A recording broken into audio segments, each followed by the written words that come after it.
This is our protagonist, Korin Locke. For some reason, just 3 seconds ago he had stabbed to death the main character, who was also his closest friend. So the responsibility to save the world and defeat the demon lord fell on him. It all goes back 3 years when he suddenly woke up and discovered he had been transported into a game called Arhan's Legend of Heroes. It's about a trainee with countless dangerous events happening to him, and those dangerous events keep occurring without end. Eventually, the apocalypse of that world arrives, and this is still a story that continues on. After assessing the situation, he was relieved, because in the story the protagonist will take care of everything. The character he'd slipped into was an NPC named Korin Locke. This character's role is to hand out beginner quests where the protagonist will save all the villagers. If things proceeded according to the original plot, everything would be resolved. So he went out to explore and to look for the main character, Park Sihu. He eventually found him, but then when he heard the protagonist muttering things like sweet potatoes and Sprite, he realized that Park Sihu was actually a player of this role-playing game. So the two of them began to cooperate. The difference between them was that Park Sihu was granted the player's privilege A status window. But there was one problem: Park Sihu had never played this game before. But with Korin's experience as someone who had played through all the chapters and knew every route, he easily guided Park Sihu. So they teamed up to finish the game. Korin had all the game's information, while Park Sihu had the status window and the player system. Together they were the perfect pair. With Park Sihu at his side, he was sure they could save many people, stop the apocalypse, and then return to their world. But one thing that deeply disappointed Korin was that their party was all men. The appeal of this game, including the fantasy elements, the variety of heroic legends, and even the romantic subplots. Park Sihu had no connections to any women, he only added them to the party when needed. Over time, it became all men. But there was something he should have realized earlier, when the Sword Emperor's granddaughter died on the way to the memorial, when Mariette disappeared during the final battle of the first stage, and the mysterious deaths and disappearances, events that weren't in the game's original storyline. More importantly, Park Sihu's way of thinking, his personality, his true nature. Korin should have been at least a little suspicious of him. The truth was revealed when Korin accidentally discovered a mysterious underground chamber. Mariette Dunilif was a heroine in the game, but neither he nor Park Sihu had ever met her because she had gone missing.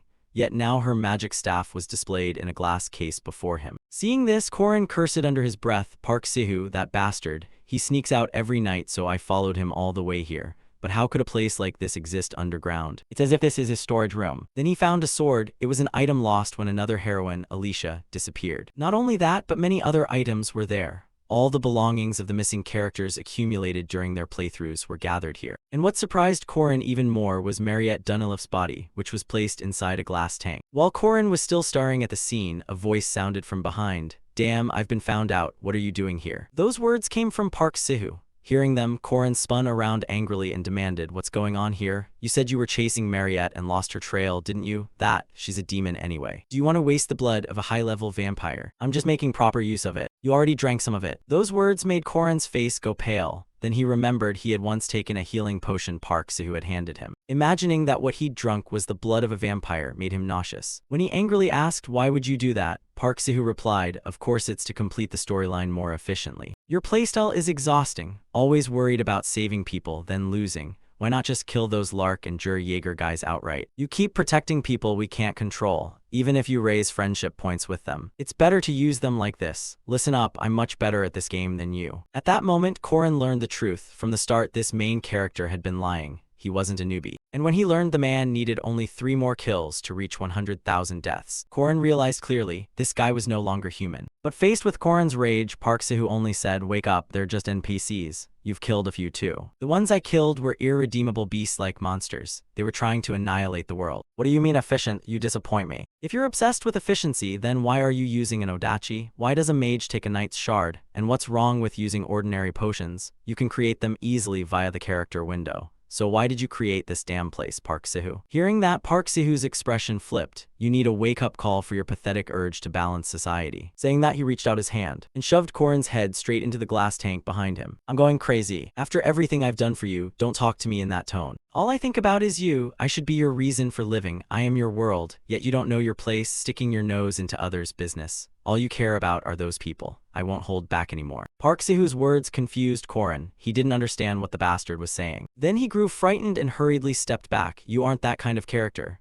We've gone through 199 chapters together. Why suddenly change genres like this?" But to that, Park Sihu replied coldly, "I've eliminated every character who stood in the way, all for our future. The others are just surface level, don't worry about them. You're the only one I love." Those words scared Korin so much he punched him in the face. In his head he thought, "This perverted bastard terrifies me, I don't even have a girlfriend yet." With that thought he turned and ran. But before Korin could get very far, he was bound by purple tentacles like sticky rice cakes. "You won't escape me, I will bind you forever. Inside this fabricated world. You are the only real thing, everything will end soon. Once it ends, we'll be together forever." As he spoke, he began to dissolve. At that moment, Korin was also bound in some kind of space. Suddenly, a notification screen appeared before him. The final chapter is opening. Seeing this, he thought, it's starting. That guy always handles everything himself. I'm sure the final boss won't be a problem for him. Once he finishes the final boss, damn, what will happen to me? While he was still thinking about the life he'd have to live with this lunatic, another notification rang out. Player has died. Quest failed. That message left Korin speechless. That bastard actually lost. When he opened his eyes again, he found himself awake in bed. The scene was identical to 3 years ago when he first crossed over, taking in the familiar sight. He clenched his hands and tears began to fall. "I have to kill that bastard. Park Sihu, I have to kill that player." His words were full of rage and murderous intent. The dam break incident in the river monster subquest. The dam suddenly burst, sweeping away an entire village. Thousands of water monsters and thousands of innocent people drowned. At such a horrific sight, Park Sihu laughed as if it were a bountiful harvest. At the time, I didn't understand why that bastard was so gleeful. Thinking back now, despite the dozens who died, his only concern was the experience it yielded. That damn demon, I could stop him right now. Right now, he's only level 5 like me. All the factors that make a player stronger are at Merkaba Academy. After entering the academy, he'll grow much stronger. He's not a monster yet, but it's uncertain how fast he'll develop once he's in the academy. The enrollment ceremony is in 5 days. In other words, the only way to kill Park Sihu is right now. At this time, Park Sihu was also on a tutorial quest. The carriage heading to Merkaba City had been ambushed by forest monsters. Protect the people and the guards until it's repaired. Now the quest was nearly complete. It was just a few pesky monsters, so they could handle them easily.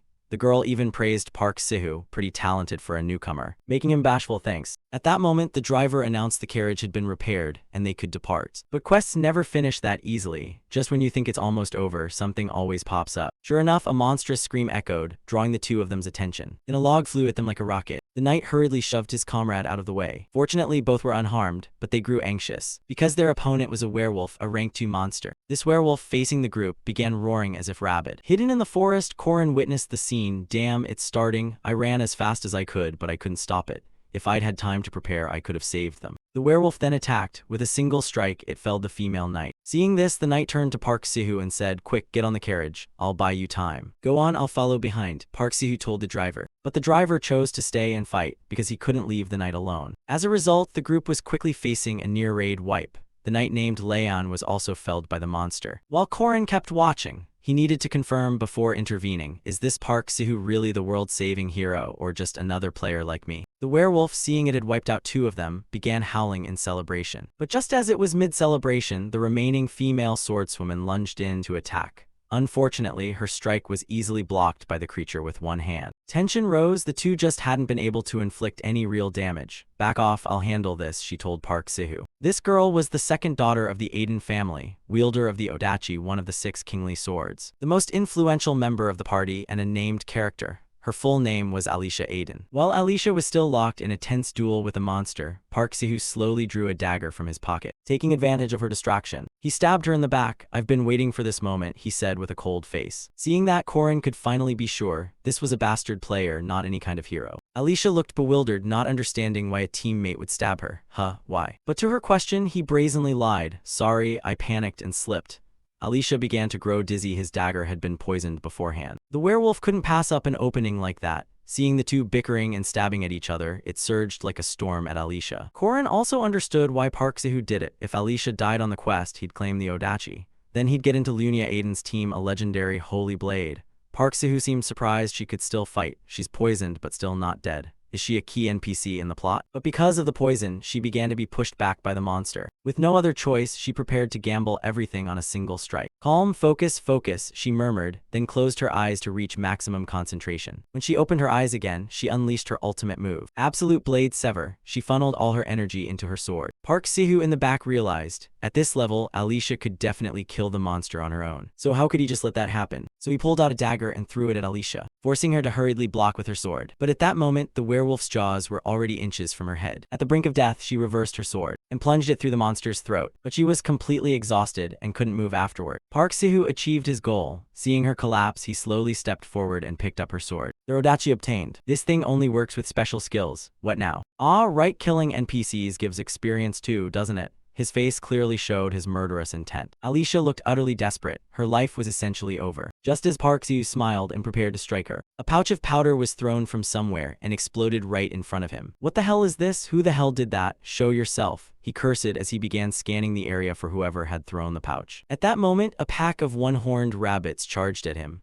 The reason was that the powder pouch was made from top-end mushrooms, a favorite food of the forest monsters. They were coated in a dense dust. So to the beasts, Park Sihu looked like a juicy piece of meat covered in a special sauce. While that bastard was busy dealing with the monsters, Korin dragged Alicia out. Thank God she's still breathing. As he began pulling her away, he took notice of the creature. An idea formed in his mind. Korin then used his dagger to pry out one of its fangs. By then, Park Sihu had finished handling the monsters. Damn, who the hell are you? Killed 3 horned rats in no time, impressive, huh? Having said that, Korin slowly stood and turned toward Park Sihu. I am Korin Lok. Park Sihu asked in surprise, how did you get here? His question revealed something. This bastard had no memory of the previous time. All the better, Korin thought, then smiled. Hey, you'll hurt yourself if you keep holding that sword like that. He said that just to deceive him. The idiot actually believed it and looked down at his sword. Seizing the opportunity, Korin stepped forward and threw a handful of sand into his face. The sand temporarily blinded Park Sihu. You bastard, die, he cursed as he swung wildly. Those wild swings posed no real threat to Korin. He's clumsy with the sword, but he swings fast. Physically, Park Sihu's still ahead of me. Might as well take the risk, there's no other choice, he thought,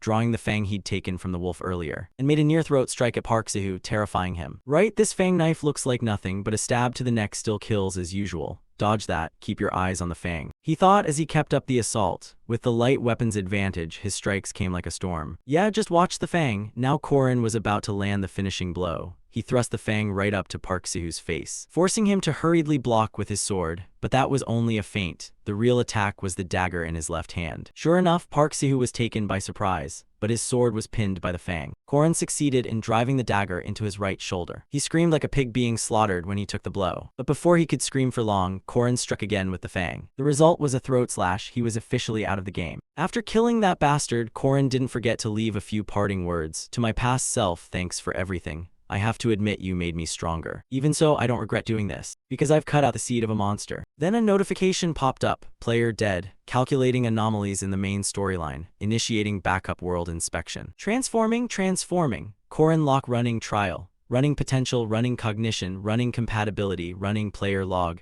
Transferring previous players' experience to hero Korin Lok.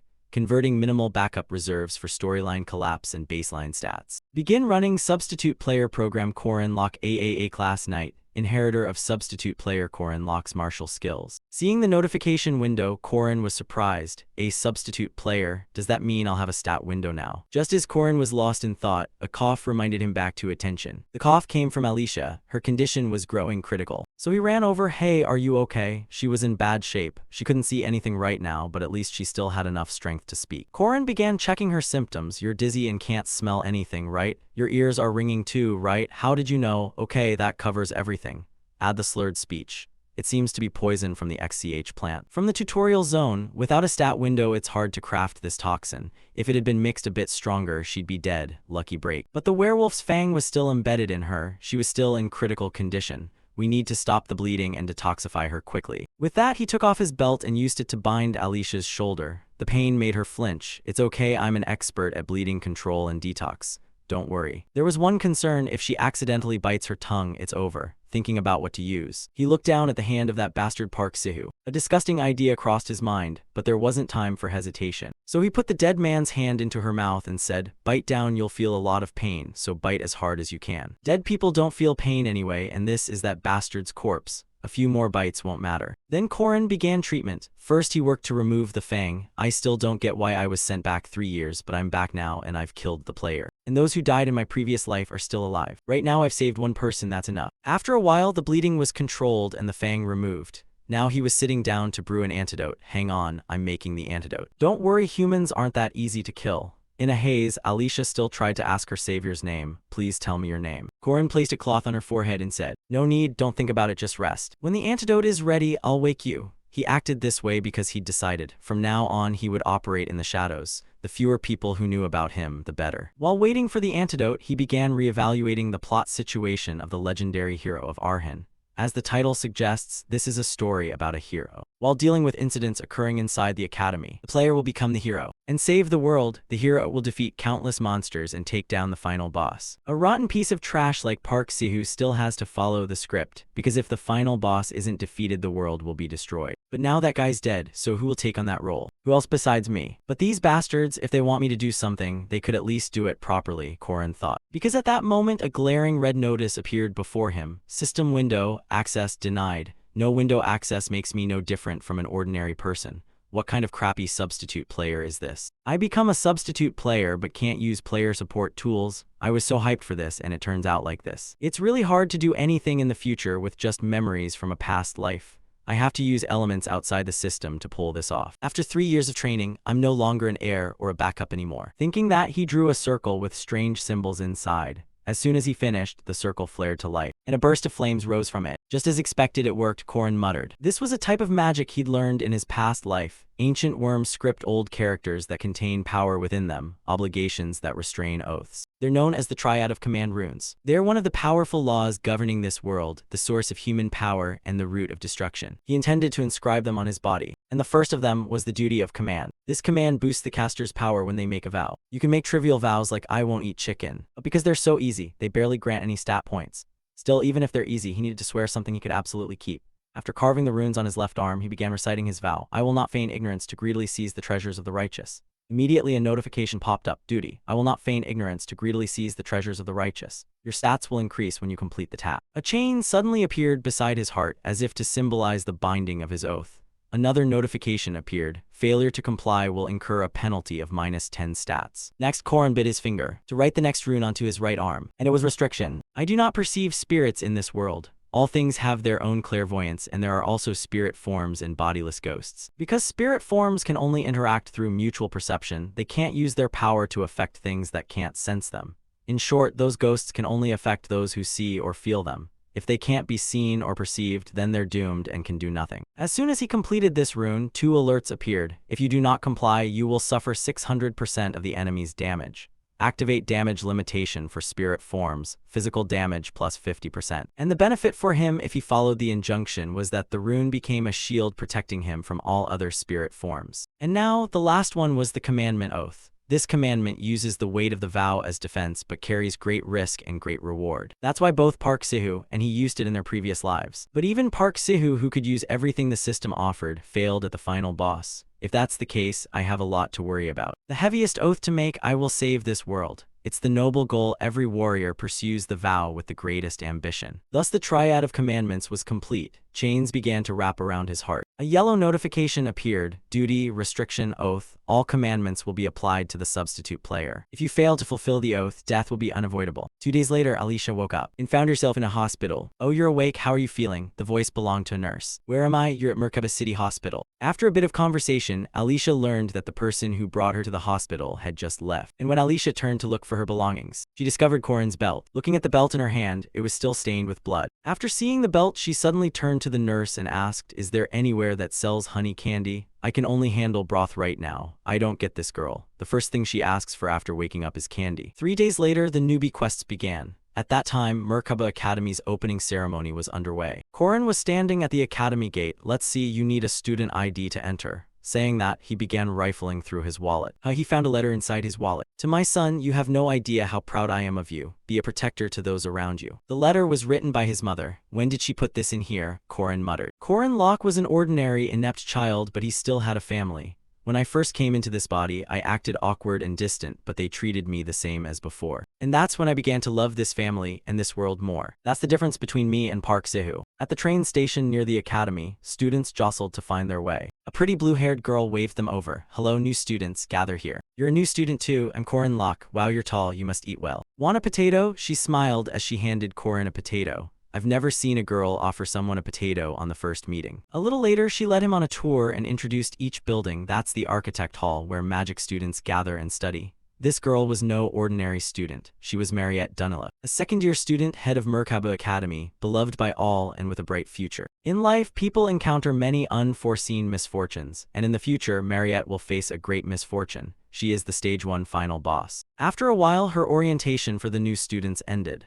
Before parting, she advised, each of you take 1 potato and 1 sweet potato. Then she boarded her train. Good luck, see you later. She was truly a very warm person. After that, all the students were gathered in the academy hall. While the students were still chatting, a magic array appeared above their heads. Then all the lights went out, causing everyone to grow anxious. Don't be afraid, why are the academy students getting spooked by this thing? When Korin heard that voice, he immediately knew it was old Heyman. He always says that like a training drill. This world has a history of fighting demonkind. The most effective weapons against them are superhumans who can use aura or mana, and the place to train those people is Merkaba Warrior Academy. At that moment, another voice sounded from the darkness. Hello, I am Professor Fermac Damon, in charge of this year's opening ceremony. He was a professor in the Knight department. He continued, most of you are here to become knights or mages. When you arrived, your certifications were already delivered. But don't be all bark and no bite. Let me see what you're capable of. After he spoke, a system panel appeared before everyone. Korin saw his own system panel. Korin Lock. Aura rank 680 low. Mana rank 120 very low. Ability none very low. Overall rank 6th very low. Looking at those stats, Korin sighed without speaking. My ability score is shockingly low. After everyone checked their ranks, the professor above said, you're looking at your rank. Stand in front of the number that matches your rank. There were numbers from 1 to 6 at his feet. Everyone quickly gathered into lines in front of their numbers. After the professor said good luck, all the students began to vanish. Elsewhere, all the professors were also observing this year's students. There are a lot of hidden talents here. No need to rate first and second place now. Let's wait until we've evaluated the others. These words came from a beautiful woman, the granddaughter of sword prodigy Alicia Aiden, a cleric of Avaloan, a druid, Yule, and the sword-controlling mercenary Drinwarski, the golem engineer Kranal Ludin, and the soul number 1, Heaven Knight Demon H. Warren. That child actually enrolled. What was the headmaster thinking? Over here, another teacher voiced an opinion. Do we even need to test the 6th rank students? 5th rank isn't great, just eliminate the 6th rank outright. His remark angered the female professor. She snapped a black whip. The headmaster said every student has the right to learn. Do you dare go against that? The outburst made him break into a sweat. No choice then, let's begin. He snapped his fingers. Then a cabinet dropped down in front of the students. It was the weapons cabinet. An announcement sounded, monsters will flood in within 30 minutes. Please defeat as many monsters as possible. So this is a test. Put students into a defense zone and make them fight monsters by level. Tough stuff, Korin muttered. Thinking that, he still began choosing a weapon. Let's see, most 5th or 6th rank students won't think much and will just grab whatever they want. Most will pick swords. I did the same in my past life. At that moment, the monsters were summoned. There were 3 wolves in total. They were short-bodied hunting dogs, RK5 monsters. Facing the appearance of these monsters, Korin took a stance. Swords look cool. As they say, 100 days to use a spear, 1,000 days to use a blade, and 10,000 days to use a sword. The answer is the spear. Saying that, he threw the spear in his hand at them. One of them instantly went down, to the stunned looks of its packmates. And while they were still in shock, 2 more spears streaked toward them. This was as easy as eating porridge for Korin, because he had so much experience. It took Korin about 20 seconds to kill the 3 of them. But in his previous life, he couldn't even kill these and was taken down by those hunting dogs. This time will be different. He'll kill every one of them until he ranks up. But 5 minutes after killing the wolves, nothing happened. Could the system be broken? Meanwhile, in the observation room, the teachers were still evaluating the students.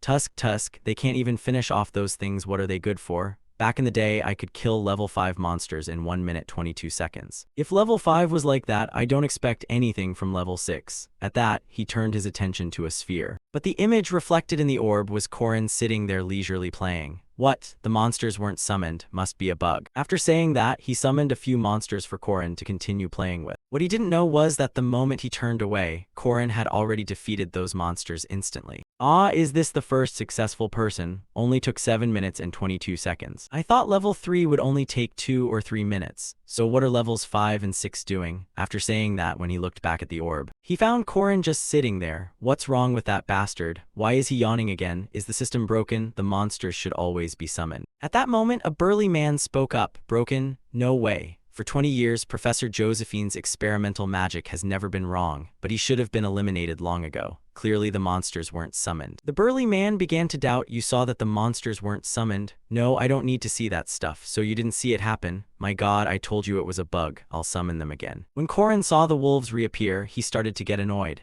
It's been nothing but these monsters since earlier. You're not even worth training dogs." As he spoke, he grabbed 3 spears at once and threw them at the pack, sending 3 of them to the sky immediately. It all took only 7.3 seconds. The sight left the 2 teachers outside with their mouths agape. "Look, Professor Firmek, what's going on? What about it? What's the fastest time you've recorded for level 3 and level 4? There was a kid named Jaeger who did it in 3 minutes 30 seconds. Then he asked anything else. Judging by how he throws those spears, he must be the son of a hunter. Saying that, he summoned a boar, a level 4 monster. But just 3.7 seconds later, it was on the ground. He then summoned an owl bear, a level 3 monster. This creature could actually take a few more hits. The moment it saw Korin, it roared in fury and launched an attack, but Korin dodged. Korin then drove a spear into its flank. Angered by the blow, it swung with its left paw, knocking Korin back. But at that moment, he activated his ancient rune magic and turned it into a roasted cake. 2 teachers outside witnessed the scene and cried out in astonishment. Ancient rune magic. Those words drew the attention of the other instructors. Inside, the fight continued. Though the owlbear had been set aflame, it was still very tough. It seemed that burning it with fire didn't do much, but at least it limited the creature's vision. Seizing the opportunity, Korin took a running jump up high and drove the spear's tip straight into its head. The 2 teachers outside couldn't believe their eyes. That kid is definitely not a regular level 6.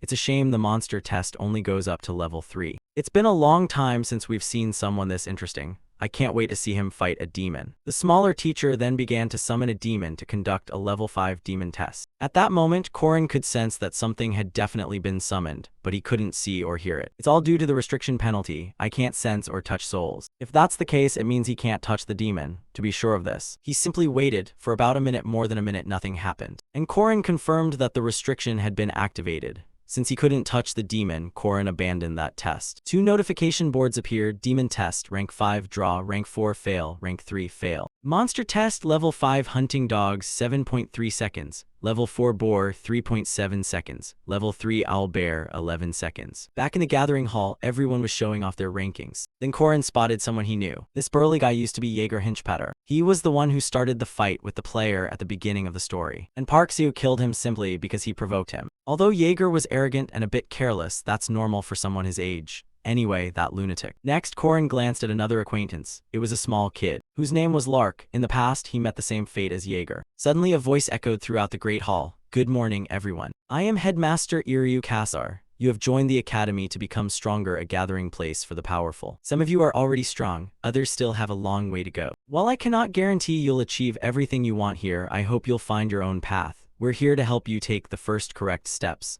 From the second step onward, that's your responsibility. That is all. Have a pleasant day." That was the headmaster's familiar speech. He gives that same speech every monster test. As Korin wandered around, he happened to see Jaeger bullying Lark. This is his chance. So Korin cheerfully went over and slung an arm around Jaeger's shoulders. "Hey man, your tattoo is badass. Your tattoo artist must be great, right? It still looks good up close. The one on the back is your blood type, isn't it? So you can get a quick transfusion if you get hurt. You planned ahead."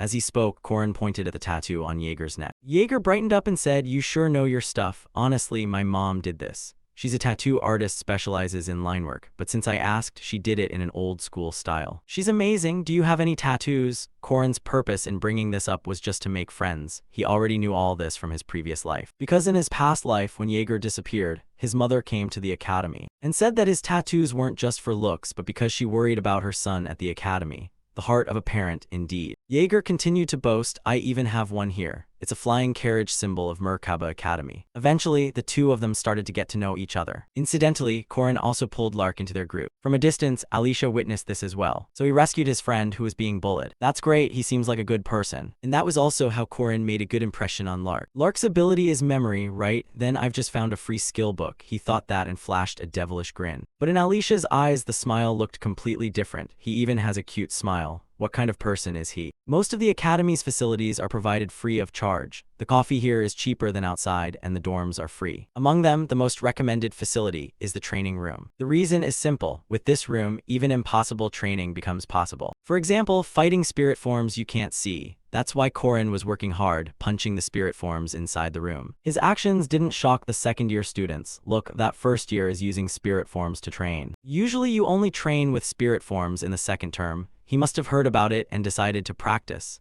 I heard some second years still can't even control wind spirit forms. Meanwhile, in the training room, Korin was getting beaten to a pulp by the spirit form. It seemed this was still too early for him. Then a voice from behind rang out, "So you're a first year." The voice belonged to a burly man. Hearing him, Korin quickly turned around. "Hello, coach. Why are you fighting spirit forms to practice spear techniques? Are you confident you can do it?" "I can." Korin felt a bit anxious. "Why did you suddenly approach me? Are you going to test me or something?" The coach frowned and watched him for a moment, then smiled approvingly. "Good spirit. Here, I'll give you 10 meal tokens. If you succeed, come find me and I'll reward you." With that, he turned and walked away. Korin exhaled. What a scare, no need to get so worried. A food reward isn't bad, right? Now back to it. All of this conversation was being observed by Mariette. Korin kept pushing himself in training, of course still getting roughed up by the spirit form. While he rested, Mariette came over and handed him a towel to wipe his face. "Is it very hard?" "Yes, I'm tired." "Take a break. You've been working hard, you just need to get used to it. One day you'll do it. Try again next time." Mariette's words left Korin silent. He doesn't get a second chance. Last time there was Park Sihu, they had the player's window, potions, and skill books. But this time there's nothing. That bastard Park Sihu isn't here anymore because you killed him, so now you're on your own. So you have to become the strongest. Thinking that, he thanked Mariette, then threw himself back into training. "First, I have to identify my limits. It might be excessive, but I need to test how my abilities compare to the past." After that, he began to unleash every technique he could currently perform. While training, he thought, "I don't have a strong body, nor mana or aura.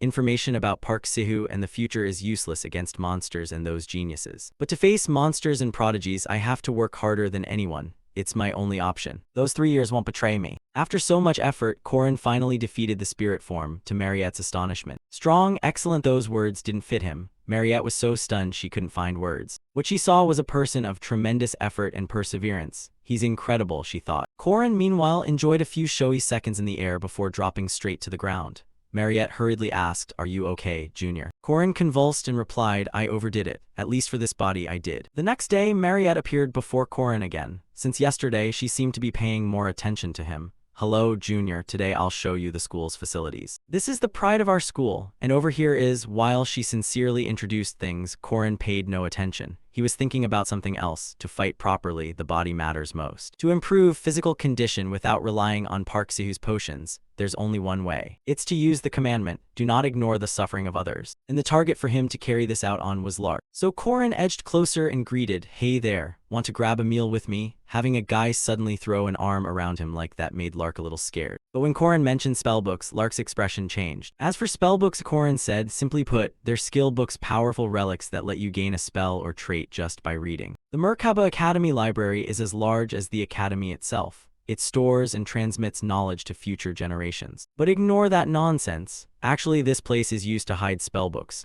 At that, the two began searching through the mountain of books. Fearing Lark might not believe him, Korin embellished a bit. "You hide a tree in the forest, right?" Lark was a diligent student, a model pupil from a good family. He memorized all kinds of magic and recorded them in his notebook. Of course, no matter how many incantations he knew, using them all was still very difficult. If your rank and mana level are too low, even excellent theory is useless. But if you have a spellbook, that's a different story. After searching for a while, Korin finally found an entrance. The moment he tossed a book down, the shelf behind them shifted, revealing a secret entrance. Lark gaped, "I don't understand how this guy found it." Then the two stepped inside together. The passage was gloomy, making Lark a bit nervous. Korin, walking ahead, suddenly stopped and said, "Lark, it's time for you to fulfill your promise. You have to do it well." "Oh, okay, you want me to help you fight a demon, right? But what do I have to do?" But before Lark finished, Korin punched him squarely in the jaw. Looking at his friend knocked out on the floor, Korin revealed a devilish grin. "Heh, let's get started." Now his plan truly began. Korin had come to save Lark and to complete a special mission. If he could capture a demon here, he could obtain the hidden vein he desired. But there was one problem: a super strong demon existed here. It was the aberrant demon, Duke Sabansha. Because he was so overpowered, this became an impossible mission. Why can't I catch a normal one and have to catch an aberrant spirit? He was a generalissimo who once commanded the southern forces 800 years ago. His overwhelmingly powerful attacks killed most players as soon as the mission started. Of course, Korin wasn't among them. Because of the restriction cannot see souls, the Duke's attacks had no effect on him. Naturally, he couldn't see the Duke himself either. Those attacks kept passing through Korin's body, leaving the Duke baffled. At that, Korin spoke up, "My Lord Duke, sorry, but I can't see you. Why don't you possess this guy's body?" Saying that, he picked up Lark's body. It turned out that was his original plan. In this world, there are many different factors. Some turn ordinary people into beasts like vampires or werewolves. One day, Duke Sabansha awakened, became a vampire, and killed his servants. Although he tried to suppress the vampire instincts, he failed. In the end, fearing he would kill his wife and daughter, the Duke moved his entire house elsewhere and shut the city gates to prevent a massacre. He used magic to seal himself into a book, that very spellbook in this library. That's the introduction to the Duke. And now he didn't hesitate to possess Lark's body. As soon as he took control of Lark, he went insane and lunged at Korin. Straight for me, because he's a vampire, did something trigger him and make him go berserk. Watching Lark charge, Korin remained calm. The reason he chose Lark was because when someone like the Duke possesses him, he can unleash the maximum latent power inside. Model student Lark. But a bookworm like him has pitifully low physical strength. That's why when Lark charged, Korin knocked him down with a single punch. I do care for Lark, but this is the optimal strategy to complete the mission. If I kill Lark while he's possessed, I can obtain the highest tier items like the Duke's cloak or the vampire armor. They were all items Park Sihu once used. They will play a major role in what will happen in the future. But you're not that bastard, so you'll do it another way. My Lord Duke, aren't you curious about your wife Duchess Lena and your child Cecilia? Those words actually calmed him down. Then Korin sat down and continued. Let me tell you how they lived after you were sealed. He then began telling him many things. How his wife died after leaving the city and how his daughter became a skilled explorer who traveled the world. How do you feel? Are you satisfied with my answer? Korin said this because he too had a family he loved in the world. He wanted this pitiable soul to pass on peacefully. Hearing about his wife and daughter moved him. Sorry for barging in on you. Thank you for telling me. To that, Korin just laughed. It's fine, I wasn't really hit. Even if I was, Lark's blow was weak. After that, before he ascended, the two of them talked for a long time. Finally, the rewards Korin received handled the remnant soul of the aberrant spirit Duke Sabantia. The spellbook, the book that once contained the Duke's sealed soul. Inside are aberrant powers and charms. If you read it, you can learn them. You have acquired new skills, Tenacious Warrior and Rebirth. Tenacious Warrior and Rebirth, like a fighter who doesn't lose the will to fight. As long as your resolve holds, your body will continue to recover. This is a skill that bastard Park had in the past, but I don't know how much it heals since he was never really injured. Meanwhile, Lark slowly came to. You're awake. Don't be happy, a demon spirit just possessed your body. Why does my jaw hurt if I was possessed? That question made Korin jump. I don't know, I guess. Oh my god, if you're going to lie, don't add I guess. Then Korin handed Lark a spellbook. Stop talking and take this. It's a spellbook. What, I can really take it? Lark asked incredulously to make sure. The reason Korin chose Lark was that sometimes he wanted to watch someone strive to earn a reward. Then a notification appeared. Quest, do not ignore the misfortune of the righteous, completed. Duke Sabantia quest difficulty B reward, 80 points distributed evenly. Details cannot be viewed. The notification stunned Korin. I got 80 points. In this game, each level up grants 5 stat points. That means this number corresponds to leveling up 16 times. I didn't even see a level up notice, so the level reward is only 80 points. Is it compensating for not being able to raise stats directly, but this much experience? What is this? Quest, do not ignore the misfortune of the righteous. Stat points, 40 distributed evenly x2. Korin Locke did not ignore the misfortune of Lark Berman. Stat points, 40 distributed evenly x2. Korin Locke did not ignore the misfortune of Duke Sabantia. The next day, in the physical training hall, Mariette was happily handing out potatoes to everyone. Seeing Korin, she ran over to chat. Are you going to capture a spirit form again today? Yes, I believe you can do it, Junior. I'll be cheering for you, she said to Korin with a bright smile. The sight made some jealous upperclassmen grit their teeth. How did Mariette get taken by some first-year fifth-rank kid? I watched closely but failed yesterday. Don't give him hope. Why is that rookie stealing Mariette's attention? But Mariette remained very confident in the face of their words. Then they opened a betting table. I'll bet 2 gold coins that the junior will succeed. I bet 7 silver that he fails. Such comments kept coming. Korin protested. Why are you all betting on me? I'm just trying to train. Whatever, focus first. I gain stats from helping the Duke ascend, so I can definitely capture it. Still, I don't know how strong I actually am. Let's start with the weakest basic ones. After saying that, he took his stance and performed the giant serpent burst. The technique he used to defeat the spirit form before was the serpent's long strike. Among the Huaza arts, that move is rather difficult, so he used the most basic of basics, the giant serpent burst.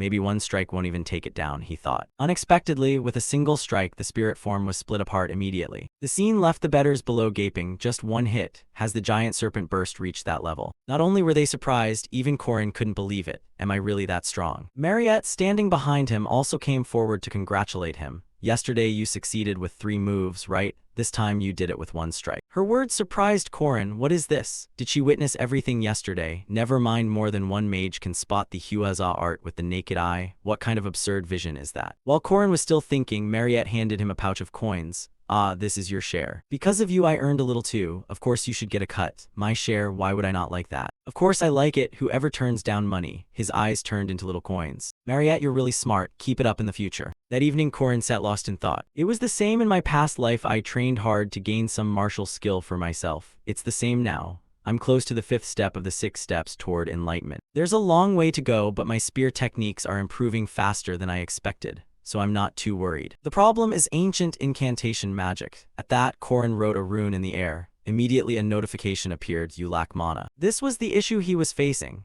In his previous life, he couldn't fully master it either, because ancient incantation magic requires an enormous amount of mana. If he could train it now, he'd certainly be much stronger than before. I need to think this through. As he headed back to his room, a voice suddenly rang out. The voice made him stop. Korin recognized it. No matter how much he refined his spear arts and mastered ancient incantation magic, the person he couldn't defeat had appeared at this academy. The woman even Park Si-who couldn't kill one of the strongest forces in the legend of the hero Arhan. The balance breaker, the night demon H. Warren. Korin panicked. Why has she suddenly shown up here? And she's talking to me. I don't know why, but just ignore her and go. I can't handle this ticking bomb. As Korin was about to leave, she spoke again. You have been merged. I don't think you are the rightful owner of that body. Her words turned Korin pale. How does she know I possess that body? Then Korin thought about H. Warren, a body with 2 souls, a human and a fiend coexisting.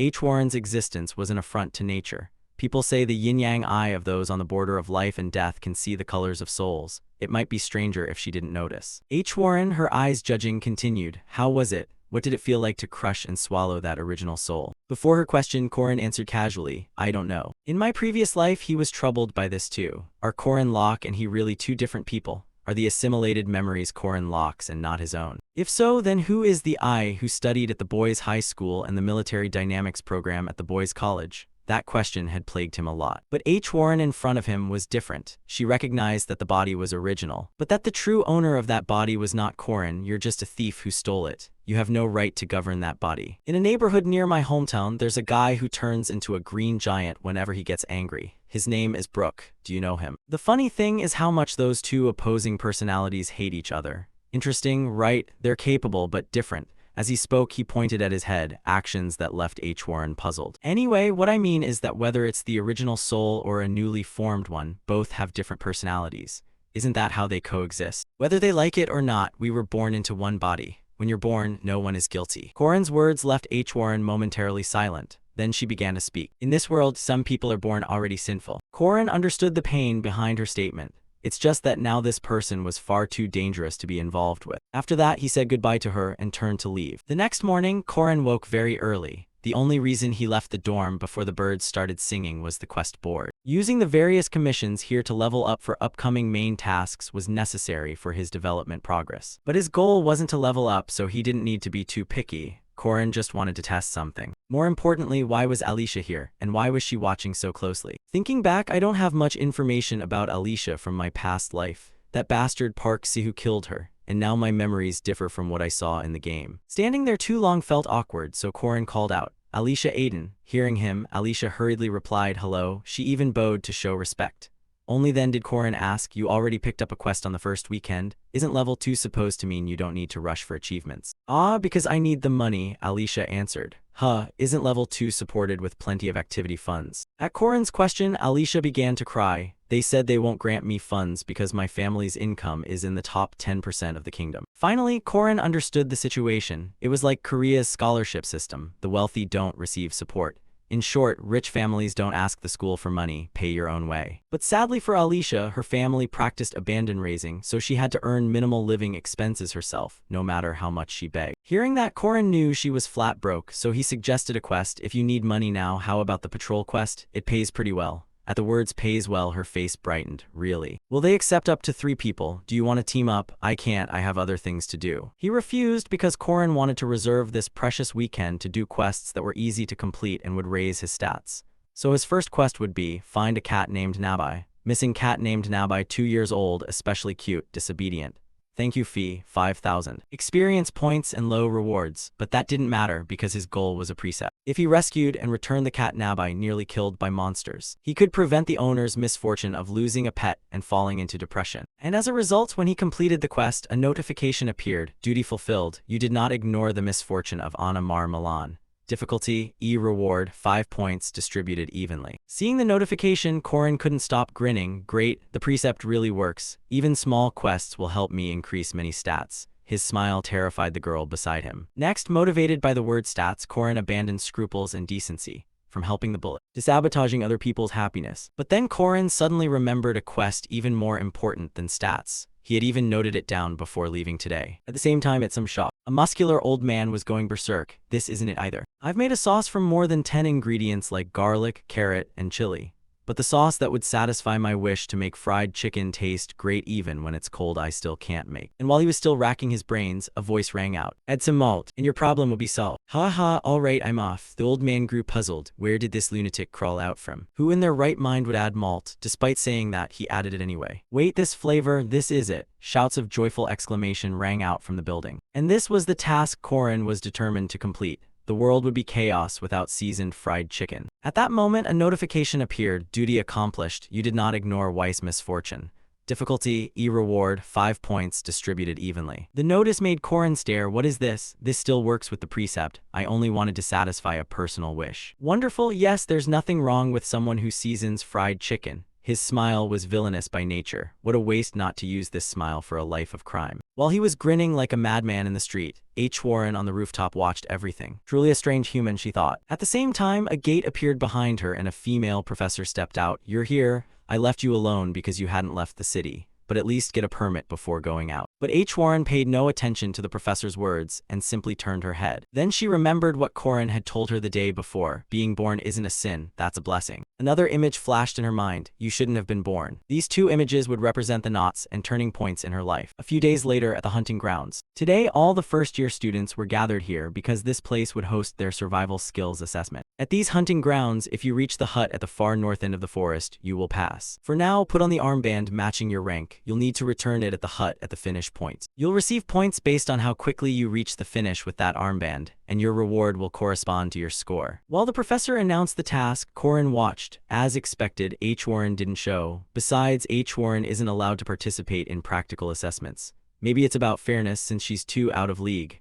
At that moment, someone called him, Korin. The voice was Alicia's. Hearing it, Korin asked her, Alicia, did your quest go well? Yes, thanks to you I earned some living money. Fortunately, it helped. Oh, do you want some candy? I meant to buy it for my sister, but it's too sweet for me. Seeing the candy, Alicia's eyes lit up. What? Honey bomb candy? Can I have this precious thing? It's just one candy. A rich girl like you has come to this point. Up above, Professor Josephine declared, the test begins. Then with a crack of her whip, she created a magic array above everyone's heads. Korin was still very impressed by the scene. I've seen countless mages, but using spatial magic for a crowd like this, only Josephine can do that.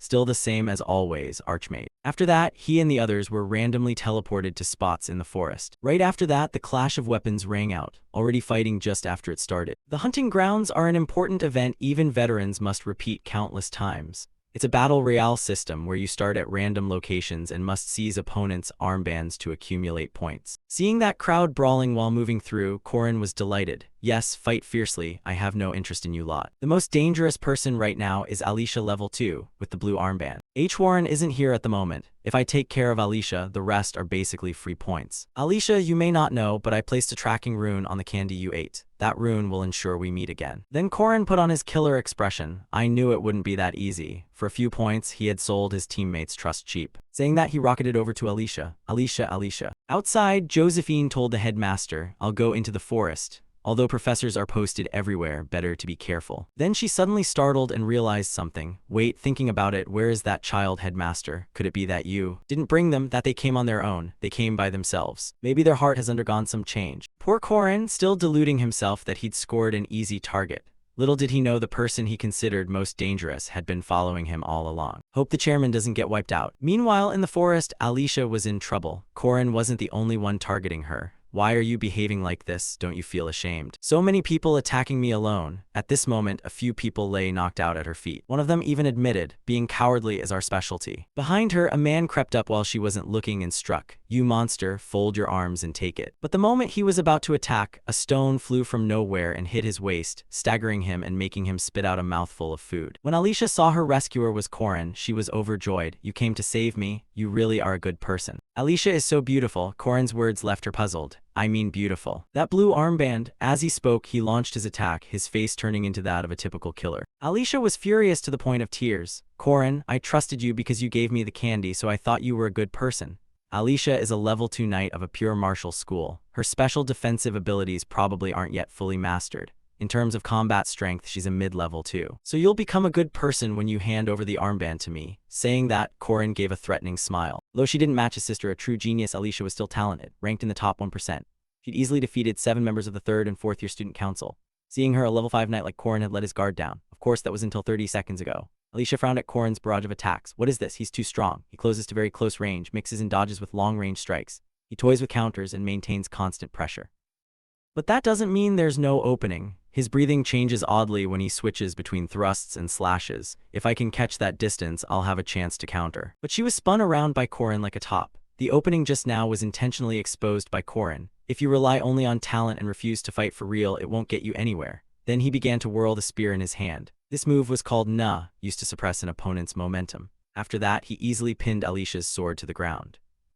He then combined 3 basic techniques into an effective offensive move and a sharp counterattack: Spear Extreme 6 Harmonies, Spear Chaos, and Na Kill. With a single strike, Korin sent Alicia flying dozens of meters. At the same time, Alicia felt the pain from that attack. Luckily, I channeled my energy in time to block the blow. If not, I might have been in mortal danger. Though not overwhelmingly strong or blisteringly fast, the level of refinement in each of his techniques is extraordinary. What the hell is he? Is this the power of a level 5 knight? I've been completely defeated. Next, Korin snatched the armband from Alicia. I'll use it in the right place, he said, flashing a triumphant smile. But just then, sounds of fighting came from behind. But at that same moment, sounds of fighting came from behind, drawing his attention.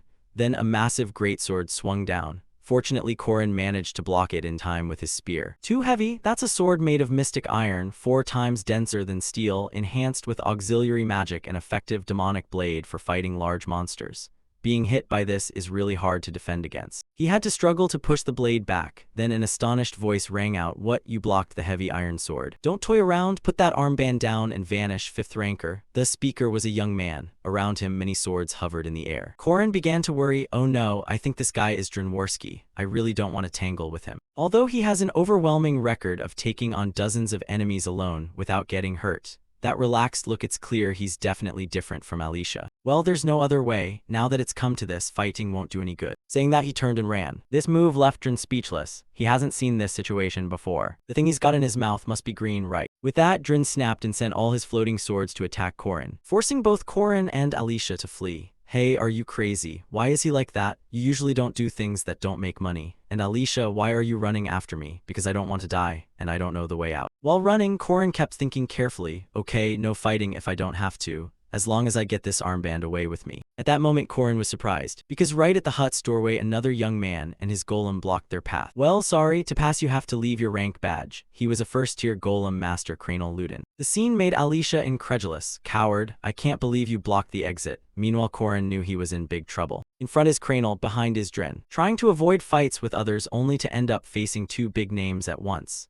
This time, there's really no other way. Saying that, he drew his weapon. Alicia gasped, "What? You're really going to fight both of them at once?" Korin was fairly confident. If a fight is unavoidable, then you have no choice but to face it. With that, they all lunged into battle. By afternoon, the outcome of the fight was clear. At the hut, someone knocked and said, "Oh my, it looks like the champion has arrived. May I ask who's there?" "I'm Korin Locke, may I choose a product?" he said cheerfully, holding 3 green armbands in his mouth. "Oh my, bringing back a green rank badge, what a fine student. Haha, it's nothing, I just got lucky." The reason Korin won was his overwhelming skill, combined with excellent experience. He slipped through the heavy sword's arcs with his agility before it could deliver full force.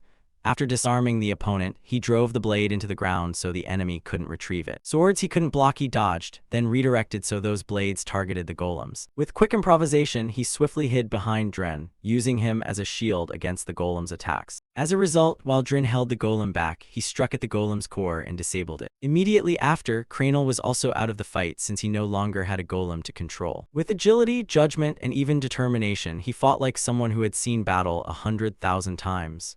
Everything was decided in that brief instant. Perhaps it was experience forged over a long time. He's so young, how can he be this skilled? And watching him, Alicia felt as if she saw her sister's reflection. At that moment, Alicia recalled Korin's words, "Don't rely on talent alone and be lazy about real combat." It seemed she understood that saying more clearly now. After that, Alicia resolved, "I have to work harder too." Over on Dran's side, he looked at his sword and thought, before my power could fully manifest, he quickly found the solution to deal with that brat.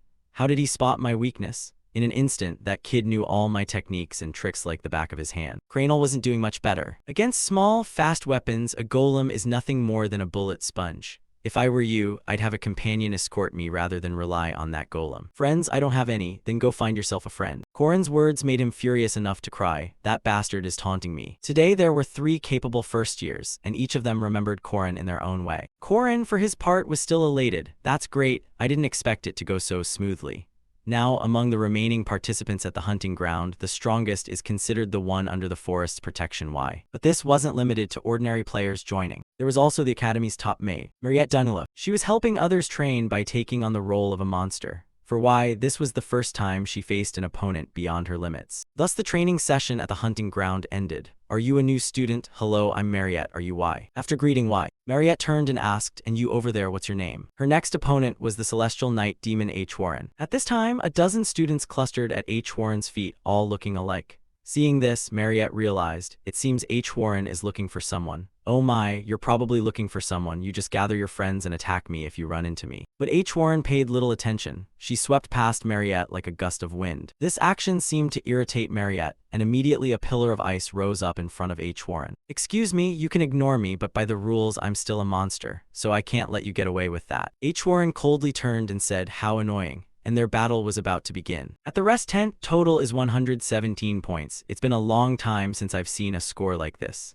Can I choose a reward? There are 3 rewards to choose from: a boar-slaying delivery, protective leather armor, and shark bear honey. Of the 3, the most valuable is the shark bear honey. But I came here with a plan already. Then Corin made his choice. I'll take this, the ginseng seed. Oh, you have an eye for that, as he chose the ginseng seed. He still had 17 points left, so the attendant asked, what will you do with the remainder? With 17 points, please give me these. He held up 2 cards, plant nutrient supplement, 6 points, and earplugs, 10 points. After finishing, he left the rest tent. Wow, shopping was great. Even if I went 1,000 times, I wouldn't have had such luck. Besides, it's the first time I've seen them complete this trial so often. At that moment, Corin also saw Jaeger and Lark. It seemed they'd partnered up. Oh, second place and 19 points. I have 15 points. Corin congratulated them. You two worked well together. Jaeger smiled awkwardly. It was easy today. Want to train together in the gym tonight? If you still have energy to go to the gym, help me find the cores of those golems. This surprised Cranial. Quite the lucky hit, right? We'll help you, it's fine. But at times like this, you should be saying thank you. In his past life, Corin had worked a lot with Cranial. There aren't many heavy-duty meat shields like golems in mid-sized monster fights. Everything was winding down. The results were, second rank mage Cranial Ludin was restoring the golem's core. Second rank knight Alicia Aiden was injured. Second rank knight Dromorski was drained of energy. Second rank mage Y was unconscious. Seeing her sprawled on the ground shocked Corin. How could she be killed here? What are the instructors doing? Her life is so important, they must have just fainted. At this point, Y began to speak weakly. Mariette, that girl, she. Before she could finish, a tremor shook the forest. The animals in the woods fled in a panic. Corin still didn't understand what was happening. Y kept murmuring, run, Mariette. Mariette possessed a natural gift for analyzing magic and a god-given mana pool, a mage who seemed never to have known disappointment or defeat. Her talent followed in the footsteps of Senior Professor Josephine. As people said, Mariette was truly a genius. To Mariette, the hunting ground was like a playground. She only needed to control the difficulty and help her juniors grow as a senior would. That's how she usually acted, but now she faced the greatest wall of her life. The battle was one-sided, leaning toward H. Warren. When H. Warren lunged to attack, Mariette hastily cast an ice spell, firing shards of ice at H. Warren. But H. Warren didn't care. When the shards struck her, they simply shattered. The sight truly annoyed Mariette. I can't block an attack with only basic magic. What kind of magic is this? Although Mariette had promised the senior instructors she wouldn't use offensive magic above intermediate level, in truth, she had begun using high-level spells. In other words, unwilling to admit it, Mariette had started to go all out. Even so, the gap in power was too great. With a single kick, H. Warren sent her flying miles away. The tree she slammed into was left with a huge dent. Don't come any closer, Mariette stammered, trembling. She was truly terrified. What stood before her was not a knight, a mage, or a game opponent. It was simply a natural disaster in human form. And now H. Warren was closing in on her. Don't come near me, Mariette shouted. In her hand, a sphere of ice had formed, her face more terrified than ever, like the last desperate struggle of a small creature facing a predator. Just then a voice rang out. That's enough, H. Warren. Stop. The voice belonged to Senior Instructor Josephine. she stepped between Mariette and H. Warren. Are you all right, Mariette? Upon realizing the person before her was Professor Josephine, Mariette began to faint. This hunting exercise produced some unexpected results. First, the winner and highest scorer was Corin, a fifth-year student. And the top first-year, H. Warren, and the top second-year, Mariette, got into a conflict. Hearing this, Corin nearly wet himself. I thought she'd awakened into some kind of boss, but she looks okay. Guess things are still following the original storyline, huh? Never mind for now, there are still 3 whole weeks before she awakens. I need to prepare a few things. With that thought, he left. A while later, at the edge of the hunting ground forest, Corin came to meet someone who lived here. First, he had to shed a lot of crocodile tears. Next, he had to act it out well. Oof, I slipped. As he fell, he conveniently tossed the seed into the pond in front of him. What Corin intended is unclear, but the face reflected in the pond looked awful. No, the precious seed Mom left me. What am I going to do? A voice suddenly called out, why are you crying? As if his plan had worked, the moment Corin heard the voice he bared a toothy grin. There he is. In the legend of the hero Arhan. There is a golden test you can use only once the hermit's golden axe. To the woodcutter who accidentally dropped his iron axe into the pond. The hermit asked whether he had dropped a golden axe or a silver axe. The scene matches that story exactly. A golden axe and a silver axe appear, but only for unique tier weapons or lower. Dropping any other weapon triggers no reaction, so the matter ends there. Corin had tried dropping 500 different items into the hermit's pond. Some veteran players also tried throwing in random items, even rare ones. A golden test the damned developers added while they were bored. Is this golden seed yours? No, sir. Or is this the silver seed? No, sir. As the old man began asking, Corin thought, who would be crazy enough to drop the ginseng seed we worked so hard to get bought for 100 points into the pond? And the crazy hero is me, haha. Then this must be your seed, the old man said, producing an ordinary seed. Corin's tears streamed. Yes, that's right, this is definitely mine. Even after seeing gold and silver, you weren't greedy and were honest. I value your honesty and will give you these seeds. So Corin received the golden and silver seeds. The hermit, having completed his task, dove back under the pond. Corin stayed kneeling, telling him to take care of his health. But the moment the hermit submerged, Corin's face twisted into a grin. Ha ha ha ha ha. Items can be multiplied. If the old man saw this, he'd demand his stuff back. The regular ginseng seed increases mana, but the golden and silver seeds have very special effects. They're a hidden piece obtainable only this way. In the legend of the hero Arhan, there are some issues with people who hit level cap the day after harvesting, but that's not a major problem. In a past life, Parksahu ate the golden seed, and I ate the silver seed. But now they're all mine. Seeing the seeds in his hands made Corin grin from ear to ear. Next came an important piece of information. What would make Mariette the first boss and awaken her as a special vampire was a real event happening in 3 weeks. An encounter with the killer vampire of the Mist City, John Doe. Corin didn't know how the demon faction's minion inside Mariette had awakened, but there was still time. That's also why I showed strength to the powerful second-rank players. No one wants to team up with a weak 5th-rank knight, even if you asked. The first thing that draws them to a main player is natural talent and power. Within a week, they'll be fully recovered. At that point, Corin would propose forming a team. The first boss raid of the legend of the hero Arhan, the special vampire Mariette Dunilif. There were still 3 weeks before Mariette's awakening, but that was assuming everything continued according to the original storyline. At this time, Mariette also regained consciousness after the fight with H. Warren.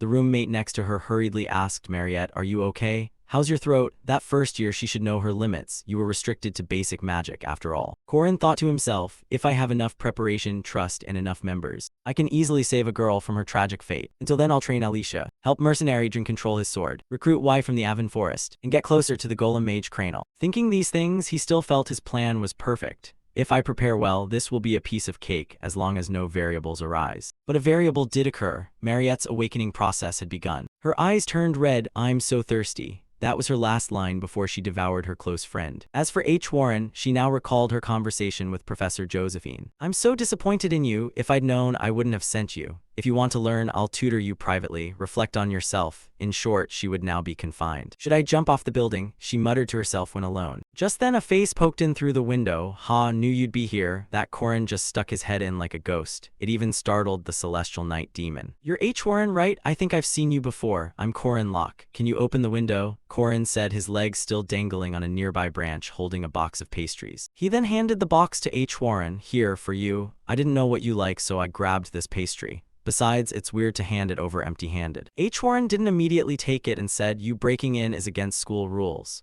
But Corin had prepared his response. I didn't come in, I'm hanging from the tree, and I just like being here. I don't think Professor Josephine is around right now. Actually, Corin came in case H. Warren was injured, but she didn't have a single scratch. and it seemed Warren was forbidden from going out or meeting others, probably because of what happened at the hunting ground. Understandable, since she's an important person. Josephine's concern made sense, but confining her like this for over 4 days. Thinking that, Warren said she went out. Where to? She hasn't come here in over 4 days. This information surprised Corin so much he nearly broke the branch. Then he shouted, what? She never returned even once since then. Yeah. Now realizing the situation looked bad, Corin hurriedly said goodbye to Warren. See you later. Next time I'll bring food over for you. Having said that, Corin hurried off. As he walked, he thought Professor Josephine went out, leaving the most dangerous person at Merkaba Academy, Warren. Something's off. The champion fighter of the magic department, Professor Dana, and of the knights department, Professor Fermac Damon, both used to be bodyguards. Now they're rushing around looking for someone. Could it be? With that thought, he ran straight to Mariette's infirmary. At the door, a professor was standing guard and called out, Corin Locke, what's the matter? Your request to see her was denied. To the professor's question, Corin smiled. Oh no, not that. Your guard Kron, 3rd rank, right? Professor Josephine told me to bring you food and drink. With sincere words and a natural expression, Corin's acting was flawless. Sure enough, the guard believed him completely. Ho ho, really? She does look out for her subordinates, and you came prepared? There were too many suspicious details. First, Corin's request to see Mariette was denied. Isabella, who guarded Mariette, was missing. They'd posted guards outside the infirmary. From the start, he felt something was strange. So he had to prepare like this. Get the guard to step away for a bit, and as soon as the guard took his first bite of the pastry, his stomach immediately went into violent protest. Seeing this, Corin knew the drug had started to take effect. Oh my, what's wrong? Stomachache? There's a restroom over there. Could you cover for me a moment? I need to use the bathroom, but don't go inside. Yes, go ahead. I definitely won't go in. Stomach pain, and he planned to go leisurely. Unbelievable. Corin then stepped into the room. He still held onto a sliver of hope. No way that's happened, right?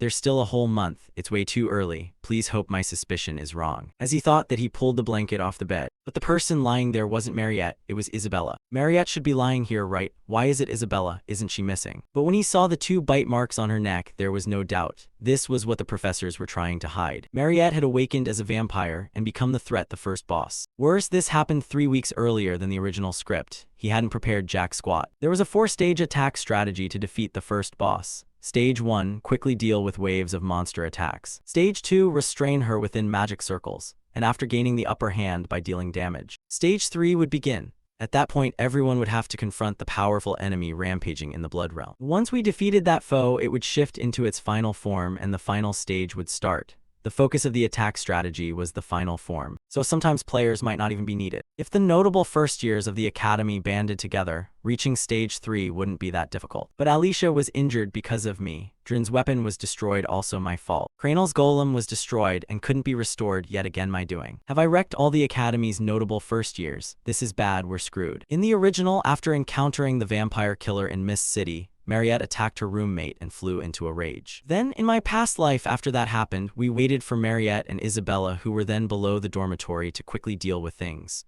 But Park Sihu deliberately let Mariette escape. But thanks to me, everything's a complete mess now. Alicia has 8 broken bones. Cranel's golem was broken, so he was completely useless. I also thought about Warren, but I couldn't predict how the battle would shift if he joined. So he began assembling every force he could use. In a corner of the training room, he tried to persuade Drin to join. Here's your work registration certificate, mercenary. This job is especially tough. I need you to find and capture someone alive. Are you insane? A mercenary only fights battles they can win. Besides, you broke my sword. Now I only have 2 left. With no other option, Corin played his final card. Ha, 20 gold coins. If you still don't trust me, I'll leave this as collateral. What he produced was 100% pure soul dust, nothing mixed in. When Drin heard the pay was 20 gold, his eyes lit up. You're a thoughtful guy. Then a notification popped up. Drinworski has joined your party. Next, at the library, Corin and Yule were talking. How did you know about that? I thought all the records burned to ash along with the forest. To Yule's question, Corin answered, I once read a book about it. The alphabet you use is Ogham, right? You're here to find it, aren't you? If you help me, I'll teach you all of this magic. This was an offer too important for Yule to refuse, so she asked, tell me what I need to do. Thus Corin convinced the next member. Finally, it was these 2 nobodies' turn. This mission will be hard, pay is low, and it's dangerous.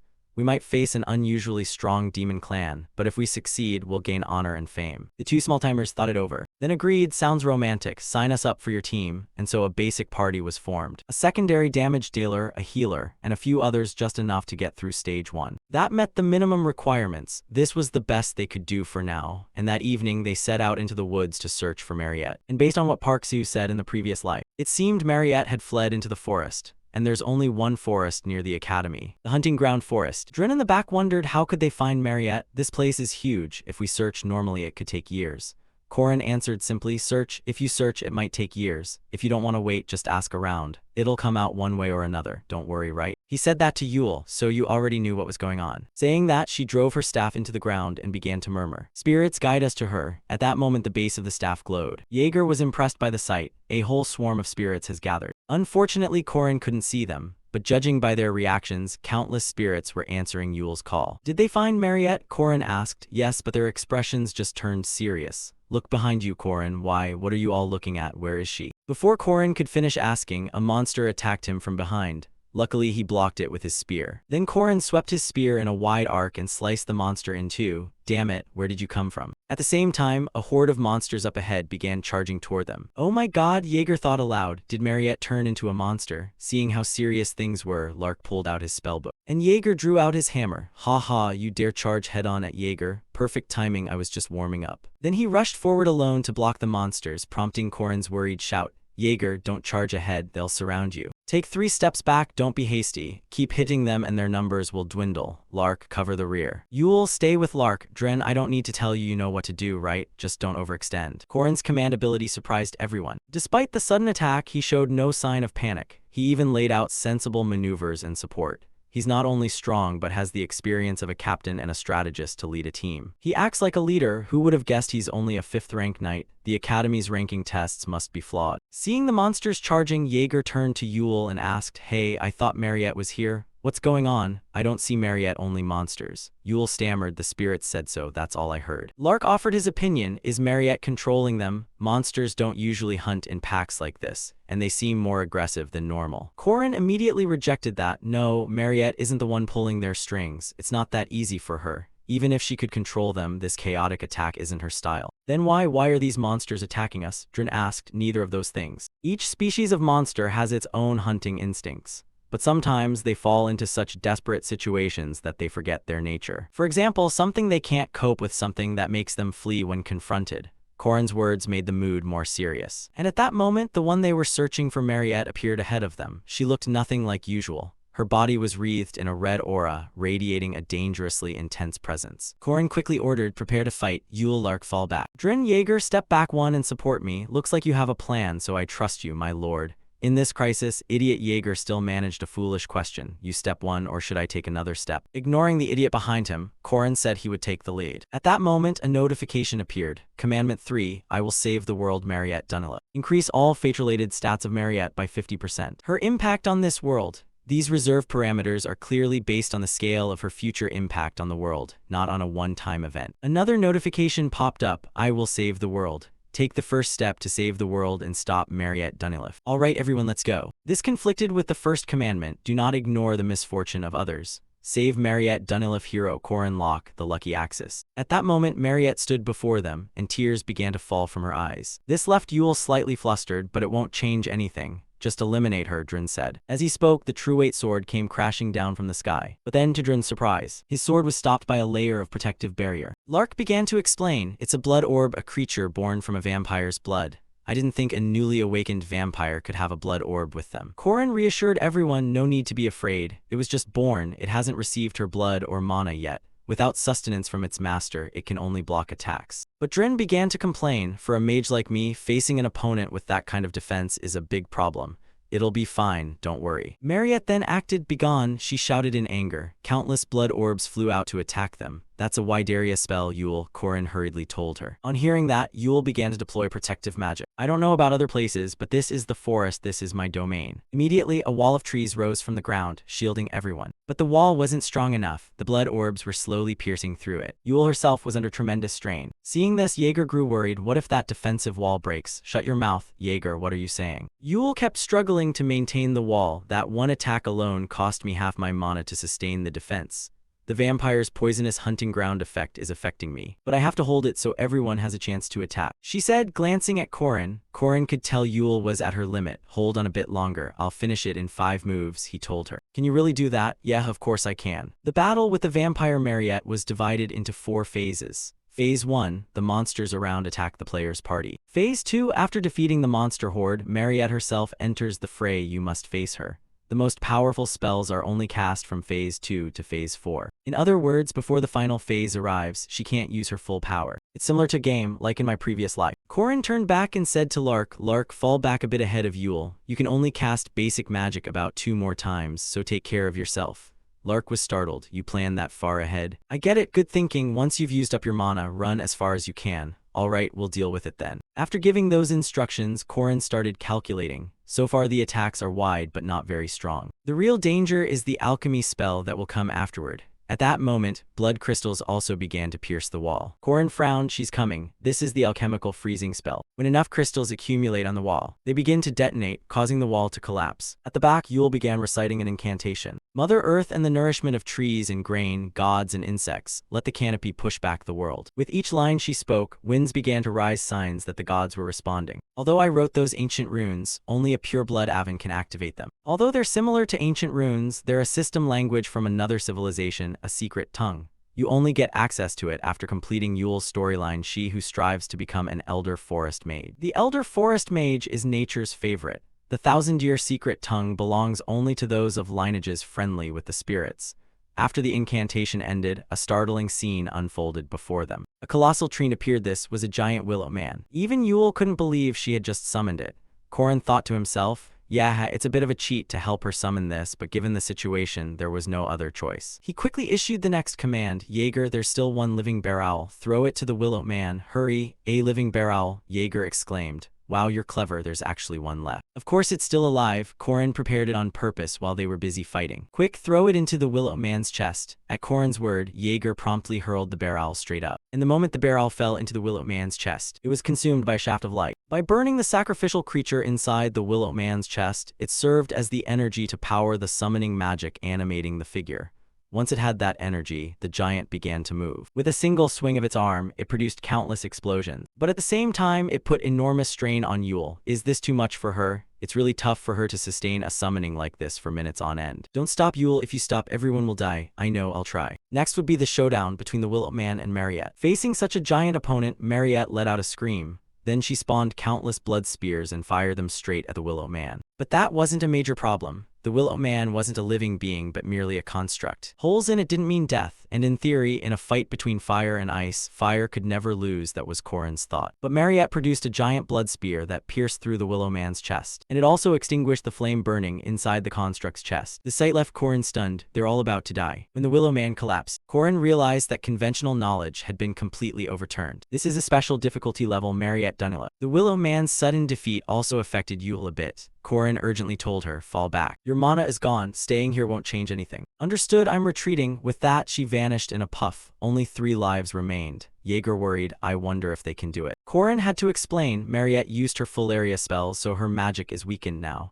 "Do you know what that means?" "This is our chance to strike." With that, he shot forward like a rocket. The other 2 hurried after him. As they charged, Mariette continuously launched blood spears at them. Fortunately, Corin's group could use their weapons to block them. As the initial attacker, Corin executed Accelerated Link True Weight Sword and hurled it straight at Mariette. Of course, it was still intercepted by the blood orbs. Damn, these blood orbs are tough. This time it was Jaeger's turn. He leapt into the air, spun his hammer, and slammed it down. "Take this," he shouted as he swung his hammer hard. It was Jaeger's special attack. Ash of Annihilation. The damage the enemy took would stack many times over. "He's really useful. Good thing I recruited him into the team." While Jaeger was celebrating breaking the blood orb, Corin warned, "Idiot, watch out," right after I praised him. At the same time, Mariette activated Phase 3. At that moment, a vast power erupted from her. The Blood Realm had been initiated. A massive black and dread orb appeared in the woods. After the Blood Realm exploded, Jaeger and Dren were knocked to the ground. Only Corin remained standing. Now they're trapped inside this barrier. The pressure is intense, instead of being able only to passively defend before. The blood orbs have absorbed her blood and magic and created this before your eyes. Right now, the blood is slowly forming a werehound. Seeing this, Corin could only sigh. "I didn't think I'd be the only one fighting it at this phase.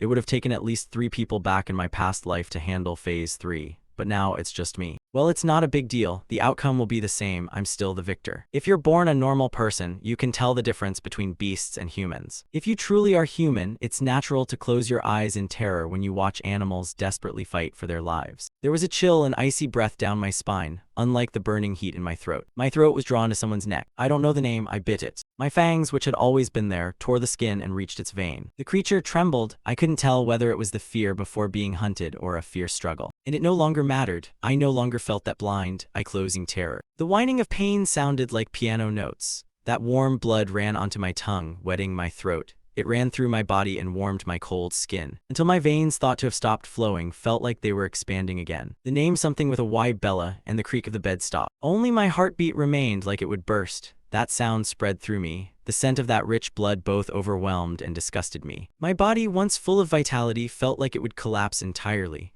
Only now did I realize that it wasn't an animal at all. I had committed a crime. I had almost killed my friends as if they were mere animals. No, perhaps even more ruthlessly than that. As soon as Mariette realized she had treated humans like beasts, she clutched her gnawing hunger and fled, until that sun found her. The battle between Corin and the werehound began. The dogman let out a howl, then puckered its mouth and spat out spiked balls of blood toward Corin. "You damn dog, how dare you bite a human?" Corin shouted as he executed the move 6 Pierce's fourth form, whirling sky return. With a single swing, he sliced all the spiked balls in half. Seeing his attack had no effect, the dogman began to act strangely. He drove his fingers deep into his chest, then clawed fiercely, sending blood spraying everywhere. The streams of blood falling from his body began to form 2 smaller dogs. Corin was irritated when he saw this. "If you want to fight one-on-one, fine, but you dare go up against 3 at once." Corin lunged forward, then performed a long slide to dodge the attacks of the 2 dogs. After that, he used the technique 6 Pierce's fifth form, throwing self into the wooden mountain. The spear immediately pierced the foes, shredding the 2 dogs to pieces. "Are you giving me bait for a meal?" "Pretty simple compared to that roar. Anything else?" Corin said as he turned to look at the dogman. But the dogman had truly gone mad. Instantly, his figure vanished from Corin's sight. Did he disappear? No, he moved too fast for my eyes to follow, Corin thought. "Let me teach you a thing or two, pet. Winning doesn't require a 100-step plan. What matters most is finding the weakness in a single step." At the same time, he anticipated its attack and quickly dodged. This was also his chance to counterattack. Calamity Serpent, Intent. Calamity Serpent ascends to heaven, Poisonous Dragon break. With that one move, he shattered the blood rift and simultaneously brought down the dogman. But he wasn't dead yet and still tried to rise. "You choose to protect the one who created you until your last breath, huh? Why would you do that?" "Just wait, I'll definitely save her, your mother." As he spoke, Corin glanced toward Mariette. She was now entering the final stage. The moment this stage began, Mariette would drive one of the team members into a life-threatening situation. That's why he couldn't remove her bloodthirsty combat effect on his own. Normally, to rescue a team member, the vampire's target, all team members must stand close together and deceive her, making it difficult for her to pick the weakest target. But right now, no one could help. Because of this, Corin gave up attacking and allowed himself to be drained. A notification popped up, vampiric affliction detected. Mariette Dunileff's stamina and mana are recovering.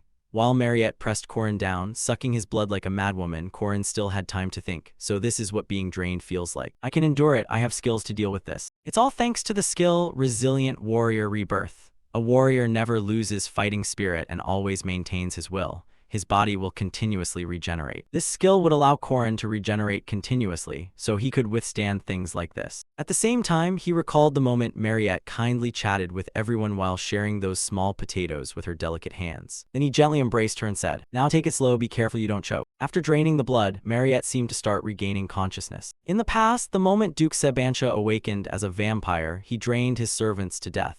Even the greatest remaining commander in history couldn't restrain his thirst for blood. It took Park Sihu a month to capture Mariette alive, and because she drank monster blood which tasted no different from seawater, it only made her thirstier. But Mariette never killed anyone. She endured the urges and cravings through her extraordinary will. This is an unnecessary contrivance for a final boss when there's only one weakness. That's why Corin believed that a better ending must exist. At this point, Mariette had regained consciousness. Tears fell from her onto Corin's neck. "Junior, I'm sorry," she kept saying between sobs. Seeing her return to normal, Corin felt relief. No matter how many times I die, whether she's the top witch or even if she's truly a vampire, none of that matters. Maybe I used to judge her like Park Sihu did. But the teachings of the master I met in that world changed me into a different person. The one I always looked down on as just an NPC in a game protected me and told me I was still a child. As the successor, I witnessed his final moments, and as his disciple, heard his teachings.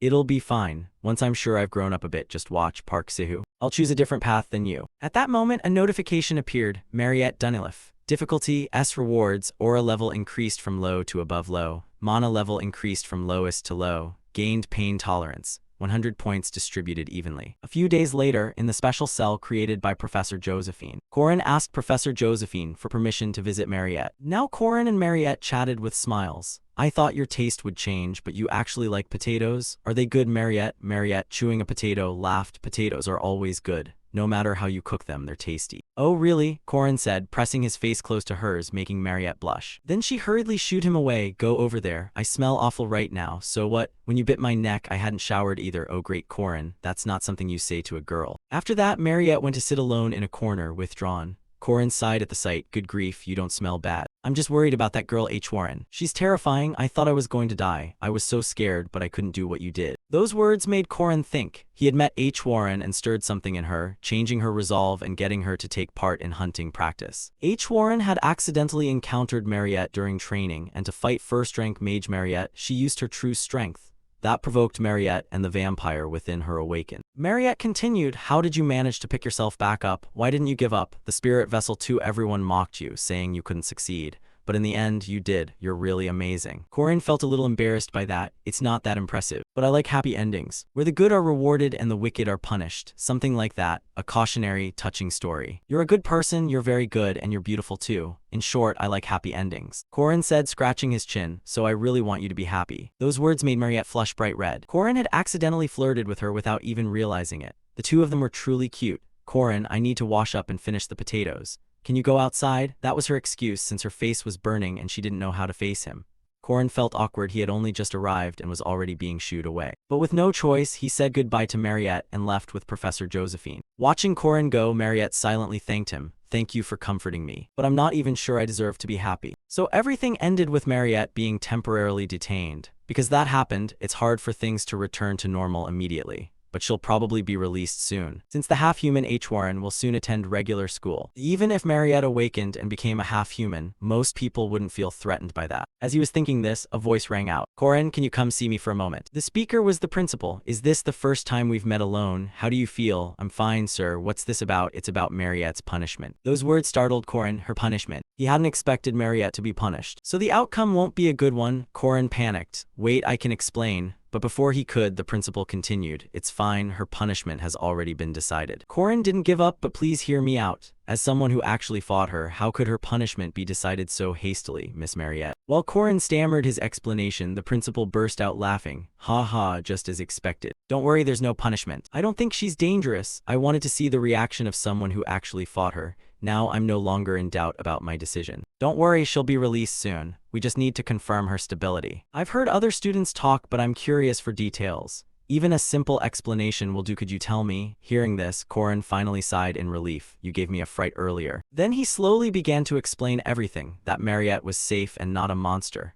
Corin didn't know how much the principal believed, but he made his point very clear. I understand. Thank you for informing me. We'll need to make an official announcement. Of course, we won't disclose all the details. Now that I've heard the details, I must get back to my work. Thank you, Corin. As he spoke, he bowed to Corin at a 90-degree angle in thanks. Thank you for helping us prevent dangers caused by the inexperience and complacency of adults. I'm truly grateful and sorry. If you need anything, I'll try my best to repay you. Iryu Kassar, the Academy's chairman, is very valuable. He is someone who knows his weaknesses and takes on extra responsibility. Recalling what the man had said in his previous life, Corin believed he was a good person. With that in mind, he said, please raise your head, sir, that's my request. At the same time, in Mariette's cell, she was thinking back to the memory of drawing Corin's blood. The hand patting her back was very soft, and the skin that touched her was warm. Her reason, the part that had vanished, was swept away and washed clean by waves of emotion. As she pushed the cold monster child inside her away and reclaimed her humanity, the only thing she could do was apologize. But now Mariette felt more anguished and constrained than ever. Who am I to demand forgiveness? Is Isabella safe? Because she loved everyone most of all, guilt had worn her down. That was why she didn't resist Professor Josephine's magic but accepted it and locked herself behind iron bars. But when Corin visited, she put on a different act. In truth, she was exhausted. She's a monster and a demon, an enemy of humanity who could suck others' blood at any moment. But one thing he said chased all her worries away. I mean, I want you to be happy. Those words were the sincerest she'd ever heard. She remembered the image of him throwing himself in to save her someone who had turned into a monster. That powerful moment, Corin's sacrifice and sincerity, made Mariette realize that part of her life would live on forever in memory. A week after Mariette's incident, although there was some turmoil because a few bastards had leaked that Mariette was at the school, the situation calmed quickly since the half-human H. Warren had enrolled. And even though the paperwork still said Mariette was detained, in reality she had been released. Seeing her return, everyone congratulated her. But Mariette didn't pay attention to that. She was busy scanning the crowd for her close friend Isabella. Isabella isn't here. Not finding her close friend made Mariette very sad. After that, she returned to her room and thought a lot. She must be afraid of me and hate me, right? If I were her, I wouldn't want a friend who bites me. I don't want to stand in the way of others or of Isabella. If that's the case, I need to disappear from this academy. As Mariette sank into those negative thoughts, a knock sounded at the door. This surprised Mariette, who could be visiting at this hour. She began to open the door. Then a figure threw their arms around her. Mariette, are you okay? How are you? It was Isabella. She spoke with tears welling in her eyes. Mariette was stunned. Wait, how are you here? Why shouldn't I come? No, it's not that, but you didn't want to see me. No, that's not it. Finally, Mariette calmed down and asked her friend, aren't you afraid of me? The question startled Isabella a bit. Then she smiled and said, sorry, but I saw everything before I passed out. Your face after you bit me, the face that didn't know what to do and looked ashamed. You know what, Mariette? No matter what happens, I always consider you my friend. So whatever happens, I want you to still see me as your friend, okay? Those words made Mariette burst into tears. Thank you, I thought you would hate me. Hey, you're still feeling guilty. Honestly, I'm feeling fine, but I haven't been discharged yet, so I can't go out right after you were released. If that junior hadn't sneaked me out, she laughed and pointed behind her. Where did that junior go? There was a tall junior behind me a moment ago. Those words froze Mariette because she knew who that junior was. I get it, so he helped me again, Corin. She thought that and covered her face, blushing. So the first part of the story ends here. Everyone gets a happy ending, something that never happened in the previous life. Although a few unexpected things occurred and nothing went according to plan, I actually prefer this ending. Even without a player, the world keeps functioning. Even off-plan, everything still reaches a good conclusion. This moment marks the starting point of a new world. After that, in the following days, Corin's schedule was pretty simple. It revolved around attending classes, lunch, more classes, training, dinner, and training. The reason he trained so hard was because he needed to become even stronger. Given the script rapidly approaching with that girl, he had to train harder. That's why he was lying in the training room. The technique Corin was practicing was Supreme Serpent Art Serpent Ascension. And just as he finished performing that move, a voice sounded. Ooh, I'm impressed. Corin, you're really diligent today. The voice belonged to Mariette. You're back to normal, as if nothing ever happened. Alright, since you worked so hard, make sure you eat a lot. I didn't cook much, but finish it all. Saying that, she laid out a pile of pastries, all made from potatoes. Coincidentally, Corin was hungry, so he said, well, I'm hungry too, so I'll eat it all. That made Mariette very happy. But when she saw a little blood remaining on Corin's wrist, she started to drool. Ah, blood. Seeing her odd reaction, Corin asked, what's wrong? Is there something on your face? That made Mariette bashfully look away. Oh no, I accidentally saw blood and started drooling, she thought to herself. You've been drinking blood lately, right? Here. As she spoke, she produced a bag of blood. Fresh blood and packaged blood are a little different, aren't they? It's a bit different, freshness, flavor, and your blood tastes amazing. I just find it strange. At that, she began to fidget awkwardly. It's probably like organic food versus pesticide-sprayed food. Yeah, similar, like frozen meat and fresh meat. Corin thought for a moment and said, so does that mean you've resigned yourself to eating frozen meat for the rest of your life? Sometimes it's okay to drink mine. Those words shocked Mariette. Huh, what? Drink my blood? That made Mariette's face flush. What the hell is your face saying? But Corin kept going. He tilted his neck toward Mariette and said, I can regenerate. So if you're tired of packaged blood, you can come to me. Or are you craving it now? Those words made Mariette even more embarrassed. Don't say things like that. I refuse. I don't want to trouble you. Saying that, she paused and pulled out a vial. Anyway, it might be a bit nauseating, but it's very good for your body. Vampire blood is one of the best magical ingredients. With such a tempting treat, Corin didn't hesitate. He downed the vial of blood immediately without thinking. His action left Mariette a little embarrassed. A few notification windows then appeared. You have absorbed a level 2 elixir. This elixir contains special ingredients. Aura rank has increased by 1. Maximum aura has increased by 500. 10 points have been distributed evenly. After that, Corin's whole body burst with a surge of power. The taste of this isn't pleasant at all, but thanks to drinking it, he's definitely stronger than in his previous life. Great, with this Corin can begin the scenario with that girl Alicia Aiden. A direct descendant of the famous Aiden sword family and a grade 2 knight, Alicia's life had changed a lot compared to before. After feeling the invisible wall between her and a grade 5 swordsman she met in the hunting grounds, Alicia realized she needed to improve herself further and began to strive for that. Of course, until a few minutes before she found her favorite treat. He ate so many honey pop candies. Yes, Alicia was basically lazy and lacked ambition and had no real interest in swordsmanship. Although her sword talent was nearly genius level, her study attitude was terrible, always earning below average marks. And Alicia was thoroughly satisfied with herself. Here, I don't have to swing my sword 10,000 times a day, the tests are just basic moves, and I don't have to sweat through brutal sparring with the seniors.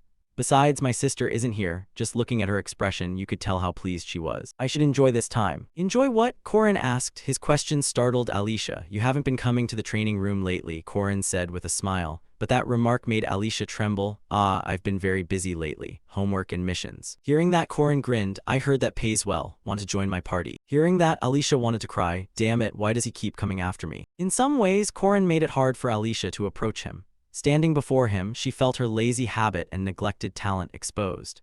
The mediocrity of a prodigious swordsman certified as a grade 2 guard knight at a young age, and the granddaughter of a genius swordsman was laid bare. On top of that, Corin's methods were tough. He kept talking about basics. Isn't it normal at our age to pull off a ridiculously cool, deadly move? But when Corin said the two parties would get 2 gold coins and the difficulty was only level 2, her money-loving habit flared up. 2 gold coins. With that, I can buy so many clothes and honey pop candies. Let's go. No, we're going midweek, so just prepare your gear. Yes, sir. Oh, and today I'm planning a short mission paying 20 silver. Let's take it together. 20 silver sounds good. At that, Corin was very satisfied. For these factory-farmed chickens who haven't been beaten by society, herding them is extremely easy. This is enough for the scenario. I'm not sure, but by my estimate it's today. Back to Alicia's routine, she liked the patrol missions on the job board.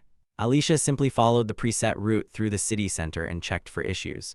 Monsters coming near the city were only level 4 or 5 at most. Mid-level monsters rarely appeared, so the chance of trouble was very small. Low work but good pay. Alicia didn't find it strenuous at all. Moreover, whenever she did these kinds of missions, she always received flattery from the people around her, which made her nostrils flare with pride. It was completely different from being at home. At home, she only heard terrible comparisons between her and her genius older sister. The family looks down on me, but am I really that bad? So the two of them completed today's patrol easily. Everyone was safe and happy. That is, unless something else happened, and when I say that, it means something did happen. In the night sky, a flare began to shoot up, drawing everyone's attention. It was the signal from the previous patrol team, Monster Nest, at least rank 2. Alicia was a bit surprised because she couldn't see anything. But the guard beside her explained, because this is a magical flare visible only with the special lenses they're wearing. It's also the patrol guard's secret method. Anyway, let's move out. Those words made Alicia inwardly distressed. If nothing else happens on the patrol, it would end without killing any monsters. But when a spawn event occurs, everyone on duty must join the raid. The worst part was that it happened at the last minute. And that was exactly as Corin predicted. It was a level 2 monster den found by the patrol team ahead, the lair where wolves gathered around a werewolf. Werewolves were monsters Alicia could defeat. Even if poisoned, this time they could take it down easily. But immediately after, they ran into a bigger problem, the appearance of a special monster. A level 1 Dunlahan. Damn it, why is a Dunlahan hanging around here? She thought and unleashed her signature move. Aiden Technique / Frozen Domain Burst. The technique produced an X-shaped sword chi that shot straight at the monster. But then Alicia was surprised by how the monster evaded her strike. It launched itself into the air and slipped through the gaps in the attack. What kind of elasticity is that? Like some sort of invertebrate. Immediately after, the creature's arm turned into a whip, coiling tightly around Alicia. So fast and so experienced, it's at least a level 1 monster. If that's the case, thinking that, she shouted, "Damn it. Help me, Corin." The honor of a warrior was the last thing on Alicia's mind now. A few guards nearby announced, "Corin is dealing with another monster." That news made Alicia cry out even more. Why aren't you here when I need you? At that moment, the monster launched a finishing attack on Alicia. It terrified her so much she shut her eyes tight. But then nothing happened. Alicia opened her eyes to find both the horse's head and the Dunlahan's head whizzing past her very quickly. Alicia realized someone had saved her. As she stood to thank them, the sword before her looked oddly familiar. Then a voice rang out, "You're still weak, lazy, and complacent as always." When Alicia looked up, it was, as she feared most, the eldest daughter of the famed Aiden sword family, destined to be the next successor, the strongest swordsman of her generation, the one to follow in the genius swordsman's footsteps. Lunia Aiden, who was also Alicia's older sister, a person extremely strict and terrifying. How did it come to this? Her sister's question drained the color from Alicia's face.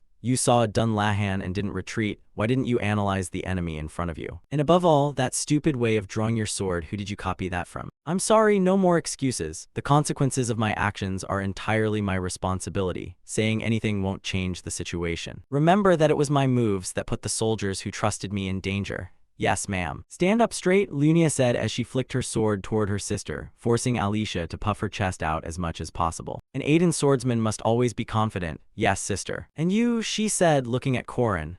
At that moment, Korin was still brandishing his spear. Caught me, just stood there watching Alicia while pretending to be busy. Lunia glared at Korin for a moment and then began to introduce herself. I am the Holy Sword's chief disciple, the first mistress of the heavenly sword Lunia Aiden. Korin bowed and said, I am Langante's eighth disciple Korin Locke, a friend of Alicia. Pleased to meet you. Lunia looked Korin up and down as she assessed him. Right, I get what you mean, but I can't reveal my full abilities. Only 2 people use the spear that way, no one else, just those 2. Over here, when Korin stayed silent, Lunia turned. If you don't want to say anything, that's fine. At that moment, another voice called out, Village Chief, we've cleared all the monsters in this area. Those words came from a member of her force, the elite troops of Aiden. They were all grade 2 knights, also called the 5 Swords. They were all at the same rank and above Alicia. Then a girl asked Mistress, should we pursue the monsters that fled? No need, let's return. Yes, ma'am. Alicia, who had been trying to slink away, was called back. These traveling swordsmen formed groups, commonly called sword guilds. They followed their leader, gathered together, and eventually regarded themselves as a sect. 60 years ago, the sword genius Garant founded a new generation of swordsmen, and as head of the clan at the time, he began spreading martial schools, making Aiden a famed swordsman clan representing the entire continent. At the Aiden Merkaba Sword Village, a small gathering of members was taking place. Authoritarianism, discipline, and an inclination toward organized strength, these traits existed from the start and still linger today. Down below, Alicia began to speak. I am a direct disciple of the grade 2 sword clan Alicia Aiden. Greetings, mistress of the village. The other disciples were sweating with worry. What the hell? Even with a principal direct disciple here, why are you making the junior disciples kneel like that? Above, Lunia sat comfortably, one hand holding papers, the other a pipe, and began, patrol missions, protecting merchants, handling level 4 monsters, what nonsense. There's even a task helping out a cafe. Alicia hurried to explain. Oh, that mission had me wear a uniform and hand out flyers. A friend recommended it. No, I just thought the cafe uniform was cute, it looked nice. She blushed with embarrassment as she said it. Lunia observed Alicia for a moment and said, Pathetic Alicia, I never thought you'd use the clan's guard certification for things like this. Do you want to shame the family? Aren't all these missions just about hunting low-level monsters? Do you think fighting those makes you a hero? Alicia, don't forget human nature doesn't change. Her sister's words left her silent. A little later, Lunia held a private meeting with her 5 swords. Miss, no, she seems fine, looks like she may have put on weight. Anyway, does nobody know that guy? That guy you mean Korin, he's just a grade 5 knight, grade 5. Lunia was puzzled. Impossible. Is the Merkaba Academy's level test that unreliable? From what Lunia observed, Korin's gaze was fixed on Alicia the whole time, yet the monsters couldn't touch him. To stay so focused despite fighting distractions, it's as if he has decades of experience. That sensitivity and steadiness only come from hunting skills in real life. And that spear technique, at a glance it seems simple, but to a top female swordsman, she recognized his spear skill as quite solid. The meeting was brief, but she was fairly impressed with that fellow. If that young man sided with my sister, thinking that, she recalled the academy had asked her to visit for an exchange, so she would likely meet him again. Korin was happily visiting with Mariette. Whenever Mariette, nicknamed Senior Potato, came by, she brought lots of things. Right now she had spread out a pile of pastries. These are potato pies. I filled them with minced lamb and baked them. Eat when you're hungry. As soon as Korin took a bite, he noticed something odd. Senior, the lamb tastes, Mariette cheerfully replied. You noticed? It's fresh, just slaughtered today. Professor Josephine asked me to help her butcher the sheep, so I practiced. Hearing that, Korin was moved to tears. Damn, while you live a boring vampire life with frozen blood packs to get by, this is actually delicious. I'm touched, Mariette. Well, is it good? Next time I'll bring beef. Do you like braised oxtail? While she was cheerfully talking, Korin suddenly grabbed her hand. I love it, you're talking about braised oxtail, right? Then it's a promise I will definitely bring braised oxtail. Anyway, your hands are big, Korin. Rough, sinewy, sturdy, the hands of a vigorous person, really wonderful and strong. She said this as her expression shifted and sweat started to bead. Suddenly a voice rang out, Mariette. The call startled Mariette, and she hurried toward the voice. Isabella, hello, have you eaten? Why is your face so red? No, I wasn't doing anything. Bye, Korin, see you later. Watching that, Korin could only think, women are really hard to understand. In my previous life, I couldn't even go out once for 3 years because of that Park Sihu. Man, you really can't predict anything. The reason I couldn't date was thanks to that jerk Park. He controlled me too tightly. My current friendships are quite different from my past life. Sometimes Yule brings rare wild mushrooms, then the 2 of us go to the library and start learning the Agam alphabet. Drin also visits me more than my other friends. He seems to see Korin as a useful companion, so if there's a tough, high-reward quest, he suggests teaming up with me. Normally, Korin is in the same class as those 2 random guys. Right now, those two were turning pale with fear. Seeing that, Corin hurriedly asked, "What's wrong? What's happening? Damn it, there's a monster," one of them said, turning to look back. Behind Corin was H. Warren. "Food, promise." H. Warren could only murmur those words. "That body looks like the artist drew two different people, doesn't it?" Seeing a familiar face, Corin relaxed. "What's with H. Warren? Well, I guess she might as well be a kind of monster. What promise about food?" Then he remembered something from a month ago. "It seems you did promise to bring H. Warren food, but that was a month ago." She really remembers everything. Corin turned back and told his two buddies, "I can't eat with you today, it's fine. I suddenly remembered I haven't done my homework." The two muttered and started to leave like they were afraid of ghosts. So Corin had to take H. Warren to a restaurant to keep his food promise. "You look a lot like a cat, so I brought you here. Do you like fish?" At his question, H. Warren was about to shove the whole fish into her mouth. Corin gasped, "Hey, are you crazy? Do you have an invincible throat?" "That's disrespectful to the food," Corin said, but for H. Warren, food just needs to be chewed and swallowed. "Heh, just wait and see," Corin said as he started using chopsticks to separate the fish. "See, now it looks much tastier, right? Instead of just swallowing, you should look with your eyes and smell the aroma." As he spoke, he handed H. Warren a bowl of rice with a slice of fish on top. "That's how you show respect for food." H. Warren's face reddened a little. Respect. After that, H. Warren began to eat heartily. Watching H. Warren eat, he began thinking, the weapon production phase is more or less set.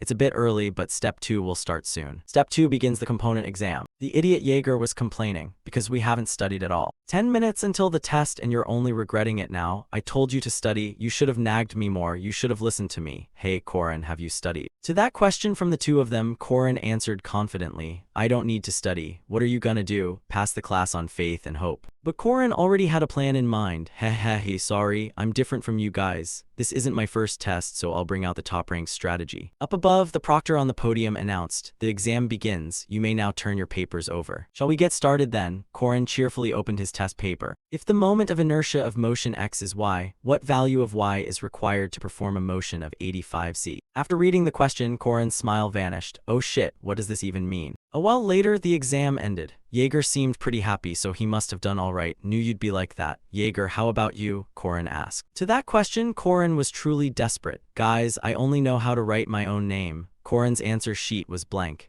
Even idiot Jaeger had managed 1 or 2 answers before calling it quits. At that point, Corin remembered, in my previous life, did I ever study? I just kept researching specialized skills nonstop and didn't learn anything about this world's general knowledge. But it's okay, there's still a way to salvage this. Later, at the festival hall for the pinnacle of coursework, one of the easiest challenges in the game, the department's practical exam, was a golden opportunity to rescue the embarrassingly low written score.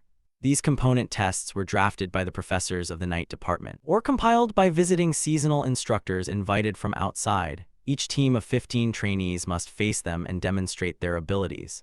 Afterwards, they will be evaluated and given scores by the professors in charge. Since I'm a 5th level knight, the trainer's level certainly won't be high. That's also why you're not too worried yet. Heh, do I get extra points if I beat the trainer? I don't know who it is, but sorry in advance. He apologized in his heart, but his facial expression didn't match. Whoever it is, I'll win and improve my written test score. That's Corin's plan. But at that moment, the crowd started to get noisy. Wait, why is that person? Seeing this, Corin was surprised. What's with this reaction? Who's the trainer? At that moment, a voice rang out. Still all right. We meet again, Corin Locke. What the? Why is she here? Corin thought. The big sister has arrived. This time the president is out of the game. Cut to another corner of the testing ground where the teacher's voice also echoed. Well, today's special guests for the exam are swordsmanship experts from the renowned Arden Sword Academy. Please welcome the 5 Peak Swordmasters. At that invitation, the 5 girls under big sister Elena also stepped forward, moving gently. After all, they're only trainees. Watch out for that swordsman though, he looks strong. Looking across, the trainees realized these 5 girls were no pushovers, so they immediately shouted to attack at once, all charging together. Someone yelled loudly, then the whole lot rushed forward to take the blows. Only the youth Jin remained calm in the back observing.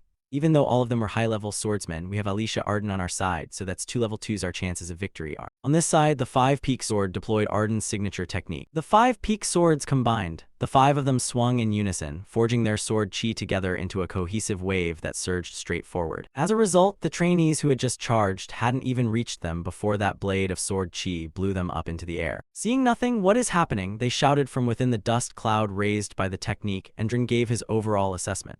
The chance of victory is low. They approached the enemy and fouled their own sight, causing chaos. Their combat experience is too deep. Handling this situation is extremely difficult. So first we have to clear the line of sight, he thought, and Dren began spinning his sword like a propeller overhead, creating a vortex of wind that blew the dust aside. But at that moment, the demonic sword Malia flew in to attack him from behind. Luckily, Dren noticed in time and brought his greatsword up to block the strike. Alicia beside him, seeing this, cried out worriedly, "Dren." But before she could think further, Jenny's swift blade shot toward her at incredible speed. "Don't get distracted, I'm the opponent for the young lady," she said as she swung her sword, forcing Alicia to hurriedly raise her blade to defend. But it's clear Alicia's combat experience still had many shortcomings against these opponents. With a simple leg sweep, Jenny sent Alicia tumbling to the ground. TCH, there are about 10 trainees, probably only 3 of us are enough. Her fighting stance has too many flaws, young lady, she said, then thrust her sword at Alicia again. Luckily, Alicia rolled to the side in time to dodge the blow. Meanwhile, up in the stands, the trainees enthusiastically cheered as they watched the 5 peak swords fight so impressively.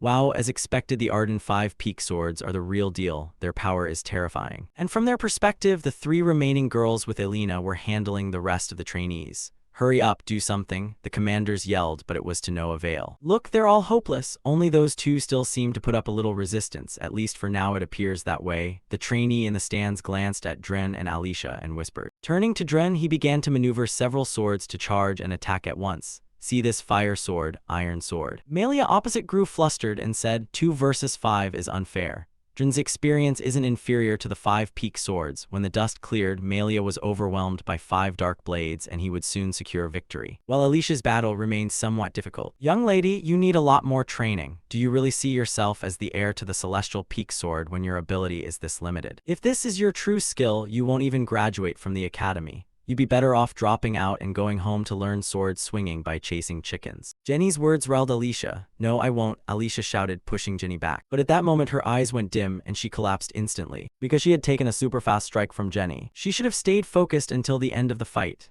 Still a long way to go, the swift blade sighed as he looked at the young lady before him. Although she opened her eyes to gauge the limits and the space around her, Alicia was helpless against such a powerful opponent.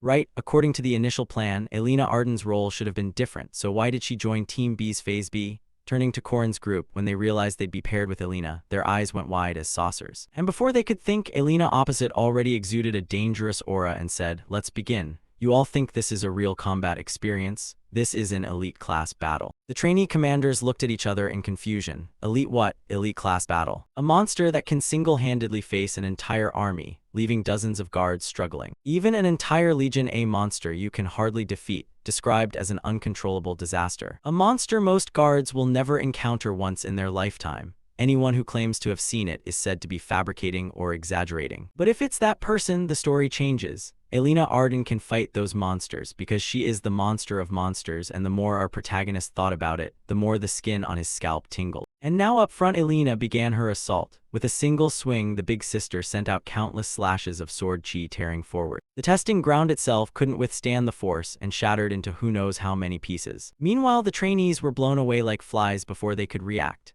The luckiest was Corin, because knowing how strong the big sister was, he had sneaked back and hidden behind a stone pillar to avoid being blasted away by the first strike. "Truly ruthless," Corin said as he looked at the students sprawled on the ground. And somehow, when Corin glanced to the side, he found that the veteran Yeager had survived the blow, but he was close to peeing himself. That was a near miss. "Isn't this test a bit too much, facing such terrifying opponents?" Corin relaxed and explained, "She's actually merciful. If she meant to use tactics, it's over in 10 seconds. "But what's that in his hand?" Corin said, looking at the ragged heap beside Yeager. He lifted that bundle of rags and smiled. It's Lack. I brought him along because if I left him, he'd probably die. Looks like he almost did." Turning to Yeager, the big man warned Corin, "Corin, you must not pass out. You're too heavy for me to carry." But as soon as he said that, another attack came and knocked the big guy to the ground instantly. And before our protagonist could react, the big sister's voice rang out, "Even if I wanted to help, you all are too weak. Come out. It's just you and me left," Elena said as she turned her face toward Corin. Corin realized he couldn't run, so he raised both hands in surrender and said, "Can I forfeit? Take a lower score if you must, but I know you won't do that. This is a chance to face a strong opponent. I don't want to miss fighting you," Elena replied coldly. Her words made Corin rack his brain, wondering if anyone could stand against Elena Arden. In his previous life, Elena and he had fought side by side in many battles. She was the one who gave him the spear and taught him refined combat techniques. It's not an exaggeration to say I learned how to use the spear from her, yet even by the final practice I still couldn't surpass Elena. She was a challenge I had to face. If I wanted to improve, I'd ultimately have to overcome her by my own strength. Thinking that, Korin braced himself and assumed a fighting stance. Seeing Korin muster the courage to face her, Elena praised him without restraint. Good. With that, she lunged at Korin, her face radiating danger. Our protagonist had to exert all his strength to withstand that first strike. What followed was a battle in which Elena continuously attacked and dominated while our protagonist strained to parry her blows. However, he was constantly being pushed back. Only occasionally could he land a counter like the one now, but of course it couldn't possibly hit Elena. She could counter instantaneously, nearly sending Korin to the dust. Then the big sister's blade whipped like a storm, forcing Korin to struggle even harder to defend. Yet the trainees in the stands were astonished to see Korin not felled by a single blow. Who is that? How could he possibly be just a fifth-rank student squire at the academy? A freshman able to go toe-to-toe with Elena Arden, how could that be? Back in the fight, after that high-speed exchange, our protagonist was panting like an ox. He looked exhausted. What a pity. Elena said as she sheathed her sword, sliding the blade back into its scabbard. That's it, it's over. No way, Korin thought, then suddenly realized something and gasped. The domain slash. It was the Arden School's most powerful technique, the assassin's instinct, Korin reflected inwardly. Opposite him, Elena drew her sword and said, let's see how you react. Show me a valid answer with your spear. As she spoke, the big sister unleashed a terrifying aura. Even the rawest trainees could sense how dreadful the next move would be. What is that? Isn't that extremely dangerous? Not just the newcomers, even the professors were sweating. Wait, is she trying to kill that student? Stop the test now. But sadly, they couldn't intervene in time because at that moment both launched their decisive strikes. The Arden sword technique, first strike domain slash. In that instant, the world seemed to stop, but only Elena Arden could move. The blade advanced slowly as if in a slow-motion camera. Thrusting the spear directly at Elena's razor-sharp sword and executing the move as fast as possible, Korin thought to himself. But sadly his body didn't move as he wished. Damn it, my spear won't move. In the frozen world I couldn't move. I could only perceive the stopped world at certain specific points. When I faced Mariette it was the same. Is this a coincidence? I can't control movement in this space anymore. No, one more step must be precise, just one more step and it's done. That's all I need, Korin thought as he forced himself to move a little more, and at that moment the two weapons clashed. Then immediately, centered on the two of them, a violent shockwave erupted, blasting everything around. The professors now gaped at the scene, reacting by instinct rather than knowledge. A godlike sense of omnipotence, as if one were the center of the world. You reflexively reacted to my domain. That should be enough. And more. You might need a better spear. Amusingly, your weapon is inferior to the skill you showed, the big sister said as she sheathed her sword and turned to leave. Meanwhile, Korin's spear had been split in two. But just then Elena suddenly noticed the way Alicia was trembling up front. She glanced back and told Korin, tests and the like don't matter. The reason I didn't avoid this fight was so someone like you could witness my domain. You already know Alicia's talent. There, the answer is clear. Lose the battle but achieve the goal, Korin thought joyfully. Up ahead the big sister continued, I'll stay in this city a while longer. I have some business to attend to.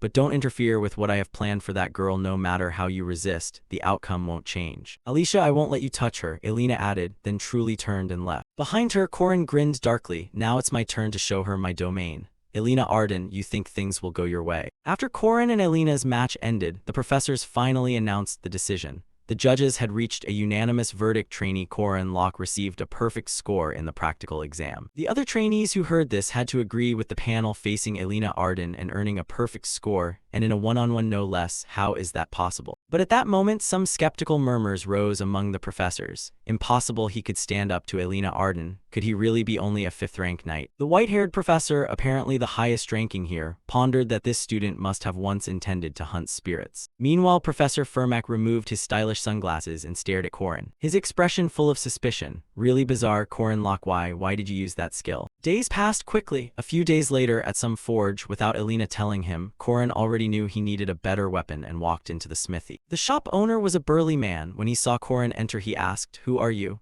The academy never hesitates to provide rare materials. Why are you here? You don't need to know, Korin replied calmly, thinking he'd done this many times and didn't bother to explain. Those ultra-rare materials cost hundreds of gold. Of course, no ordinary player could use them. Normally, you'd use such materials after completing a major quest. However, I had Supreme Soul Dust, a Tier 2 analyzer, and a top-grade silver granite, plus the wholehearted support of the Academy Council. The most powerful weapon to pacify the world, also called the White Spear. Korin beamed as he looked at the spear radiating light before him. The legend, the war spear of the White Knight from the Land of Shadows. Back to Alicia, it seemed she was recalling childhood memories. The deity hadn't stopped. It wasn't dead, so why was that? I remember the first time I went out. I remember cutting down a level 5 demon and frowning as its organs and blood leaked from its body, but the smell of human blood was different. I recognized it instantly, even though it was my first time. That distinctive smell belonged to a species on the brink of extinction. Back in the present, she sat in a carriage muttering that she had to work again today.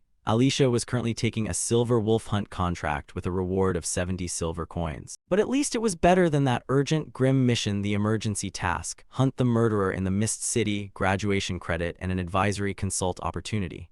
I don't want to die, Alicia thought, breaking into a sweat as she looked at the assignment. Still, there were other reasons Alicia chose the werewolf hunt. Where could he be now? She thought that as she glanced at Corin's bloodstained belt. Then a few voices behind them rang out and drew her attention. A 5th-rank knight, are they joking? Damn, at my age I'm still babysitting. And the person they were talking about was none other than our protagonist, Corin. Ignoring their gossip, he cheerfully greeted Alicia ahead. What a coincidence, Alicia.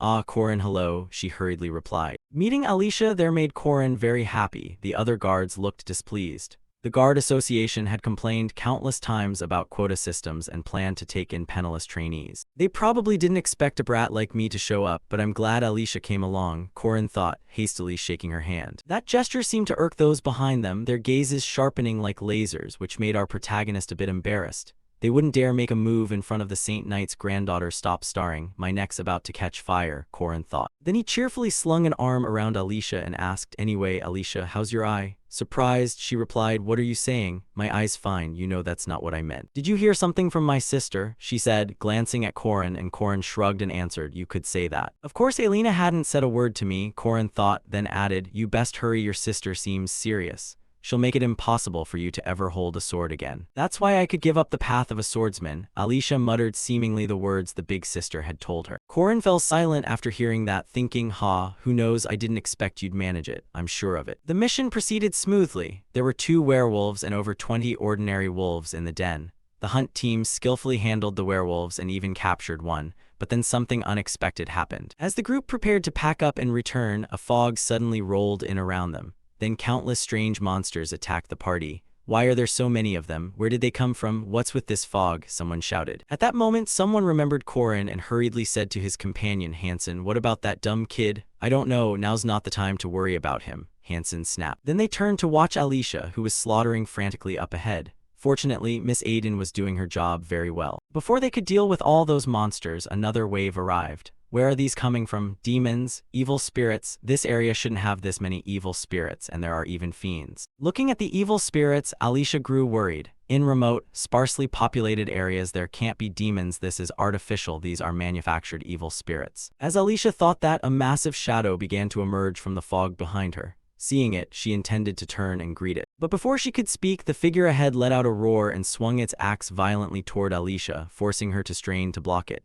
Too strong, that's not an evil spirit, it's a knight, she thought, then shouted. Why are you attacking us? How rude, back off now, Alicia shouted angrily. While she was busy dealing with the knight in front of her, a shout sounded from behind her, causing her to start and turn her head to look back. But it was too late, because immediately after, the knight behind her swung a maul in a sneak attack, throwing her off balance and sending her tumbling forward. The knight in front also seized the opportunity. He raised his axe high, preparing to deliver a chopping blow. Just at the moment, Alicia thought she was done for. The killing instinct inside her awakened. Like an automatic defense mechanism, before she could fully register what was happening, her body moved on its own and sliced the forward attacker into pieces. The sight of the mangled corpse before her, blood splattering everywhere, turned Alicia's face pale. This smell, human blood, it's different.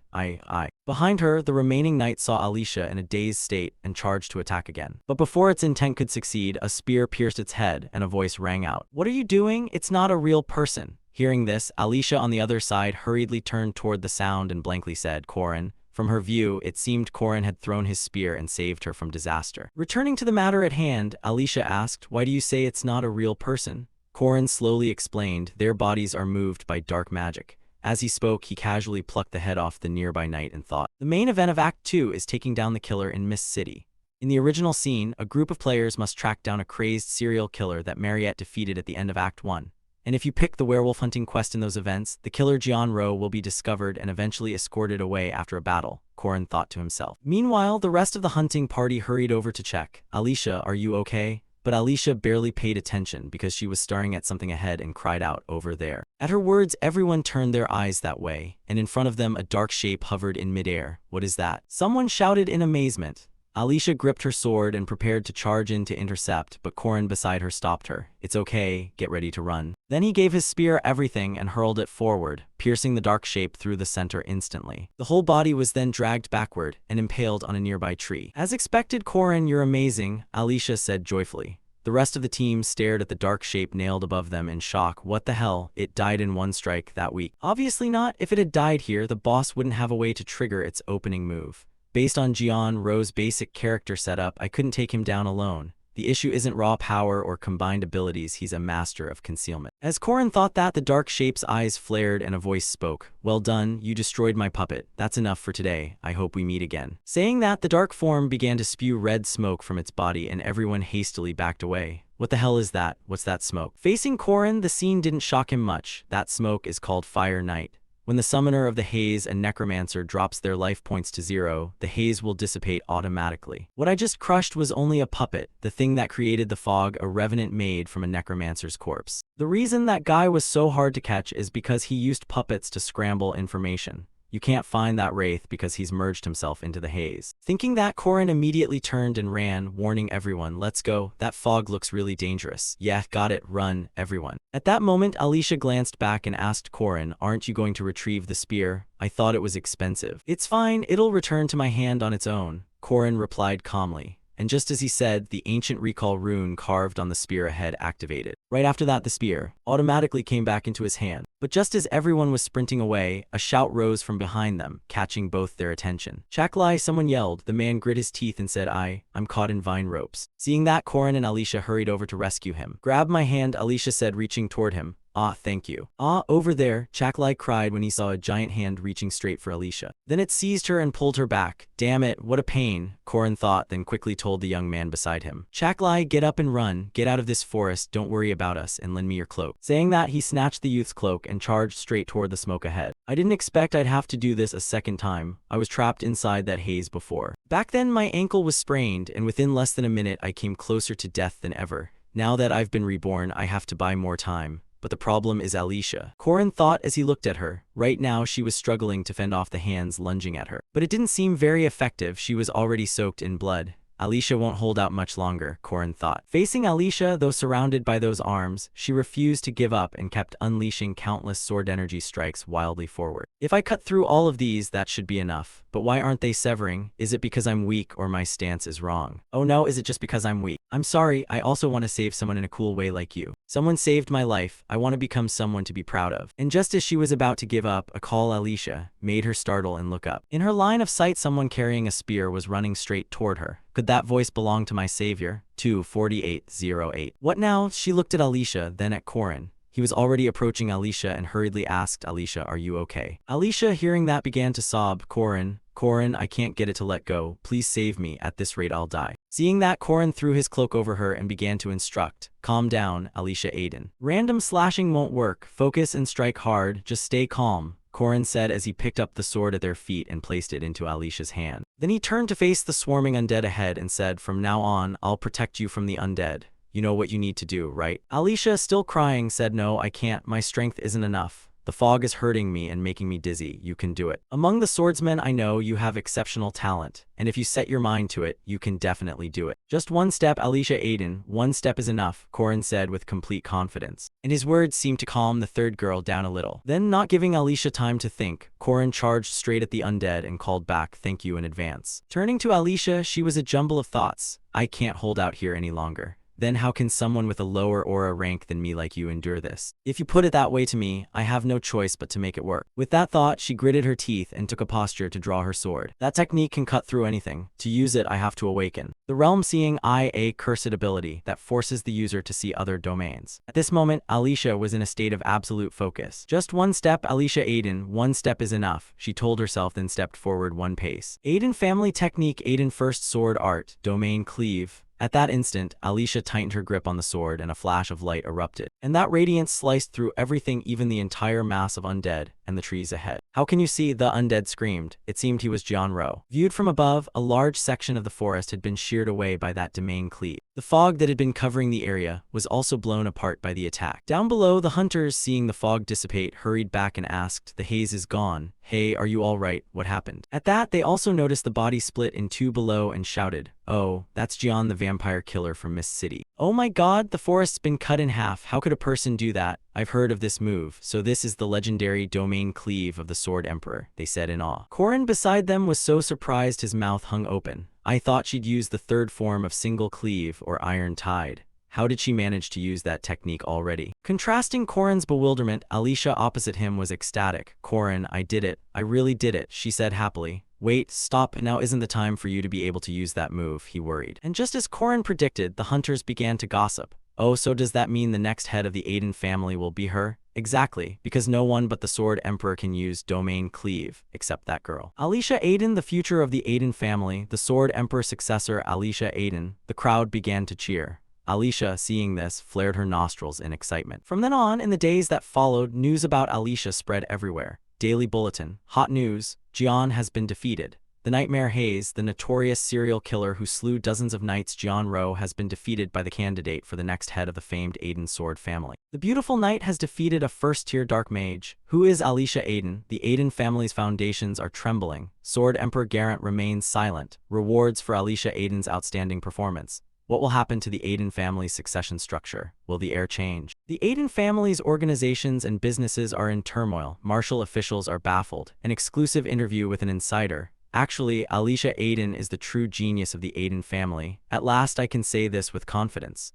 Blah blah blah. In short, all sorts of praise-filled news about Alicia began to appear. This even made the leader of the Five-Hall Sword burst with anger. She tore the paper in her hands and snarled. "How arrogant, get rid of this," she said, tossing the paper to someone beside her. Meanwhile, the person most directly affected by this, eldest sister Lunia, remained calm as if nothing had happened. The renowned Aiden sword family operates like a martial order and acts on the basis of strength. Under the commanding presence of Garant Aiden, they had been awaiting a swordsman to succeed him. Domain cleave exists at the Mind Dao realm, a level most warriors don't know about. Garant Aiden had long been waiting for someone who could inherit his legacy. Lunia she trained until she bled and sweated. The calluses on her hands are proof of her life.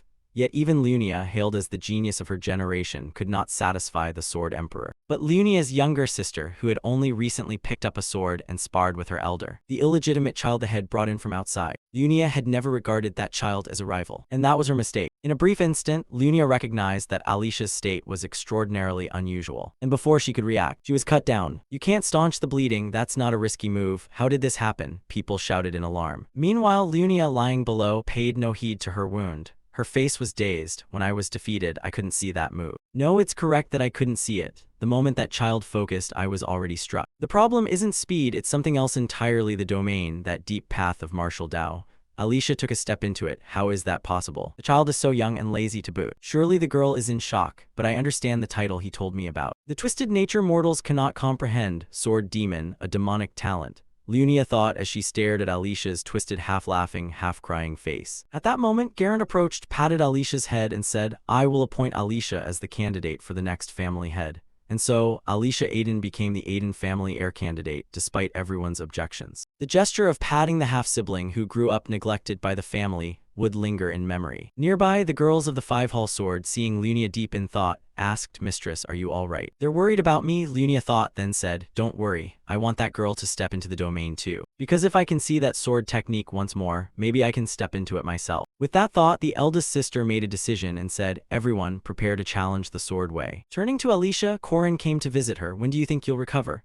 "Oh, they said if I apply medicine to the wound, I'll be fine in a day or two." "Corin, do you want a popping honey candy?" Alicia asked with a smile. Her carefree attitude put Corin more at ease. "Gosh, you really are relaxed. By the way, that move, domain cleave, how did you pull it off?" "Even if the realm-seeing eye let you see the domain, that doesn't mean you can use it right away," Corin said as he tossed a candy. And Alicia, embarrassed, answered, "You believed I could do it." "Hee hee, I didn't expect that if I tried I really could." Corin beside her, hearing that, exploded. Oh, you're a genius who doesn't have to try at all. Just then, a voice rang out from outside the door. I'm here to visit the patient. It's me, Junior. Are you all right? The visitor was none other than Mariette. Her arrival surprised Corin a bit. Ah, Senior Mariette. Mariette looked at Alicia and introduced herself. Oh, hello, I'm Mariette Dunilliff, second-year magic department. Hello, I'm Alicia Aiden, first-year cavalry department. Turning to Corin, he glanced at Mariette and asked, You came to visit her? Yeah, I was worried about her. It was unclear whether she meant Corin or Alicia. But immediately her expression changed 180 degrees, and she asked, So are you too close? Why do you ask? Why does your expression suddenly look so scary? Then there was a knock at the window from outside. What now? Corin said wearily. In response, H. Warren poked his head in like a ghost and said, Food, the live fish from earlier. Oh my goodness, Corin cried out in surprise. But then he noticed the worried look on the Potato Senior's face and thought,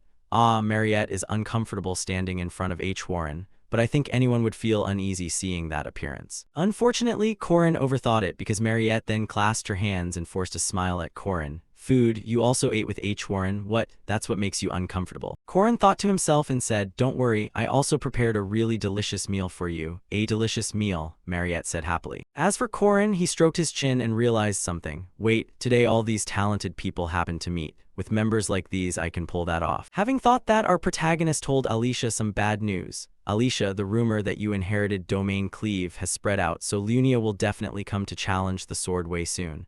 Are you confident? Alicia jumped and stammered, challenge the Swordway. Speaking of the challenge of the Swordway, it's a swordsman's tradition, carried out by 5 Grand Master-level swordsmen to test the head who has taken charge of a branch of the family. Or at least that's the pretext. For a long time, the Aiden family has used the Swordway challenge to legally eliminate rivals. Back to the story, when Alicia learned she was about to be challenged, she wailed, Confident? If I fight her, I'll die. No, from the start, I couldn't beat the 5 swords. Corin beside her spoke up, I have a good plan. What is it? I'll tell you, but on one condition. I promise I'll do anything. What is it? Alicia hurriedly said. Corin looked at her coldly and said, From now on, if I suggest fighting monsters or training in the gym, you must follow without complaints. Basically, you're a permanent member of my team now. Okay, I promise I'll obey, so please help me, Alicia cried. Good, I'll take your promise as an oath. Corin locked through the hardships of this time, whether short or long, and the truths I've learned through my own flesh and blood will help you get through the challenge. Cut to the evening, the leader girl of the 5-Hall Sword was walking along the road, when suddenly a knife flew past her face, making her scream in anger. What the hell is this? Who did that? She said, turning to the side. Then a voice rang out, Challenger. The leader, having clearly seen the attacker's figure, was surprised. Student H. Warren. While she was still stunned, H. Warren introduced himself. I, Alicia Studio, Master of Blade Technique. After saying that, she immediately lunged to attack. This left her opponent a bit confused. Blade Technique? What are you talking about? Why are you doing this all of a sudden? He said if he caught you, he'd buy me sushi. H. Warren replied calmly. At the same time, somewhere else on campus, Corin was fighting another girl from the 5-Hall Sword. What is this about? What are you doing? She growled as she defended against Corin's flurry of attacks. Alicia Studio, Master of the Blade Pole Technique, Corin locked. I want to learn from the famous sword master Lunia, Corin said, pulling a villainous face and rushing in like a madman. Strike before you're struck. That's the truth of life, he told himself. Alicia Dojo, Master of the Blade Pole Technique, Corin locked. Alicia Dojo, Master of Fist Arts, H. Warren. Alicia Dojo, Master of Flying Sword Technique, Drin Worski. Alicia Dojo, Talented Mage, Mariette Dunilla. The new commander of Alicia Dojo, Alicia Arden. The Arden family's 5-peak swords have been defeated, and now. Lena, the sword master, also looked at Corin and asked, Why would you do that? Facing her question, Corin smiled slyly. To develop a new dojo like ours, we need to raise our reputation, right? We're trying to expand aggressively. And the next day, news of the 5-peak swords defeat made the papers the Merkaba Daily. Arden's new dojo defeated the 5-peak swords of the masters from an anonymous report. This photo shows blah blah blah, the first steps of the new dojo, beating the 5 swords, gaining attention in the guild for its innovative dojo management. Would the Arden clan accept this? By family rules, there's something called the sword trial, a test to choose branch leaders, but even I know it's a way to crush other rivals. That's why Corin said he'd change this operational structure by joining the dojo's trial and sequentially beating the 5 swords under the dojo's challenge format. What I ultimately want is a one-on-one match with my sister. If I win and announce it, her people won't be able to touch me. That's why I started this. Registration fees for the dojo, operating costs, mercenary wages, Mariette covered it all. Once we get the bounty from that vampire assassin mission, I can quickly pay her back. Back to Lunia, she turned to Alicia beside her and said, Interesting. Stupid, if you wanted to run, you should have fled the moment you saw me. The idea for the dojo challenge wasn't yours, right? She's too sharp. So terrifying, Alicia cried inwardly, and that terrified look made Lunia realize immediately. Judging by your expression, I must be right, it was Corin's idea, wasn't it? Right after she said this, Corin from behind cheered Alicia on. Alicia, do you have something to say? Could I really beat her? Alicia wondered to herself, then spoke up. The first sword technician of the masters, Lunia Arden. As the new head of the Arden dojo, I want to duel you one-on-one. Lunia on the opposite side replied coldly, fine, a one-on-one duel, but a warning. I won't use a practice sword or any non-lethal weapon. I am ready, Alicia said nervously. The first sword technician Arden. A disciple of Lunia Arden and the first sword Arden, the second swordmaster, Alicia Arden. It's time for the sisters' battle to begin. Beside them, Mariette looked at the pair and thought, even if I go all out after transforming into a vampire, Lunia is still an opponent I'm not sure I could beat. Thinking that, she worried for Alicia and turned to ask Corin, is Alicia really ready for this? I trust her. Alicia can handle it. Yeah, then I trust you at most. Mariette's level of trust in Corin remained unchanged. Turning back, Lunia tossed Corin a pouch of coins and said, take it. What's this? Repair costs in a fight like this are too high, Corin said in surprise. No, this is the operational restructuring fee, she said. With that, the elder sister officially launched her attack. It was impossible to tell what technique the elder sister was using to attack. Moments later, she cleaved the entire building in two, to the horrified stares of Corin and Mariette. Strangely, Alicia had managed to block that assault. I really admire Lunia for how her passion for swordsmanship still blazes. She's my idol, like a hero stepped out of a fairy tale, a champion like Garand Arden, the figures from the stories that shaped my childhood. Compared to her, I'm just the daughter of a concubine. My mother died giving birth to me and my father treated me like a stain. To him, the only thing of value was the bloodline of the great sword King Garand Arden. Back then, their relationship was very good. Whenever she returned from a long trip, she would always pat my head. But the day I first cut someone, everything went wrong. Back in the present, a halo now enveloped the blade of her sword. Meanwhile, Alicia on the opposite side was plotting her opening move. She stepped 1 foot back and swiftly slashed the sword forward. As she thought it, she executed the exact motions she had planned, and immediately her blade successfully repelled Lunia's attack. She was following precisely what she'd learned from the books. Although adept at offensive techniques, unexpectedly she fought defensively. On the opposite side, Lunia unleashed an extremely powerful strike. It knocked Alicia back, her footwork remained as sloppy as ever. Coward, Lunia said. Alicia stayed remarkably calm, observing her opponent and using movement speed to unsettle her and attack at close range. With that in mind, she used superhuman speed, moved in a zigzag, closed from behind Lunia, and then immediately launched the third upper sword form, the Dragon Cleave. But unfortunately, her blade hadn't yet touched Lunia before Lunia spotted it. Lunia instantly countered with a breaking move, the blow nearly defeating Alicia. Right after that, Alicia let out a shout and charged forward. She grabbed Lunia in a bear hug, seemingly attempting a throw to take Lunia down. But with elite skill, the elder sister easily was able to nullify Alicia's attempt. Then she surged forward and kicked her younger sister in the face.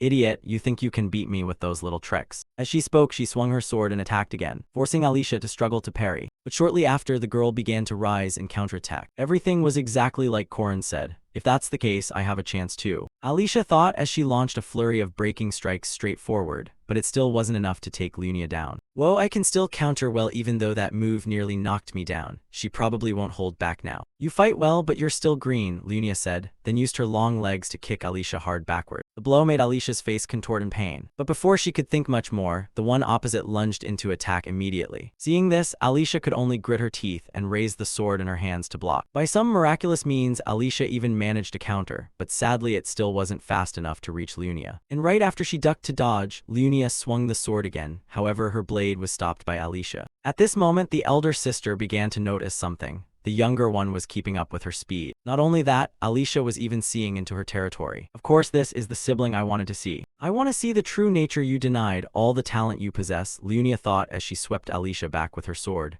After a sustained, intense fight, Alicia's stamina plummeted. Alicia herself noticed this, and it seemed she was preparing to unleash a decisive move as she began to sheath her sword. Meanwhile, Lunia across from her understood this too. It seemed Alicia realized victory wasn't so far off but very near. All right, then I'll respond, come on, Alicia. Lunia thought as she took a stance to draw her sword. And Alicia opposite assumed an identical stance. It looked like both were about to unleash the same ultimate move. And as if by telepathy, the two rushed toward each other at the same time. And at that critical moment, Alicia began to recall. What she's been pursuing is her sister. Sister, today was the first time I learned swordsmanship. You know, one day I wanted to become a swordswoman as skilled as you. But now I'm not even sure anymore. Alicia gritted her teeth fiercely. And then, in the focused gaze of both, the two blades clashed. The territory-cleaving strike was used. And immediately after, a huge explosion occurred at the center between them. Mariette, watching nearby, murmured, "Is it over already? The victor has been decided." And when the dust cleared, the person still standing on the main stage was Alicia. Alicia won. Corin and Mariette cried out in delight. Corin smiled as he watched Alicia's victory. Compared to the swordmaster Lunia Aiden, Alicia's only real strength is territory slash. So the only way to win this match was inside the territory. I told Alicia to focus on dodging blows, escaping, and stalling by exploiting the repetitive habits of Lunia that I remembered from my past life. We seized the only chance to win a fight inside the territory. As predicted, fighting inside the territory would cause Lunia's sword to break. Back at the arena, Alicia was stunned, unable to believe the outcome. I actually beat her. While she was still in shock, the elder sister behind her stood up and said, my performance still wasn't good enough. From now on, neither I nor my subordinates will interfere in your affairs. With that, Lunia turned and left. Seeing that, Alicia hurried forward and stammered, wait. Sister Lunia, please. She was too nervous to speak. Corin understood and said, she must be terrified. Alicia, obviously the weaker one, has defeated the great Lunia. It's understandable she's worried about how everyone will judge Lunia, and about Lunia's attitude when she turns her back on her. But that worry was unnecessary. Just now, faced with Alicia's panic, Lunia reached out and patted her little sister's head, which left her a bit surprised. Lunia Aiden, the first time I met her in my previous life was before Mariette's accident. I was a bit surprised we ran into each other earlier than the original story. During that time, Lunia searched for whoever killed Alicia. In the end she couldn't find them, because the real culprit was Park Si-ho. Even 3 years after Alicia's death, Lunia kept relentlessly searching for the perpetrator. She even came and prayed for her death. I thought you hated your sister? Corin asked. At his question, Lunia fell silent for a moment and then said, I do. I find her lazy, unserious, and annoyingly clingy. But apart from me, no one can resolve her bitterness. Lunia did not hate Alicia, no matter what happened. Even if Alicia surpassed her, she would quietly support her while smiling. You've grown. Lunia smiled at her little sister. Corin, standing beside them, was glad for the two of them. That's exactly the Lunia Aiden I remember. Alicia was so happy she began to cry. At that moment, a system announcement appeared, Lunia Aiden has been defeated. Alicia defeated Lunia Aiden, difficulty B+. Rewards: Renown aura increased from low mid to mid, plus 600 mana, 40 attribute points distributed evenly, acquired, territory slash. Scene shifts to Alicia's quarters, where she shared her thoughts with Corin sitting beside her. I'm afraid of fighting, I know that. But in part of me, I smile when I fight. I can see it now. That's why I always avoid fighting. I feel it's no longer myself. I was also afraid to face Sister Lunia, so I pretended to be unserious and only did simple tasks. Everyone is like that. Corin said calmly. Alicia continued, because I won, I'll officially become the Aiden heir. Lunia and her subordinates will be on guard against me. But if I run away, the bond between me and Lunia will be severed. She said sadly. But Corin disagreed. No. There may be distance and things might get awkward, but relationships aren't something you can just cut off whenever you want. After all, you two are sisters. Besides, you did great. When I was little, I used to get beaten up by bullies all the time. But later, the hard part wasn't the physical pain, it was my anger at myself for not having the courage to stand up. You're stronger than I was back then. I hope you'll always be able to hold your head up with pride. Corin said calmly. His words left Alicia dazed. You're weird. You're the same age as me, so how are you so mature? You think so? Corin asked nervously. Yeah, like you've lived through a lot. I can feel it. Well, I've lived 14 years longer than you. With Corin's 30-year-old memories, I'd be 50. Corin thought to himself. Meanwhile, Alicia beside him felt calmer and said, Thank you for the fight today and for what you did in the forest. When you rescued me in the forest, that was you, right? How did you know? You're not that clever. Corin laughed at that. Alicia smiled and replied, Your voice and your belt. I'm sure of it. Since you already know, I'll let it slide. Corin sighed. Heh, I owe you a lot. If you ever need anything, feel free to ask. Corin across from her fell silent for a moment, then asked, "Be my friend." His request left Alicia a little puzzled. What? You don't like that? No. Friend, a friend. I've never had a boyfriend before, so this must be good. I mean, you're a guy. She stammered. Corin took her hand and laughed. Yeah. Then let's be close, my friend. Yeah. I'm glad I have a reliable friend like you. Alicia said happily. Punishment awaits the wicked, while a bright future awaits the good. Children will always be joyful and have more good choices available to everyone. Scene shifts to a corner of the academy hallway, where Mariette is being watched by her close friend Isabel. My name is Isabel Kamen. Lately I've been a bit worried about my close friend. Like now, there are always guys loitering around Mariette. Following her gaze, a boy drops to one knee in front of Mariette and says, "Mariette, please accept my feelings. If not, it'll be my blood." The boy said this while holding up a bag of blood. Mariette was extremely embarrassed. Before she could say anything, the young man added, "Or I'll give you my neck." No way. I get blood bags from Professor Josephine every day. Mariette blurted. The scene made Isabel grit her teeth in irritation. Idiot. Those words make Mariette the most uncomfortable. That happens every day, so it's not the issue.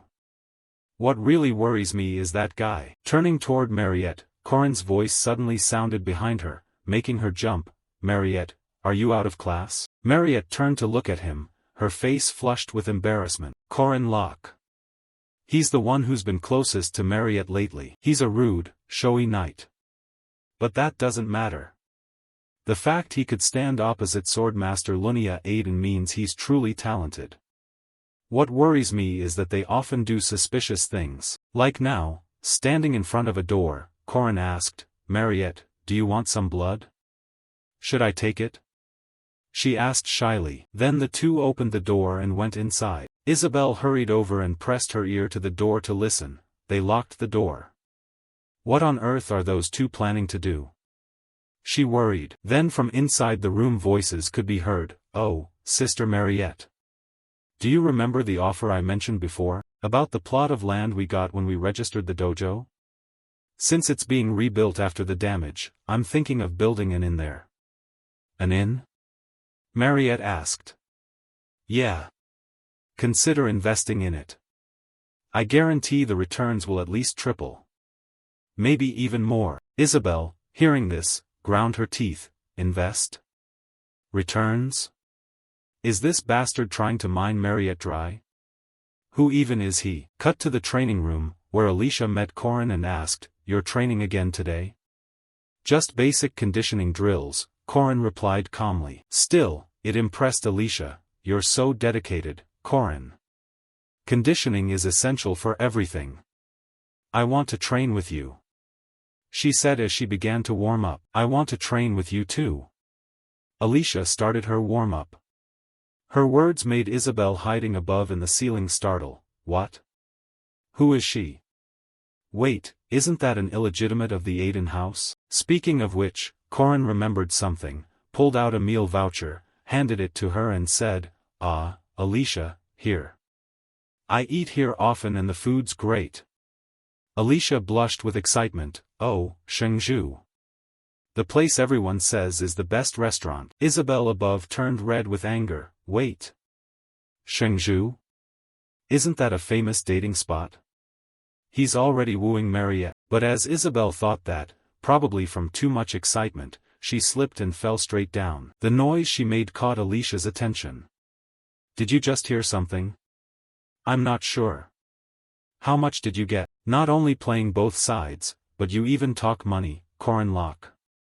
Isabel fumed as she listened to their conversation. Time quickly passed to the next afternoon at a restaurant. Corin had invited Waran to eat, as he'd promised earlier. "What do you think? Not just sushi, the meat's great too, right?" "Yeah, it's delicious," Waran said between bites. Seeing her so pleased, Corin started a topic. "Oh right, do you have money? I've got a great investment deal. Do whatever you like."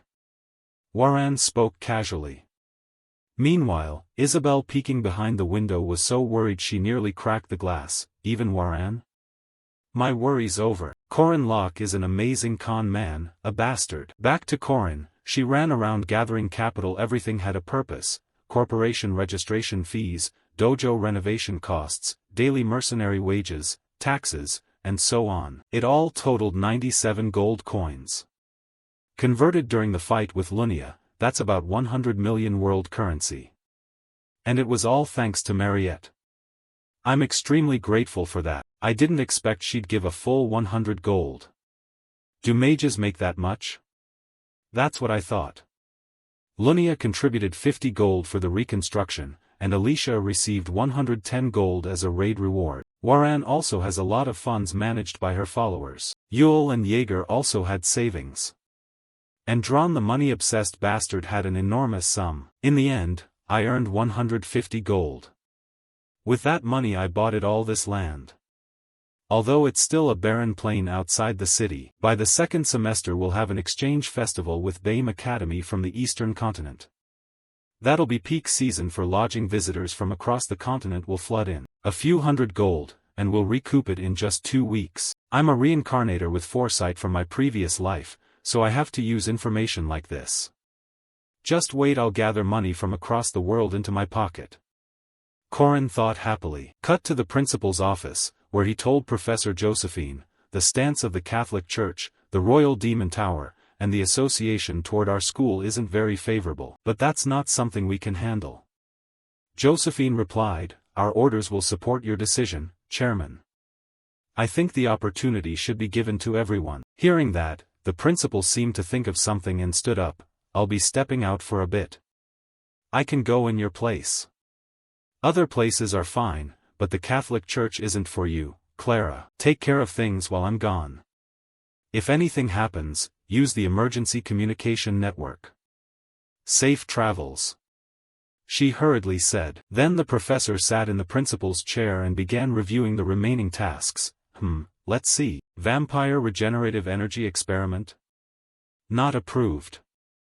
Permission to build a third dormitory? Postpone. Next up is, Corin Locke.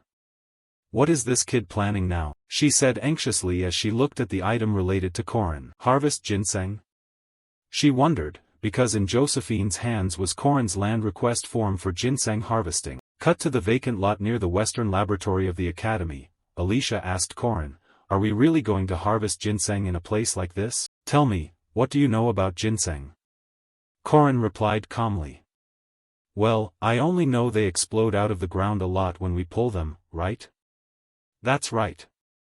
So you have to protect your hands when pulling them out, otherwise your eardrums could burst. Definitely wear decent ear protection and harvest them in a wide, cushioned area. Ready, worker Alicia? Yes, Captain, Alicia replied cheerfully, and by now they'd equipped earplugs, special ear covers made from silver fox leather. The reason Corin called Alicia was because he couldn't harvest ginseng alone. This job requires one person to grip the leaves and pull along the stem while the other cuts the leaves and root, because as long as the root and leaves remain attached the ginseng root will keep screaming. This was Corin's 4th time harvesting ginseng. In his previous life he did it with a guy named Park. I'm a little worried, Corin muttered. Then he pulled a devilish face and said, let's do it, and directly yanked the ginseng root out. And immediately, the obnoxious-faced root began screaming as if the house were on fire. And seeing that, Corin hurriedly turned to Alicia and shouted, cut it now, Alicia, show me that sword skill you've got. But as he said that his voice fell silent, because by his gaze Alicia was already foaming at the mouth. Idiot, wearing ear protection all wrong. Damn it, fine, I'll do it myself, he thought as he drew a knife and gripped it tightly. You think you're the only one who can scream?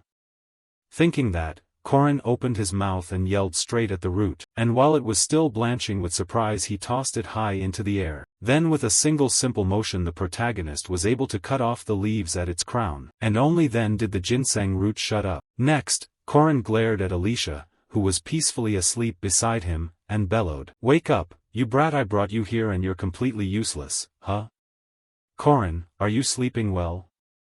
She asked dazedly, and that only made Corin angrier, like he wanted to die. Putting Alicia's issue aside, Korin glanced at the remaining ginseng and thought to himself how long he'd have to harvest to get the silver ginseng. If he did it again, he thought he'd probably faint. And just then a voice called from behind Korin that made him curious. "Who's there?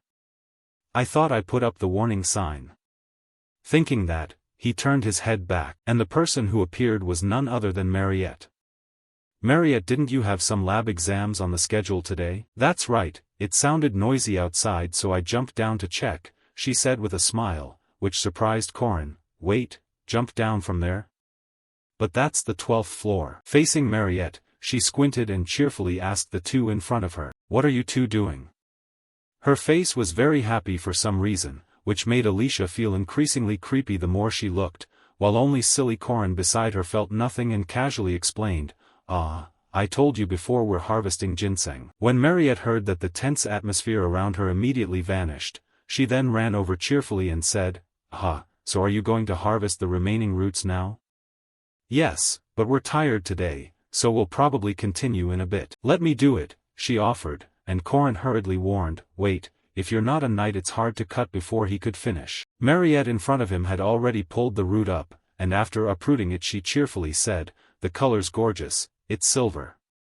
Korin behind her wanted to disappear. Too late, she already pulled it. If that silver ginseng screamed he thought she might die. But unfortunately for Korin, his worry turned out to be unnecessary. "I actually have a whole ginseng garden at home. Just this year I harvested 30 roots.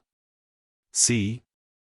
I make it look easier than you thought," she said as she casually stripped the leaves off this root, causing it to spew blood from its mouth, which made Korin's eyes widen. "Good heavens, amazing," he thought inwardly. Then Mariette looked at the ginseng and asked, "You're going to decoct them, right? Since I'm here, I'll brew a pot. Alicia, can you find something for us to eat?" "I think rabbit meat and potatoes would work," Alicia replied quickly. She ran off to gather ingredients, while Korin wondered to himself what he should do now. "There's nothing for you to do, Korin, because I'll handle everything," she said, her eyes already turning into hearts. But goofy Korin didn't get the hint and gushed, "Thanks, Mariette, you really are the best," he thought to himself. Back to the ginseng commotion. There are two ways to absorb its medicinal power. One is to eat it directly, as is. However, the most effective method is to decoct it. Add red amaranth root, silver grape leaves, goji root, deer velvet, and 28 other ingredients together, then simmer everything for over 10 hours. If you do that you can make a traditional medicinal decoction. No, a ginseng tonic. Sounds strange? Yeah, but that's how this system works. Returning to the story, Mariette cheerfully cooked and told Korin beside her, "Great, now we just need to simmer it." "What are you doing, Korin?" "Sitting around doing nothing is boring," and he began drawing strange characters on the ground. Mariette came closer and asked, "This is ancient script, right?" "Yes, can you recognize it?" "I don't know the meaning, but I've seen it in liberation education class." "Where did you learn these?" "Ancient script is practically a death language now. My master taught me," Korin said sadly, thinking that only in recent years had he learned ancient script and how to use the chants from her. She left behind original martial arts and the script. Because knowing the characters of ancient script doesn't mean you know how to use it to reclaim and inscribe the script onto the body is a power only one person can wield. One of the final boss's goals is to recover and possess this original script. While his master tried to pass the script to him, she died before she could. It's all because of him. Speaking of Mariette, after hearing Korin she asked curiously, "Who is your master, Korin? If she knows ancient script, is she from the Mage Tower?" Korin calmly replied, "No, she's just an ordinary person like any other you see on the street. A kind person like other kind people, someone who always tries her best," he thought inwardly. "You seem to really care for her," Mariette said in a pleasantly sad tone. But then she brightened up immediately. "Want some potatoes?" "No, I won't eat." "I brought some diaku," Mariette said, clapping, and the name made Korin look over with some curiosity. From his view, diaku was that canid head he'd encountered during the long event rescuing Mariette the blood-sucking fiend, diaku, and now it was holding a bag of supplies in its mouth. Korin, a bit surprised, said, "What is this diaku from before? So you've completely tamed diaku?" Mariette smiled and said, "It's thanks to you, Korin, because you kept sharing your blood, I finally got a loyal companion. Isn't he adorable, adorable?" Korin said skeptically, then stared at Dyaku panting in front of him and admitted, yeah, the more I look, the cuter he seems. At that he remembered something and asked, if part of his makeup is your blood, then half his blood must be mine, so does that mean I'm his dad? Mariette blushed hard and said shyly, I never thought about that, taking a few seconds to recover before adding, then, Daddy of Dyaku, why don't you play with him? Play with him? Korin asked, puzzled. But is he even a real dog? Before he could think much more, the big dog leapt straight at him and started romping. Hee, how fun, Mariette thought happily watching the duo play, while Korin was wiped out. The blood-sucking fiend was so energetic he had to wrestle it until he was exhausted. Time passed quickly, and by now the brew was finished. Looks good, Mariette said, ladling a bowl for Korin. Korin took the chance to drink it immediately. Alicia, seeing him in that state, quietly asked Mariette, what's wrong with him? Because he played with Dyaku, Mariette replied. Dyaku, what's that? Alicia asked curiously. After finishing the bowl, Korin received a system notification, you have absorbed the ginseng decoction, your mana regeneration has increased significantly and your maximum mana has risen by 1,300 points. Now my power stats are boosted. You two should drink too, this brew only works once, he said, glancing at them. The ginseng herbs are strong, but they only work a single time. If I give the rest to Lak or Yule they'd be thrilled. Okay, the remaining one is the platinum ginseng, I have to eat it raw. He thought that and clenched his teeth as he swallowed the ginseng root. You have absorbed the platinum ginseng, your mana core has formed. The mana core stores all of a knight's magic, and as Korin absorbed the silver ginseng's power a violent surge of mana erupted through him. Had just forming one mana core requires extreme magical training, but I got it without that. Once I reach a higher rank I can add many more cores, so basically limitless. Now that I have a mana core, the silver ginseng's effect is truly top tier. The two behind him, hearing this, were surprised. Mana core? Really, Korin, quick, eat the yellow ones too, that'd be awesome. Alicia hurriedly said, not yet, I'll uproot and eat the gold ginseng later. You say that, but yeah, taking too many restorative herbs at once isn't good for you. That's true, but my reason is a little different. Cut to the professor's meeting room, where they were gathered to discuss an issue concerning Korin. Knight rank 5, Korin Locke, we need to reassess this student's rank, said Professor Hamen. His proposal surprised the others. Korin Locke. Isn't he a first-year student? Rank 5? The data shows that, it's not even worth our attention. Why reassess a student? Voices of doubt rose, and the dark-skinned Fermac began to explain, the senior professors haven't reviewed the midterm exams yet. Korin fought one-on-one directly with Swordmaster Lunia Arden, and of course she finished it in about 3 minutes. Others in the room were shocked, saying, impossible, she must have held back. Why would Swordmaster Lunia Arden use her full strength on a child's midterm? Held back? The professors present, myself included, asked. Who thinks Lunia Arden held back against Korin? Hamen asked calmly, and at his words everyone fell silent. Seeing that, Hamen continued, so no one thinks she held back. Another person spoke up beside him, relying solely on midterm tests to promote the student's rank is a bit much. Even if there's reason to doubt his ability, regulation state promotion is only recognized after results, those are the rules. Hamen stroked his chin and said, then let the association handle the official rank assessment. I think reassessing for the purpose of issuing an official guardian certificate should suffice. However, that would require changing the student's class schedule and his homeroom professor. Others suggested that since Professor Hamen raised the issue, Coach Hamen, why not take the assignment himself? Coach Hamen, I'd like that, he replied. So what do we do next about Korin Locke? Blah blah blah, they began discussing testing Korin. Meanwhile, Professor Hamen focused his thoughts. Korin Locke. Although rank 5 seems far beyond his stats, his one-on-one with Lunia Arden was truly top tier, and his spear technique, no matter how I look at it, resembles that person's style. He must be re-evaluated, he thought to himself. Cut to the Academy lecture hall. Alicia walked over to Korin and cheerfully said, Hi, Korin. Oh, hi, Alicia, Korin replied happily. Alicia sat down beside him and said, we're in the same class today, can I sit next to you? If I'm already sitting, why ask? He replied, but that's Jagar's seat. Korin said this while looking at Jagar standing and watching them. Alicia stood up quickly and said, sorry, I'll sit somewhere else. No, sit down, the big guy said, hopping down to the row below. Korin teased him, oh, Jagar, so chivalrous. Jagar shot him a fiery look in response. Why are you glaring at me? Korin asked. Do you want to know why I glared at you? From the most famous person in the academy to the super cute demon girl. Now even the granddaughter of the Sword Emperor shows up. I'm dying of envy. Why is he living like the lead in a romance movie? What about my schoolyard youth? Why is my area so cold and empty? Jagar thought, clutching his face and crying, which made Alicia slightly worried, wondering if he was suffering. Who cares? Korin said casually. Just then, Professor Fermack entered through the door and said, are all first-year students ready? Let's begin class. All right, settle into your seats. As I said last class, today you'll be doing a group assignment, he said calmly. The other students groaned in disappointment, cursing, ugh, I hate group work. Professor Fermack heard the complaints and said, okay, stop sulking.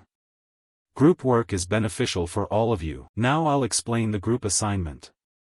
Since you're in the Knights department, I won't give you hard math problems or tasks like planting magic trees that the Mage department professors might assign. He snapped his fingers as he spoke, and immediately, the stack of papers on the desk began to float, neatly folding together and slowly forming an image. Okay, look at this sheet. The theme of this group assignment is spear techniques. Spear techniques?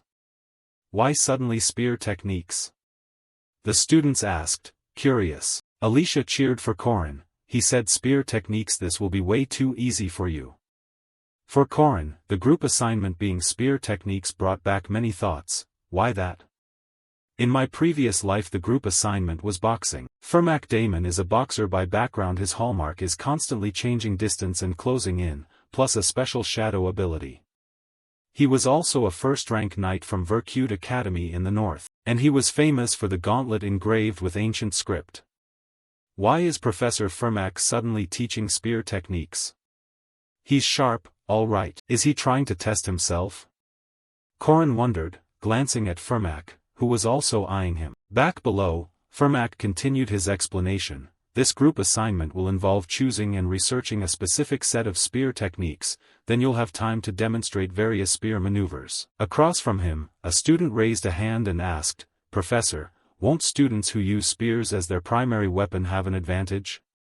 Fermack replied slowly, I'll take that into account by adjusting the evaluation criteria and awarding bonus points. He then placed a cup filled with pre-numbered draw slips on the table and said, each group will consist of 4 members, drawn at random. Regarding group work, they said it would encourage and assess students' teamwork skills. But in reality the diligent ones get the short end of the stick. It's a contest to see who has the thickest skin.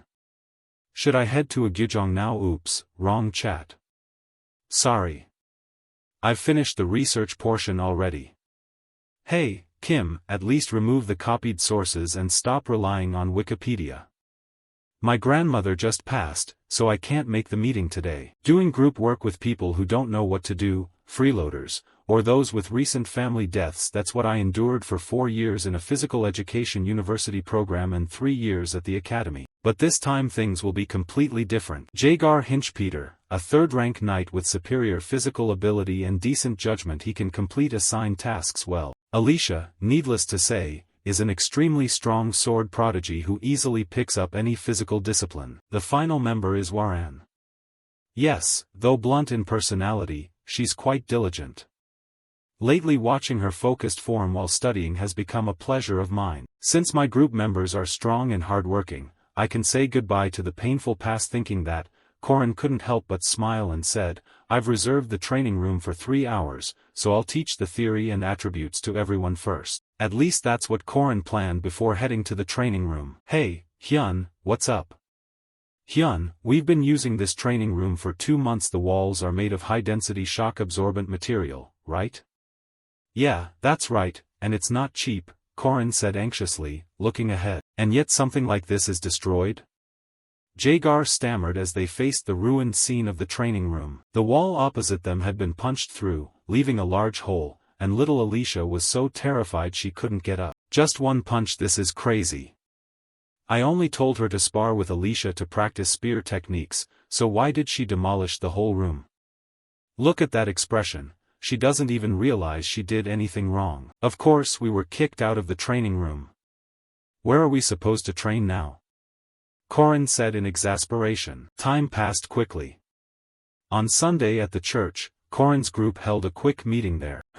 It's time to review the group assignment.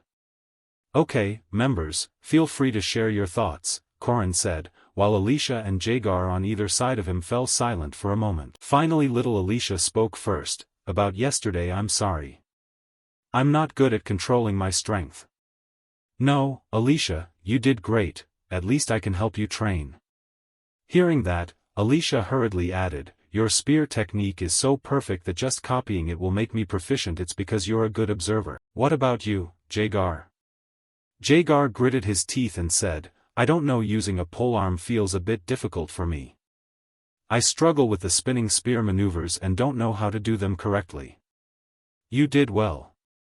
If you learn the 8 basic spear techniques, your mace skills will become more varied, Corin said calmly. Then he turned back and looked at Waran and asked, Waran, what about you? In response, Waran replied coldly, eat. Corin thought to himself that because he'd incorporated many Earth traditions into the game, similar customs would appear here, and he looked at the cups Waran had set out carefully and said, is this about the church? The goddess Eucharist, it's voluntary, right? Corin asked. That ceremony is mandatory attendance on the church's weekend, she said calmly. Corin realized then, so Waran was forced to take part in that ceremony. He added, they forced her to train to become a nun along with the other worshippers, right? I volunteered, she replied. But you should read the Bible, there are things you can learn from its mythic stories. The Catholic Church does have outdated views, but it always teaches believers the same thing. Love yourself, love friends and family, and love those around you, to love and be loved. Alicia perked up and said, oh, what a wonderful lesson, love. Yes, love is very important. Waran started to say something awkwardly, but before she could finish, Alicia interrupted, right, Sister Waran, why did I lose yesterday? Are you back yet, Waran? Waran paused a moment at the question and then said casually, because you all are too weak. You all offered no resistance, with just a little force from me you panicked. No matter how much you train, the weak remain weak, and the strong will still win. Hearing that, Corin on the opposite side stood up and said, you're not wrong, but that's an attitude only the strong can afford to show. Want to bet? 1 minute. If I can make you kneel within a minute, and I succeed, you have to treat us to dinner, Corin said confidently. Waran accepted his challenge, fine. But if I win, I don't need a reward, I'll win anyway. With that, they headed to an open courtyard in front of the church to prepare to fight. Corin said, this spot will do. Jagar will give the start signal. Jagar was sweating for Corin, thinking how had things come to this. I don't know, Alicia stammered. All right, ready, begin. At Jagar's shout, Corin immediately lunged forward to seize the advantage. I'll start with my secret technique, my strongest move, Shadow Serpent. Drawing a quick sketch in his mind, Corin lunged the spear's tip straight at Waran. Unfortunately it didn't even scratch her. Corin wasn't too surprised, she could easily block it. She really was as strong as the rumors said. If that's the case, try catching this, he thought, and snapped the spear upward in a fierce thrust toward Waran. This was the tiger's snout wind step. But that move didn't seem to work either. In fact, Corin's spear snapped in two from the impact. Meanwhile, across from him Waran began to attack in earnest. Now that you're unarmed, she said as she spun and launched a punch at Corin. Seeing that, Corin smiled confidently and said, oh my, you're really good at breaking other people's stuff, huh? He then hurriedly performed the Bagua step to dodge her strikes, and it worked. Waran couldn't even land a hit on Corin. What's wrong? You still can't hit me, Corin taunted. That soon started to annoy Waran. Annoying if you don't want to die, dodge this, she said. She said that as she began gathering mana into her fist. Corin immediately recognized it as Yuquan, a simple but highly effective technique. If that hits, I'll be in the hospital at least a month, Corin thought. Waran had advised him to dodge, but he decided to try blocking it and started concentrating mana into both palms. He directly caught Waran's punch. This was the 8 steps, continuous links.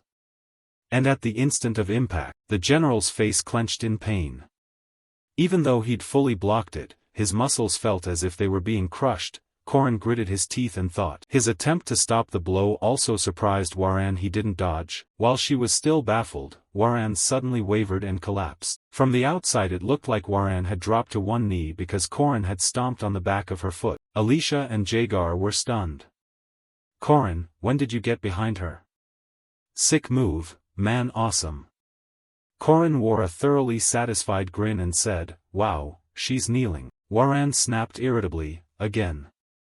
But Corin waved her off. No need, I've already won, why fight more? Do it again, Waran gritted out. Corin replied teasingly, nope, not interested. I can hear you trembling, you're so mad, aren't you? He said, laughing with delight. Days passed quickly.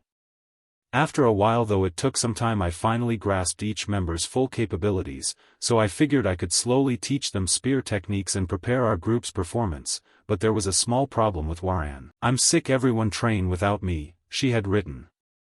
Lies, how could that monster be sick? Yeah, always trying to make things difficult. In this case the team leader has to deploy a secret weapon, Corin thought, crumpling the note in his hand. And the secret weapon he had in mind was food. Right now, at some restaurant, Corin faced a glittering spread of breakfast, and he grinned slyly as he told Waran in front of him, eat as much as you want. Once you eat, you won't be sick anymore. Waran looked at the table and swallowed hard. Seeing she was close to her limit, our protagonist asked, so can you refuse? And the end result was still victory through craving food. I'm not sick anymore, she said, quickly gnawing on the fish in front of her, while Corin grinned like he'd hit the jackpot. No surprise. Then he looked at Waran and asked, do you know how long it takes chefs to finish a dish? Less than 30 minutes, Waran answered. But Corin gave a completely different reply, 10 years. From sourcing fresh ingredients, processing them, and preparing everything, most chefs take about 10 years to serve their dish to customers. Waran looked up, puzzled. What do you mean? Corin began to elaborate. It took me 3 years of practice for my martial art to make you kneel even once. Your favorite dish and my martial art share similarities, like choosing the right ingredients is like the stance I pick before I strike. Everything starts from the smallest details. Anyway, we're reconciled now, right? Corin said with a bright smile. Waran then slammed a notebook into his face without further explanation, so Corin had no choice but to open the notebook and examine it himself. What is this? A notebook, what's in it? Stances in spear techniques, the principles. This isn't the research assignment I gave you. You've finished it. Ah, you little cutie, he said, happily ruffling the girl's hair. Get lost, Waran said, but she didn't pull her hand away and let him keep ruffling her head. Alicia and Jagar were also diligently practicing spear techniques, and thanks to Waran they no longer had to worry about the research. We would prepare for the group presentation. Time flew, and it was already mid-May. The first week of group presentations, order of presentation was determined by drawing lots, and the group before us had already begun their display. At that point, Professor Fermack addressed all the students. All right, we'll begin the group presentations. The leader of Group 1 stood up and said, I'm the leader of Group 1, Pelé. Our group's topic today is 5-star spear technique. Very well, show your presentation, Fermack said calmly. The students of Group 1 immediately formed their formation and practiced their moves, and those watching from the back praised them. They prepared very well, yes, indeed. Back up front, after Group 1 practiced their spears until exhausted, Professor Fermack gave his evaluation. I can't read Pelé, thank you, Professor, the boy said happily. But his joy didn't even last 3 seconds, because Fermack then said something that made him break into a cold sweat. All right, now I'll try to break your formation. What? Pelé exclaimed in confusion. Everyone knew how strong this professor was, the top graduate of the Northern Guard Academy and a first-class knight of the Kingdom of El-Las, Fermack Damon. By the look in his eyes, Professor Fermack had already put on his old gauntlets. If you can withstand 10 seconds, I'll give you the highest score for this exercise. The real group test starts now. While Corin's team was still bewildered and hadn't yet understood what was happening, Professor Fermac tossed the notebook he was holding up into the air, then closed the distance to them as fast as the wind. Unsurprisingly, the entire first team was rotated like a set of spinning tops by the professor. "Teacher, he's too fast," Jagar said fearfully, since it would soon be their turn, and Corin beside him felt sympathy for Team 1. He showed no mercy, he thought to himself. Back up front, Fermac caught the falling notebook and said, "You chose a good spear practicing group. Although you're lacking practice and focus, it's not too bad, probably AB will do." "Any objections?" "No, sir," Group 1 weakly replied. After that, the whole group withdrew their spears and stepped down. Meanwhile the boxing teacher spoke up again. "All right, Group 2, come up." The other students, seeing Group 1 beaten so badly, whispered among themselves, "How can we possibly fight Professor Fermac? Should we just surrender?" While they were still murmuring, Group 2 stepped forward and their captain announced loudly, "We chose a spear style focused on critical damage from the North 9 Suns dragon because when the spear forms are executed it looks like 9 dragons flying," and so on. In short, there was no need for much explanation before Professor Fermac immediately lunged in to attack. Their result was even worse than the previous group. "Your spear techniques are not only uselessly complicated, but you haven't mastered them. What can you even do?" he said as he pummeled his students into the dirt. "Next, Group 3, up here, quickly." The leader of Group 3 called. "Corin Locke, step up."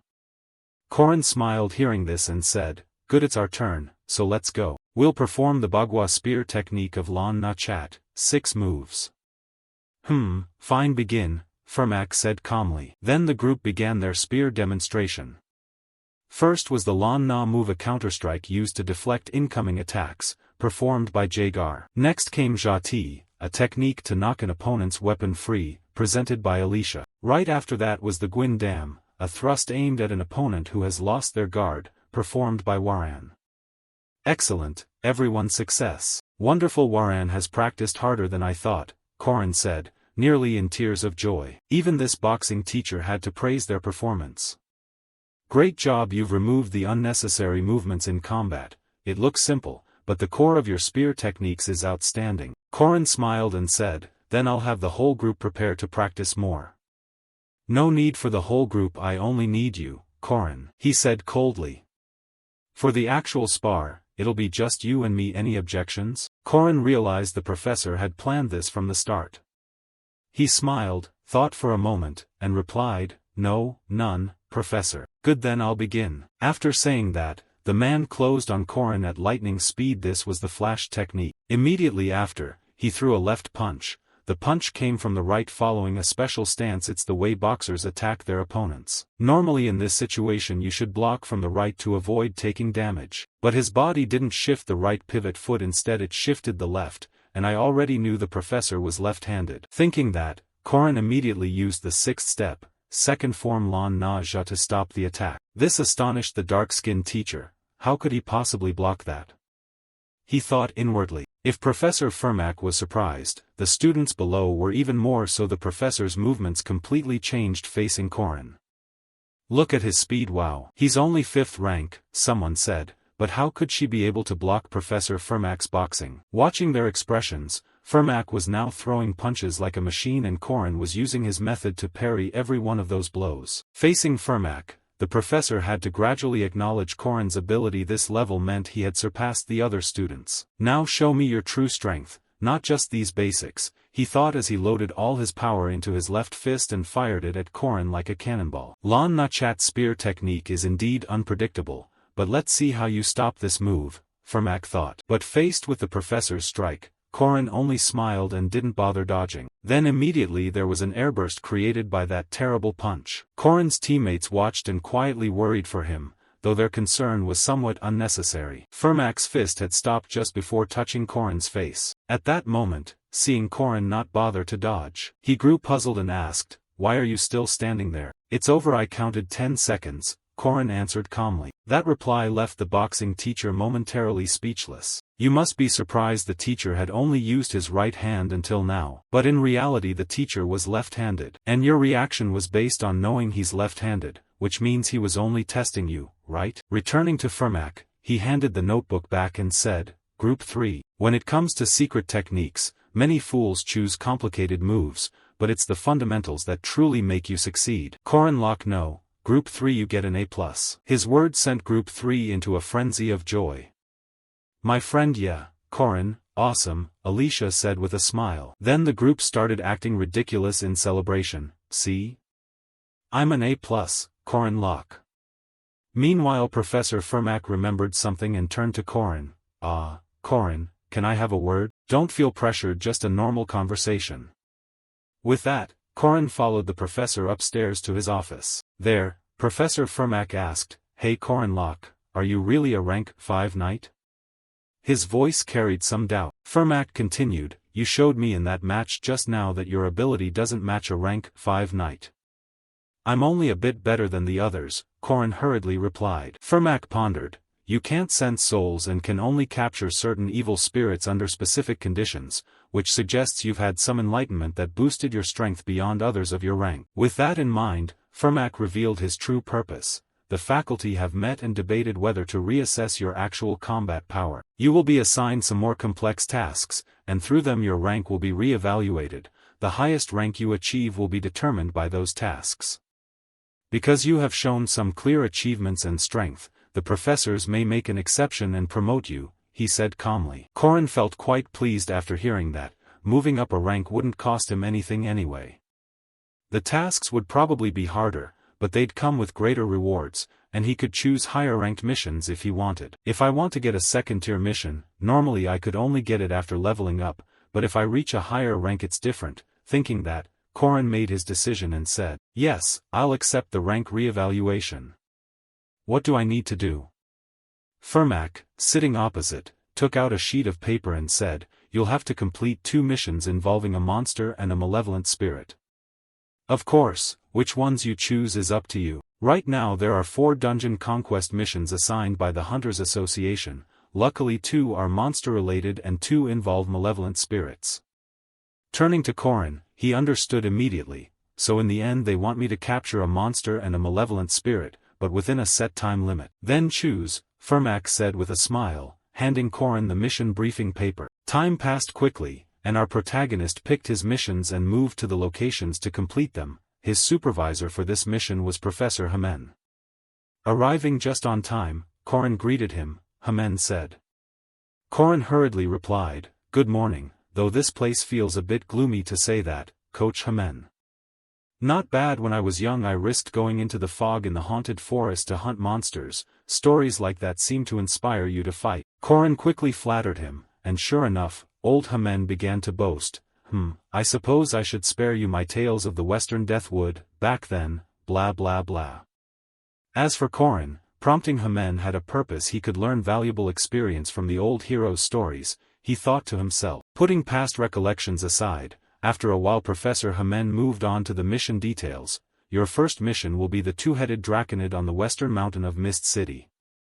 The juvenile 2-headed draconid is slow but dangerous. Corin, surprised, asked, I chose it, but isn't the 2-headed draconid normally a first-rank monster? How is it now sub-first rank? It's not mature yet, so its rank is lower. From what I've heard it has been raising wild wolves and some low-level monsters as minions, he said calmly. Corin understood and asked, So we're not supposed to attack it head-on, right? Exactly. A talented person needs not only strength but also intelligence. We'll evaluate everything about you after this mission. And so the mission officially began, and the first thing Corin had to do was investigate the surroundings, the western mountain of Mist City, the cave where the 2-headed draconid lives. No one, not even old Hamen or association staff, will come help you. They might do something if you're in danger, but by then your promotion attempt would be jeopardized. Corin thought this to himself and returned where everyone was waiting. Professor Hamen saw him come back and immediately asked, Tell me the results of your investigation, Corin. Corin began to present what he'd found. Based on the tracks around, there were signs of the draconid and wild wolves moving together. Apparently they live together in some area. How many wolves are in the pack? Hamen asked. 3. But only 2 4-legged footprints accompany the draconid's prints, so it seems to be one female and she appears to be pregnant. You seem to know the answer, explain. Korin pointed to a dragged mark on the ground and said, instead of hidden footprints, there's evidence of a monster being dragged, which means the prey wasn't able to move and was dragged somewhere else. Neither the draconid nor the wild wolves habitually store food, so they likely thought a comrade couldn't move and brought the food to it. Hamen praised Korin for these accurate deductions. Excellent. So Korin, how do you plan to take down the two-headed draconid and those wild wolves? First you'll separate the draconid from the wolves. How will you do that? Professor Hamen asked. Korin heard this and began to lay out his plan.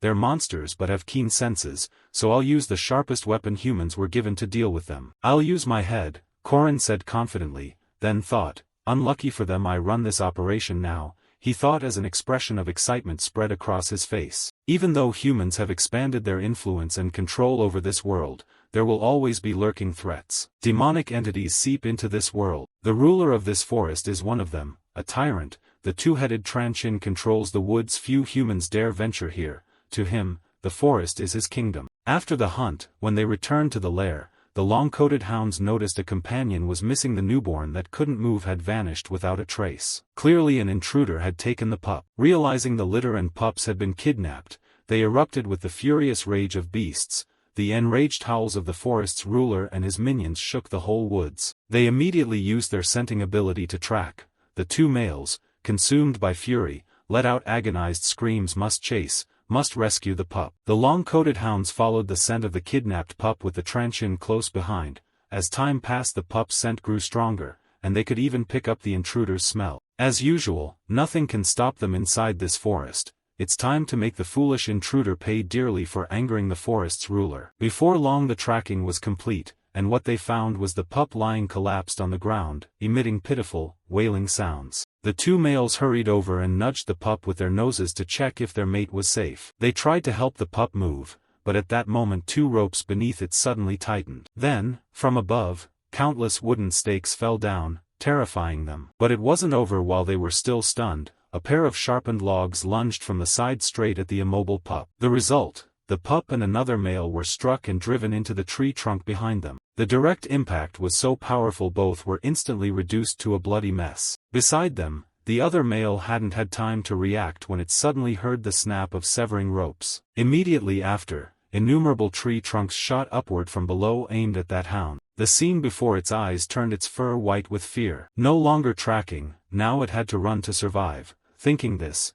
the long-coated hound bolted out of the danger zone. There are no trees there, it's got to be safe, the hound thought happily when it spotted an open patch ahead. There it panted, trying to catch its breath. But unlucky for it, everything had been arranged in advance and was waiting for it to run into this spot. Surrounding it were countless stones carved with ancient runes. This was certainly a trap, but sadly it failed to notice in time. Then all the runes suddenly lit up and an earth-shattering explosion erupted within the forest. By the time the two-headed Transhin reached the spot, the surroundings had become a sea of fire. Along with the charred corpse of the long-coated hound, it had lost a loyal subordinate. The tyrant's enraged howl echoed throughout the forest, but because of that sound, it didn't hear the snapping of the ropes. And once again countless sharpened stakes shot toward the Transhin. This time the logs were blazing fiercely to increase the damage. But those wooden stakes still couldn't trouble the Transhin.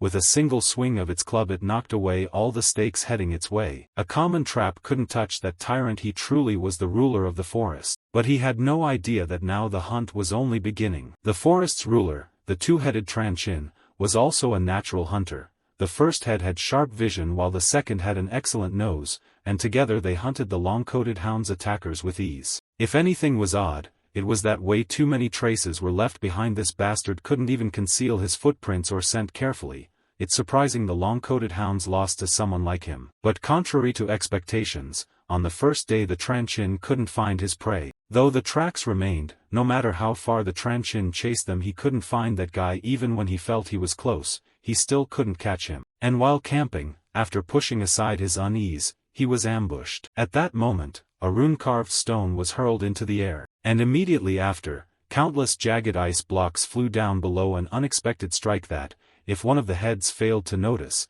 would have awakened its second head with a hail of ice from the sky. So it only needed to wildly swing its club to fend off that assault. resulting in the Transhin being grazed by a few shards.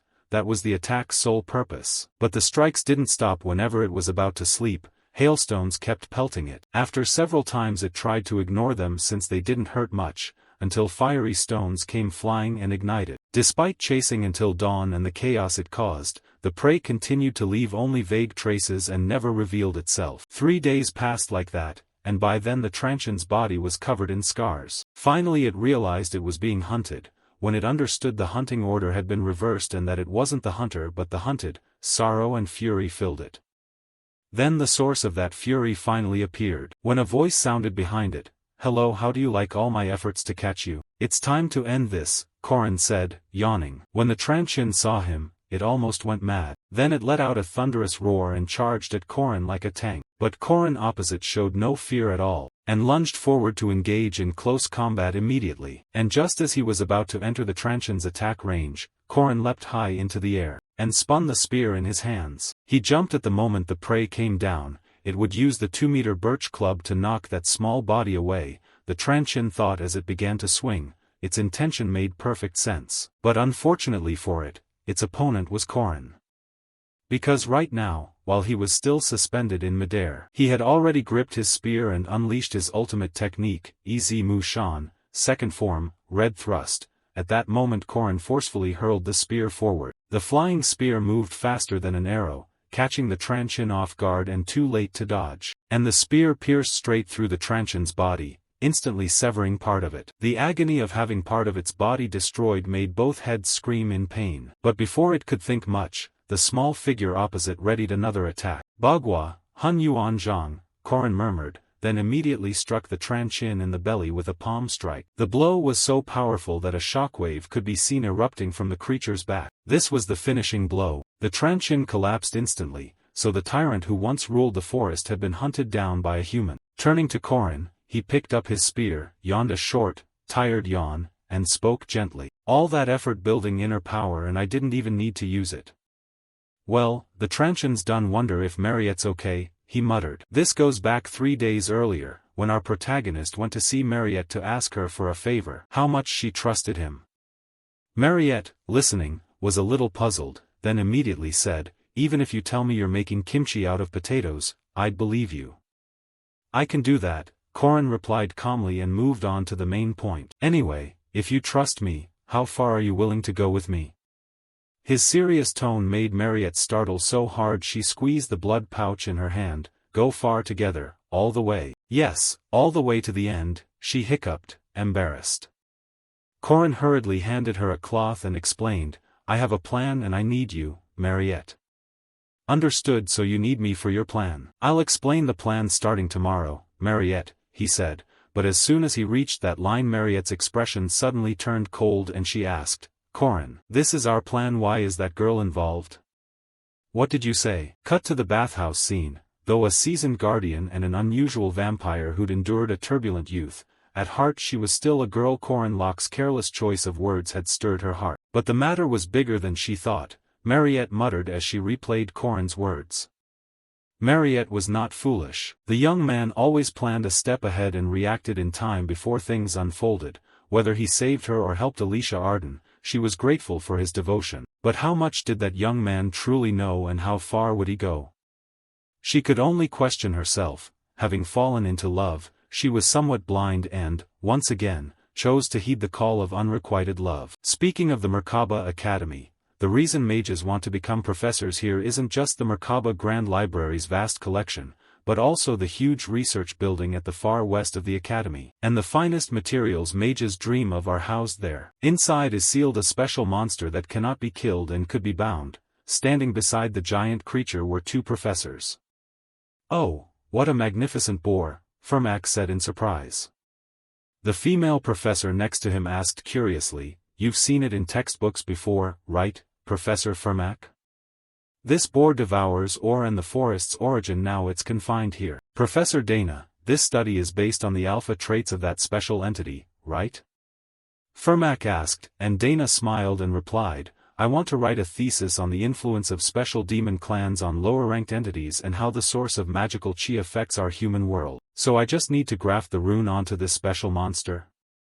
Yes, exactly. Fortunately Professor Fermac is here. Nowadays few mages are fluent in ancient runes. Fermac agreed, ancient runes are hard to comprehend because they've existed so long, and they're difficult to use effectively in real combat. Dana, listening, added that for someone with as much magic as she has, this task would be manageable. Wait, who are you talking about?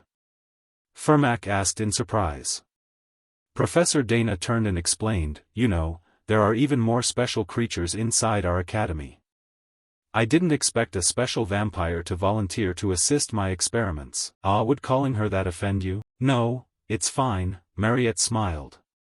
What you said isn't wrong, so there's no problem. And now the encounter between two special subjects, the meeting of Chapter 1 boss Mariette Dunalef and Chapter 2 boss, the King of the Iron Mine began. Back to Corin, the evil spirit quest he took on was the Haunted House mission. It's a simple side quest selectable in Semester 2 of the original game, but to defeat a Rank 1 spirit haunting the house you must dodge attacks from countless household objects, find the mysterious magic circle in the basement, and destroy it. The mission's difficulty far exceeds its outward simplicity. Veteran players call it the Haunted House, a test to prove you're experienced.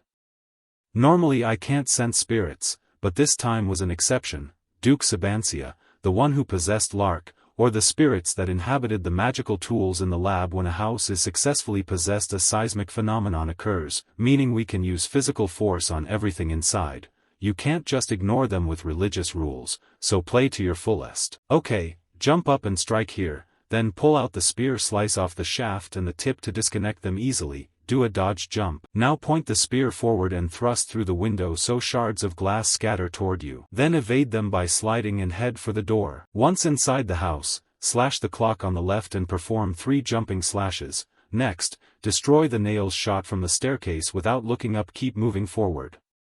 If you step on the middle of the rug once. In the basement, next to the magic circle is a table. When it flies at you, simply cut it in half and shatter it into 2 pieces, then claw apart the magic circle to weaken its spiritual power. Next there will be a candle on the right. Kick it and use the spear, Kenas plus fire Hagalaz. Now go up to the upper window, and boom, a painting will fly at you, but when you open your eyes in terror, change your expression to friendly and sprint upstairs. Once you're up, tables will fly at you randomly, so be ready to dodge them.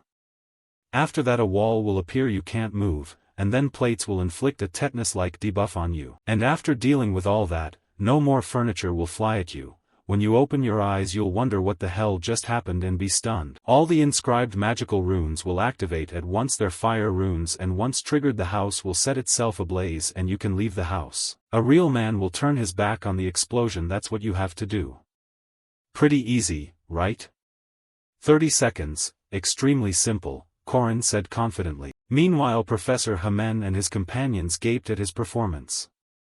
It's a challenge even rank 2 mages can't handle. How did he do that?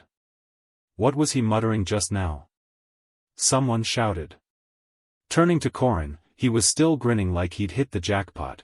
This was the final tactic the legendary streamer used to shake Korea's streaming scene and leave behind that expertise. Then Professor Hamen patted Corin's shoulder and said, "Congratulations. Truly you've certainly been recognized as a semi-rank 1. There's a nearby port city called Sar with a great restaurant. Let's go eat together." Corin, hearing that, remembered something and asked, "If it's Sar, do they sell raw fish there?" That's also why I chose to raid the evil spirits in this area, Corin thought to himself. Across from them, Professor Hamen slung an arm around Corin's shoulders and pulled him along. "Oh, you know that place? You like fresh seafood, right?" "I love it," Corin replied. "Great, I'll show you an amazing place for raw fish," the professor said cheerfully. He didn't notice that Corin was glancing back at someone behind them. Following his gaze, behind the tree Diaku was half hidden. "Good, he's tailing us too, but why is he following Corin?" 88 years earlier, in the far north of the continent on the Peninsula Peninsula, though it was a bitterly cold land, it buried an immense wealth of natural resources beneath the ice. The ice mountains contained such vast ore deposits that people called them the Iron Mountains. Yet the pioneer miners who ventured to the far north searching for iron and gold witnessed something unbelievable. A colossal boar was devouring iron ore, a monster that swallowed everything, the demon beast of the Dingle Peninsula. The Iron Mountain King. This was the first time anyone had seen it. Cut to Alicia, who was now rushing off somewhere. If I fall asleep again today I'm doomed. He said the fourth floor lab, right? I can't be late, that's what Corin told me. A few days earlier, in a lab, Alicia had come to see Mariette at her request. Ah, so it's you, little Arden, you scared me, Mariette said. Alicia scratched her head. Sorry. You seem focused on experiments, is it important? Oh, it's fine. I'm just testing something during the break, Mariette replied. Alicia then asked, but why did you call me here? Diaku said he came because you asked him to, Alicia added. Yes, Corin asked me to explain things to him now, Mariette said. Corin asked? She said with curiosity. Anyway, do you want to try this before we start? Mariette said, presenting a vial, which surprised Alicia. Is that a restorative? You could say that. If it's good for your body, of course, Alicia said, gulping the vial down, prompting Mariette to warn hurriedly, it's hot, slow down, I need to check its safety. Sorry, what did you say? Safety? Alicia asked. At that Alicia started coughing violently, which terrified Mariette. What's wrong? She asked anxiously, but moments later Alicia broke into a satisfied grin. So good, tastes homemade. I told you. Really?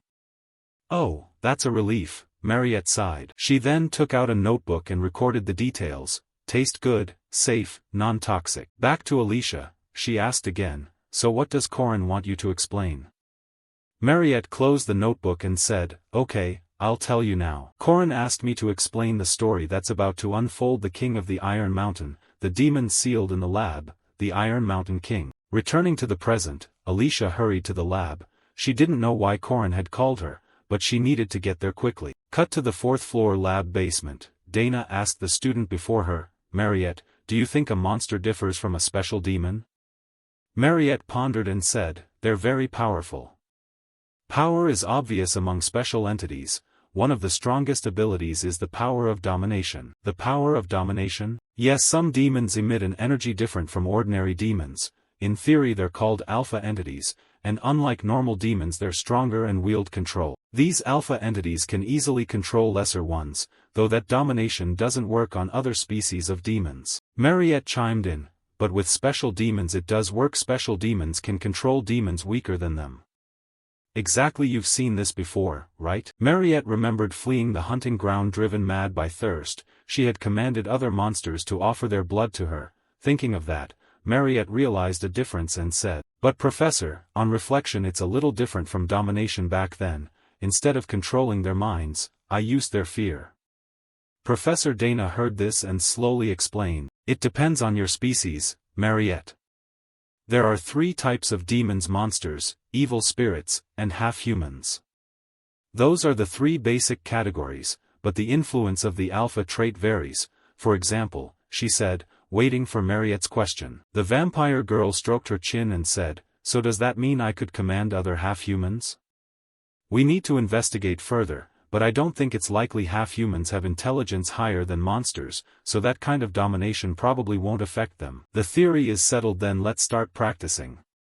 Everyone, bring out the Fong beasts, she said, clapping to signal. Immediately afterward, her assistants rolled the cages toward them one by one. Seeing the test subjects brought out in full, Dana continued, the purpose of this experiment is to test the range of the alpha trait in special monsters.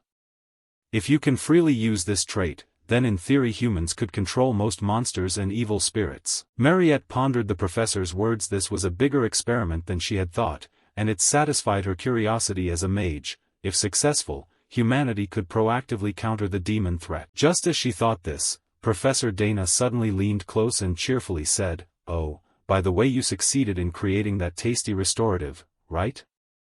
The one you asked me about before. Yes, thanks to you it tastes great. What a relief, Mariette replied. Sorry, I'm just a bit curious, Dana said with a smile. Then she looked toward the cages and said, all right, Mariette, try to dominate the Langti.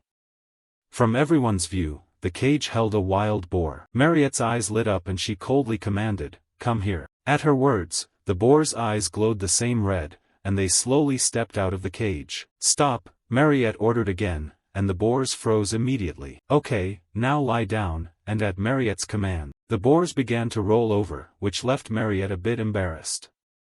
What the hell are you doing?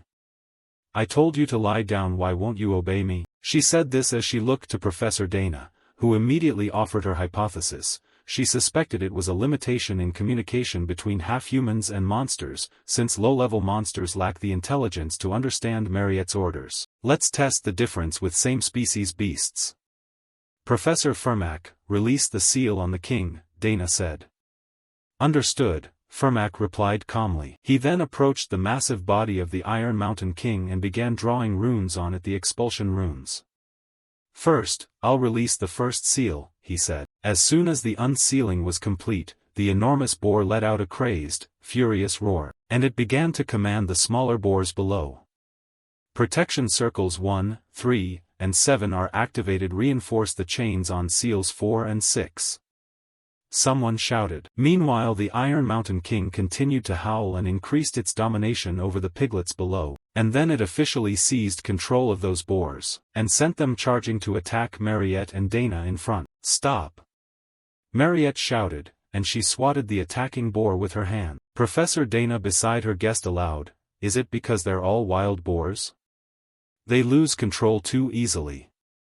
Fortunately, you can still control them easily, Mariette said with a smile. But not even a few seconds later, an explosion suddenly rocked the lab, and an alarm announced, Emergency, emergency, monster in KJ-107 has escaped. Professor Dana panicked and said, what KJ-107? No. As she turned around, and in her line of sight, the creature that had broken loose was a manticore, the upper body of a monkey, the head of a lion, the lower body a serpent, and it was charging straight at Mariette. But unfortunately it picked the wrong opponent, because Mariette immediately used blood wounds to summon countless spears hovering in the air, and fired them at the manticore. Sadly, the beast seemed blessed by its ancestors. By twisting its body miraculously, it dodged every spear aimed at it. Mariette clicked her tongue. TCH, too slow, Diaku. But as she spoke, Professor Fermac's voice rang out beside her, conserve your strength.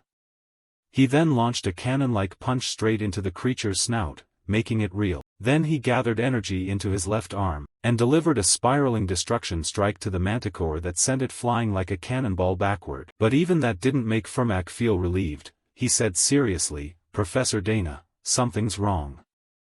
According to his observation, all the monsters began to scream in horrific unison. An assistant then rushed to Dana and reported, Professor, this is strange, the monsters are escaping their cages and ramming themselves into the beams. You need to evacuate now. Dana, however, barely reacted. She was focused on the screen, frantically hitting buttons. Manual operation Z17, activate large anti-monster circle and sealing magic. I'll reseal the Iron Mountain King, activate sealing protocol. Alright. We may lose some research, but safety is our priority. I can do this, Dana said through gritted teeth. But bad news kept coming in. This is Team 2, our magic circle won't activate. The sealing magic circles are down too, damn it. Someone's destroyed the sealing circles. Before she could get properly angry, the sound of chains snapping rang out and grabbed her attention. In the stunned eyes of the female professor, the massive Iron Mountain King boar had finally broken free from its seals. At the same time, in the port city of Sar, Master Hamen had dragged Corin to a bar. Ah, it'd be perfect if we had another drink. I'm out of dipping sauce, Corin said happily, and Professor Hamen laughed. Haha, kid, you really know food. Looking at the lavish spread before him, Corin thought about why he was enjoying such a midday feast. Master Hamen had brought him to a famous raw fish restaurant to celebrate his recommendation for a higher rank. He grinned mischievously and suggested, heh, shall we order a bottle of rice wine? Kid, you're still a student, and I'm your trainer, Hamen refused. That didn't dampen Corin's spirit. I'm Corin Locke, still a first-year student and technically a minor, so I rarely get chances to drink. I don't get why these taverns are so strict about ID checks. This odd blend of medieval and early modern rules sure has some amusing laws. Do you know the sorrow of not being able to have fried chicken and beer at the best fast food place right now? Ironically, I, coming from a country that tops daily alcohol consumption, can't drink. Thinking that, he decided to start performing to persuade the master before him. Coach, in the East they have a saying that alcohol is something you must learn from your elders. I want you to be the one to teach me about drinking, coach, he said with a face full of sincerity, and it immediately touched Master Hamen's heart, who would have thought the kid would look at him with such care and admiration. It clearly wasn't just a craving for alcohol, he genuinely wanted to talk with him. Without hesitation, the gullible Hamen popped a bottle and poured for Korin, making him ecstatic. He's fallen for it, he thought to himself. But just as Korin was rejoicing at the prospect of tasting it, Dyaku's bark suddenly rang out and startled him. Wait, what's that sound? Even Master Hamen beside him heard Dyaku and grew curious. What's that? Where's the dog barking coming from? Did someone bring a dog? Korin trembled with excitement. Why now of all times? I've waited years to drink, he cried as tears formed, while Dyaku kept barking. Back at the experiment ring, Firmak, realizing things were going wrong, hurriedly told Mariette, damn it, we have to stop it, Mariette. Yes. Mariette replied quickly. Then she used her magic to form a massive ice spear. This was the crystal spear spell, and as soon as the spell completed, she hurled it straight at the Iron Mountain King. But Mariette was astonished at the sight. The crystal spear shattered on impact, she thought as she watched the spear fragments crumble against the boar. Strange, did it only deal that little damage? She wondered. At least it created an opening for Firmak to strike.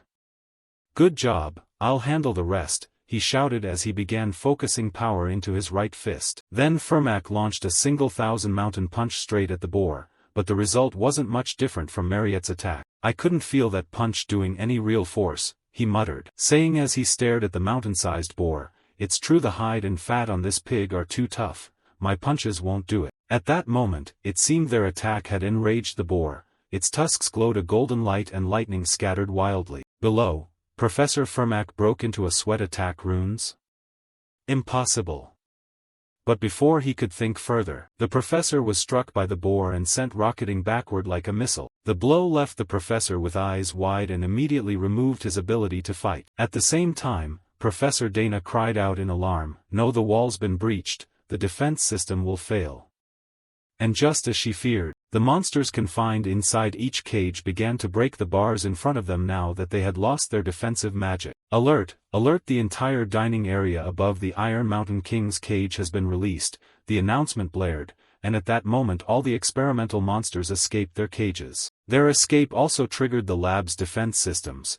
Emergency Guardian launch code activated, red alarm code engaged, evacuate all staff and teams, security activate all defensive magic circles, and deploy the spirit golems to the scene immediately. Activate the golem teams, initiate the containment systems, do not let the monsters escape the lab. With that, the warrior golem squad sent in began engaging the ferocious creatures. But it seemed to do little good, because all the golems were being overwhelmed by 2 level 1 beasts. The first was a venom dragon, a rank 1 demonic beast. The second was the Herant King, a rank 1 demonic beast. And led by those 2 massive monsters, the deployed golems were destroyed shortly afterward. Support requesting emergency assistance. We can't stop higher tier monsters without the magic circles. On this side, Professor Dana panicked. No, if they break out of the academy it's going to be disastrous.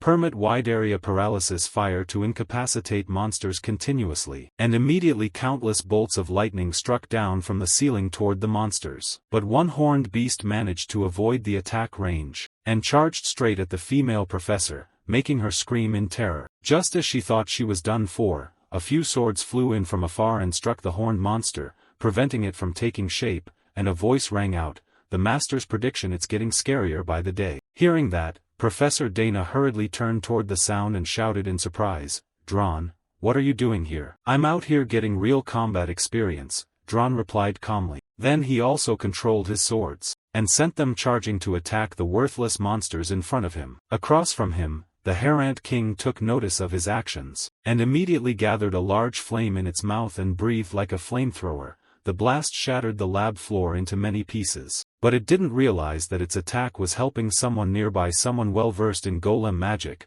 who was using the debris to forge a golem. With the sound of the pieces clattering, chunks of earth and stone began to come together and slowly form a massive body. In seconds, a giant stone warrior appeared before everyone, a fortress golem, a scrap golem. And its master was none other than the golem engineer Kronel, who shouted with joy, "Great, I've got full control of it now.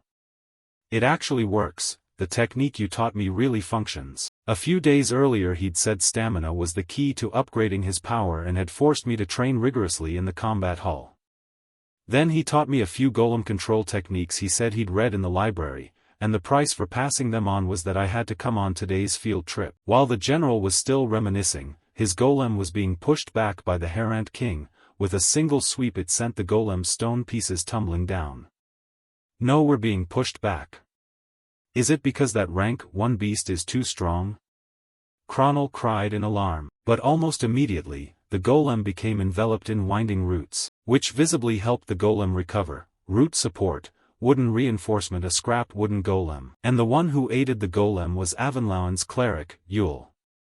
How did he know this would happen and teach me such an effective method? Yule muttered. Meanwhile Kronel had to clap in praise. "You timed that attack perfectly." Turning to Professor Dana, she noticed the venom dragon charging upward and hurriedly said, "Ah, venom dragon's heading for the 3rd tier." And the moment she spoke, Alicia sprang from somewhere and slashed it countless times across its body. As a result, the monster lost its momentum and fell straight down. "Phew, have we taken it out?" She exhaled and asked. Meanwhile, her arrival only heightened the female professor's astonishment. What perfect timing. She hadn't expected the students here to be at least rank 2 knights or mages. "I've never been this grateful to students," she thought. Then she finally noticed something odd and said in surprise, "Wait, why are all of you in the laboratory right now? On a field trip?" Everyone answered in unison. And of course, all of this had been arranged in advance by Corin. At the same time, Mariette began using her blood domain power to envelop the Iron Mountain King and temporarily trap it within. "Good thing we prepared the magic barrier like Corin said, now it can't burrow underground and escape," Mariette said with relief. Immediately after, she used her ice magic to summon countless ice pillars that thrust toward the warthog. But it didn't seem very effective. The Iron Mountain King was still smiling down below. Nearby, the research staff turned pale at the sight. "What the hell? Don't let your guard down. It has many different attack methods," Mariette urged. Back at the golem's battle with the Herant King, unlike an ordinary demonic beast, the Herant King is a rank 1 monstrosity, like something out of a monster movie. Just moving that enormous body was already causing massive damage. "Damn, it only moving is enough to blow everything apart," Dron shouted. At the same time, Engineer Kronel, piloting the golem from inside, called back to Yule behind him, "Yule, support me more." "Do you really want me to?" Yule said anxiously, though she began casting her magic. The spirit golem's body had been shattered by the rank 1 monster's attack, but I rejoined its joints using the golem magic technique Corin Locke taught me. While she was still lost in thought, Kronel had his golem land a punch on the massive monster in front, jerking its head sharply back. But immediately the Herant King countered. The claws emitted a burst of light and swiped at the golem. Yule's support magic made the golem stronger against the monster, but it still wasn't enough. Thinking that, Kronel shouted, "According to the plan, Yule, buff the golem's punch." "Will that be enough?" Mariette asked worriedly.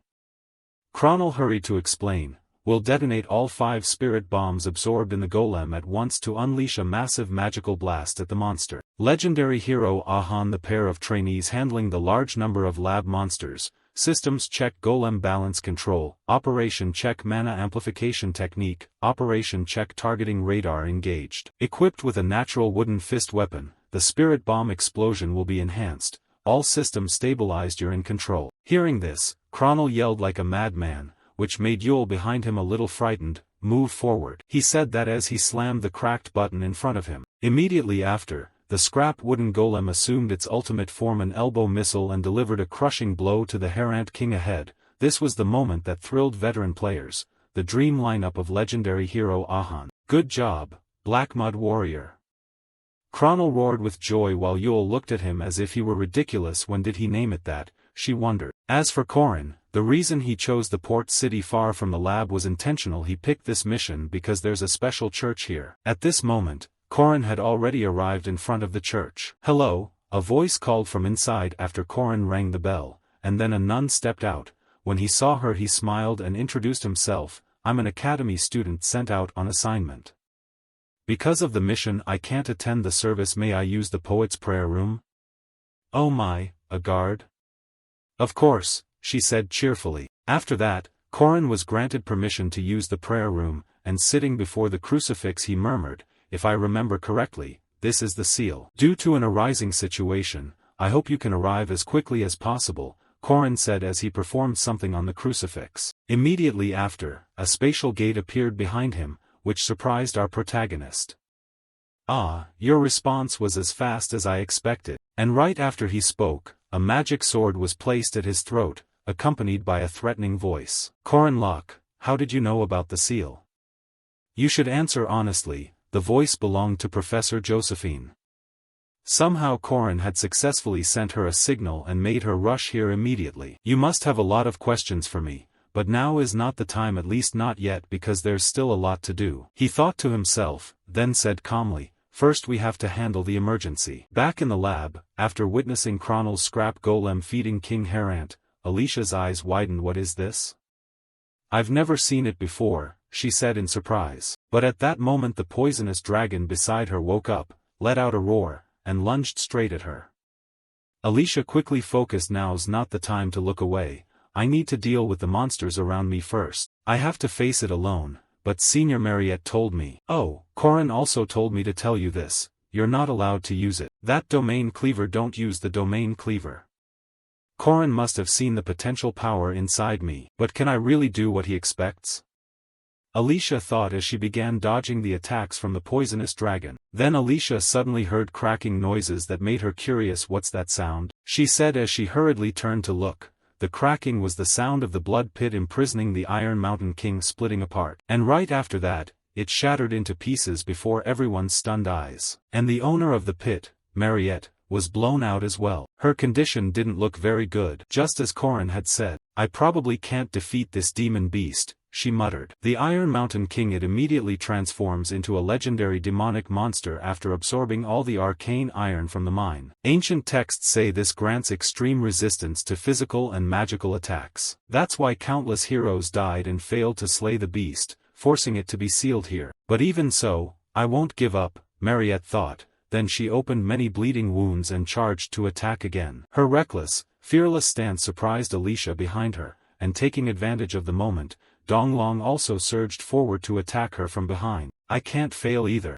Alicia told herself, and prepared to fight to the death with the giant serpent. Meanwhile, Professor Dana of the magic department stood agape, unsure what to do as she watched, as Mariette used alchemical magic snowflowers to assault the Iron Mountain King. But it didn't deal much damage. On one side stood the Iron Spring King, a true legendary monster, and on the other was the high-ranking vampire Mariette Dunalef. Though Mariette was struggling, she still managed to maneuver and fight the demon beast. This battle would only be feasible if she were an ace. Professor Dana realized she was witnessing a moment that might one day enter history, unable to hide her astonishment and fear. Back in Mariette's fight, the Iron Mountain King charged at her like an unstoppable tank. Mariette gritted her teeth and formed countless ice shard spears that shot straight forward. But with its absurd magic resistance, her attacks were essentially useless against the hulking beast. They couldn't even leave a scratch on the boar-like creature's face. Seeing that the Iron Mountain King was nearly on top of her, Mariette immediately deployed multi-layer shield's blood barrier jade formation to erect a crystal wall to stop the boar. But it wasn't strong or rigid enough. With a single direct ram it shattered the wall and charged at Mariette. The students fought desperately to prevent the demon beast from escaping the lab, but everyone could feel failure looming, since the only person capable of stopping the monster was about to fall. And at that moment the Iron Mountain King slammed forward and caused a sizable explosion. Then, when the dust settled, it was slightly stunned to find Mariette's small figure nowhere to be seen. Our potato senior was at that moment lying in Diaku's arms. Diaku, so where was? "Oh, so she's back," Mariette said happily. Meanwhile, beside her, Alicia was also struggling to fight the poisonous drake. "This is bad. I'm not allowed to use the domain cleaver, so how can I beat it? What would Corin do?" Alicia ground her teeth and thought, and the huge serpent once again opened its mouth wide as if to swallow her whole. "Right, if I were Corin, there'd be no other choice," she told herself. Then she gripped her sword tightly and lightly leaped to the side to dodge the recent strike. "Basically, as I know dodge and slash," clear away all fanciful fearful thoughts and act, she thought. The candy-loving girl launched a flurry of slashes, carving countless cuts across the serpent's body and making it scream in agony. This was Arden's first sword technique, Ascension, and after that assault the top-ranked Drake collapsed immediately, its condition uncertain. What the huh? I did it anyway. I managed to take it down without using the domain cleaver, Alicia said cheerfully. Then right after, a familiar voice sounded behind her, making her spin around. Yes, well done, everyone did great. The voice belonged to Corin, who had just stepped out of the space gate. Meanwhile, nearby, the Chronal and Yule team had also succeeded in taking down King Herant. We won. I beat it. I don't need Corin, I don't need friends, I only need the Leden warrior, Chronal shouted like a madman, and his arrogance prompted Yule to ask, isn't it because you befriended Corin that you could create the Leden warrior? Turning to Corin, he glanced at Herant and said, so King Herant's been roasted, where's the poisonous Drake? Why is Alicia bleeding so much? I thought you weren't coming, Alicia said anxiously. Report where's the demon beast? Mariette is still trying to hold it back, I need to go help her right away. Oh, is that so? Corin said calmly. At that moment Professor Josephine from the rear also spoke up. What's the plan, Corin Locke? You brought her from the church all the way here, you must have thought of something. Corin smiled and said, of course, just help me catch the demon beast. Huh? But there are so many monsters here besides the demon beast. Don't worry, Corin said as he bit the spearhead into the ground, and a wave of energy began to emit from the spear's tip. Something Corin said would definitely happen here as he explained the plan to Mariette. The boar-like lab monsters inscribed with ancient runes would be hard for Mariette to control, but after luring them to consume all the rune-etched slabs Mariette had prepared, then by activating the rune's resonance ability it would trigger explosions, thereby wiping out the entire pack of boar monsters. As for me, with the silver spear inlaid with primordial runestones, given enough time this will be the main weapon to defeat the lab monsters. Corin thought to himself, then shouted and charged forward, come on Alicia. Ah yes, Alicia said hurriedly and gave chase immediately. Right now, among the mid-tier monsters that could survive the runestone resonance explosions, about 30 elite monsters remained, with the Iron Mountain King as their leader. Don't worry, Corin muttered, then called to Dron beside him, Dron, come here. You finally made it, Dron replied calmly. Then Corin also told the top formation, the Dream Team, stop clowning around and come help me. Huh? I don't need you. Chronal grumbled but was immediately rebuked by Yule. Are you out of your mind? Let's go. And what do you mean, Dream Team? Saying that, the two went down to join the others. All the main characters of the heroic legend were gathered here. These would be the heroes who save the world in the future. Then our protagonist looked at Mariette and asked, are you okay? Yeah, I'm fine, she replied. Then let's start again. Launch a counterattack and take it down, Corin said confidently. Corin stared at the Iron Mountain King and thought, this squad is not only flashy but also smooth, yet the reason the team members can't be confident is because their opponent is a giant demonic beast. The Iron Mountain King, ruler of the Iron Mountain, uncontrollable and undefeated, crushing everything without submission, ruthless and merciless, it will devour anything in its path. And while the protagonists were still hesitating, the Iron Mountain King launched an attack and charged forward like a bulldozer. Mariette saw this and urgently shouted a warning to everyone, scatter now. That's entirely reasonable advice from someone who's faced it head-on, but unfortunately the engineer Chronal didn't heed it. The victory of his golem over King Herant had made him overly arrogant, so when he saw the boar charge he directed his scrapwood golem to intercept Leden warrior. Advance, he yelled, gripping the controls and pushing forward. Corin below couldn't help but snap angrily, hey you blockhead, we can't go head-on, what the hell is wrong with you? This warrior is a fortress golem, Chronal shouted as he kept charging forward. He activated his King Herant combo, Spirit Bomb X7, an empowered explosion, an airborne knee strike, and simultaneously used a series of techniques that began to trigger at once and targeted the Iron Mountain King, which sounded cool. But facing such a terrifying monster it did nothing. The huge boar simply rammed forward and knocked the golem flying aside, and the delusional Chronal began to cry, ah my Leden warrior. You blockhead, fine then Chronal, go all out attacking that demon. Everyone, fall back. Yule, create a tree to hold it in one direction, Corin shouted from below.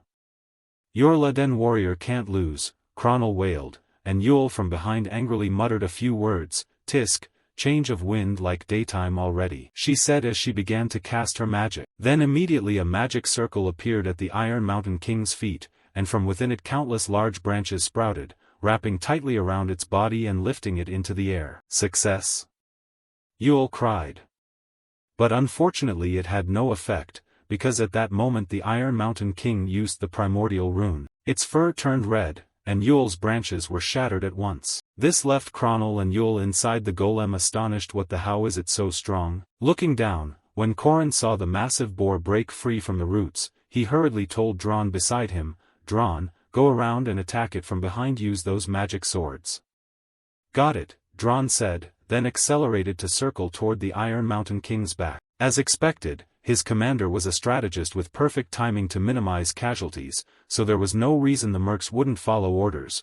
Thinking that, Corin began directing the two swords, the fire sword and the thunder sword, to strike. "My other weapon was enhanced by the finest magic stone, which I obtained after defeating Mariette in her vampire form, but this Iron Mountain King now has a different power, so it will be quite hard to handle," he muttered as he aimed his two swords at the red boar's face, and before his strike the boar once again used its primordial rune, and immediately its fur shifted to blue, and Dron's two swords were knocked away the moment they struck that massive body. "What how?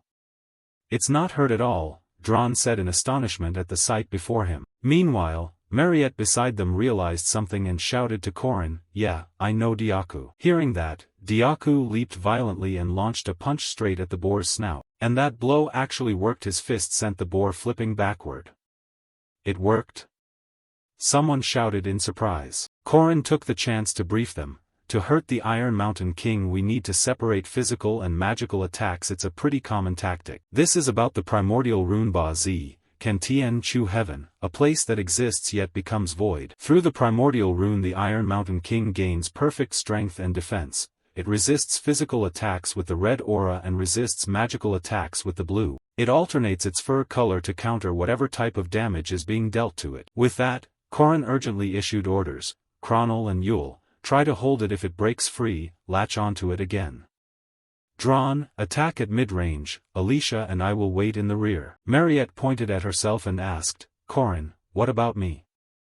"Leave the strikes to Diaku, Mariette, just move on my command," he replied. "Don't overthink it. This has to be a quick fight, it can't drag on," he said. "Play all our trump cards and we'll win," he told them confidently. This youth was sure he would deliver victory against a legend. Across from them, the Iron Mountain King let out unintelligible roars and lunged to attack. Seeing this, Corin shouted, "Cronel, Yule." They immediately charged to stop the boar. Cronel directed his golem to leap onto its back from above, while the cleric Yule used her magic to grow roots to bind it. That way, they temporarily restrained it in a magic-resistant state, but only briefly. Then the Iron Mountain King switched to physical resistance, tossed the golem and the roots aside, and broke free.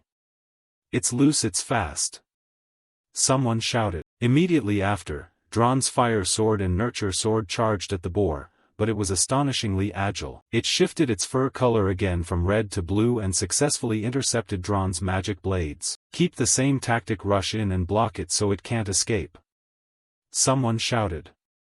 At that call, Diaku rocketed forward like a cannonball and stomped on the boar's snout, while it was still restrained by the roots Yule had summoned. Cronel, seeing this, shouted happily, "It's working." The strike was even more direct than last time. Even if it were him, that attack would. But his voice cut off mid-sentence, because from where he stood the fur color hadn't changed. The transformation had stopped. It was still red at the spot where Diaku had struck. It was a fake. After showing that turning blue could resist magic, it used that trick to deceive Diaku, their most dangerous opponent.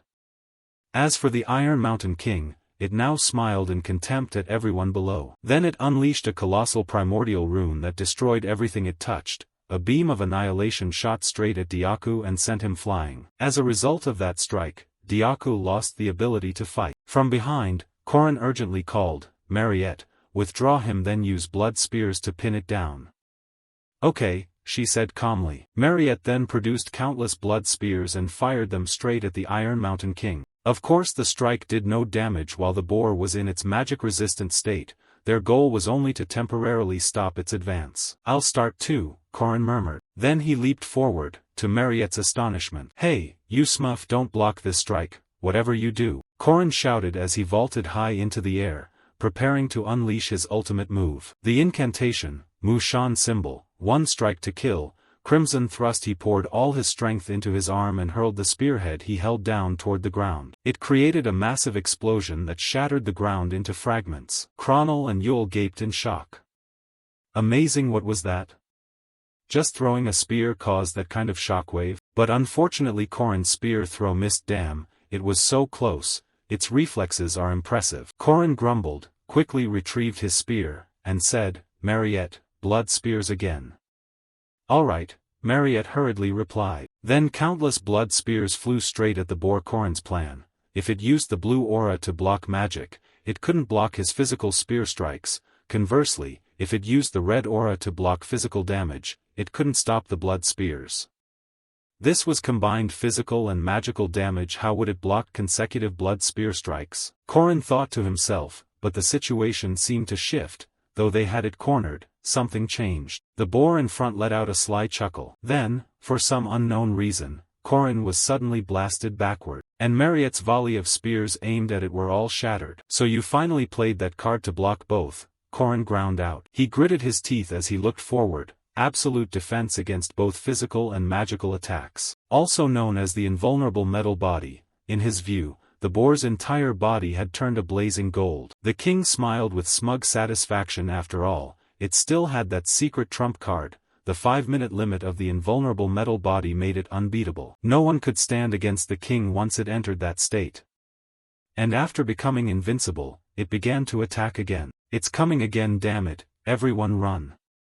For 5 minutes no attack will affect it," Corin yelled, warning everyone. But now there was a new problem. Drawn worriedly said, "Boss, that's impossible, there's nowhere left to run." Corin spun around, startled, and said in surprise, "Since when did the building's debris?" It looked like the entire exit had been blocked by fallen rocks. Then Corin realized something and scowled at the Iron Mountain King.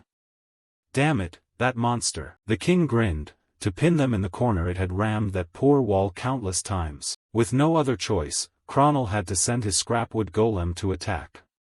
"Forward, Leden warrior, time for us to shine," he said as he commanded the golem to throw a punch forward. But the result was unsurprising. The stone golem was immediately slammed away. Even that giant couldn't stand up to it. At the rear, Mariette, seeing Cronel fail, hurriedly used alchemical magic blood ice to create a barrier wall. But the outcome was identical to Cronel's magic from a small half-human was useless. Now it was time for the king to break free from the prison that had contained it. Golden Aura, the final form of the Iron Mountain King, the demon of Dingle Peninsula, the 5-minute undefeated state of the final boss in Part 2. It was that horrifying moment that had driven countless players into despair. However, there was actually a hidden method here.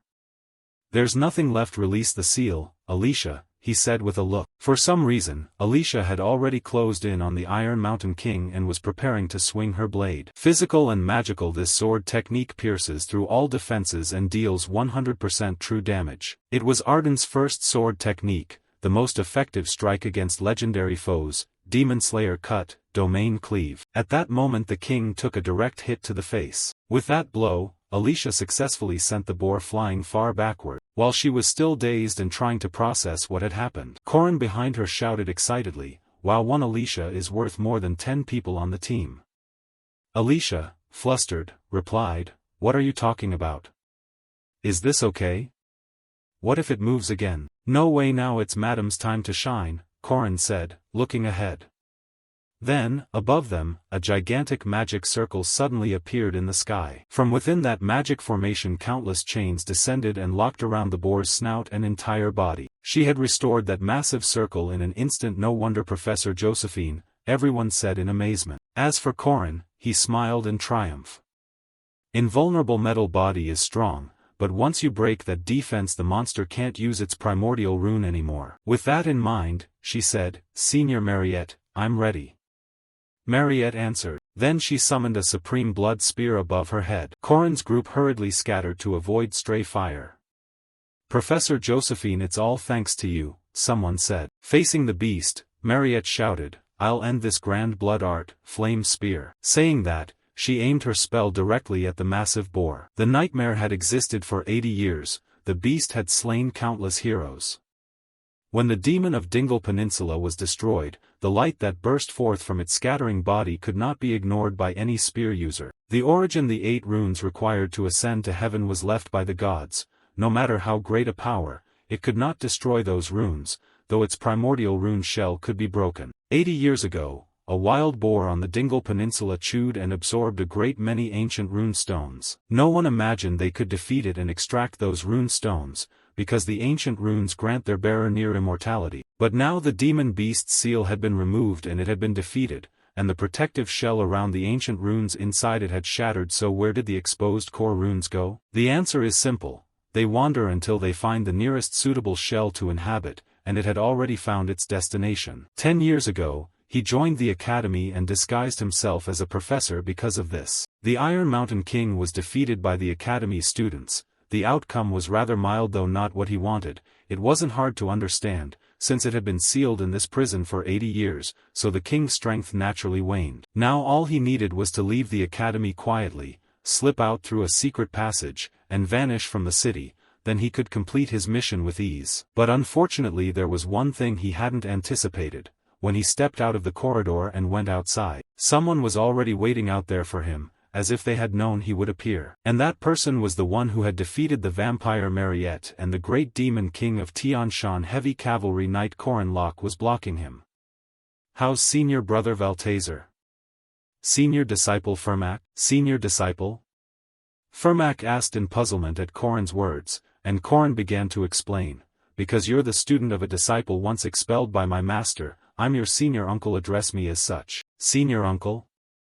"Dream on," Fermac said coldly. Looking at Corin, he thought to himself that it seemed the man had finally realized his identity. Fermac had one thought after seeing Corin use spear techniques identical to his master's. The only person Fermac knew who had reached the Grand Master level with the 6 spear techniques was his master, the Spear King. Seeing the identical move, he likely assumed this man was another disciple of his master. "But I am actually a disciple of a master. He doesn't know it's where I infiltrated to carry out my mission.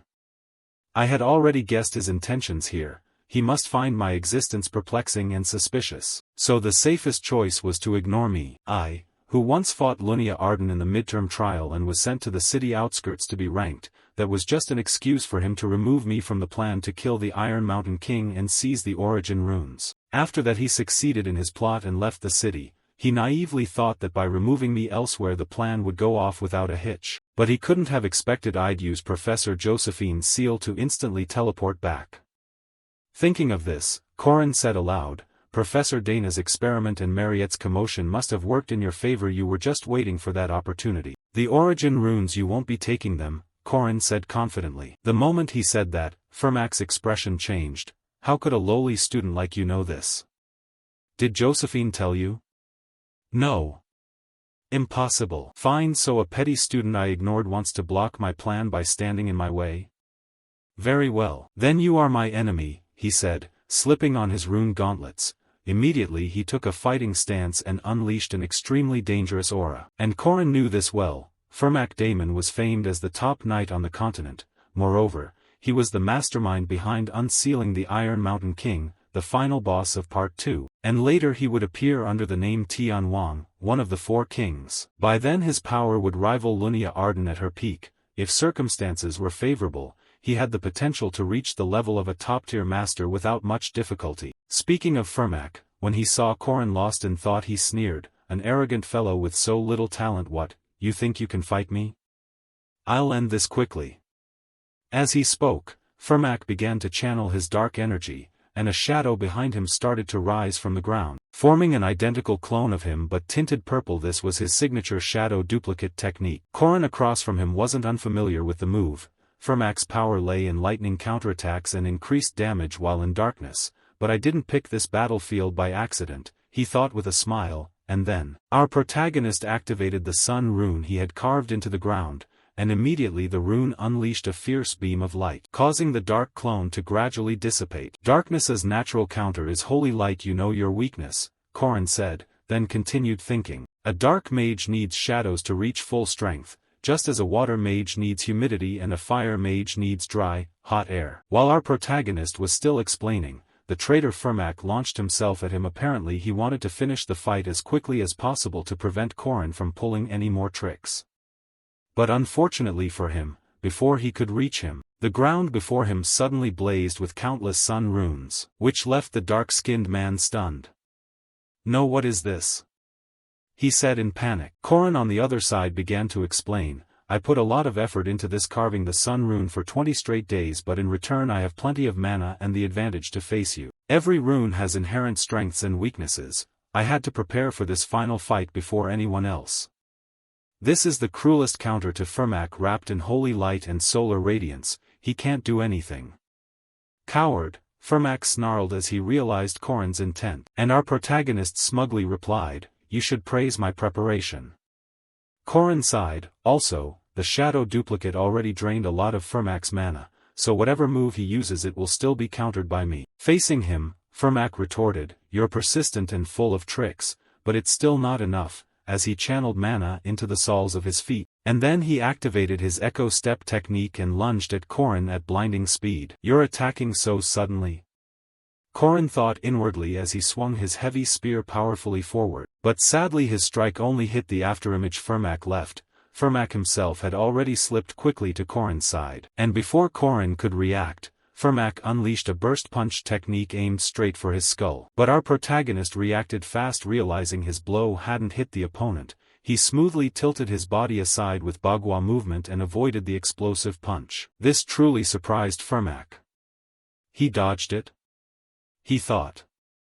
Echo Step is supposed to strike repeatedly at the opponent's blind spots. I didn't think he'd be able to avoid that, he felt inwardly. At that moment Korin began to use his 4-step ultimate, Complete Return, rushing forward to seize the initiative. And once he closed the distance he unleashed a falling sky slash that produced countless cuts, but with his battle-hardened experience Firmak still managed to dodge the attack without taking a scratch. He even didn't forget his footwork. It's a technique forged by experience. "Still playing Professor, huh?" Korin said tiredly as he kept attacking. "I've been pretending for 10 years. It's a professional habit. Can you drop that act and be real for once, you arrogant brat?" he said as Firmak continuously retreated to avoid the strikes. "No matter what you do, you'll die here," Korin declared to him. But seeing Korin had some fighting skill, Firmak didn't intend to slug it out. The priority was escape. "Unfortunately I can't fight you to the end. Next time we meet I'll kill you," Firmak said as he used Echo Step to retreat rapidly. He had to leave the city as soon as possible and avoid the attention of those who thought him dead. And if he truly decided to flee, he'd use spatial magic to teleport elsewhere. With that in mind, Firmak began inscribing teleportation runes into the air. But at that moment, Korin on the opposite side suddenly declared, "This will be a duel, Firmak. You think I'll just let you run away?" "I have no interest in dueling someone like you," Firmak replied coldly. "You will duel, Firmak Damon, that's the code," Korin said with a smile. For some reason, the moment he said that Firmak grew extremely angry. The riskier the terms, the greater the reward. In this world many things bind a person. For those who walk in darkness like him, there exists a code. He cannot refuse a duel. Firmak Damon, bound by that code, must accept. "So that's why you came alone?" Firmak asked in puzzlement when Korin made the demand. "A duel must be one-on-one," Korin replied calmly. "Duel matches are fair and sacred, a fight to the death between two people, so the limits of the code are one-on-one. As long as I come alone and the duel rune is activated, you'll be forced to duel, no other choice." While he was musing, Firmak across from him announced his name, Firmak Damon, disciple of the Spear King. Korin answered in kind, "First Spear of Empress Tian Ho, Aaron Danua, Korin Locke." By code they had to name themselves. Win or lose, a duel has a single outcome. After naming themselves, the two launched at each other. The system's backup repeated the codes. First precept, duty: do not look away from another's misfortune, affinity A+. Second, restraint: I cannot understand the spirits, backup increases damage dealt by 50%. Third, oath: I will save this world, affinity A, backup doubles all stats. Current stats, average aura 5530 plus 5530, high mana 4170x2, strength 67, agility 67, stamina 68, aura 64, mana 64. Passive skill, Tenacious Warrior effect x100, pain endurance, entire domain. Average magic core, flow 3500. Begin the world-saving quest by first defeating Fermac Daemon. Good luck, hero. Corrin Locke. Back to the battle. Immediately after the first clash of the duel, the two generated a shockwave that shattered the ground into many fragments. The fight between spear art and martial arts is fundamentally about distance control.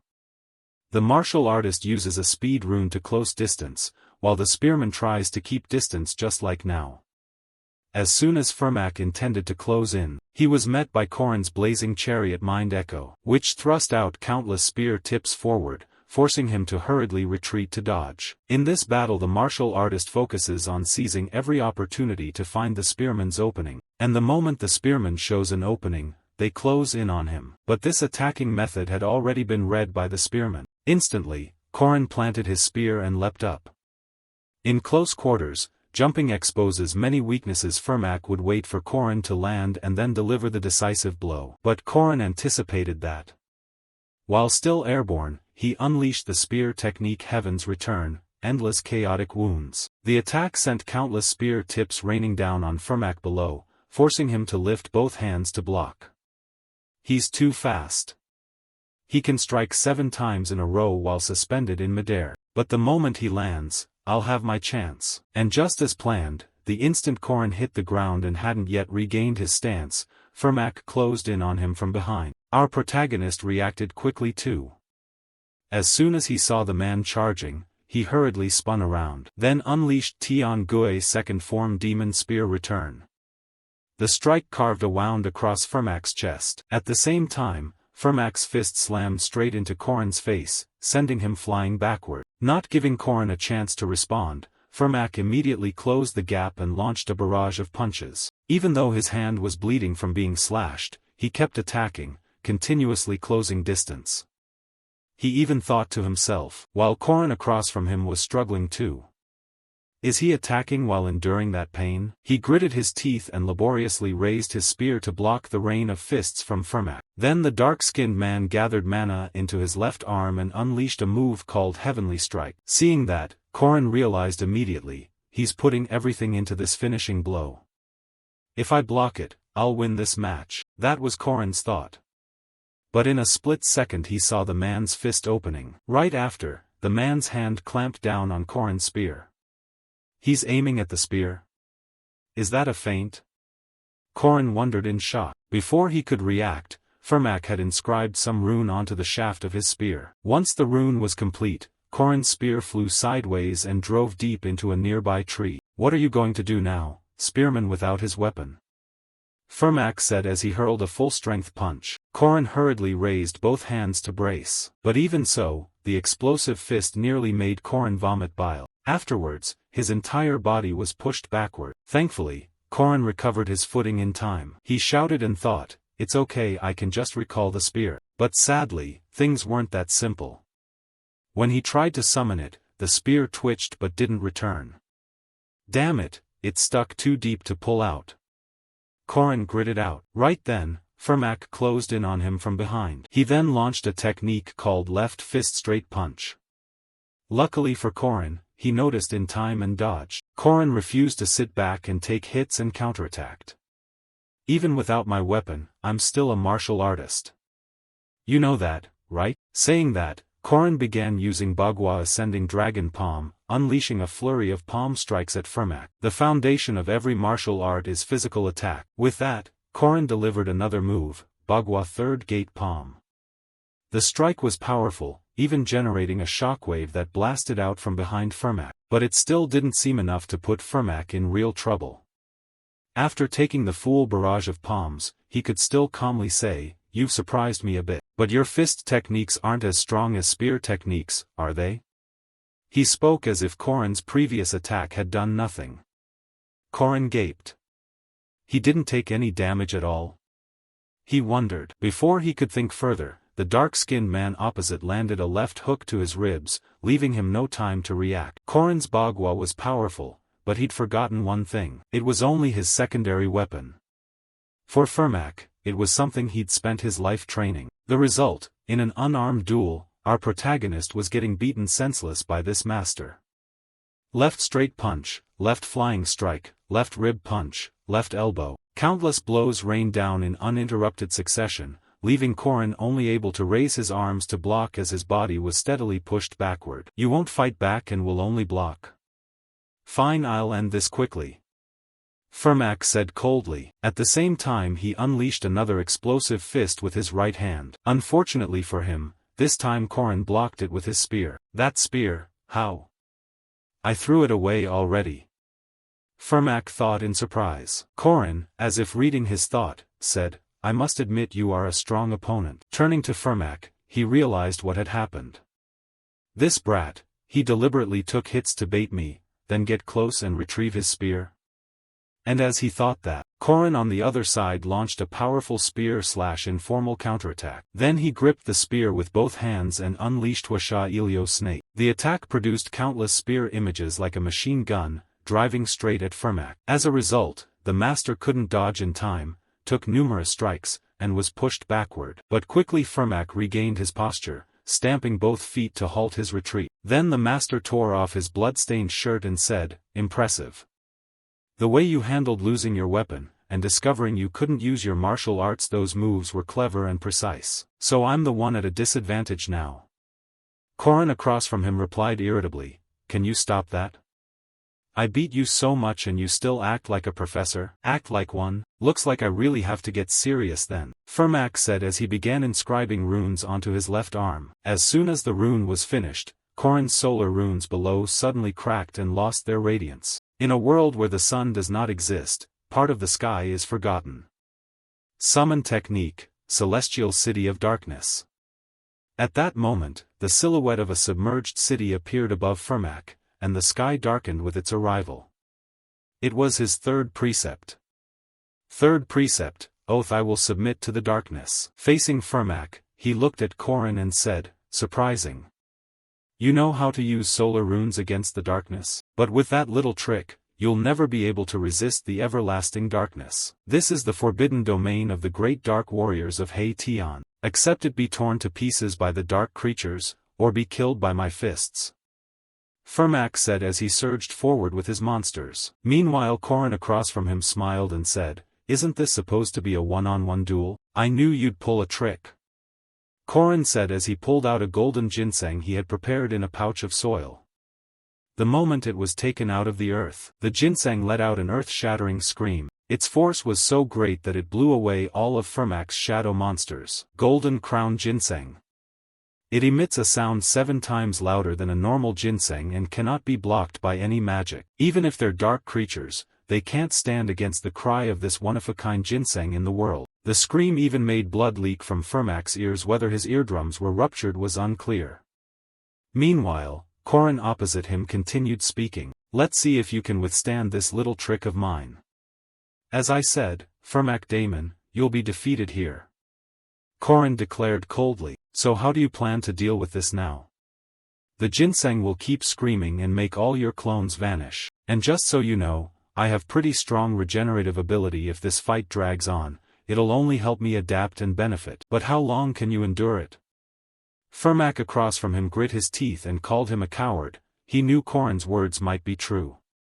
Worse, if he didn't finish this quickly, even if he won he might not have the strength left to teleport with runes. So to finish the fight quickly, Fermac immediately formed 12 clones and said, From the moment you stepped into this dark city, you had no chance of beating me, he said as he ordered the clones to charge and attack. But Korin reacted very quickly. He immediately dodged the first attack from one clone, then delivered a sweeping strike that split that clone in 2 at once. Taking advantage of Korin's assault, another clone closed in from behind and grabbed him tightly. Thinking our protagonist had lost his advantage, but the ones who underestimated him were immediately met with a spinning spear technique demon spear return that sliced that rear clone instantaneously. Meanwhile, Fermac himself lunged at Korin from the side, and unleashed a spiraling jet strike straight at Korin. Although Korin had time to raise his spear to block, the force of the blow still sent his entire body flying backward, shattering the dark city wall into fragments on impact. And without giving Korin a chance to respond, Firmak and his clones immediately surged forward to attack again. While Korin began muttering, "I can't stand this, are you even listening to me?" He tore off his shirt as he spoke, and immediately afterward his body emitted a fierce radiance, causing the clones to evaporate on the spot. "My shadow minions!" Firmak yelled. But before he could think further, Korin shifted gears and attacked. "I told you this would be a once-in-a-thousand-years duel between us," he shouted. From Firmak's perspective, the light Korin emitted came from countless talismans covering his body. His flesh was etched with solar talismans, making Firmak's shadow minions completely useless. But doing that was essentially suicide. Was he willing to burn his body to ash?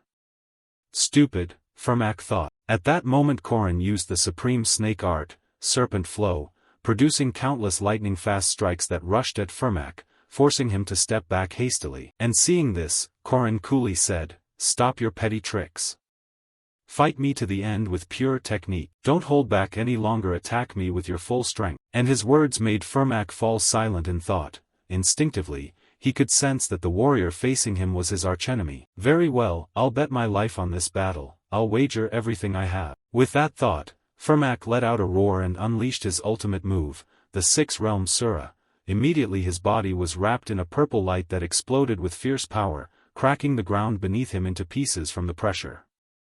This was a self-destruct technique, burning the caster's magical core for power and speed, a skill only great celestial kings possessed. Across from him, Korin also screamed wildly, "Good, let's fight. You should have done this from the start." As he spoke, he used a similar technique, the Six-Pole Spear art, Breaking War Spear, Sura. Korin could use that skill too. Both warriors poured everything into it, and immediately after, our protagonist charged forward to attack, thrusting his spear straight at Firmak, but Firmak stopped it with his left hand. Seizing the moment, Master Firmak landed a punch to Korin's jaw, making him spit a mouthful of blood. But then the battle suddenly reversed. Somehow Korin managed a spear swipe that severed the master's right arm instantly. Losing his right arm, he still had his left. Firmak gritted his teeth and unleashed a full-force punch. But unfortunately, Korin read its trajectory and dodged in time. Then he swung the spear again, sending that arm also farewell from its owner, while unleashing countless spinning spear strikes at once. With that, the battle and the hostility reached their conclusion. As Firmak fell to his knees and accepted his defeat, Korin quickly plunged his spear into the master's chest and finished him. "I won," he murmured, then thought that whenever he closed his eyes he could still hear those screams. "Help, I don't want to die, please let me live, Korin, save me." The last time Firmak was defeated by him during Stage 2, we were trapped in a reality no different from a nightmare. A hell disguised as heaven, where innocent people slowly died before Firmak's army of darkness, and I lost many comrades in that battle. One of the 4 celestial kings, Firmak Daemon. The Demon King had tried to unleash that hell on this world at the bidding of Tetes Veltazer. But this time would be different, he thought as he looked over Firmak's body before him, then bent down to search through the man's belongings and said, "Just as I expected, he doesn't have it." One of the 4 mysterious relics guarded by the priests, the Fate Gem Phalius, Liafal. If he truly possessed Liafal after restoring the runes, my chance of victory would have been greatly reduced. Then, at last, Korin found what he was looking for. "Here it is," he said as he looked at the rune stone on his own limb. "At least I retrieved the rune I needed." Tetes Veltazer was hunting 8 rune stones to summon the Dark Citadel into this world. "I can't let this thing fall into his hands," Korin thought, then wondered to himself how important that object could be to drive him to slaughter those people. They were angry and discontent with the world, and I understand that. But taking revenge that way is completely wrong, Korin told himself. He collapsed onto the ground from exhaustion. "What am I doing? My left eardrum's ruptured from running around with that ginseng, and the right isn't much better. I relied on my regeneration, but the sun rune burned away part of my body. The pain is tolerable, but the wounds Firmak inflicted are the real problem." He tore my liver and punched my clavicle until it broke. When he hit my sternum, a few ribs cracked and my insides were tossed about. I could barely lift my left hand. It was also somewhat injured by the 6-realm Sura. Cough. I kept telling myself I'm used to pain, I have to stay conscious. Korin thought, but his awareness was gradually fading. At the same time, the system issued a congratulatory notification. "You have defeated Firmak Daemon. a commandment reward is being sent. First commandment, do not turn your face away from others' misfortune. Good person, unknown number, difficulty, A, reward, 60 stat points distributed evenly. You have defeated a great evil. You will receive a secondary reward, a map, the 4 secret treasures, the son of Findias. Time passed quickly. After a long while, our protagonist slowly regained consciousness, and upon realizing someone was carrying him, he asked, "Is that Alicia?" "You're awake," Alicia said hurriedly. Seeing that, Corin immediately asked, "What about the cleanup?" "Professor Dana is handling it, but she seems upset. Drawn has left, Harant and the others found you." "That bastard Drawn probably doesn't even know what loyalty means," he said. "Don't expect much, that their relationship is just a business partnership, and he told you to repay your debt by next week." "Alicia, what about?" Before Corin could finish, Alicia guessed what he meant and answered, "The runes and the golden ginseng. We put them away." "Strange that you knew what I wanted to ask. You're not that smart," Corin said in puzzlement. Her annoyance flared. "Hey, remember I'm carrying you. Watch out or I'll drop you." "Don't do that, I'll die," Corin said in panic. Then Alicia found a bench and let Corin rest there temporarily. Only now could our protagonist manage to say thanks. "Thanks for saving me." "Of course," Alicia waved it off. Corin then continued, "About the clashes. Without you I couldn't have defeated the Iron Mountain King." "I didn't do much," Alicia muttered. But Corin disagreed. That didn't change that she contributed to an important victory. Speaking of Alicia, she then realized something and asked, "Now that I think about it, during our group missions, and even when brewing the ginseng tonic, you were always sitting there drawing runes. You'd prepared for this battle for a long time, right?" "Yes, that's right." "Why do you ask?" Before Corin could answer, Alicia cut in, "Why did you have to fight him alone? It's fine if we fight together." As she said it, Alicia's face grew sad. This surprised Corin a little. Then he smiled and said, "Haha, fewer deaths would be better. Why is everyone so indifferent?" "Well, I guess that's fine." "You did great, Corin." Time flew to the next day. Jagar and Lark were talking about Corin.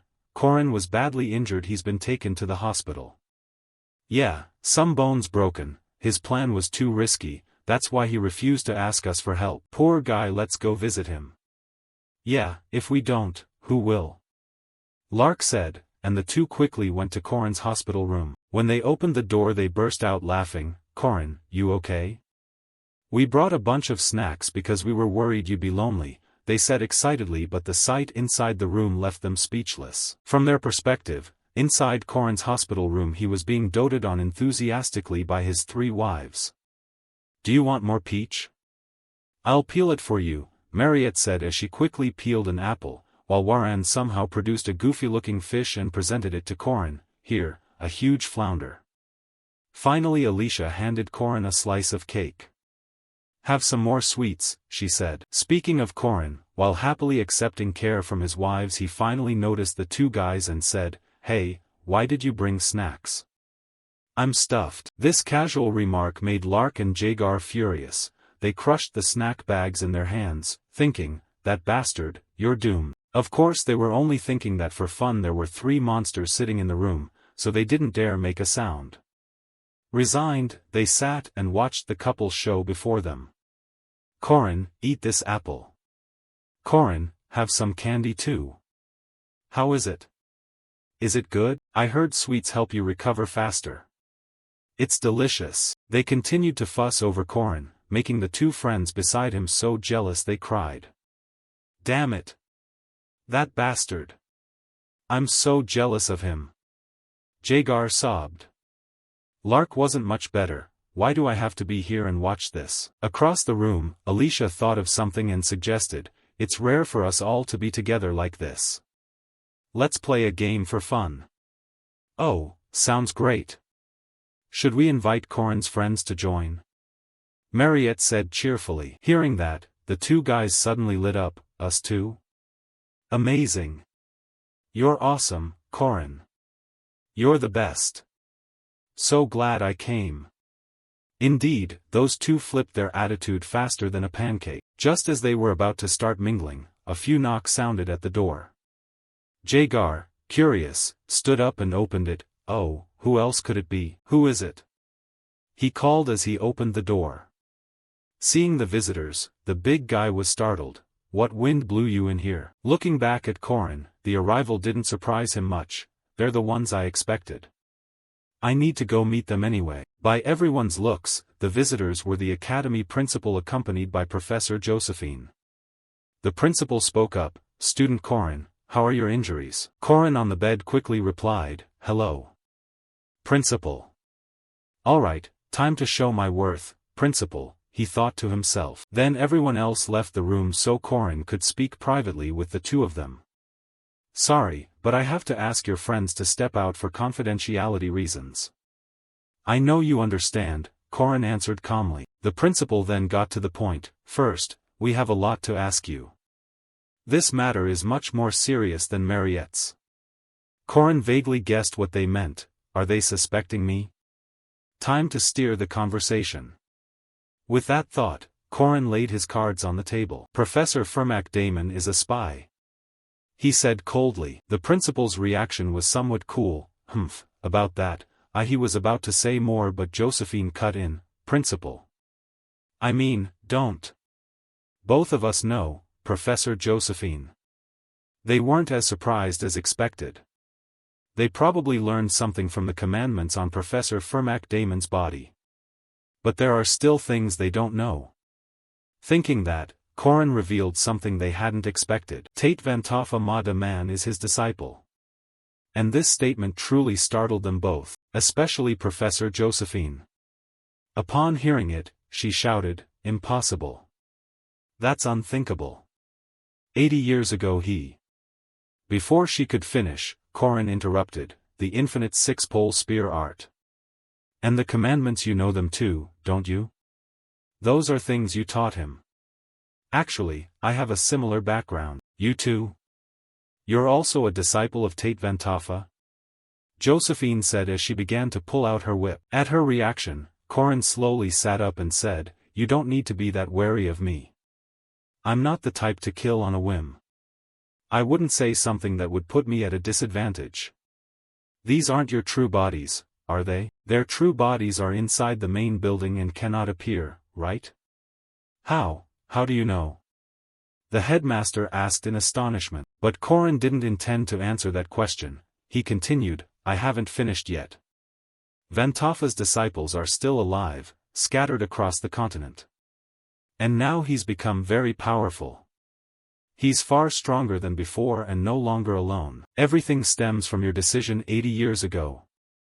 The headmaster fell into thought upon hearing that, unreadable. Meanwhile Korin went on, "As for you, the source of your power was scattered all over the continent, and you've only recovered 2 parts.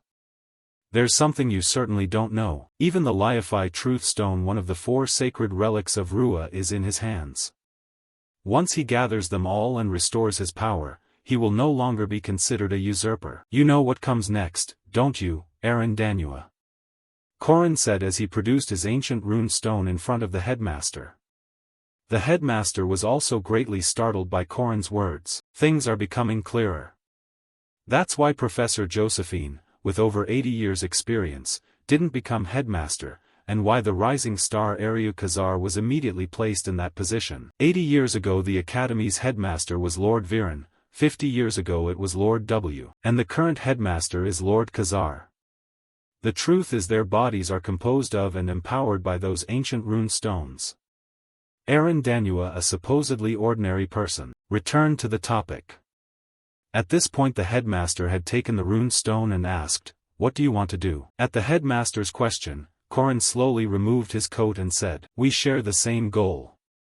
With that he revealed the ancient runes engraved on his body. "Are those commandments?" the headmaster asked, puzzled. But before the headmaster could think further, Korin spoke up. "I am honored to be your vanguard spear to protect this world.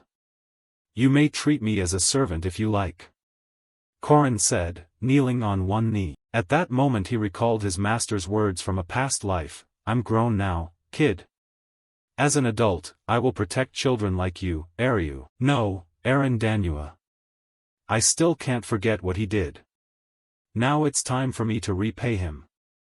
Korin told himself. His action left the headmaster at a loss for words. Scene shift to some secret location, where Professor Josephine was present and speaking to the woman before her. Aaron, I don't think so. The woman named Aaron fell silent for a moment, then said, so Tate is still alive?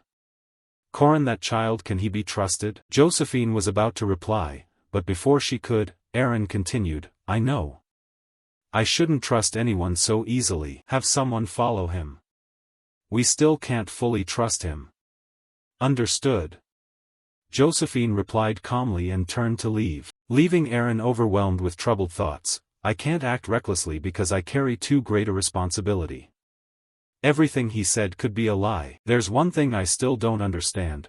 Why did he look at me with that sorrowful expression? Korin Locke, that child, what is going on, after all? She wondered to herself. Time passed quickly. At the Merkaba Academy's year-end celebration there would be a rank reassignment based on each student's performance. That carried great significance. If the rank you received upon entering the Academy was only temporary, then this is the official ranking granted by the Academy's Guardians Association, a formal level. Because of the reassignment, many students trained very hard to secure the best official rank possible. It could be said that many cadets reached levels comparable to the Academy's guardians. At that moment the announcer's voice rang out, everyone has worked hard. Your achievements have brought great prestige to the school. Blah blah. Now we will announce the students whose ranks have changed. Hearing this, Korin told the girl Mariette beside him, let's go up on stage. All right. Mariette replied cheerfully. The announcer continued, second-year student and top of the magic class Mariette Dunalev. Although Mariette's situation was difficult, she remained determined to improve and proved herself by assisting with the accident at the training grounds. Blah blah. Korin looked at Mariette and thought, to be honest, she hasn't contributed much this semester, since she wasn't allowed to leave the city after turning into a vampire. Still, she assisted Professor Dunalev with research, and the abundant mana she gained after becoming a vampire helped the Academy a great deal. With abilities like that, her promotion is only natural. Above all, her efforts to stop the Iron Mountain King minimized casualties at the Academy. Mariette Dunalev, nominated by Academy Headmaster Ariu Kazar and Northern Branch Chair of the Guardians Association, Dina Grandia, you will be promoted to semi-advanced rank.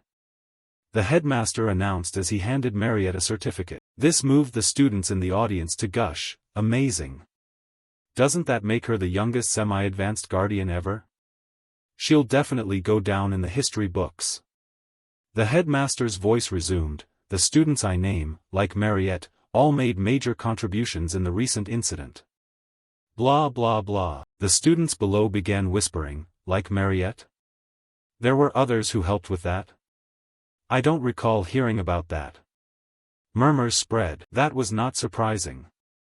Although the incident was widely known, its inner details were kept secret. What happened that day remained classified.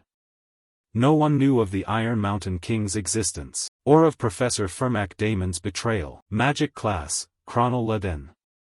Night class, Alicia Aiden, Drawn War Sky. And finally, Korin Locke. Students Chronal, Alicia, and Drawn, for your achievements you will be promoted to semi-upper rank. As for you, Korin Locke, although you are currently a 5th rank guardian, with your exceptionally outstanding performance, Headmaster Ariu Kazar, Senior Professor Josephine Clara, and Honorary Professor Hamen Gals, with the endorsement of these three you will be promoted to 1st rank guardian. The headmaster's announcement left the students stunned. What?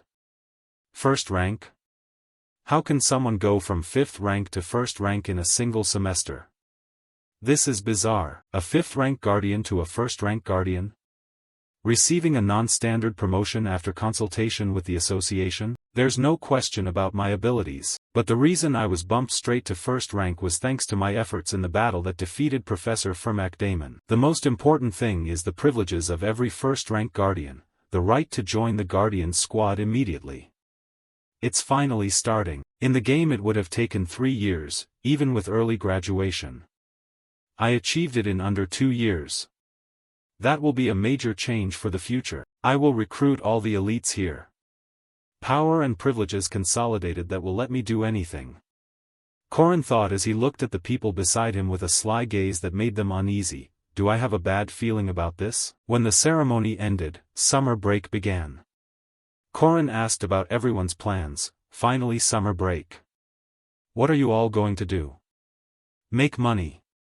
Dran said. Jaeger's going back to his hometown. Lark decided to intern at the Magic Tower. Yule planned to consult experienced RIS.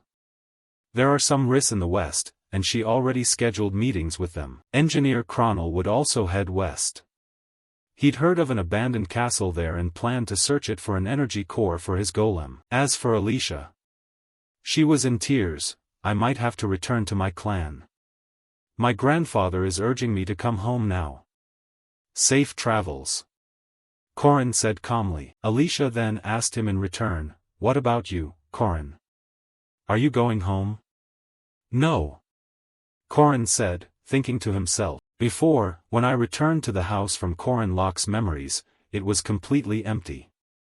They'd gone on a trip without me. I traveled to Ven because a glitch in the messaging system delayed notices by 3 days. He thought privately. Seeing that, Alicia mustered her courage and offered. Oh then, would you want to come with me? Go with you? To your home? Korin asked. I'd be a little scared going alone. Scared? Scared? With her personality she shouldn't be scared of anything. Nothing went wrong in the game, so she'd be fine without me. Korin thought, then declined. Sorry, maybe next time. I've decided to explore the east. Okay. Then next time it is. She said shyly. Korin's plan to explore had been in the works. There's a place I have to go.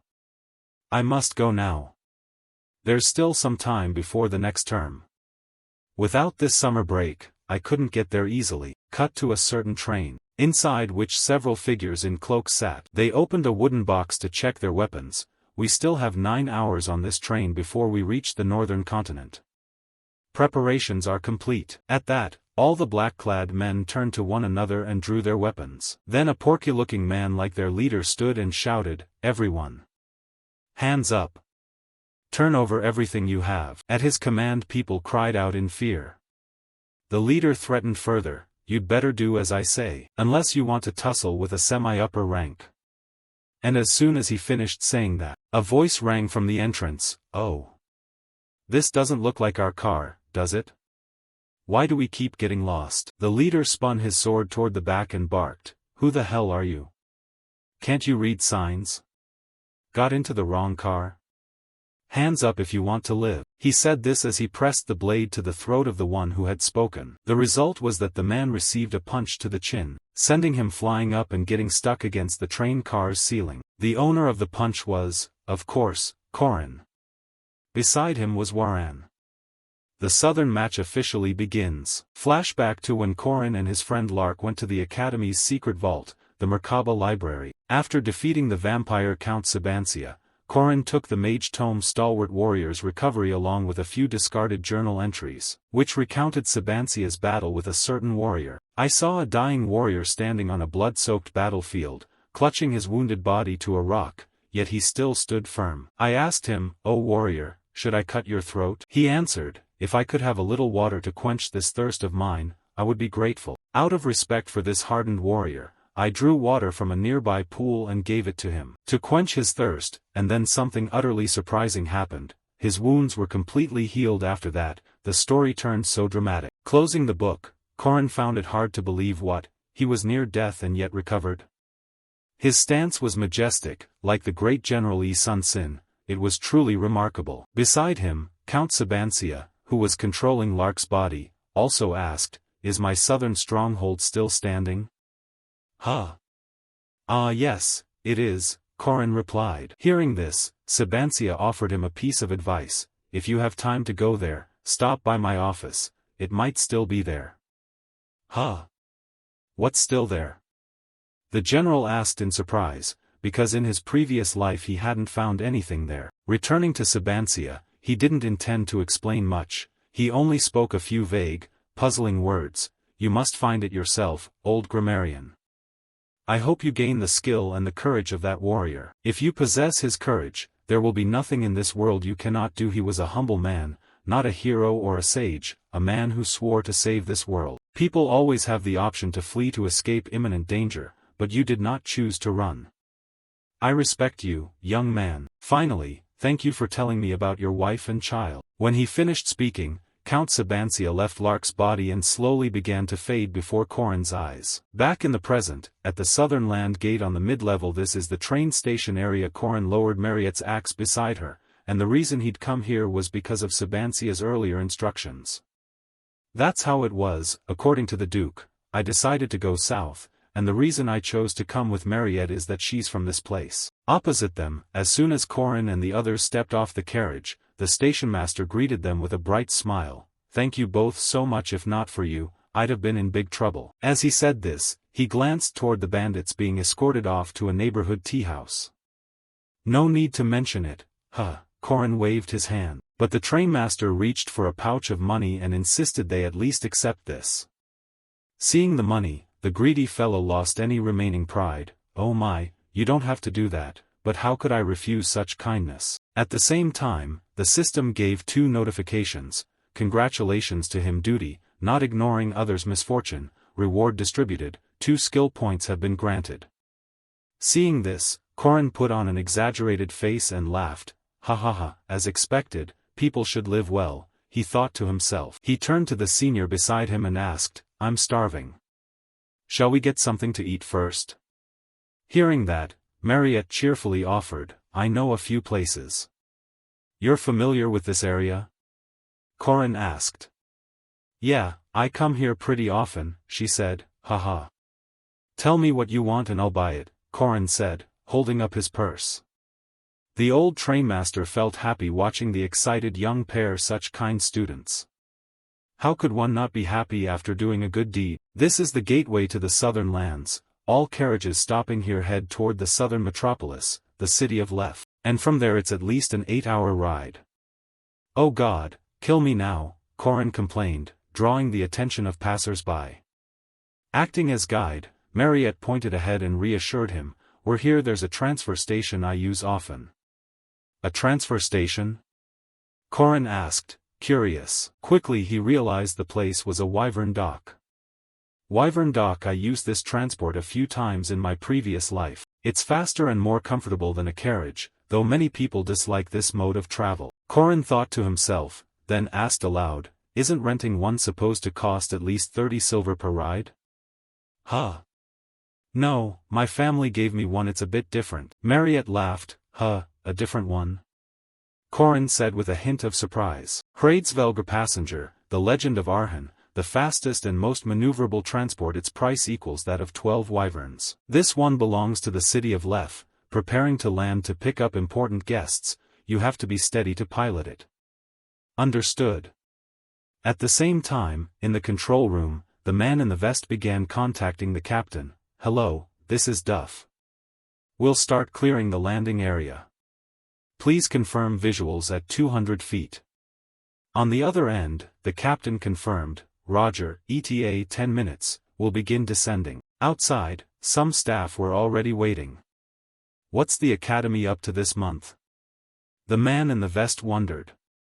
Oh, it's the academy's holiday, so the students have gone home, the man beside him replied, making the vested man realize. So the princess is returning? Up ahead, a guard-dressed uncle told those behind him, that means Miss Mariette is arriving. Everyone get ready to give her a grand welcome. According to him, a giant eagle carrying a manor would land in this area, and as soon as the manor's door opened, hundreds of male and female servants stood in neat lines, bowed, and said, Miss Mariette, congratulations on your vacation and on your promotion to semi-elite. Back with Corin, the sight before him left his face slack. I don't know how I missed that our destination was the city of Lef and that the eastern city is Duna. Mariette, you said your family are farmers, right? How large is their estate?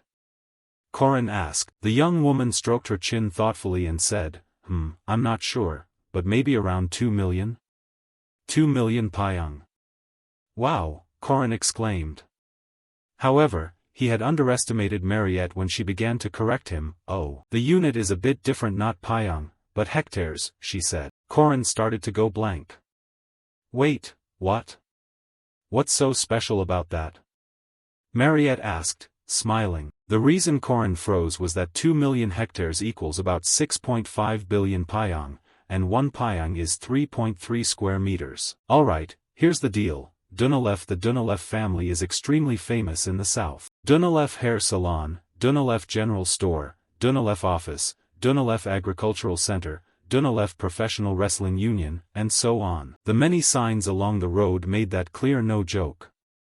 And what's a professional wrestling union? Corin mumbled. Soon after, a luxurious carriage took the two of them to an enormous manor. This was the Dunalef family's great estate. Seeing it, Corin could only blurt a few mechanical lines. Mariette, why did you say you're not rich? Oh, my parents are wealthy, but I'm not, Mariette laughed, making Corin only sigh. That's how rich people talk. After they entered, an elderly steward greeted them with a smile. This was Steward Paul. Hearing them, he chuckled, haha, anyway, you will inherit this fortune, since you are the eldest of the Dunalef family. Startled by his sudden appearance, Corin asked, where did he come from? Who is this Paul? Oh my, you nearly gave me a fright, the busty girl reminded with a smile. Steward Paul continued, let me take your luggage, and oh, who is accompanying you? He asked with interest. Mariette didn't try to hide it. Oh, this is Corin, he's my junior. Hearing her say that, the old steward's gaze shifted and immediately fixed on the young man. Aha, she returned, with a junior? For generations the family has always had a son-in-law living with them. Of course we'll provide and support a house for the Dunalef household duties from the son-in-law's place. Our Miss Mariette has been called the flower of the South for her intelligence and beauty since childhood. The number of marriage proposals she's received could fill an entire potato barn, maybe more. After praising Mariette, he turned to her and said, by the way, Miss Mariette, as I mentioned before, this is about the Duke's castle, right? She answered, and Paul then shared what he'd heard. I heard someone recently bought it. If it's the Duke's castle, Count Cassius purchased it. Hearing that, Corin began recalling details from his past life. Ah, the Duke's castle was owned by someone else in my previous life too. If I remember right, it was a merchant from the distant southern isles. But he was a rotten man. What did he say back then? Some guard. If you don't catch the sea monster, don't even dream of coming here. So, to get permission, Park Siho and I spent day and night defeating that sea monster, and after many hardships we finally entered the Duke's castle. At the thought, Corin's head ached. Did he have to go through that again? Up ahead, Mariette seemed to notice his worried expression and smiled reassuringly. I already told Count Cassius in advance, so let's go together. I figured you might want to visit the Duke's castle, so I warned him. He agreed and said we can come whenever. He mentioned he's hosting a party on Friday, so let's go together then. When she said that, our protagonist went blank for a few seconds. When he came to, he inwardly sobbed. This quest could be completed this easily? In my last life I had to crawl like a dog just to get in once. Is Mariette a goddess? Putting that aside, Mariette then suggested, Corin, do you want to go shopping tomorrow? We need to prepare outfits for the party, and it's kind of boring here anyway. Yes, of course, Corin replied cheerfully. Time flew, the scene shifted to Mariette's shopping street, and Corin was genuinely a little frightened. Is this real shopping? A suit costs 3 gold, a necklace and shoes 6 gold, casual wear 4 gold, plus a watch, and payment is a blank bank draft. All of these items are designer brands. This pile of money could make someone a wealthy real estate owner in Seoul. She won't make me sign a slave contract, will she? Corin worried inwardly. Meanwhile Mariette showed no sign of stopping the shopping spree. Ah, we're here, Corin, here we are, she said, and Corin began to cry tears. You're scaring me, Mariette. Please, stop buying things for me. Scene changed to a forge. When the owner saw Mariette arrive he greeted her with a smile. Oh my, Miss Mariette, you're finally here. You've come to pick up the items you ordered, right? Yes, she nodded. Then this vampire girl went inside, carried out a chest, set it before Corin, and said, Corin, here, this is the same kind of ore used a lot in Odachi. As she spoke she opened the chest, and Corin immediately recognized what was inside, an item he couldn't touch before, seemingly absent even from the academy, the unbreakable stone, unlike refined silverstone that shatters under very strong magic, the unbreakable does not break. This stone made him happier than all the gifts he'd received today, because it was the special stone used for the hidden blade of sword Emperor Garand. Thinking that, he couldn't help but pick up a piece of or to inspect and asked, "How did you get this? It's not something you can find easily." Beside him, Mariette's face blushed a little seeing Corin so delighted. "If you attach this to your spear it'll massively increase its power, even expand your domain. You'll be able to overcome every challenge easily, right? This is a gift I'm giving you specially. Seeing you this happy makes me happy too," she said with a smile. Aside from thanking her, Corin couldn't find any more words.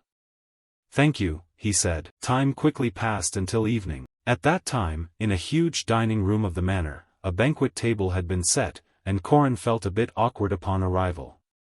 "Hello," he said. "Corin, this way here," Mariette said, gesturing, while the lady opposite, who looked like her mother, smiled and praised him. "Oh my, what a handsome young man, please sit here." "Yes." Then, Corin bowed and thought to himself that when visiting a friend's home, dining with their family was obligatory. The warm smile belonged to her mother and beside her was. As he thought this and was about to sit, suddenly another voice rang out. "Wait, let me ask you one question before we eat.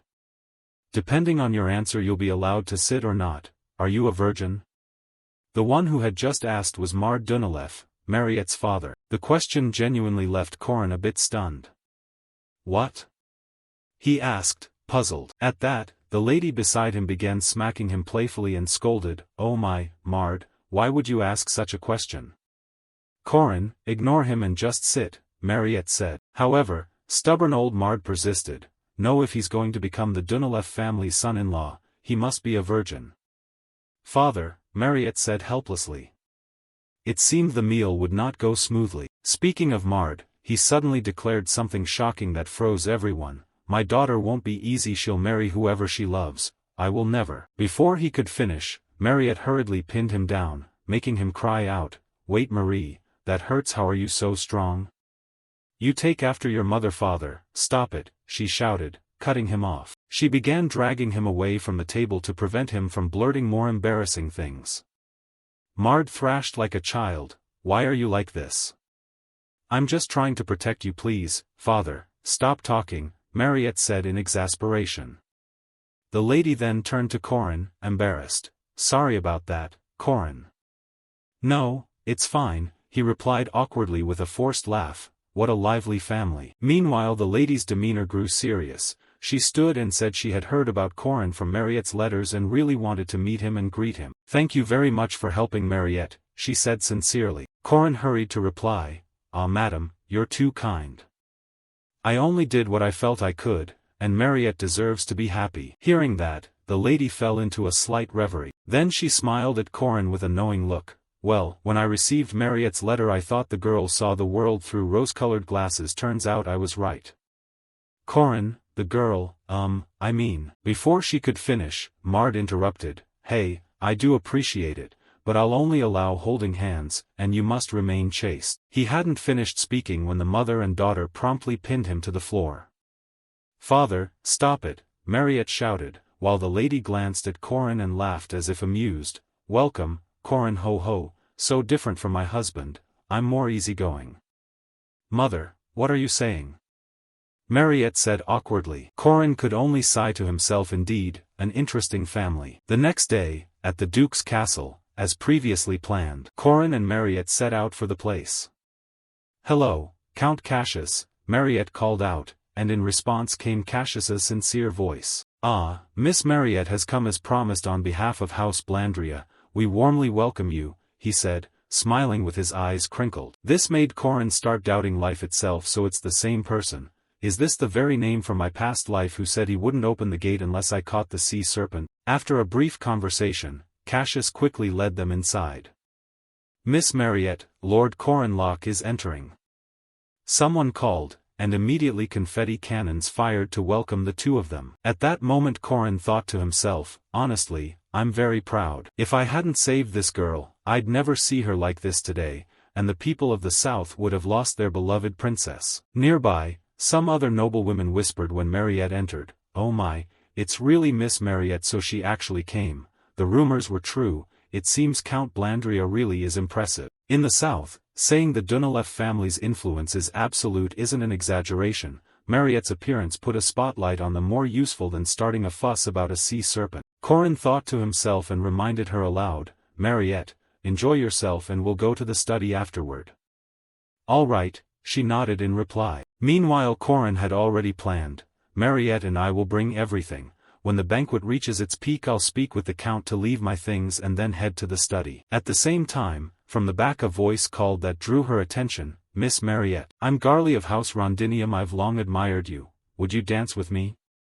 The handsome youth dropped to one knee and extended his hand, and his words were like a switch. That signaled the other men at the party, and they began competing to offer their hands to Mariette. Miss Mariette, me next, please grant me the honor of dancing first with you. No, please Miss Mariette.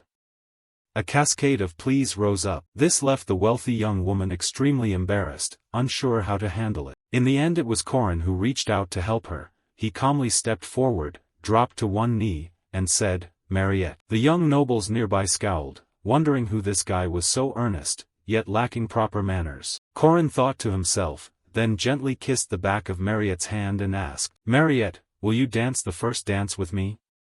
This is the basic etiquette to request the first dance. Corin remembered words a girl once told him, if a beautiful lady stands before you and you want the first dance, first kiss her hand. Last life I was scolded for forgetting. Across from him, Mariette's face went bright red and she murmured, all right. Then the music began to play. At the same time Corin added, you're so famous I'm embarrassed. If you're uncomfortable, I'm sorry. No, I like it, Mariette hurriedly replied. Corin kept thinking he felt like he was repaying his savior. He had relied on her a lot back in the south, so he had no choice but to return the favor. But still, this was risky. As he thought that, Corin glanced down slightly, where a pair of enormous speakers caught his eye. He felt a bit embarrassed himself. He sighed inwardly and turned his face away. But at that moment Mariette's heel jabbed his toes. It sent a searing pain through the general, but he gritted his teeth and endured it. Sorry, I'm not a very good dancer, she hurriedly said. No, it's fine, Corin replied. At the same time he thought it would be better to guide Mariette, and without hesitation Corin began whispering into her ear, put your left foot on my foot, we'll dance like this. Your foot will get dirty and the steps will be a bit awkward, but who cares? You don't need to worry about other people's stares. Just look at me now and enjoy the dance. Now place your foot on mine and just follow me. Look straight into my eyes, watch the direction of my feet and anticipate the movement. You have a good eye. A guiding voice began to play, just like what I learned in my past life. When your eyes tremble, lock onto someone else's gaze to find stability. We both smiled, not knowing who started first. She and I danced, sharing a dreamlike moment, and time flew by. Right after the dance ended, the other bootlickers immediately jumped in with offers. Milady, next time me, no, me. A torrent of requests began to rise, but the wealthy young lady no longer had the mind to entertain them. I'm sorry, I'm a bit tired. I want to rest for a while. Then let me escort the lady, Corin said with a smile. Thank you, Lord Corin, Mariette replied. Hand in hand they began to leave, making the bootlickers behind grind their teeth at how Milady Mariette walked off with such a ridiculous fellow contrary to the men's assumptions. The thoughts of the other young women at the party were entirely different. Did you see? She stepped on his foot and they danced so romantically. His attention is cool, and that dance was impressive. Have you seen how big Mariette's laugh was? Definitely, I'm 99% sure. Back with Corin's group, after changing clothes he and Mariette went to the room Sabancia had mentioned earlier. Wow, so this is Duke Sabancia's study, Corin exclaimed, while the wealthy young lady asked curiously, Corin, what are we looking for here? It doesn't matter, just look for traces of Duke Sabancia, Corin answered. Then the two of them split up to search the room, and Corin found a book that caught his attention. It was the Duke's story from the game. In the Duke Sabancia quest, players must find traces of the Duke's wife Luina and his daughter Cecilia. Usually turning this into Duke Sabancia completes the side quest, but in the game, no, in my past life there was no line instructing you to search the study. Why did he summon me here? I'm not sure either, let's just look, Corin muttered. After tiring themselves out, the two sat down in frustration, having found nothing. Mariette spoke up, Corin wasn't too surprised. It's not easy to find, he said. Mariette asked, no clues at all? I thought there might be a hidden space or something like that. I'm starving, she said, rubbing her belly. You didn't eat earlier? Corin asked. I didn't have time, I came straight here, remember? How are you, Corin? Mariette said, casting him a strange look. That look was a sign that formed naturally as our relationship progressed. Mariette went on, I just realized your jawline and collarbones are really beautiful. As she said it, she unconsciously sat on Corin's lap, and the scene between them became very suggestive. Knowing Mariette was about to suck his blood, Corin didn't feel ashamed at all. You must sweat a lot, mind if she began. I mean, it's okay, then I'll do it here. With that, she lightly bit the protagonist's neck, while his face showed almost no reaction. After a short while, Mariette breathed heavily and reluctantly pulled away. Done? Corin asked. Yes, it didn't hurt, right? She replied. Maybe it's because I have the endurance of a persistent warrior, so I didn't feel anything at all, he said casually, which startled her too. Really? For me she meant she didn't feel anything either. Back to Corin, he suddenly realized something. Wait, I already received the endurance of a persistent warrior along with the soul powder. The book that sealed Duke Sabancia's soul contains functions and charms. If you read it you can learn its skills and spells. Could the body and soul be linked like this? Thinking that, Corin turned to Mariette and asked, Mariette, can you summon Deku here? Saying that made her curious, and she quickly summoned Deku. Seeing that, Corin continued, can you summon it in a slightly staggered state akin to a celestial being's body before it's fully formed, close to a star body's form? Got it, Mariette nodded. Then she called to Deku, Deku, wait a moment. Hearing its master, the dog began to whine miserably. It whined a lot under these conditions. Its body is being torn apart, so that's understandable, Corin thought, watching Deku's body slowly change. Good, Deku is disappearing. Someone who can't perceive souls wouldn't be able to see it. Then something happened. At that moment a stream of evil aura suddenly targeted both of them, and Corin immediately sensed its presence. What is that? A chill ran through him.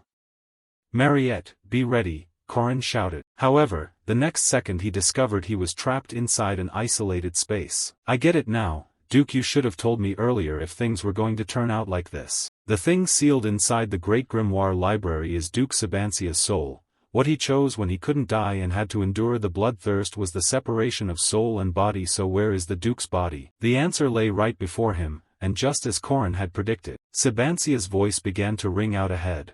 Why have you come here with fragments of my soul? I'm asking you, what are you doing in my castle? Duke Sabancia, is that you? Corin asked calmly. Yes. And you? I am Corin Locke, I'm your descendant, he said. Sabancia looked him over and assessed him. Your appearance isn't bad, you seem ordinary. Have you seen my soul, then? Sabancia asked, and Corin nodded in admission. Yes, but I'm a bit curious. If your body and soul were separated, how are you still like this? In response he donned his armor and pointed his sword at him. Stop, I'm the one asking the questions, you just answer. Seeing his posture, Corin realized he couldn't avoid a fight. Damn, I thought things would go smoothly, so it's not just a book after all. 800 years ago a great general commanded the entire South, Duke Sabancia. People praised him as the strongest of his era, no, the strongest of all time. Back in the clash, Sabancia lunged to attack. Corin quickly used his spear to block, and during the clash Sabancia seized the moment to ask, I notice now you came after meeting my soul. Did you deal with it? Hearing that, Corin dodged a horizontal slash and replied, huh? Of course not. I helped your soul find peace and move on. I even thought you'd give me something besides that magic book. Across from him, Sabancia retorted, if my soul led you here then it would have led a bloodsucker demon along with you. Do you think I'll believe the lies coming from your mouth? What are you talking about? Wait, also, how could a soulless corpse move like that? Corin said in surprise. After striking him away with a single blow, Sabancia explained, because this is the body of a bloodsucker demon, it's immortal and needs a fragment of soul trapped in this castle so that I won't become a monster like the one you led here. A monster? Mariette isn't like that, she's already controlling the bloodsucker's power, believe me, Corin shouted. Sabancia paused at that, drove his sword point into the floor, and slowly removed his mask. Believe you? To free myself from the bloodthirst, for 800 years I have crushed my soul, my senses, and my emotions. But there's one thing that hasn't faded: the taste of fresh blood. A bloodsucker demon cannot resist that instinct. With that he removed the mask completely, revealing Sabancia's true face scarred all over, and with his mouth sewn shut so he couldn't feed on people. After showing Corin his real face, he put the mask back on and continued, I'm the same, I won't simply believe things I can't verify. If you try to stop me, you'll put yourself in danger too. As he spoke, a crushing aura flared out and shoved Corin backward. At that moment Corin realized negotiation was pointless. He hadn't planned for this, he shouldn't have brought Mariette here. The one who sealed Sabancia's body long ago because of a grudge with the bloodsucker demon, the hero had gone completely mad. If he was the strongest in his era when alive, then at least now he's quasi-superior. I have to give it everything, Corin thought, and he began to use his trump cards, the 6 techniques, the magic halberd, Azura, the supreme serpent essence, serpent ascension, venom dragon head strike. Thus an attack filled with force and a phantom dragon image began aiming at the hero ahead. Facing that attack, Sabancia calmly raised his sword above his head, wrapping the blade in a violet energy and said, Look, this is the power of creation. In life I felled a dragon to gain this power, the demon sword supreme, dragon-slaying technique. His cold voice rang out. Immediately he slashed, projecting a blade of energy that shattered Corin's assault. Only then did he realize how vast the power gap was between him and the man before him. I was wrong, this guy is even stronger than a high-tier monster, Corin thought inwardly. Back where Mariette stood, for some reason another Sabancia appeared before her, staring and accusing, You are a low-grade monster, how do you expect to live a human life? He tightened his grip on his sword and slowly advanced toward Mariette. Of course Mariette couldn't understand what was happening. A monster? What are you talking about? Before she could finish, Sabancia interrupted, Don't you already see yourself as a monster? If so, are you sure you've overcome it by the strength of your will? In the end you'll crave the blood of the one you love, and massacre everyone you care about. Get out of here! He shouted, and lunged his sword straight at Mariette, but she nimbly dodged. At the same time, Deetka the dog, seeing his master attacked, rushed at Sabancia from behind intending to take him down. Unfortunately, before he could act, Sabancia noticed him. Bind! He uttered a single word and countless chains shot out to restrain Deetka. Quick and agile, a truly brave beast. You're even faster than I was at my peak, but you fight without strategy. You're just a creature that relies on raw strength. As he spoke, he thrust his sword into Deetka's body. Mariette screamed in horror beside them as Deetka turned back. After speaking, she was also incredibly startled, because Deetka's body was still there, and all of this was caused by the sword in Sabancia's hand. This is the sealing sword of Romania. This sealing sword imprisons immortal beings into a space attached to it. Facing this sword, your immortality means nothing. His voice rang out, then 2 swords shot forward and stabbed straight at Mariette. They dragged her away. Sabancia also directly removed his mask and tossed it aside. Go die quickly, I will end that empty life of yours. A monster will always be a monster, he said with absolute certainty. It was puzzling how this old man could still speak with his mouth sewn shut. At his words, Mariette remembered what Corin had told her before, whether now or before, you're still you. Those words gave her renewed courage. No, Corin said, it's okay, so I. Before she could finish, Sabancia summoned Corin's body and declared, Let me say it again, go die. This is the best path for both of you. Looking back at Mariette, seeing Corin's battered body like that, she rushed over and began panting, as if the symptoms of bloodthirst were starting to kick in. Sabancia stood coldly watching and felt contempt inwardly. I expected nothing else. The bloodsucker demons should all die. Even at her lover's deathbed she couldn't overcome her instincts. That was what he thought before finishing off the pair. However, her next action was truly beyond Sabancia's expectations. Through his eyes, Mariette began to kiss Corin through her tears. Wait, she's not going to suck his blood? She used her own blood as a healing draft and put it into him. She didn't drink his blood, she gave her blood to him. She overcame the limit in that circumstance. She should have lost reason and given in to her instincts, Sabancia thought in confusion. Corin, please, open your eyes, Mariette cried. That plea made Sabancia begin to reassess himself. I failed. I couldn't save anyone. I surrendered to my own desires. But this kid and this girl. So it turns out I can't judge everything, Sabancia muttered. And living alters some decisions. Then, a second later, the sword in his hand turned pink and plunged directly into Corin. Seeing Corin stabbed like that, Mariette turned and screamed, "Stop it, enough. How long will you torment us? Don't take my Corin," she cried, her face full of fury. At that moment, a light flashed. Then, immediately after, the two of them reappeared inside the original room. I'm okay now, Sister Mariette, I'm right here, Corin said calmly. When Mariette saw him awake, she began to cry. Corin, are you okay? Are you really all right? Corin didn't answer. He began to touch the scar on his chest, then turned to look at Sabancia and asked, "Why did you save me?" Hearing him say that, Sabancia threw his sword aside and explained, "I transferred my core heart magic to you.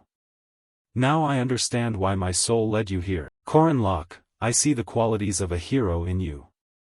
Those who chase power are greedy, but you are not. You possess the faith and pride those people usually lack. Above all, you changed a story I could not. You have the right to change this world. What I couldn't protect 800 years ago, correct the mistakes I've made all this time. I beg you, hero," he said with a voice full of feeling, and then, as if his task were complete, Sabancia's body slowly dissolved into nothingness. As for Corin, feeling his heart pounding, he marveled inwardly, "The core heart magic of the great General Sabancia, I can't believe I received a gift like this." At that, Mariette suddenly threw her arms around Corin.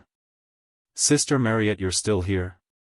I was so scared just now. I thought you'd abandoned me, so I was terrified. Promise me that if I don't permit it, you will never die," she sobbed like a child. Her plea gave the protagonist pause. "Anyway, I guess everything turned out fine. This reward is enough."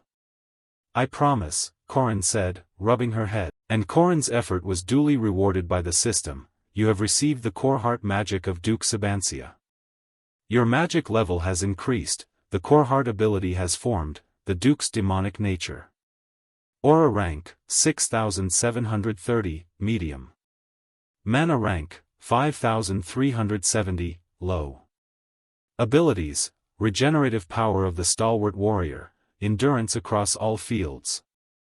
New dual core hearts. If I could hope for one thing, I hope his body and mind, tormented for 800 years, finally find rest." Back to the story. After soothing Mariette to sleep, Corin began thinking about himself. His second core heart not only raised his aura rank but was a true second core heart, and this one even had a supernatural power. But it's strange whether in the game or in a past life. Why didn't Duke Sabancia grant this power to the player? Wouldn't it have been kinder from the start?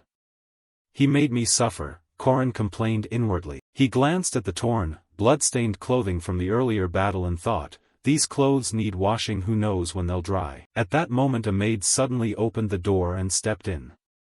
"Ah, sorry, I didn't know there were guests," her voice trailed off. From the maid's perspective, the scene was extremely suspicious. Corin shirtless and sweating, Mariette asleep with only a single cloth covering her. "No, not what you're thinking. Really, I know how it looks, but it's not like that," Corin hurried to explain. But his words seemed not to register. Seeing the compromising sight, her face flushed sweat, muscles, the heated atmosphere, and she stammered, making Corin even more panicked. "Oh my God, I told you it's not what it looks like. I'm serious, though it's understandable." Before Corin could finish, the maid hastily shut the door and ran off. "I'm sorry, please continue," she said as she left. "Continue? What do you mean?" "No, it's not like that, don't misunderstand, don't go," Corin shouted in desperation. Now he was breaking out in a cold sweat. Something felt off. That night, Mard's screams echoed through the castle. "You bastard, you touched my daughter, I will kill you." So it was only 20 days later was the misunderstanding resolved, and during those 20 days Corin had to hide in the mountains to train his aura, while knights continuously rode wyverns across the sky searching for his whereabouts. Find that son of a bitch for me, how dare he lay a hand on Our Lady Mariette? The only lucky thing is that somehow the misunderstanding was cleared up. I nearly became the #1 enemy of the southern region. Corin breathed a sigh of relief and spoke up. When we return to school, the second term will start, and we need to prepare for the festival, Corin said. The rich girl beside him applauded. Great, Aryan will do well.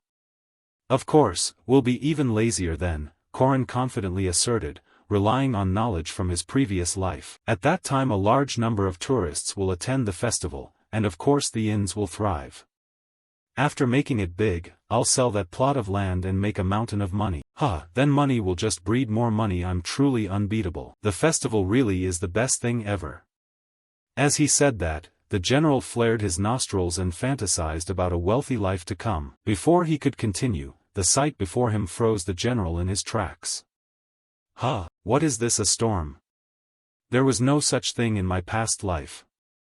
From both their perspectives, a terrible tornado was tearing everything around them apart. Sensing Corin's mood, Mariette gently placed a hand on his shoulder to comfort him.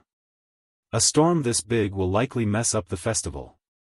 It's okay, Corin, big ventures sometimes fail. Still, should we write an IOU? If you can't pay me back, you'll fulfill one of my conditions. Sign it, the little wife said, her eyes turning into hearts. Corin began to despair. Before he ended up moving under a bridge, Mariette made a highly suspicious suggestion. This can't stand, there must be another way. Cut to the special dormitory of Merkaba Academy. Corin and Mariette took shelter there to avoid the storm. Welcome, it's rough travel when there's a storm, Headmaster Aaron said, handing him a towel to dry off. Is that the headmaster? Where's Professor Josephine? She's returning with Waran. During the break they're both at Zion Chapel. Stay here tonight, he offered, which surprised Corin. Really? I'm not an outsider anymore. I was planning to keep you here from this term on, Aaron nodded. Hearing that, the protagonist guessed Aaron's intention, partly to supervise him. Professor Josephine and Headmaster Aaron clearly wanted a way to monitor him. They still couldn't fully trust him. Putting that aside, Corin turned back to the weather and asked, what's causing that storm? Yes, such a huge storm will cause a lot of damage.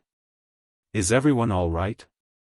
Mariette asked anxiously. In response to their questions, Principal Aaron calmly sipped a cup of tea and replied, there's still no serious damage yet. The city isn't in the eye of the storm, but the outskirts will be much more affected.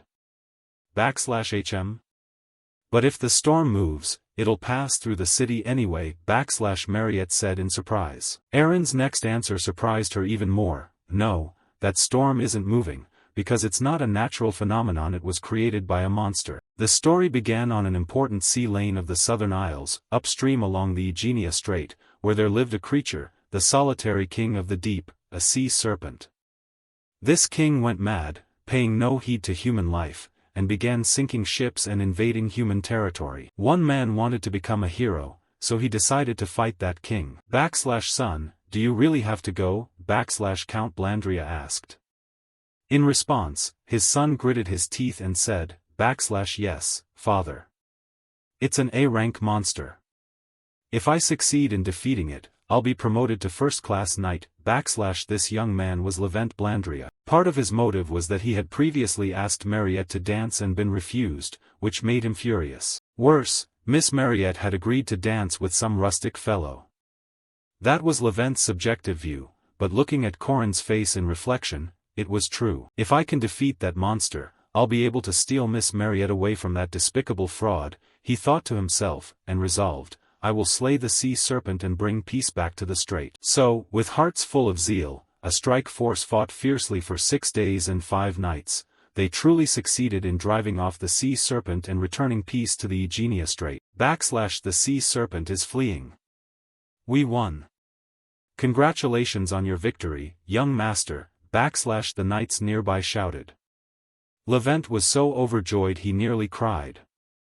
Miss Mariette, I dedicate this victory to you, Back to the story. The problem was that in the end they couldn't catch the sea serpent and it got away. And that sea serpent had caused the deaths of innocent people, starting with a pair of storm bats, which reproduce by falling into the eye of the storm to protect themselves from predators. Their nickname is Stormfall. Because their bones, blood, and flesh are all potent elixirs, even monsters crave them, and the wounded sea serpent couldn't ignore this brood of Stormfalls. And the female Stormfall made a decision, for the sake of the offspring in her belly. She headed north, flying as fast as she could towards safety, and so she chose to give birth near the Merkaba Academy. And, more precisely, she selected the exact lot that Corin had raised funds to buy back to build an inn for the festival, and now well everything was ruined by the storm, my land. Who would have thought of that, a storm bat? They're rare, hardly seen in summer because they breed on the small islands of the archipelago, so why are they here now? Ah, I get it, must be the butterfly effect I caused. One flap of wings and it brought a whole storm, a real storm, Corin thought bitterly. Meanwhile, with the storm, the construction workers had packed up and left. We're evacuating, we can't work anymore. Wait, you're almost done, why leave now? Corin grabbed at their sleeves but couldn't stop them, the crew was determined to go. The storm kept growing, to keep building would mean death. You should give up too, that's just how life is sometimes, they advised, and left. If the storm keeps like this, there won't be a festival at all. If it drags on another week, my inn will be gone. I spent 280 gold to buy this plot, 330 to buy raw materials and pay construction workers, 220 to finish the architecture. Of that, 110 gold was mine, the rest I borrowed. If my business fails, I'll be on the hook for 720 gold. It's over, really over, Corin said, face as if he were dying. A short while later, Merkaba Academy called an emergency meeting to deal with the storm. Principal Aaron Kazar summoned several students and professors. Is everyone here? Surely you all know why I called you. It's because of the stormfall, so we have to subdue it? Professor Dana asked, and she added that if they caught this bat, all the research funds poured into Mount Design would be recovered immediately. Nearby, Professor Hamen slammed his hand on the table and shouted, of course we have to catch it. I object, the storm will be over in a month. I don't think we need to take that risk, Professor of Magic Edgar said, shaking his head. And as soon as he finished, alchemy instructor Lurala spoke up, oh, Professor Edgar, what's your evidence? She asked. The professor then explained, Alvin's breeding season typically runs from June to September, they're known for short birthing cycles, and even accounting for other variables, the storm should end after a month. Hearing this, the busty woman covered her mouth and laughed, then there's really no need to take the risk. I think we should leave things as they are. At the same time, a burly man at the table, after some thought, offered his opinion, I still think we should subdue it. He was Ogun, the new professor of the Knights Department, probably to replace that brutal instructor. He continued, not only would students fail to return to school on time and the festival be postponed, outsiders would assume the academy was doing nothing. Professor Ogun argued our institution is an educational body, the job of monster eradication should fall to the guild first. Someone objected, either way, this is a breakthrough, I'm with Professor Edgar on this. Back to Corin, after a while of discussion with no decision, he began to stand up. Professor No, elders, though I'm still inexperienced, please hear me out once. We swore to be brave and pursue truth with kindness. I will not betray my ideals even if it costs me my life. To protect the weak and defeat evil, we are the guardians, the protectors of humanity. Of course we must fight, Corin said with passionate voice, but his words still weren't enough to convince Professor Edgar. Corin, I understand your sincerity, but about that. Before Edgar could finish, Corin interrupted, Edgar, how can you say that? Can't you see the victims who lost their homes to the storm? At this, tears began to stream down his face, as if mourning those ruined by the storm. But of course, inwardly he worried for himself. Please, subdue it, I'm about to become a beggar, Corin screamed inside. He then started embellishing to move them. They're driven into the streets, losing their jobs, children go hungry because they lost their homes. Can you buy back human lives with money? How can you abandon them? Hey, wait, I didn't mean that, Professor Edgar protested, and the other teachers began to be moved too. Oh, he's sincere, what a model of knightly spirit. Hearing that, Corin unleashed his final act. This wasn't just knightly spirit or the guardian oath anymore. It was something grand. I only want to save people. So save the inn, no, save the townsfolk. As he spoke, Corin's tears flowed and his gaze drifted off into the distance. At Corin's words, the knight instructors started pumping their fists. I knew I picked the right person, he's right. So young and already a passionate knight. Damn, so touching. But an inn? There's people running an inn, oh, I see. Form the strike team at once. In the name of the Guardians, I swear we'll protect them, Ogun declared, while Professor Dana grinned with narrowed eyes. Hee hee, my research fun. At the front, Principal Aaron announced, so we have a decision. And so, thanks to his brilliant performance, all the professors and students agreed to attack. The strike team was formed and moved toward the storm. I've spoken with the support team, we just need to time it right, Edgar said. Corin began to pant, which surprised Professor Ogun a bit.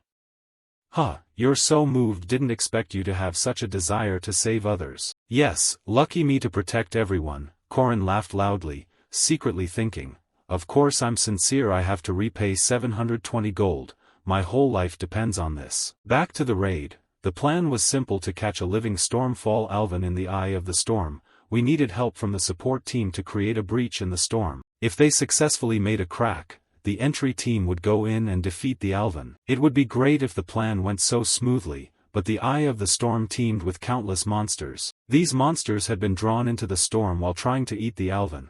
They've gone hungry for a long time and were becoming incredibly feral. I was also very worried because Professor Hamen was present at his peak. He was called Hamen the Brawler, a first-rate knight, Hamen Welsh. He wielded a 2-meter great axe as if it were a pair of chopsticks, a first-rate knight. Professor Ogun, a top-tier mage and temporary captain, whose staff no, it's not a cigarette, was the weapon he used to display outstanding talent. Professor Edgar, and moreover a second-year student who was also a first-rate knight like him, a member of the savage Northern Al tribe. The Berserker Bajacker. With these excellent members, it would be surprising if they couldn't beat those monsters.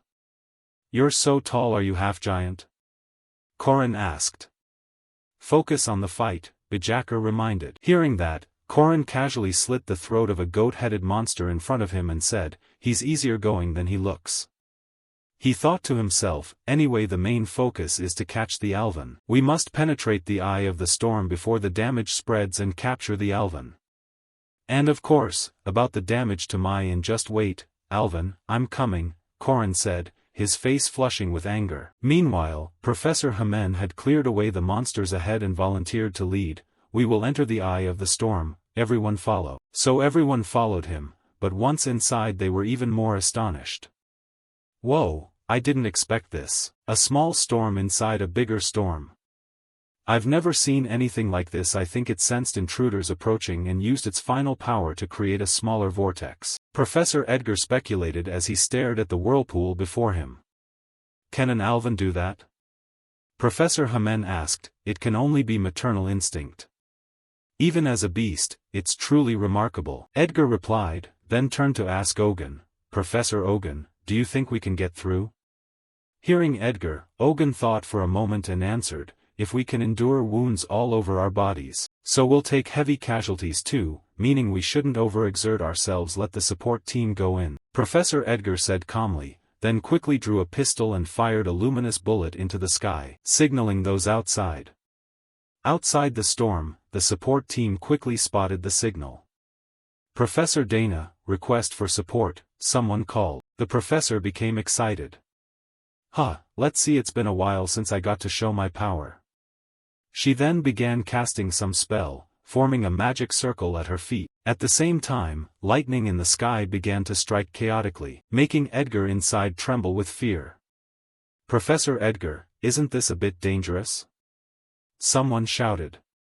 Oh my God, Professor Dana, are you trying to kill us all? Everyone hide behind me, I will raise a shield. God, we only need enough power to dispel the storm. Someone complained about Professor Dana's brute force magic. And then, from above the sky, a gigantic column of lightning struck straight down. This was the chain damnation spell. Seconds later the lightning vanished, and the strike team staggered out of the rubble. The angriest was Professor Hamen. Lord, this is why I hate mages, they almost wiped us out, he complained. Edgar, hearing this, cautioned, well, it's dealt with now. With that amount of lightning the storm should. Wait, why is it still there? Edgar cried out in alarm, for the small vortex before them was still active with no change, leaving everyone stunned. With that many lightning strikes, even top-tier monsters shouldn't have survived, Edgar muttered, while Professor Hamen quickly noticed something and said, wait, there's something strange. That Alvin is getting bigger, what the hell is going on? Turning to Corin, he too stared ahead in disbelief. Evolution, it's evolving, he murmured. Evolution, damn it. This is a unique phenomenon that occurs during the accumulation of life experience. It's not simply a stage where the alpha, the pack leader, ascends, it's when the species vessel ascends. For a creature that can survive in a storm of this scale, it's not surprising it can resist lightning. The Alvin absorbed all of Professor Dana's lightning. We can no longer regard it as a weak monster. The Alvin now is the thunderstorm's sovereign. Damn it, everyone be careful, someone shouted before the whole group was swept up by the storm and thrown into the sky. Hey, support mages, can't you do anything? Hamen asked urgently. Professor Edgar shook his head. Even if we called them in now, the Alvin's power would only grow stronger. Look at Professor Dana, this creature isn't ordinary. Damn it, what do we do now? Hamen said angrily. While everyone struggled, it was Korin's moment to shine. Heh, time for me to take the stage, Huxia, Zaliu. Korin shouted as if activating an ability, but then he realized martial arts only work with feet planted on solid ground. He had to cling to his spear shaft to avoid being carried away. This is so frustrating, I can't do anything. Give me a chance to show what I can do, Korin thought inwardly. He glanced at the big guy next to him. Hey Bajacker, do something, shut up. What do you want me to do? The big man shouted, and because they were airborne, whether 2-meter giants or spear wielders were all equally helpless. No, the 720 gold depends on whether I catch that bat, Korin told himself. He shouted again, Bajacker. Hearing this, the big man grew annoyed. You bastard, why do you keep calling me? In response, Korin stomped straight on his head, using it as a spring.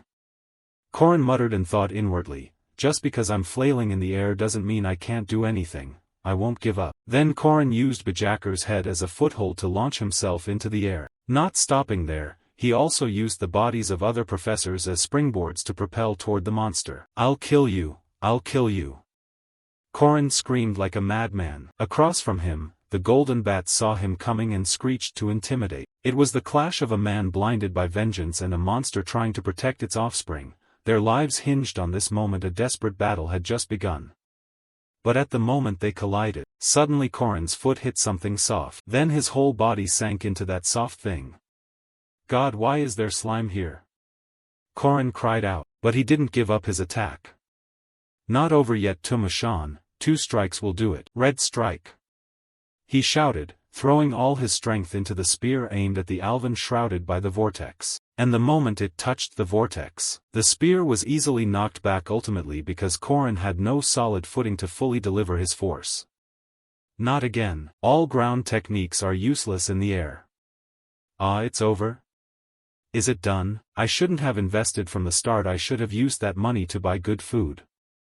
Damn it, Korin thought bitterly as tears threatened to fall. Thus Korin's world seemed to collapse inside the storm, or at least that's what he thought before suddenly a dark figure hurtled through the storm and kicked the bat square in the neck. The impact was loud enough that Korin could hear it even inside the storm. Someone was fighting the Alvin, but who was it? He wondered. He strained his eyes to watch. The one beating the monster was none other than Waran. Under the small girl's rapid punches, the creature could only groan in pain. Then Waran gathered power into her fist and struck the center of the monster's head directly, causing its whole body and the surrounding storm to explode in an instant. And as soon as the vortex vanished, all the professors began to plummet back down. The storm has stopped. But who are they? Ogun said curiously as he looked at the 2 dark figures ahead. Even if I must go through the valley of shadows, I will not be afraid, for the gods are always by my side. Even before being buried by a debt of 720 gold coins, the rescue team will come. Hearing that, Korin immediately fell to his knees, raised both hands above his head, and clasped them in prayer before the girl who had just saved his life. Time passed quickly. The vortex that hit the outskirts caused an uproar and minor damage, but thanks to early intervention, aside from the rural roads, the city suffered little loss. Although there were a few casualties, they would recover soon. The academy is funded by taxes, so symbolism and heroic image are important for the guards trained by the academy. Volunteer work is one way to maintain that image. Of course, there are exceptions like now, she gave me extra potatoes, the man said with a smile. But Waran shot him an annoyed look. If I'm offering it, then just eat it. Why yes, he stammered in fear. Nearby, Corin spoke up to chide her, you're so mean. Do you even know when humans began forming civilization? Don't talk like those professors. She scolded, but the captain couldn't stop talking. I only heard it once, but civilization began when a broken leg showed signs of healing, he said. If your leg broke, you'd clearly die in the wild, but a healed broken leg means someone helped you until it mended. When someone survives disaster and receives aid, that's the start of civilization, he said with a smile. But these theories seem to have no effect on Waran. She replied that it just meant humans are weak. It means nothing to me, no human would ever help me, she said. I can help you. So does that make it meaningful now? Corin asked with a smile. Waran fell silent for a moment after hearing him, then replied, a weakling shouldn't talk nonsense. Hearing that, Corin only sighed and smiled. Turning back to Waran, she was trapped in her own thoughts. I am a dasha, a creature created when a human grows close to a monster. If you knew my past, if you knew my true nature, would you trust me enough to stand beside me without guarding your back? I know this isn't my body, but if you knew, would you still help me? At that moment, inside Waran's mind a spirit seemed to exist, constantly screaming to have its body returned, and she immediately refused that demand. Shut up, this is my body. It's mine, I'll never give it back. Night fell quickly. The Guard Academy was located in the city of Merkaba, commonly called the safest place in the world, but the reality was different. Alleyways ran everywhere, and those who held power in those lawless districts were the Black Star Guild. Their main income came from slavery and distributing bootleg liquor, but to cement their status they also ran more special businesses. For example, handling troublesome customers like this one. Bring the drink here. Corin shouted like a true drunkard, his arm wrapped around a serving girl who could only force a smile, while the old man behind looked awkward and unsure how to react. Then, after finishing the bottle that had been brought out, the little captain started causing trouble. You bastard, this called wine? Who's the manager here? Tell him to come out and meet me now. In response to his demand, a big boss barged in with a few underlings, kicking the door open. Which bastard dares cause trouble in my tavern? Hearing the shout, Corin glanced at the group. Finally, they're here. The Black Star Guild supplies this tavern with bootleg liquor while collecting protection taxes. If you want to find them, there's no better place than here. Corin thought to himself as the big boss approached and spoke. You look like an academy student. What's a minor doing here? Corin pretended to be drunk and slurred. You are hick what? Seeing his state, the boss calmed down and said, Kid, finish your drink and go home, I'll cover it. Instead of accepting his kindness, Corin grabbed his cup and poured it straight over the boss's head while taunting. Perfect timing. Are you the manager here? You bastard! The hounds shouted as if ready to leap, but the boss raised a hand to signal them to stop. One of his lackeys understood and quickly handed him a towel. I've seen plenty of brats like you always stirring trouble because you go to the academy. They think they're the best and fear no one. Teach every one of them a lesson, he said coldly. At those words, the hounds drew their swords and rushed in to attack. These guys were the crazed hounds from the north known as slave hunters, or the Red Hounds. How can a student who's nothing but a puppy not realize how terrifying a tiger can be? The boss yelled, but reality differed wildly from his expectation. With just 2 punches and 3 kicks, Corin easily sent the pack of hounds crashing down into pools of blood. By then the boss had lost his composure. Why you? Who are you? He stammered. Corin was happy to introduce himself. Me?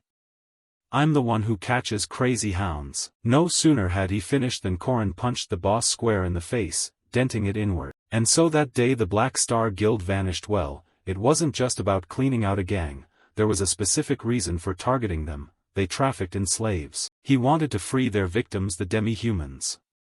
They moved to a warehouse where countless cages were stacked, each containing a person. Seeing the scene, sympathy crossed Corin's face.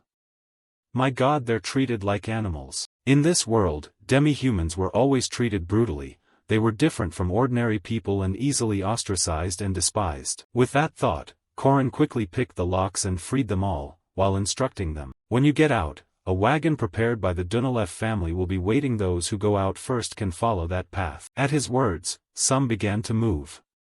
This would make them less alert to him.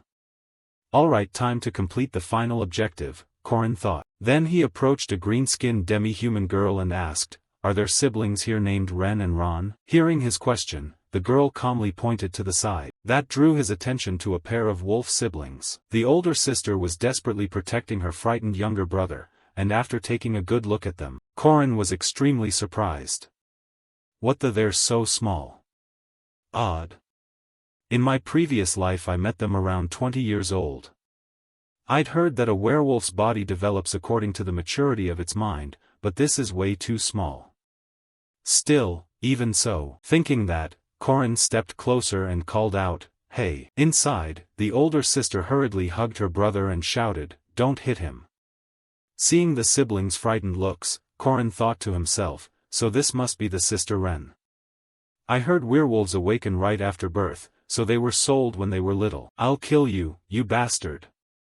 In my previous life she used to spit lines like that at me. Her attitude was very different, she used to be so abrasive.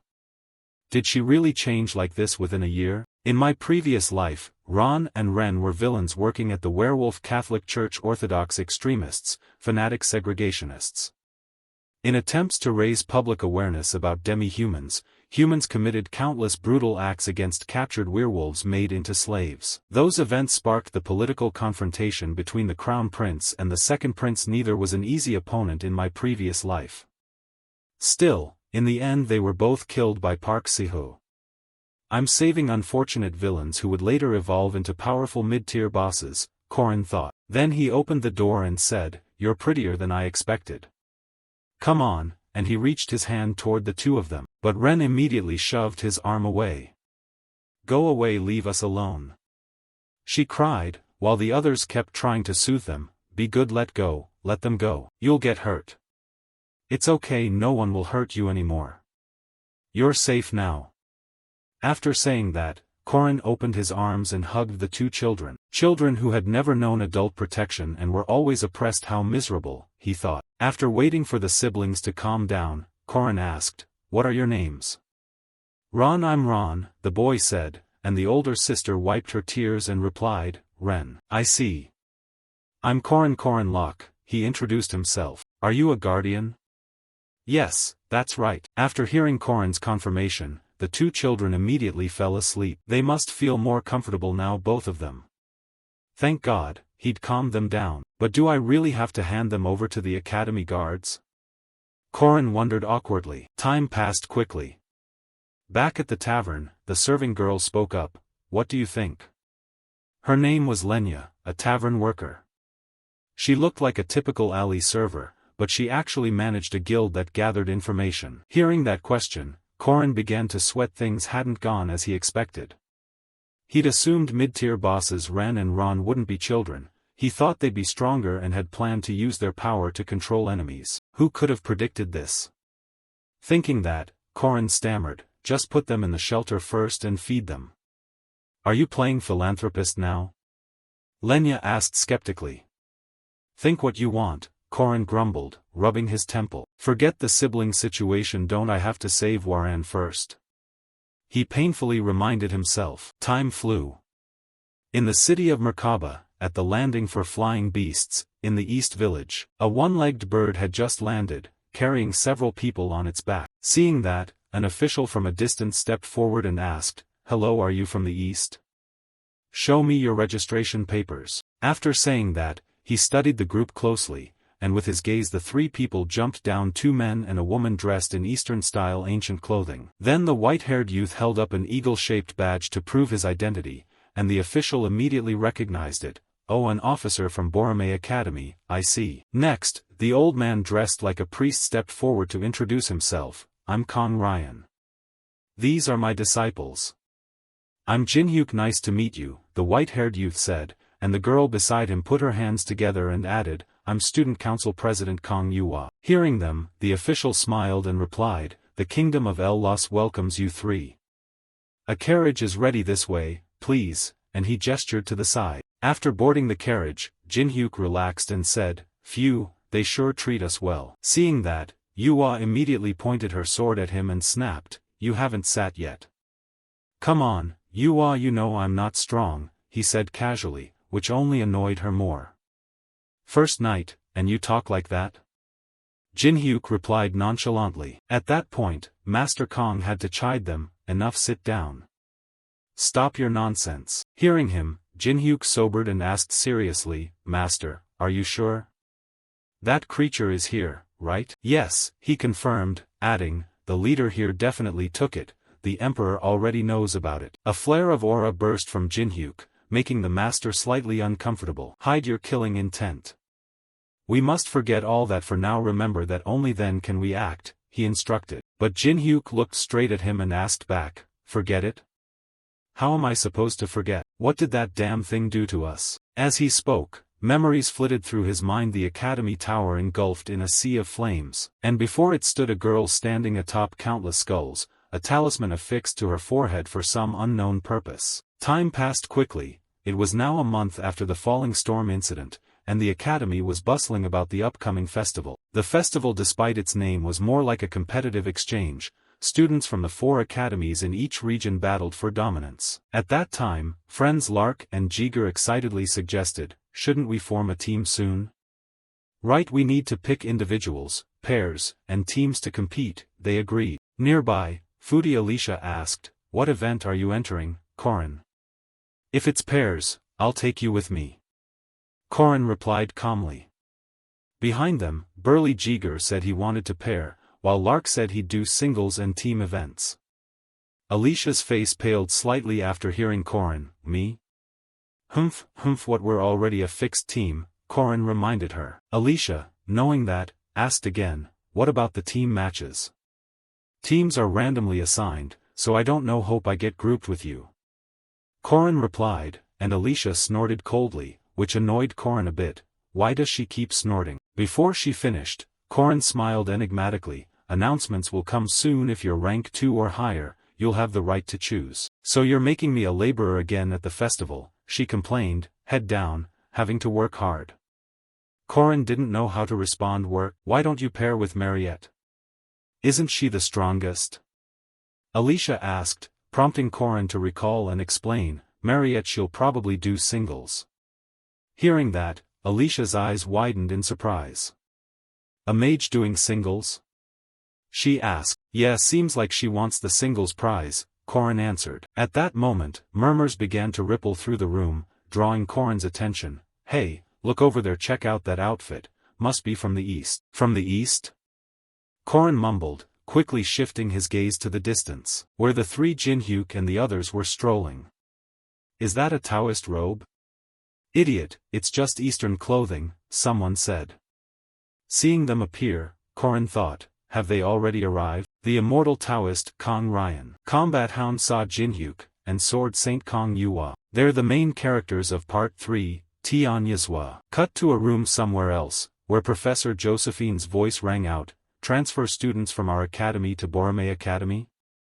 I cannot agree to that. Across from her, the Taoist Kong replied calmly, we're only making a reasonable request, as if we were the child's own kin. A year ago we faced a tragic accident, and sadly, the center of that tragedy was my granddaughter. While our hall burned to ashes, she took my granddaughter away. We found the girl, and of course we want to bring her home. Professor Josephine fell silent for a moment after hearing this, then said, Waran is a special case, you should know that. She thought to herself, did he request a meeting as a judge for the team matches because of Waran? Kong tossed his chin and continued, you know as well as I do there's a monster dwelling inside Waran. I only want to help my granddaughter free herself from that creature. Waran's body survives because of that child, and that was also the wish of Principal Aaron's friend and student Kong Yu's father, Josephine replied. We will handle that ourselves. Do you really think you can harmonize with that monster from the start? He challenged. Of course. Waran completed the first semester with no problems, Josephine conceded. At that moment, another voice suddenly cut in. I want you to prove it. Has that wicked demon truly been integrated? Who's to say this isn't part of her cruel scheme? The voice belonged to the fat man, a bishop sent by the Catholic Church named Li Jinyang. Professor Josephine frowned and warned, Bishop Li Jinyang, please watch your words. No, we trust what our eyes and ears tell us, not this woman's claims, he snapped. What do you mean by that? she retorted. The bloated pig of a man then stated his intent: release the evil thing during the festival. If that murderous entity is inside her, its true nature will reveal itself in the heat of the grand event. You want me to expose Waran during the festival? Professor Josephine asked gravely, then began mulling it over. Although their accusations were baseless, she wasn't confident she could persuade them. When it comes to trust, a witch like her is only a target of suspicion. This might actually be an opportunity. If she could show others that a demon can be harmonized and possess conscience, it would bode well for the future. With that in mind, Josephine consented to their request. Fine. I'll enter Waran in the singles match. And Professor Kong Ryan. Where Waran wants to be is the girl's decision. I don't know the Eastern continent, he said. Here, her legal guardians are Principal Aaron, myself, and the High Priestess of the Xi'an Temple. I think we've said enough. You two may leave now, she said, dismissing them. Having achieved their purpose, the two men didn't want further entanglement. Understood. Thank you for your time, Professor Josephine. Back with Professor Josephine, after the wicked visitors departed, she finally exhaled and reflected. In hindsight, everything really was just as he had said. During this festival, Balthazar's henchmen are in hiding. Corin spoke up, startling the female professor. Where? Who is it? Seeing her so alarmed, Corin remained calm and said, I only know something's about to happen. I don't have the details. But I suspect the Catholic Church and Borome one of them, or maybe both. Actually, Corin already had the answer in his mind. It was both. The Catholic Church, in decline, is desperately trying to expand its influence, and Boromea's spirit mages and their followers are also involved. The key name is Tianyas Waran. This event will determine that character's fate and mark a turning point in the main plot, shaping the overall direction of the Kingdom of El Las. Thinking that, Corin tossed a few fries into his mouth and said, I want you to keep an eye on the Catholic Church, Professor Josephine. The professor asked, curious about Corin's intention. Sensing her curiosity, Corin explained, there are inns built around religious groups out there. With Borome students staying there, it'll be easier to watch them. How can I trust you? She fretted, which left Corin a bit exasperated. Does she still think I'm Balthazar's disciple? Having no choice, Corin took off his shirt to prove it. You can keep doubting me if you want. That's the proper mindset. But whatever you do, my goal remains the same. With that, Corin revealed the oath engraved on his body. I will save the world. He thought that if she saw a warrior's oath, her suspicion might ease a bit. As Corin expected, Josephine hesitated after witnessing the commandment, and after some pondering she spoke up. I heard the new outskirts inn was built with funds pooled by students, so that has nothing to do with you, the general quickly denied. Unfortunately, the professor exposed that claim. I have information that the innkeeper received the contributions, she said. I heard Mariette recently moved supplies there and set up a stall on the street totally unrelated to you. Corin stubbornly refused to admit. Although the professor's words were correct, the stalls Mariette moved were to support 100 long-term lodgers, daily supplies, food and drink, round-trip transport costs. All those profit projects were planned by someone with far-sighted vision. Sometimes you need a little help. Don't be so stubborn. Time passed, and finally the preliminary round of the team tournament took place. Arriving at the gathering ground, Lark and Jiger were grinning ear to ear. Hey, do you think we'll actually survive? Jiger said nervously as he looked at the crowd scanner. From this sea of people, only 16 teams will pass, the rest will be out. There are so many people, even veterans are joining, they said, faces falling. Only Corin remained untroubled. Waran was absent from the roster. She was probably only entering singles. Where's Alicia? In the distance Alicia's foodie voice called, Corin, I'm here, let me squeeze through with you, and she tried to wriggle through the crowd. At the same time, from the elevated stage, the Taoist Kong Ryan's voice rang out. Nice to meet you all. I am Kong Ryan, a judge for this competition. This is the preliminary round that decides the 16 guardians who will compete in the team matches. Good luck. When the sash on your arm is pulled off, you're eliminated, so be careful. We'll begin. The theme of this test, yes, it's the guardian's most important duty, rescuing civilians. As soon as the words finished, countless walls began rising up around the crowd, forming a maze that cut the group off completely. This was the 8 gates formation array. Back to the bulky Jiger, seeing the sudden change, he was utterly baffled. Hey, what the hell is this? What's the point of doing this? Beside him, Lark started to enlighten him. Of course it has a purpose. Kong Ryan is the greatest formation mage on the eastern continent. Hearing that, Jiger was still a bit curious. But in this area, what does rescue the civilians mean? Civilians, did he mention that? Lark said, puzzled. At that moment, they suddenly received a rules notification. First, after touching a civilian you may issue commands to them. Second, lead civilians to your objective 1 point per person. Third, destroying unnecessary civilians deducts 2 points per person. Back with the group, they now roughly understood the rules and eagerly inspected the stone figures before them. These stone mannequins are civilians? So if we touch them they'll move? Probably. Awesome, this is fun. Alright, let's go. The two cheered as if they'd found a new toy. Such kids so enthusiastic, Corin thought to himself. Cut to Alicia. Suddenly an alert blared. Careful, it's a hound. Seeing that, Alicia lunged forward and with a single stroke easily took the hound down. Her companions didn't hold back their praise. One strike and it's down. Alicia's the real deal. Lucky to be on her team. The three kept patting their horses, making her nostrils flare skyward. Alright, trust me and follow my lead, she said confidently. The civilian protection mission, demonstrate your skills as a guardian. To protect civilians from monster attacks, move as many civilians as possible to safe zones. In line with the mission, their 4-person team was shepherding a group of fleeing people. At that moment, the man in black within the group spoke up. Alicia, there's a water civilian over there. If we save that person, we'll have rescued 10 people. Let's move quickly. Okay, then scouting for the safe zone first would be best, Alicia nodded. I'll send someone to scout. This is an 8 gates formation, so a safe zone should be nearby, the man in black suggested. But before they could act, the ground around them began to tremble violently, forcing the group to halt. What's happening? All of a sudden the ground's shaking. Is that a drum? The man in black shouted as he heard a booming noise. Beside him, the foodie girl also saw something and cried out, behind us. The group turned in unison and witnessed something enormous thundering toward them, accompanied by a haughty voice, lay down your weapons and we'll spare you. Back to Alicia, seeing this unbelievable sight, sweat broke out on her face.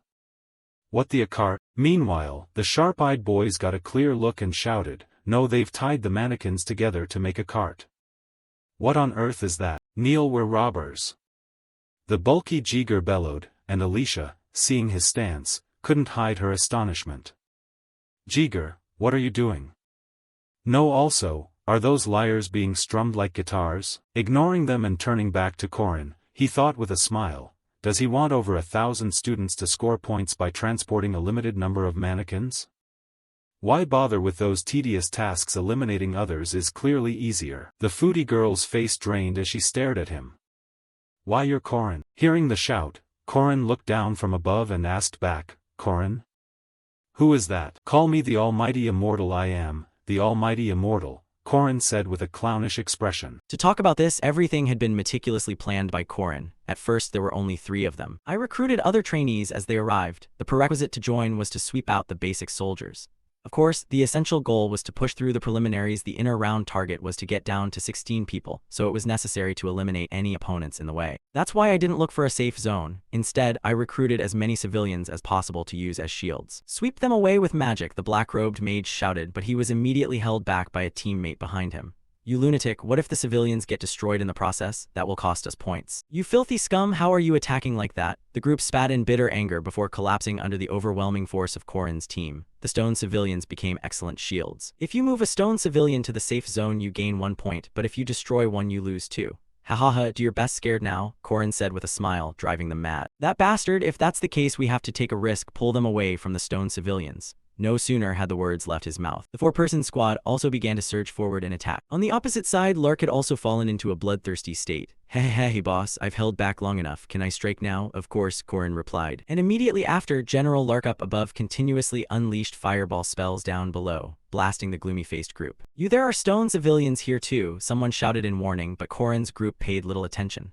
Fine, we have plenty, we'll just take yours and add them to our score. This is the key difference between us and our opponents. Compared to us, those who increased numbers early and controlled the majority of stone civilians, others formed teams slowly, and whenever they found stone civilians they searched for a safe zone. Honestly, rather than aiming for an unbeatable strategy, this is killingly fun. Kill them, wipe them out, Korin shouted. And when about 30 people had been eliminated, Korin ran into Alicia again. Why you're Korin, the gluttonous girl gaped. I told you, call me the almighty immortal. Korin locked eyes. Alicia Arden, I'll give you a chance to join the Ginseng bandit crew. Hand over your teammates, armbands to me, and I'll make you the second in command. I don't need that, she refused bluntly. However, Korin didn't give up and continued, we need you. We're in the middle of attacking the enemy, so we need more forces. Then he turned to Alicia's teammates. Whoever brings her to us, I'll appoint as captain of my squad. Hearing Korin say that, her teammates immediately looked at Alicia with hungry eyes and advanced. Sorry, we have to follow the leader's orders. Facing her is worse than facing the leader's army, they yelled, and the gluttonous girl started to cry tears. How could this be? I trusted you all. At the rear, Korin watched them start fighting amongst themselves and grinned ear to ear. That's human society, anything profitable gets done. Peace is only a fake veneer. When one's own life is threatened, they'll do whatever it takes to survive. Morality disappears and everyone mercilessly fights each other.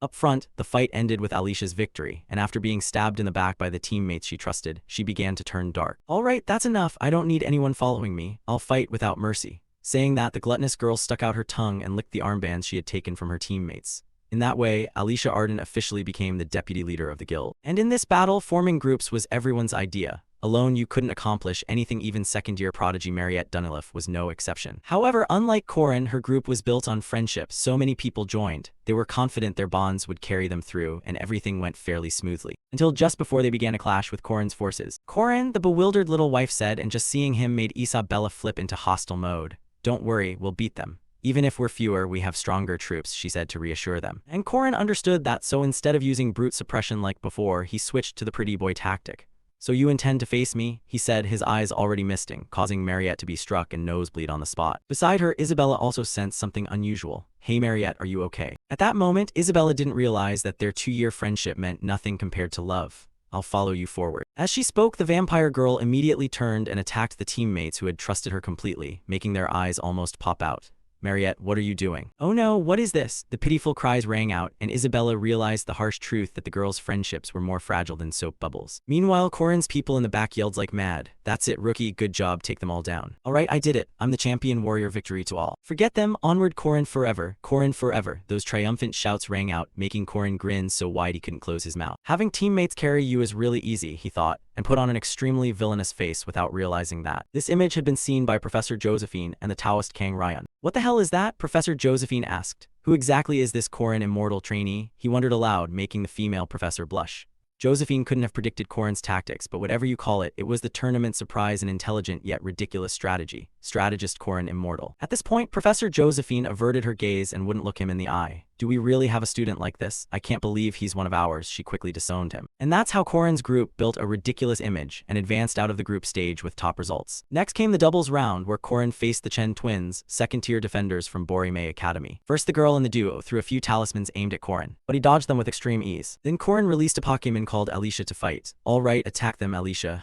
Wait, why me? Damn it, this is why you teamed up with me, to use me, she said through gritted teeth. But she quickly launched herself at them and defeated the pair with just 2 simple sword strikes. Nice, we won the doubles match easily, Korin said with a smile which only annoyed her more. I'm the only one who fought, you idiot, so exhausted. What are you talking about? I was cheering for you, Korin retorted. My god, you're so annoying, Alicia shouted. At the same time, in the observation tower, Jin Hyuk and Yuwo were quietly watching and evaluating. I was excited when I heard she was the Sword Emperor's granddaughter, but there's nothing special, Jin Hyuk said in disappointment. And Yuwa nodded in agreement. I do notice her foundation is somewhat lacking. But more than that, who's that guy with a spear? She said, turning her gaze to Korin with curiosity. You see it too, he's the key, Jin Hyuk replied. Yes, based on what I heard, he used to be a level 5 knight until he earned merit helping the academy in an event. At that, she began thinking inwardly. The toughest anticipated enemies before coming here were those two, the berserk warrior Bajacker and the vampire Mariette Dunilip. But that guy with the spear dodged every strike from the Chen sisters as if it were nothing. The Chen sisters were by no means weak. They were among the strongest in Borime. I can't sense his power from breath, posture, or gaze, and beyond that there's his experience. He's Korin Locke, the strongest first year, a level 1 knight. Back to Jin Hyuk, he was already fed up thinking that if they ran into him in a team match it would be troublesome. Brainy types like him shine more in team fights. Hopefully he won't interfere when we use that formula. Saying that, the guy suddenly noticed someone's silhouette, and his whole body gave off a terrible murderous aura. Meanwhile, H. Warren, wandering outside, was lost in thought. Maybe because everyone was gathered at the festival, this place was quieter than usual. The silence in this normally noisy spot reminded her of that day. The day I became a celestial yaksha, everything was destroyed that day. As she thought, she recalled an image of a tower engulfed in flames. But at that moment, H. Warren suddenly sensed a burst of intent aimed at her. An ambush, she thought, glancing back just as a knee strike came straight for her. However, very quickly H. Warren realized the image was an illusion. It was a killing intent created by someone ahead. Phew, impressive, not everyone can sense that, Jin Hyuk said. While H. Warren quietly observed, the murderous intent had been so strong she mistook it for a real attack. As if he wanted to say, I will kill you, I will definitely kill you. Thinking that, H. Warren's eyes narrowed slightly and she asked, You know me? You know me? No, I've never met you before, female prisoner, he replied, his face full of killing intent. Sorry, I thought you were someone I knew and meant to tease you a bit, he explained. And H. Warren, though a bit suspicious, paid it little mind. The familiarity felt strange, but she remembered nothing probably not important. With that, she turned and left. Be careful. Yeah, I'll be more careful next time, Jin Hyuk said with a smile, hiding all his murderous intent. At the same time, Yua appeared behind him and warned, that was reckless, you shouldn't reveal your power in a place like this. But thanks to it, I proved my master's 8 gates still work on that monster, Jin Hyuk replied. Then he stared after H. Warren's departing figure, thinking, a powerful monster, a masterpiece of soul mages. To seal this monster and save H. Warren, the 8-gate Golden Lock Great Nether Extinguishing Formation must be set up, he thought to himself. And as if reading Jin Hyuk's thoughts, Yua advised, don't provoke H. Warren, we must wait for the right moment. Be silent and wait, Jin Hyuk. Once that evil thing is removed from her, you can do whatever you want. Over here, the white-haired guy knew losing his temper would ruin the plan, so he gritted his teeth. Relax, sister, I don't intend to act rashly. When this is over, I'll kill you after I've subdued you, he told himself silently. Back to the knockout qualifiers. The second round venue is in the El Law's Kingdom Center, the city of Nazaria. At this moment inside some tavern, Korin was also there and was a bit surprised this was beyond expectations. Who knew this round would take us so far? Remembering Professor Josephine's words, Professor Kang Ryan had changed the live qualifier venue. When he heard this from Professor Josephine, he was somewhat taken aback. Apparently the report said Griffin's cargo was stolen by bandits. Did you do it? She asked, and Korin broke into a cold sweat when he heard it. Huh, no way, that wasn't me. That cargo? The professor pressed, catching the key phrase in Korin's answer, which made him startle when he realized he just blurted out too much. Actually, I did take something. But what I took belonged to an ex-instructor. Items Kang Ryan was secretly moving through this country. Things needed to activate the 8-gate Golden Lock Great Nether Extinguishing Formation to restrain H. Warren in the next round. The Griffin cargo theft was just a staged act. Kang Ryan and the fat Li Jinyang set up to buy time and recover that smuggled gear. Those little rats really have nothing but schemes in their heads. Back in the present, Alicia at his side spoke up. Nazaria isn't like the rumors, huh? Korin, do you want anything to eat? She said, raising her hand to order, but Korin stopped her. Didn't you read the rules? No eating or drinking here. Huh, is that so? The food-loving girl blinked, and at that moment the stinking Taoist who had just entered glanced around to assess and announced. Red, blue, green, yellow teams from Borime Academy, 16 people total. Teams A, B, C, D from Merkaba Academy, 16 people total. Everyone has arrived. Now 58 minutes, 59 minutes, 59 minutes, 30 seconds. The countdown began. Everyone gripped their weapons like they were about to act. Only Alicia looked completely clueless, turning this way and that. Begin, Kang Ryan shouted. And the moment the command rang out, Korin drove his spear into the head of a nearby patron, making him cry out in agony. Korin, what are you doing? Alicia asked. Not far away, Mariette used her magic to send another patron to the scoreboards. And it wasn't just them, everyone in that tavern went berserk, rushing forward to slaughter all non-students, leaving Alicia stunned. What the hell is this? Before long, the entire tavern was soaked in blood. The swordswoman went pale with fright. What is everyone doing? Regarding Korin, to explain to the clueless girl, he had to speak up. Look closely at those corpses, Alicia. Hearing Korin, the swordswoman hurried to inspect a corpse Mariette had felled and found it was withering away. Are they decomposing already? She wondered. Of course Korin knew why, but what puzzled him was why Kang Ryan picked this exact location. Since the event 300 years ago, this city had been trapped in a time loop. By day it's ordinary life, but when night falls, this city of 1.2 million turns into a land of the undead. It's an anomalous existence, the city of the dead, Nazaria. Returning to Kang Ryan, he explained, now you should understand the situation. The knockout qualifiers begin, I'll divide the group soon. The objective is to collect moonlight stones. The deadline is the morning after next. You may withdraw mid-challenge. After the list was announced, each team received basic instructions and a backpack with necessary supplies. Team D is Korin's team, consisting of Korin, Alicia, Jiger, and Lark. After that, everyone was tossed out to the inn, with 1.2 million undead swarming outside. The cutoff for advancing is the top 4 teams. To save H. Warren, we have to reach round 3, so for now we have to play by the rules of this ridiculous festival. The plan is simple. The truly dangerous ones are concentrated in the city center. We'll target the outskirts where the difficulty is moderate. To clear a path, my spear alone will suffice. Cut to the watchtower on the outskirts. At this point, Korin's group was on top of the tower surveying the scene, planning to climb somewhere high and only target the moonlight stone undead that glow brightly after swallowing moonlight stones, collecting points safely. Lark looked down at a huge glowing zombie and asked, Korin, what's with that glowing undead? That's the boss of this round, we need to catch it. Quality over quantity. You just need to use magic to make us fly, Korin said calmly. And his friend nodded in agreement. Right, with this lineup we're fine. I'll act with long-range magic. As he said that, the bespectacled guy suddenly paused. Wait a sec. I haven't even cast anything yet, why is it coming this way? Through Lark's eyes they saw a massive revenant titan dragging its greatsword, charging at them like an ox through a grave. Just seeing that made Korin break into a sweat. Damn it, run Lark, huh? What's wrong? What is it, danger? He asked in panic. Dangerous? Of course that thing's the center area boss, Korin screamed inside and urgently ordered, use your flight magic now. But as soon as Korin finished, for some reason the giant bell behind Lark moved and smashed into him. Korin stood dumbfounded. What the hell did a ghost control that bell, he wondered. And with that, the bell blasted Lark off the clock tower, but before he hit the ground he was teleported away. Lark Bergam was eliminated. When a player takes a strong enough hit, they are eliminated and removed from the arena. So the group's mage logged out before he could even show his skills. Eliminated already? That fast? Seriously, Korin shouted. But he quickly regained his composure and turned to the two remaining teammates. Damn it, Jiger, Alicia, first we. Before Korin could finish, below them the Revenant began to gather force, and hurled its greatsword straight at the top of the clock tower, causing the tower's summit to split in two and start collapsing downward. Crap, it's collapsing, climb to the top and run the other way, Korin shouted. Why do things always happen to you? The big guy Jiger ground out. With that, the massive structure thundered down to the ground, and when it was over Korin's group climbed out from the rubble. Hugh, you all okay? Traveling with you sure opens my eyes, Alicia complained. Just think of it as making friends with an interesting person. Anyway, let's call the first day a wash. Lark got eliminated too early and that special monster noticed us. Just run until morning, Korin suggested. Yeah, we have to keep at it, the big guy replied. But before he could say more, a giant foot suddenly grabbed his two hands and hoisted Jiger into the air. The foot belonged to a giant-looking monstrosity, and its sudden attack snatched Jiger away before anyone could react. They weren't done talking when the gluttonous girl screamed in horror and pointed ahead.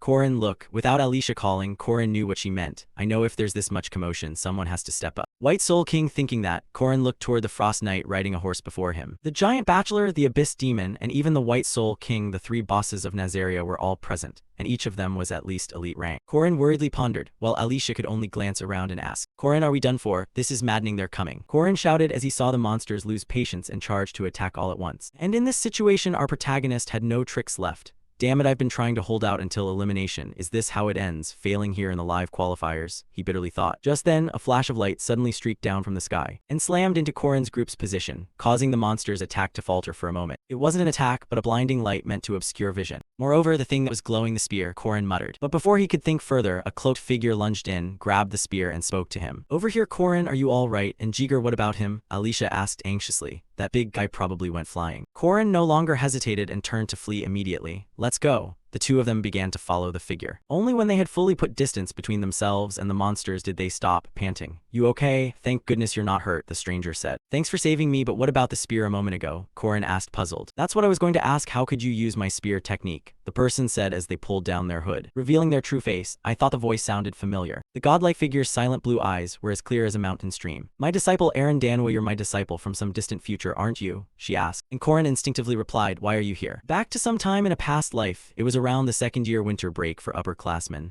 Can you hurry up a bit? Park Sihu complained. Park Sihu, that's your problem. Do you always talk to me like that? Why did you call me all of a sudden? Wait, this is the principal's office, Korin said in surprise as he watched Park Sihu begin to nod. Then Park Sihu cracked the door open, peered inside and said, you mentioned this before, right? You want to become stronger, so I can introduce you to a teacher who can help you get stronger. Inside, a beautiful woman spun her chair and smiled. So it's you. Hello, young man. The connection was made possible by Park Sihu's gamer privileges. That was the first time Korin met his master. Back in the present, Master Aaron led the two of them into a house and set up protective formations outside to keep the undead from breaking in. That should do it. Normal undead won't be able to enter this building, Alicia said, and then added, thank you, please try some chocolate. As she spoke, the gluttonous girl pulled out her chocolate bar, but Master Aaron gently shook her head. I appreciate the kindness, but you can't eat food from another era here. To explain this place is where the time of 300 years ago repeats. If you bring food from 300 years ago, there are two possibilities. Either the timeline will snap back to its correct course, or the person will be trapped in the past, the world's reaction.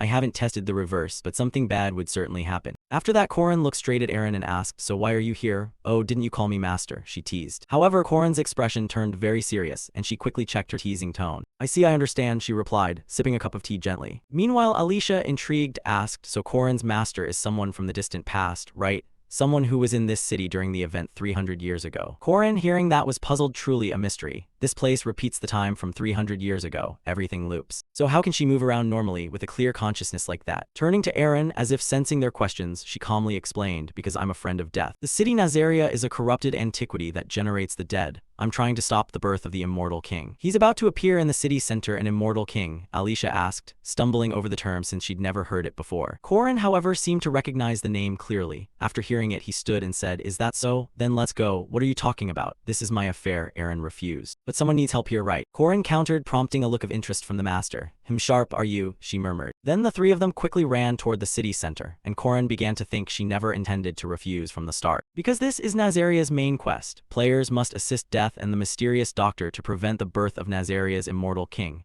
Of course, this is a task I can't refuse to weaken the immortal king's power. We have to destroy these three undead. As he thought this, Corin stared fixedly at the titan ahead. At that moment, spotting the group, it let out a roar and began swinging its sword to attack, ignoring the smaller zombies in front of it. Those zombies were cleaved into chunks, while Corin and Aaron easily leapt clear. Then the master-disciple pair executed a combined strike, Hyan T letter 1 EA3 O Thiern Quan. A spear technique, Lai Fang, creating two blasts of energy that blew all the small fry away. After clearing the blockers, Corin and the Titan Revenant clashed weapons once more. While he held the big one in place, the master quickly rushed in from behind, and drove her spear straight into the Revenant's chest, making its eyes roll back. To ensure the big brute couldn't turn the tables, Corin shouted to Alicia at the back, Alicia right now. Understanding Corin's cue, the swordswoman took a stance and drew her blade, and decapitated the Revenant in a single strike. Thus, thanks to their seamless cooperation, Corin was able to easily obtain the Moonstone from this Revenant. It's huge. Just one more person made the difficulty drop significantly. Aaron Danua lives up to her name. Good work, let's call it for today. It's almost dawn. We'll continue tomorrow, Aaron said. Normally, when carrying out missions outdoors, we'd pitch camp and rest at night, but in Nazaria, it's the opposite. This place is a paradoxical battlefield. Night is dangerous and daytime is safe. Cut to some house. At this moment, the swordswoman is sleeping like the dead. Alicia, she's asleep, Aaron asked. Yes, it's fine to share a bed. Kids should sleep early and wake early, the master continued.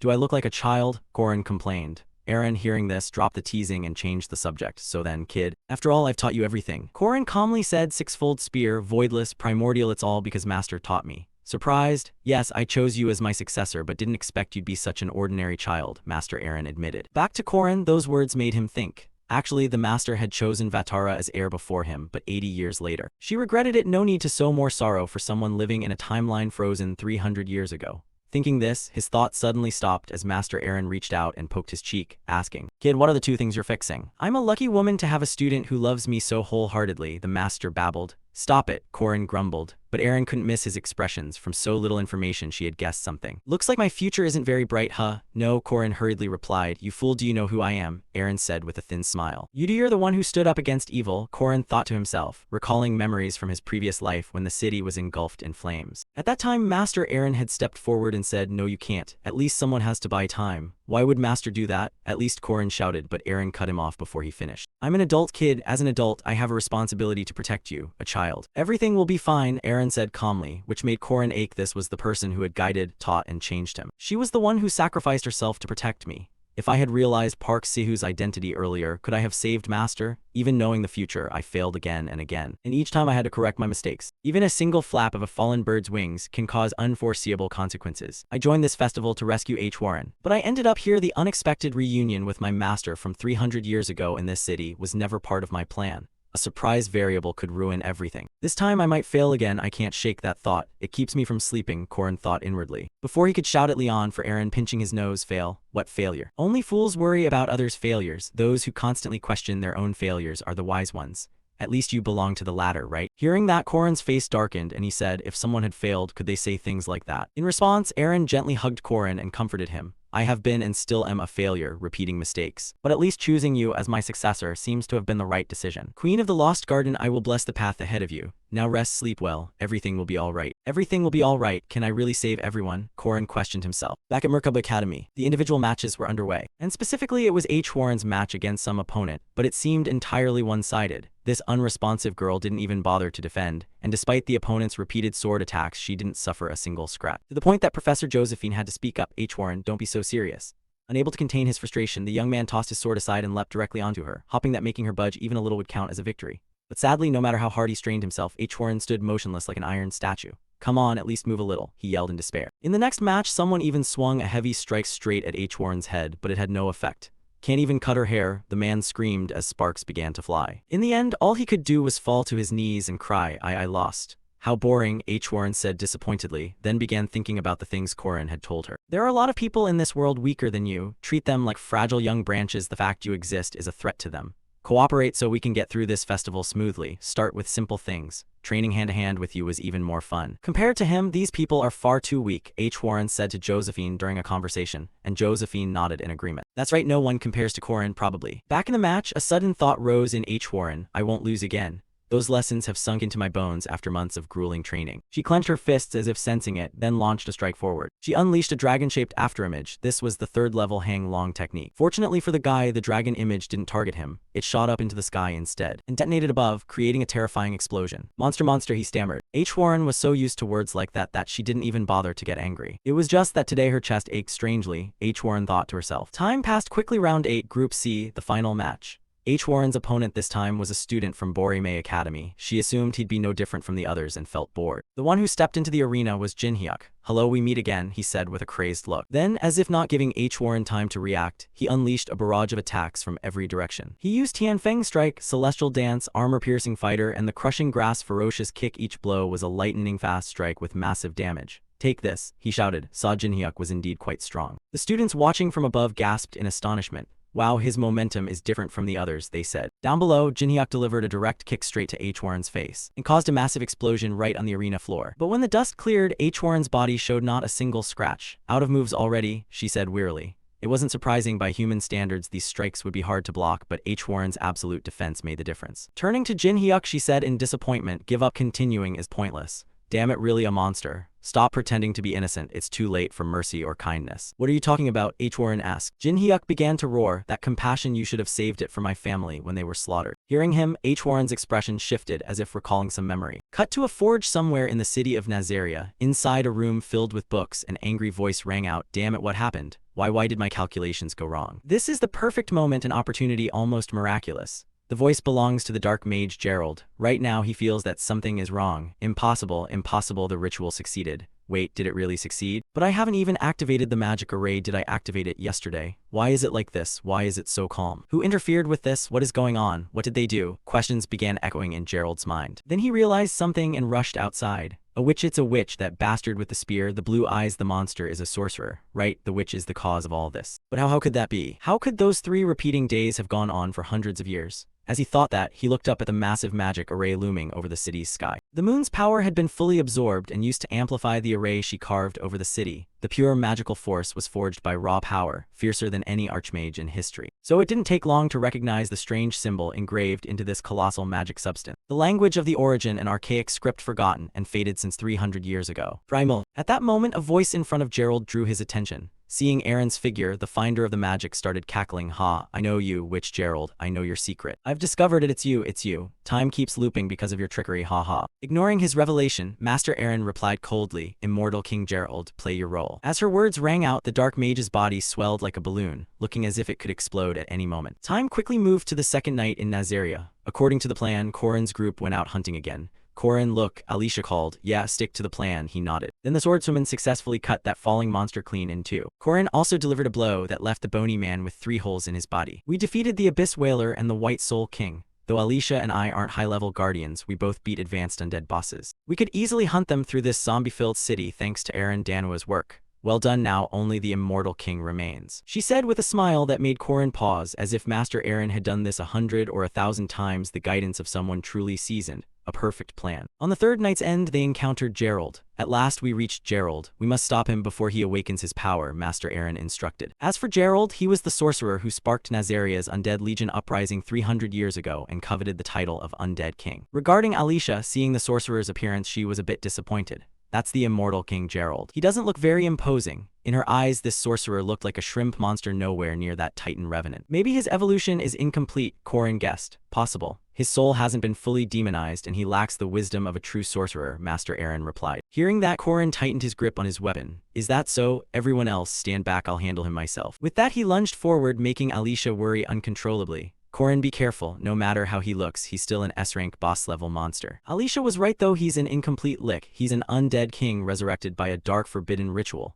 His power surely far surpasses Mariette Dunlif's. Calling him S-rank wouldn't be an exaggeration. Corin thought to himself and called out, surprising the monster slightly, greetings, Gerald. No sooner had he spoken than Corin struck him with a bolt of lightning to the chest, a technique called Death Thunder. Its force was overwhelming, enough to cause a terrible explosion. But an S-rank monster is still an S-rank. The hit hadn't done that much damage to Gerald. Huh, he's no pushover, Corin muttered as he watched the creature scream in fury. In response, the monster spread its arms and activated a skill called the Curse of Death, the Reaper Wind, Apocalypse. It launched countless energy orbs at Corin and tore through the surrounding buildings. What the he's casting high-level spells without cooldown. Corin, are you okay? Alicia asked anxiously. The sorcerer began cackling like a madman, as if he'd won. And a second later, his body was sliced into countless pieces. By Corin's spear tip using the skill Void Spiral Return. Powerful enough, but wasting mana like that, how do you expect to defend against this? Saying that, Corin used the skill Natural Moss Strike, sweeping his spear and blasting away the rest of the undead's body. All that remained was a pool of blood. The immortal king, obsessed with raw power, was actually easier to deal with. If I can overwhelm him with skill, I can toy with him like a weak boss. Besides, Nazaria is a repeat mission. I've killed him thousands of times before, Corin thought. Meanwhile, Alicia walked up stunned and asked, my god, that was that easy? It feels like you're getting stronger. Corin shook his head, just normal. You might even handle him easier than I did. But why are you alone here? Corin asked, which made her look around and realize Master Aaron was nowhere to be seen.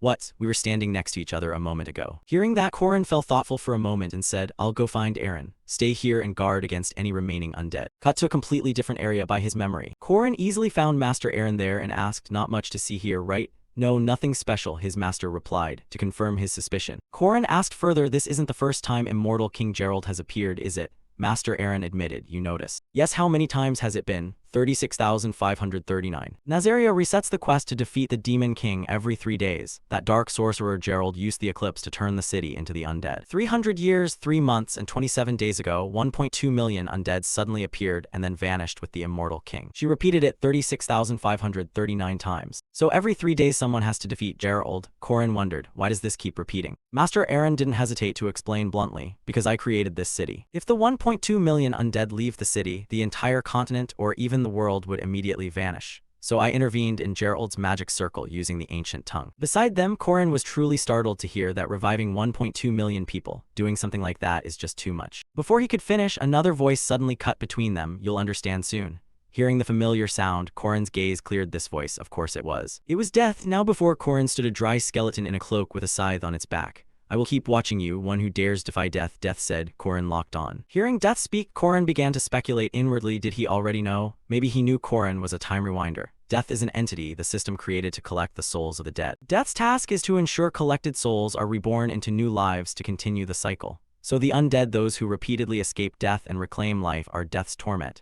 Nazaria has repeated this for 300 years. Back with Master Aaron, she now explained everything. Yes, I am the one who created this 3-day loop, which is why Death came here. To destroy the primal ancient script that defiled death, but I made a pact with death. Because the undead would also turn those they killed into the undead. If those 1.2 million undead left the city, all humanity would become undead and there would be no souls left to continue the cycle. So I forced Death to choose, forsake the cycle of 1.2 million souls or witness the collapse of the entire world. And Death chose to make a pact. That pact had 3 conditions. Death would not interfere with this 3-day loop. Condition 1, only when Aaron Danwa defeats immortal Gerald. Condition 2, Gerald's memory will be reset to 3 days earlier and Aaron Danwa will leave the city. Condition 3, Aaron Danwa, the creator of the 3-day cycle, will not intervene. After that, the immortal giant, the demon spawn, and the white king would be defeated. On the 3rd night, immortal King Gerald would be executed, and the 3-day cycle would repeat like that. For 300 years, repeated like that, gradually everyone became exhausted. After 20,000 iterations, Gerald finally realized he was trapped in the 3-day loop. Hearing this, Corin couldn't hold back and began to demand, how long will you keep doing this? How long can your mind endure? And how long do you think you can keep killing Gerald? How long do you plan to keep this up? Are you going to keep repeating this for 3 days straight? Corin shouted. And Master calmly replied, as long as I can. I can almost understand why you came here. You're trying to save someone, right? You're trying to save many people, and now is the time. Go quickly. Saving the world requires sacrifice. The lost individual Aaron Danwa doesn't belong to this city and doesn't even know you exist. With that said, Master Aaron turned and left. And this only made the protagonist angrier. No one would notice you, that damned self-sacrifice. I know you always think only of saving yourself. I can even see the future where you accept risking yourself and danger to protect others. You are that kind of person, and that's why I respect you. However, I won't give up. Thinking that, Corin turned to the Reaper and said, Hey Reaper, make a pact with me. At Corin's proposal, a light appeared in front of him, and then he was pulled into a special space. How interesting, liar you. The deceiver, the Death who wants to make a pact with the Grim Reaper. Speak, tell me what you want, he said with a laugh. And Corin stated his wish. I want to erase the memories placed by Aaron Danwa, but first you must give me a worldly treasure. I want at least something of level 10 or higher. So what will you offer in exchange? The Reaper asked. And Korin said his price. Within half a year I will cleanse all of Nazaria. Hearing this, even the Reaper couldn't hide his surprise. You can't do that. That isn't your decision to make. You just need to put it on the scale, Korin said coldly. Then the orb of light representing Korin's price was tossed onto the scale. Well, is my pact fair? Korin asked. No, not enough. Wiping out 1.2 million souls still doesn't match your reward. It's unbalanced. Choose a number, only then will it be balanced, he explained, giving Korin pause. The number referring to epic items ranked in the top 10. If you must choose, definitely. Thinking that, Korin made his decision and spoke. Fine, then the treasure I want. The next part of the conversation was hidden by the author. Outside, after completing the deal, Korin returned, and the moment Master Aaron saw him, she shouted, You. What have you done? Oh, you still waited patiently. To cleanse Nazaria within half a year. If you succeed, your pact with me will be void, Korin calmly explained, and just like the Reaper reacted, Master Aaron thought Korin had lost his mind. You're crazy. If you don't fulfill the pact with the Reaper, you'll even lose your soul. You will be stripped of the right to reincarnate. In response, Korin gently put both hands on her shoulders and replied, These are things I learned from you. At first I thought it was just a game. But in the most dangerous, hardest moments, I met someone who truly matured. That was the first time I met a real hero. A hero I couldn't protect, who sacrificed himself protecting me. This time I want to save that person. This time I will not fail. I am no longer the weak person who wouldn't even try before. After all, it's not something as grand as saving the world. It's simply repaying a debt, Korin said with a smile. Time passed quickly. Later in the city of Nazaria, life went on for 300 years, and today repeated the same. With a single strike, Aaron easily defeated Gerald. This city is still a hellhole full of chaos. Mechanical activities repeat over and over for 300 years. She had to fight through that miserable routine the whole time, and there was nothing special about the cause simply because she was a hero. She is the last sacred vessel remaining on this land. The Queen of the Shadow Kingdom has now vanished into the unseen. Aaron Danwa has always been aware that she is special. Living as a hero is something she has implicitly accepted. And of course that's still true now. She always thinks saving people is a hero's duty, living the life of a hero, naturally neglecting self-care. However, that boy stirred things deep in her subconscious that had long lain dormant during her lonely years. He said he would stay by her side. Korin, the first person who cared about her, Aaron thought, and her cheeks began to flush. Even the background Reaper began to take interest. The Death God was pleased with what he'd witnessed over the 3 centuries alongside his old companion. Has the hero fallen into love? Well, not bad at all, but thinking it over, it'll probably be tough. Though you gave a number, you chose something like that. The Reaper's orb, pure offense, no defense. One strike can separate body and soul, a stellar relic of death, granting the side's power when equipped to a weapon. However, it only works when wielded by death itself. For humans, it's only relatively effective, and for Korin, who can't sense souls, it's the worst possible choice. But in any case, the scale no longer tipped, meaning the reward matched Korin perfectly. So that means interesting. What are you trying to change, Silver Spear Warrior? He said with curiosity. Scene shifts to Nazaria's gate. As night fell, students began arriving one after another at the Kana Inn. Inside, old Kang Ryan muttered that it was almost over. The planner of this contest, Professor Kang Ryan, decided to announce the results of the 8-team exam. 32 people total from Boromir and Merkaba. Only half of them, 4 pairs, would advance to the next round. At 6:50 a.m., Boromir Academy's Team 1, led by Kang Duhua and his teammates, reported their score of 558 points. Merkaba's Team 2, featuring Mrs. Mariette, scored 499 points. See, Mariette, I told you those incantations were strong. A teammate complained from behind, making the noblewoman offer an awkward laugh. Haha, that's right. If we hadn't broken the moonstone, she said regretfully. Final scores: Team 1, 558, Team 2, 499, Team 4, 160, Team 3, 155, Team 6, 126, Team 8, 98, Team 7, 55. Seeing this, the crowd began to gossip that victory clearly belonged to Boromir. Guess there's nothing left for us to do. Well, we got lucky with a win after those crazy dangers. This is the end for the Mandrake Bandits. Overall, Merkaba is good at team formation, but their skills are mediocre at best, especially useless lock. No one expected the team to do well from the start. Merkaba's chances are gone now that Mariette's Team 2 and Korin's Team 5 are out, one armored man said. The person beside him shook his head. Team 5 already lost 2 members on day 1. How could they stage a comeback? Over here, the Taoist Kang Ryan heard this and wore a triumphant smile. So Boromir has 3 teams while Merkaba only has 1 pair in the finals. At that moment, the inn door suddenly opened. Good morning. Oh, looks like our group arrived just in time. 59 minutes? That was close, Alicia complained. At least we made it. Korin waved his hand and said. When he saw the 2 of them enter, the old Taoist couldn't help but clear his throat and scold. You 2 are late. Korin, Alicia, I told you to wait until you were done before eating. The sharp-tongued girl kept nagging while the male lead had his own reason. It takes a long time to get out to eat. How long do you expect me to wait? Back to Kang Ryan. Seeing these 2 students whining in his ear, he annoyedly said, argue later, hand me your cases so I can check your scores. Saying that, he didn't really believe the 2 of them would accomplish anything. It was obvious they'd be eliminated. Hearing that, the 2 paused their conversation. Then Alicia pulled a stone from her cloth pouch and tossed it straight onto the scanner. Just place it on the device. Right, but your score will probably be low, Kang Doo-hwa bluntly said. Immediately, the device's screen displayed the number 250. That number captured everyone's attention. 250 points, shouted a trainee from Boromir Academy. People couldn't hide their surprise at the scanner's reading. Just with this one moonlight stone, they jumped to third place. How did they manage to beat a powerful boss and get a moonstone like that? Someone cried out. Ahum, Team 5, 250 points, third place. Old Kang Ryan hurriedly announced the result. But it didn't stop there. Corrin dug back into his pocket and pulled out a few more stones. There's still more. He then placed 3 moonstones taken from the Immortal Giant, the White King's moonstone, and the Abyss Shrieker's moonstone onto the scanner, making the onlookers gape. Where had these two been? Don't tell me they went to the city center and defeated the 3 great monsters from the test or something like that. Crazy murmurs of admiration began to spread. Back to Corrin. At this point, he also produced a small red spirit stone. Oh, and this is the final item. He tossed that tiny spirit stone onto the scale. This is the moonstone of that immortal king. Immediately, the scanner's numbers began to spin out wildly. When people saw the reading, everyone broke into a cold sweat at the figure. 1,768 points. Impossible, Kang Ryan said, dumbfounded. So in the end, Team 5 led with the highest score. The teams allowed to enter the final deciding match were determined. Time passed quickly. Since the test here was finished, the group would depart as soon as the results were announced. Inside the carriage, Alicia suddenly spoke up. It's so lively. Are you leaving again? Hearing this, Corrin in front looked a little surprised. Then he nodded. Yeah, I have to go. Did she realize I'm about to go rescue Aaron? Corrin thought to himself. Unaware of that, Alicia insisted. This time, Senior Mariette and I will go with you. I don't know your plan, but Corrin, we can help, so don't try to do everything alone. You worry me, she said with a smile. Corrin was a bit taken aback. He thought Alicia was an idiot. He thought for a moment and replied, thanks, but rest first. You'll be exhausted if you overwork. All right, Alicia responded with a bright smile. Turning toward Corrin, he took the chance to think. I need to figure out how to use the power I got from death. Although the worldly relic is a bit different from what I expected. The Reaper's Orb might become a special hidden item for this operation, or it could be the secret card to save that stubborn child. Thinking that, Corrin blurted out, what is H. Warren doing right now? After returning to the school, he was informed by Professor Josephine. H. Warren has been arrested. Student H. Warren has been detained. Once upon a time, there was a little girl named Lan who grew up surrounded by everyone's love. But because she was born frail, she was never allowed to go outside, and that was what made her an unhappy child. It was due to Jingzhu Tianti, a concept passed down through generations, considered a curse when yin energy flares and overwhelms the yang energy in the body, disturbing the yin-yang balance.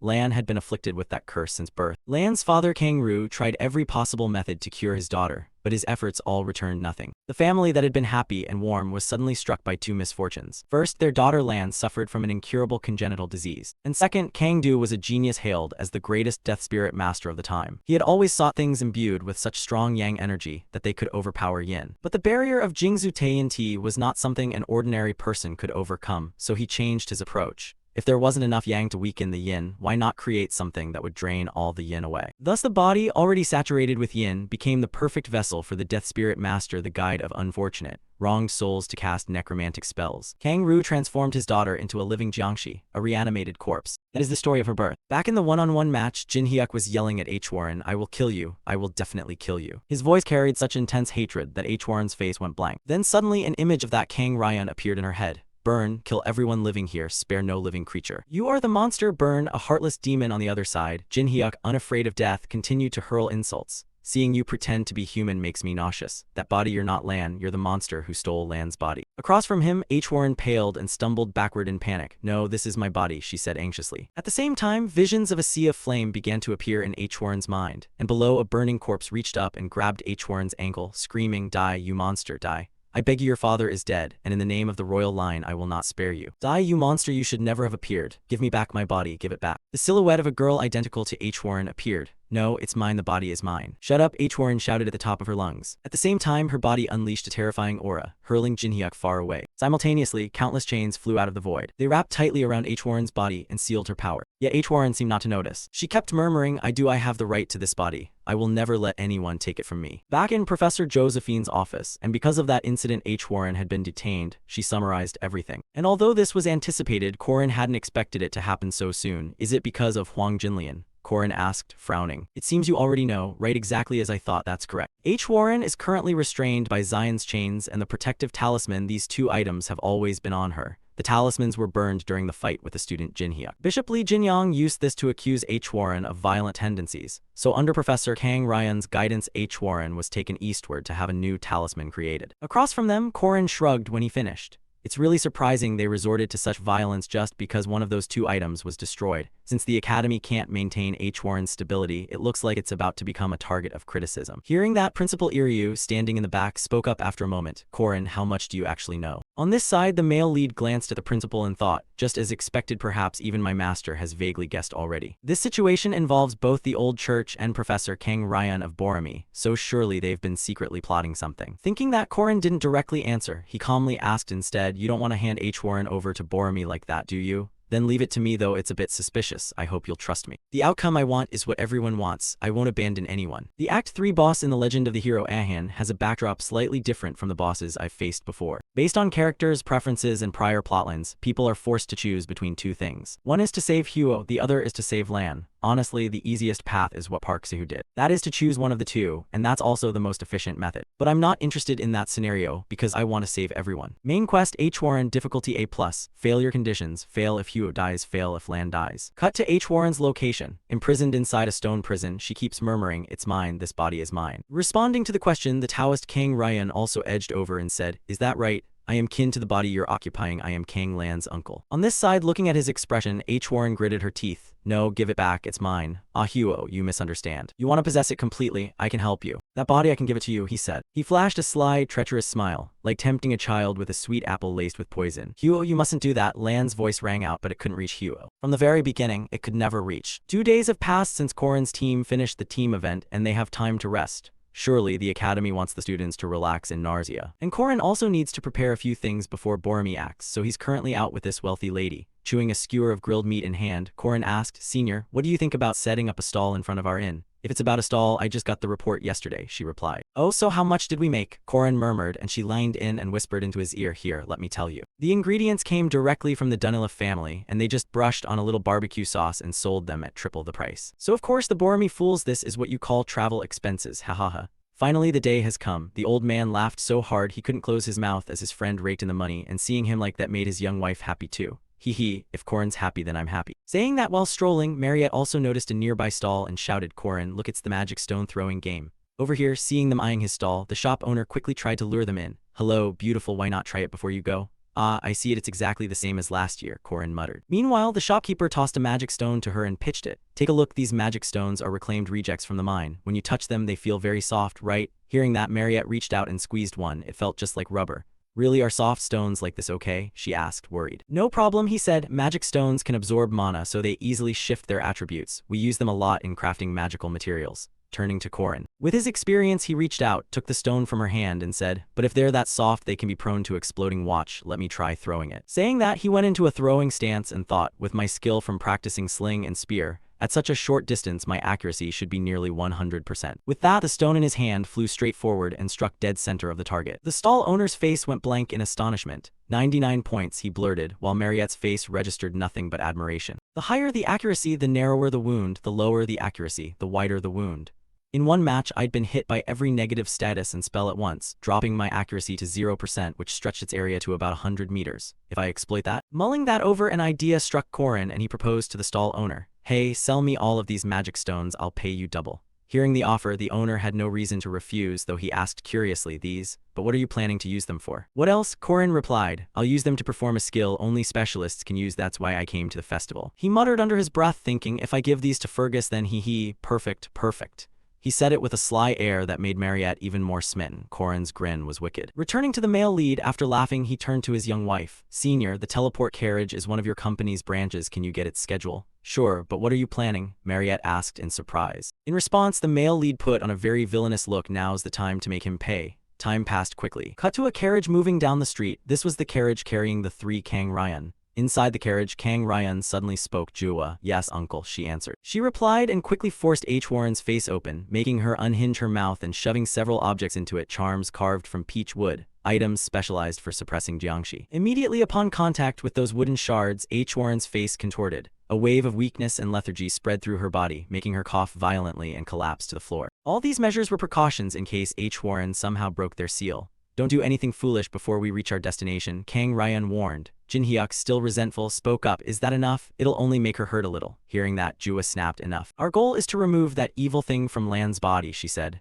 Below, H. Warren heard this and glanced at them. What do you mean? She asked. As I said, Uncle Kang Ryan will separate you from Lan's body, Jua said coldly, making H. Warren look terrified. but before H. Warren could finish speaking, Jua continued with H. Warren's fate. Without a body, you will either dissipate or degenerate into a demon. This body was never yours, you know that, don't you? Hearing that, H. Warren could only grit her teeth, cold sweat pouring from the effect of those peachwood shards. At the same time, outside there was suddenly a strange noise that made the coachman curious. Huh, what's that sound? Is that a drum? He looked toward the source of the noise and saw a carriage loaded with many wooden crates charging straight at them. The large wagon then rammed their carriage, sending it flying to the side. The unlucky coachman was crushed under the wheels.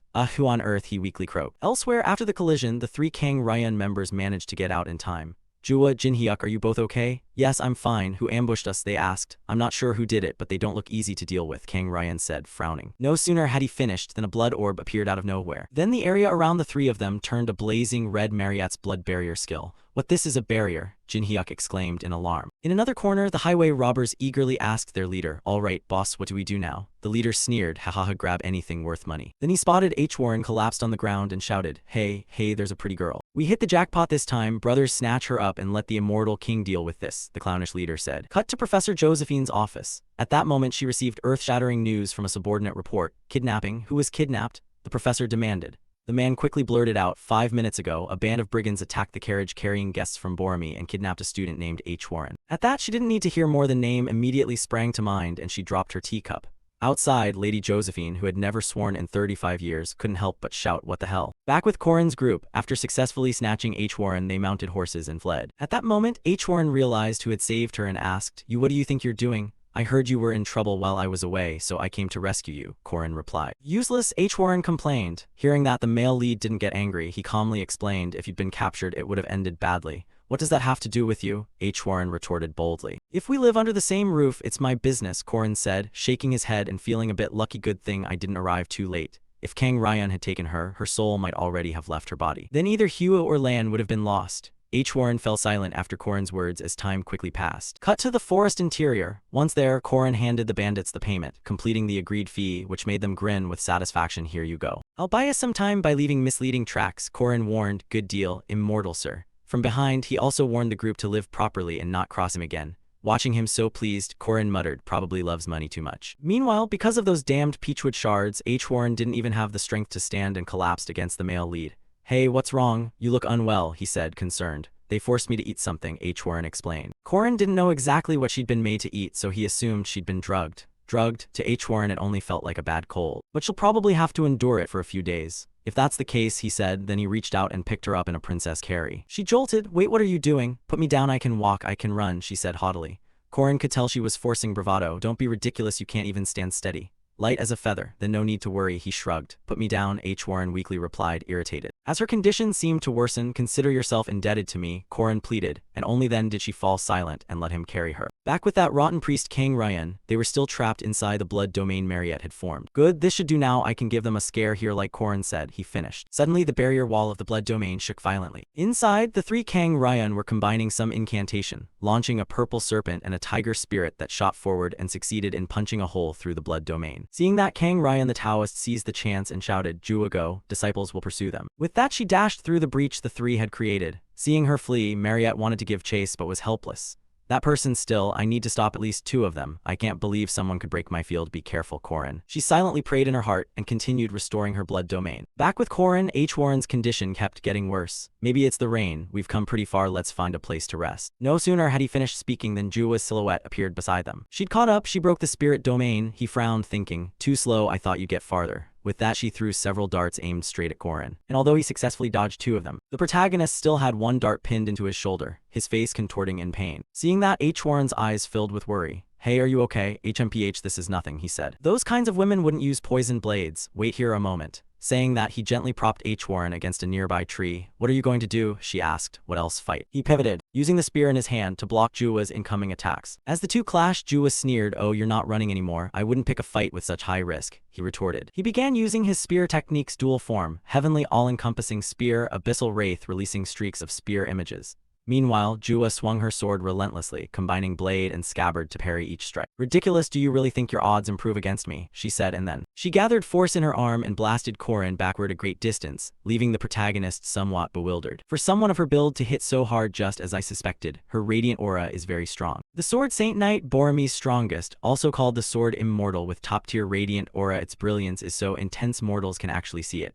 he frowned in thought. Meanwhile, Jua, not giving him time to think, lunged in to attack again. Don't back up, show me everything you've got. You have a radiant core, right? Because I got it through a trick, Korin said as he swung his spear to parry. He truly has an aura core twice Jua's. The luminous divine core was obtained by consuming silver ginseng, and the demon core was inherited from the great hero Duke Sepancha. Korin needs to reserve his radiant core as a trump card until the end.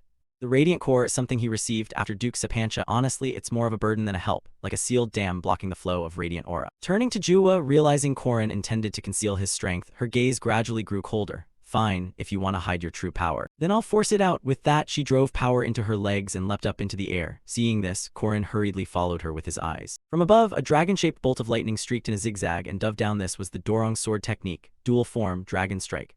Back with Korin, seeing the attack, his biological instinct kept ringing alarms, forcing his body into an attack posture as he launched a similarly powerful counter. The Serpent Awakening ultimate technique, Disturbing Serpent. Thus, the two devastating attacks collided directly with each other. The impact sent a deafening boom through the air. When the dust settled, Korin exhaled heavily. Hugh, that was fierce, a real close call. Aren't you taking this a bit too seriously? He said this as he looked at the swordswoman Jua, who had lightly landed on a branch in front of him. Seeing her unscathed posture, Jua's expression showed disbelief. Was that a finishing blow? I was so confident, yet he hasn't even a scratch. What kind of person is he? Realizing she couldn't easily fell Korin, she paused her assault and asked, why are you protecting that girl like this? What do you mean? I kidnapped her, Korin shrugged. Don't joke, I'm her cousin, he added. She's not human, she's a monster, a cruel, despicable Yaksha demon. You know about the massacre at Walia Castle, right? As she said this, she stared down at the male lead. Of course Korin knew about that disaster. I knew it was a catastrophe that destroyed one of the Empire's castles. Tens of thousands were slaughtered by a single person.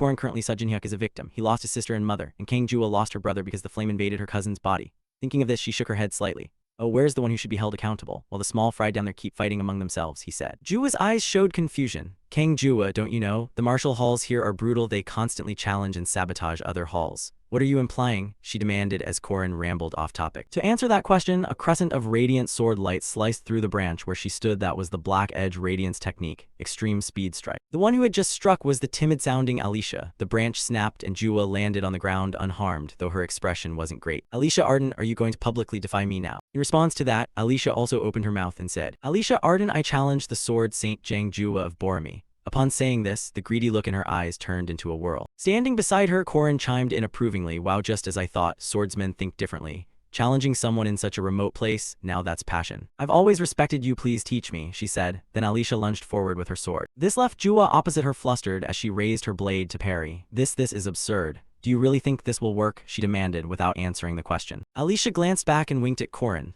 Lord Kidnapper, whoever you are, pay attention, okay? Oh my god, I'm so grateful. I had no choice, have fun, I'm off. With that, he cheerfully scooped up Warren and ran off, leaving Jua behind to helplessly shout, hey, stop right there, Korin locked. Time passed swiftly. When Korin found a huge hollow tree, he paused to rest, wringing the soaking wet shirt.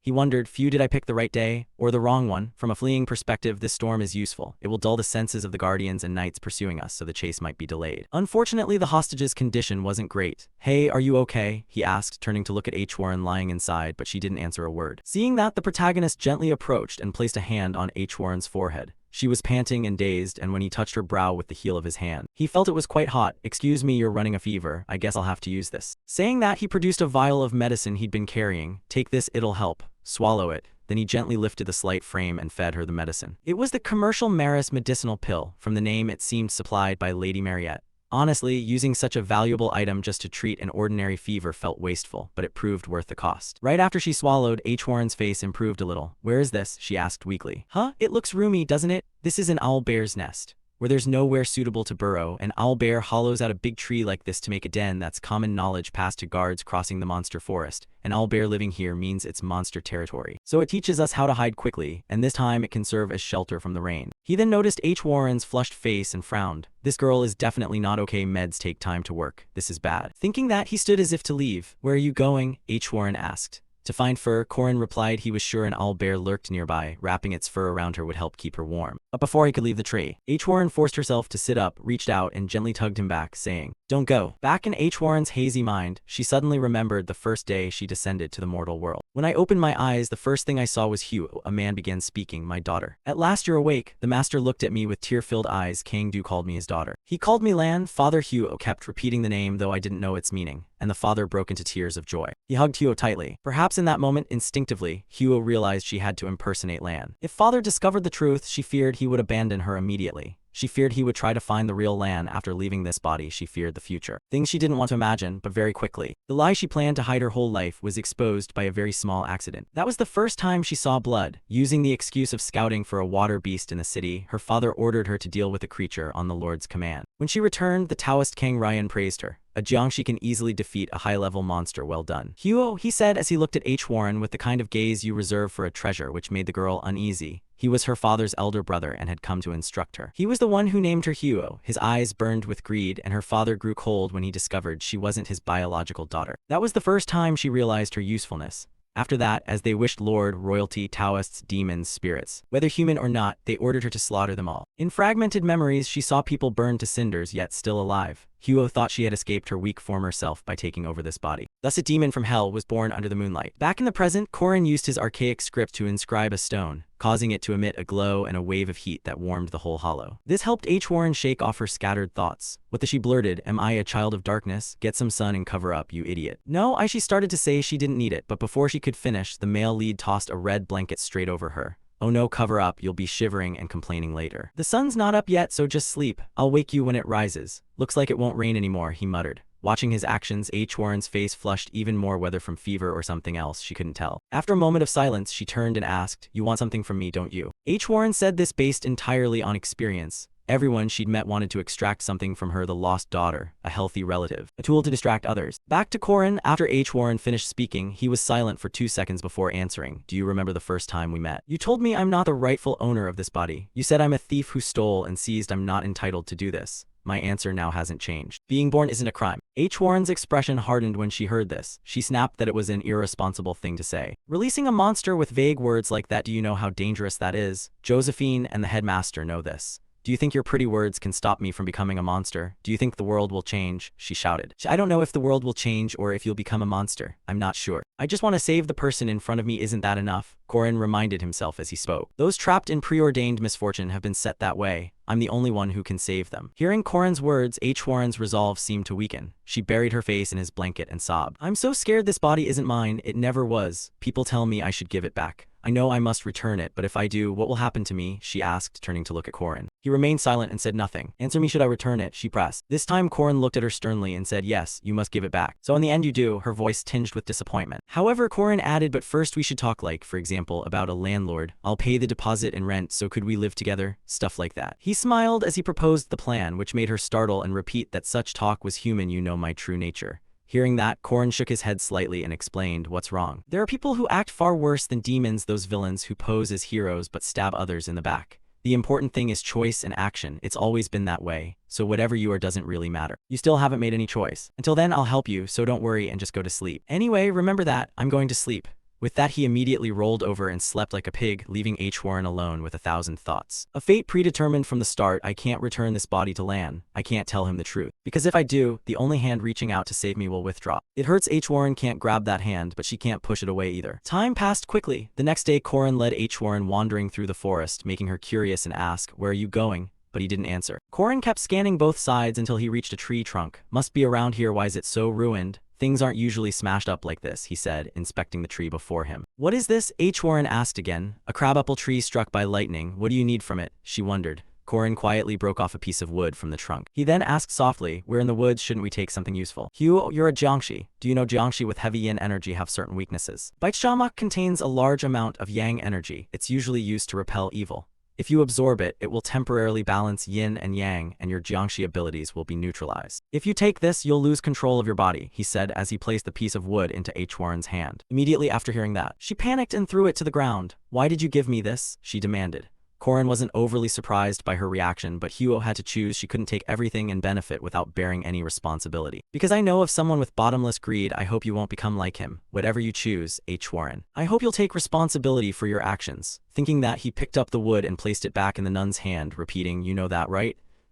H. Warren stammered at a loss for words, but before she could decide, a voice behind them, Jinhyuk's, rang out. "Oh, you're here. Hey, monster, some skills, huh? You've even caught yourself a man." He said that as a thick, murderous intent burst forth. Seeing him appear, the male lead knew a fight was unavoidable, so he stepped forward to shield H. Warren. "Back off. Even if she runs, that guy in Kang Jua will chase her, end it now. Saying that, he gripped his 2-meter spear and charged to attack, but Jin Hyuk used his leg to block the strike. Then during the struggle, Jin Hyuk shouted, "Korin Lok, has your conscience been eaten by dogs or what?" After speaking, he activated 2 skills, electric charge and acceleration, causing a glow to appear around his feet. Then the Taoist kicked forward with full force, his strike colliding squarely with Korin's spear and sending sparks flying. And by now, Korin could also see that his right leg was a prosthetic made of metal. "Defeat me? That's what a monster would do," Jin Hyuk sneered. Meanwhile, across from him, Korin's spear kept writhing non-stop after that kick just now. "Yeah, irritating you're using alchemy without a transformation ring. If you can, show me." With that, the male lead also tightened his grip on his spear and surged forward like a storm. Turning toward Jin Hyuk, faced with such a barrage, his face was sweating from constant dodging.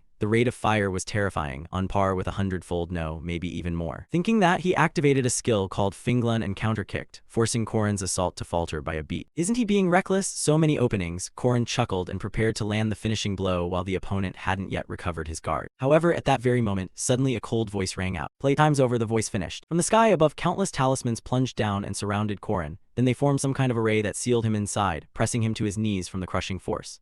This as he ground his teeth and tried to resist the pressure but couldn't. To spare him the effort, the Taoist named Kang Ryan stepped forward and said bluntly, "Don't waste your strength.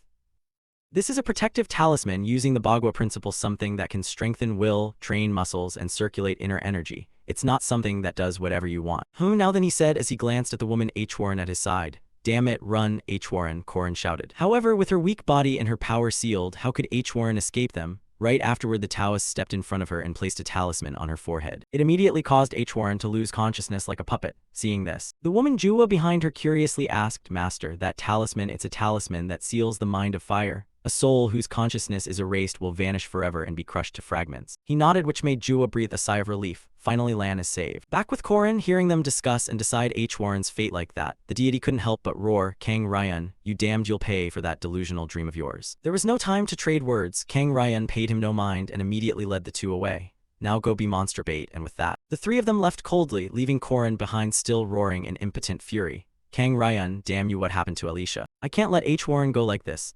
"Warren, no," he said as he watched their retreating backs. Then, once they had completely disappeared, Korin's whole body suddenly began to tremble in beats. Everything went according to plan, Korin thought, smiling so widely he couldn't close his mouth. The earlier helplessness had all been an act for those people. Time passed quickly. A while later, a pack of gray wolves surrounded Korin while he was still locked in the array. Then within the pack, 2 wolves with blazing golden fur slowly stepped forward. Next, both of them howled and lunged straight at Korin. However, instead of attacking him, the 2 wolves used their fangs and claws to shred all the talismans imprisoning Korin, destroying the formation. Then, as if expecting it, Korin spoke up. "Kang Ryan's gone," he said, his whole body numb. "We're out, right?" he said as he stretched to ease his aching body, and below, the 2 wolves smiled at him. "Master, your acting was amazing, truly top tier." Hearing that, Korin nodded and smiled at the 2 of them. Ron, did you finish the mission?" Below, the 2 wolves began to shift into human form. It turned out they were the Beastkin sisters Ren and Ron, whom Korin had rescued before. "Oh, that affair? Sister Lunia said she'd handle it," Ren replied. "But Big Brother, no, Master, what task did you give her?" Ron asked curiously. Nothing special. If I say it was like rooting out corruption in the military, you'll get it," Korin said, stroking his chin with a sly grin. Time passed quickly. The scene shifted to some church. Inside the church, the swordswoman Jua spoke up to someone. "So you still haven't tracked down who stole the relic, and what about a replacement?" In response, the fat, sleazy Li Jinyang stammered, "Haha, please be patient. This place isn't under our control, just like with the trainee Jua and her team.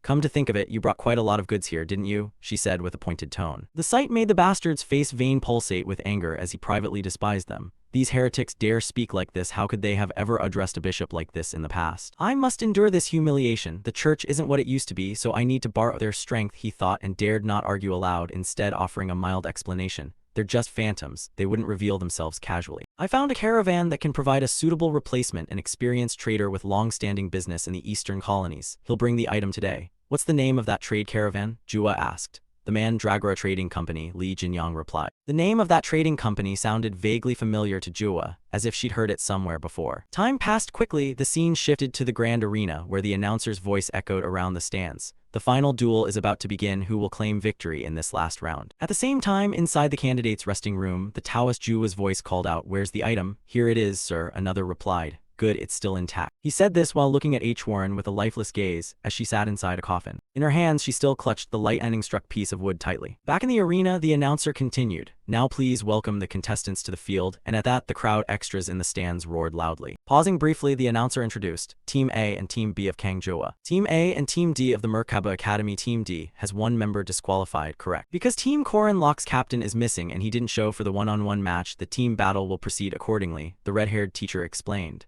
But then, as he glanced toward a corner of the arena, his voice faltered. Wait, hold on, the contestant is. In another corner of the ring, a spear was raised high, accompanied by a rousing speech. The moment of victory our light will shine like an eternal globe. I myself will lead you to the gate of Valhalla.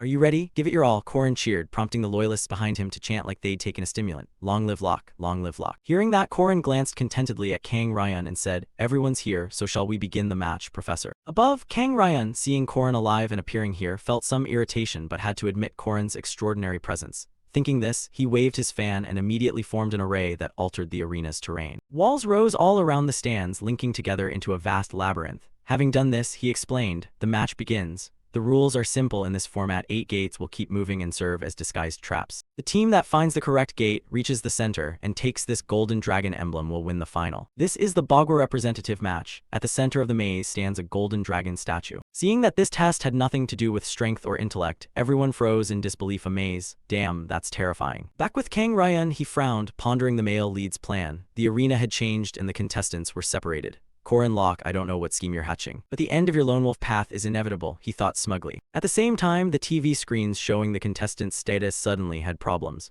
The internal broadcast, what's happening? Why did the screens cut out? The audience murmured among themselves. The red-haired teacher hurriedly turned to ask someone beside him, hey, what's going on? The blonde man, equally puzzled, said, looks like the Bagua Array's energy transmission system is overloaded, affecting the broadcast feed. Hearing that, the teacher's face showed bafflement. What the hell is this? What a ridiculous, stupid glitch, ignoring the two of them. Back to Kang Ryan, the screen's dying was thanks to him, all intended to hide their next moves. Now we'll begin the ritual to break Land's curse. Jua and Jinhyuk guard the black turtle in the north. As long as you hold that turtle, everything will be fine, he instructed, and the two disciples understood and immediately ran off to their tasks. Before leaving, Jua turned back and pleaded, Senior Uncle, please take care of Lan. Don't worry, he mumbled, though the swordswoman couldn't read his true intentions. Back with Korin, this array chosen for the final test was already in his data. You haven't shown your full strength yet, right? Korin thought. Now find the exit of this formation, The Bagua 9 towers over there. Korin, take off that disguise, will you? It's like I have to call you master, someone complained. Since ancient times, the beast that guarded the central palace has been the black turtle overseeing the north, standing shoulder to shoulder with the king. Always in a defensive posture for the king and ready to ambush at any moment. So when attacking an array guarded by the 4 great beasts, striking the black turtle is essential. Cut to the black turtle statue. Quickly, Korin and Alicia found the spot and immediately chose opponents, charging in for a bloody fight. Fancy meeting you here again. Apprentice Master, Korin sneered coldly. Meanwhile, the arrogant Jinhyuk, seeing Korin locate the place so fast, asked with some concern, what do you know? You came straight here without hesitation. Beside him, scatterbrained Alicia, still worried, said, Korin, are you sure just the 2 of us are enough? I told you it's fine, it's better than leaving Mariette to handle the 3 others alone, he replied with a grin. Hearing this, Jua grew even more anxious. If they passed through the Bagua traps and reached the exact north gate, does that mean her senior uncle's Bagua formation had been broken? But how could that be? The Bagua formation included countless stone soldiers, fog, maze-like roads, and a total of 365 different battlefields. No matter how brilliant a strategist you are, if you get trapped inside this formation, it's hard to escape. The more she thought, the less she understood how Korin could have found his way here, so much so that the protagonist could clearly see the puzzled look on her face.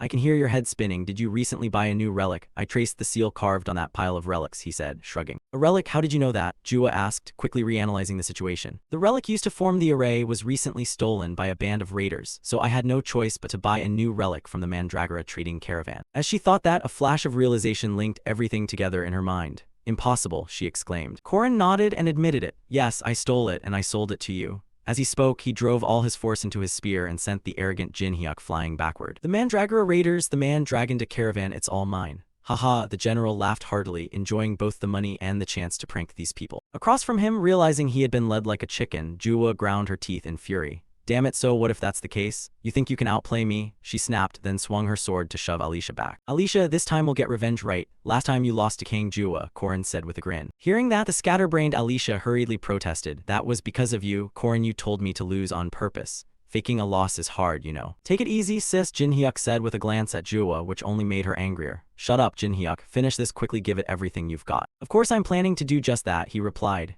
With that, the two of them unleashed their skills and charged forward with fierce aggression. At the same time, Korin's side shared the same thought. Sorry, but we want this over too. We'll go all out, Alicia. Yeah, the swordswoman answered. On the other side, Jinhyuk began using his ultimate move, Absolute Cycle-Piercing Spear. Jua employed the Dragon Armament Sword technique, Dragon's 8 strikes, 7-fold Radiant Exchange. In response, Korin used the deadly Venom Serpent, Venom Dragon's lead, Ascending Enemy Serpent. Meanwhile, the Scatterbrain girl used Fracture Abyss, Falling Single Wind Slash. Thus, all four unleashed their signature moves and swept through each other. Their clash produced an explosion that lit up the entire arena. And with that impact having stopped holding back, Jua and Jinhyuk were defeated. The prosthetic leg of Jinhyuk was shattered. At the same time, Jua's sword splintered into many pieces. My leg is broken. The sword is broken too. But I won't lose like this. No, even like this, I'll rise and slaughter them all to reclaim what I lost. They both thought simultaneously, and though unarmed now, they still resolved to charge forward. Back with Korin, to avoid pointless fighting, he threw his spear straight into the Xuangui statue, shattering it. Let me tell you the truth, he said. If Korin hadn't said those words, they would have recklessly fought to the death without hesitation. A strange beast with tiger fangs, ram horns, and the face of a wild boar, that's what Korin pulled from inside the Xuangui wall. And just by looking at that wall, both immediately recognized it as the image of Tio Tai. Tio Tai, one of the four great fiends, utterly dominant unlike the others, is the embodiment of command and defense, representing destruction and chaos, a true ferocious beast. Staring at the small beast statue inside the black turtle, the faces of both disciples went blank.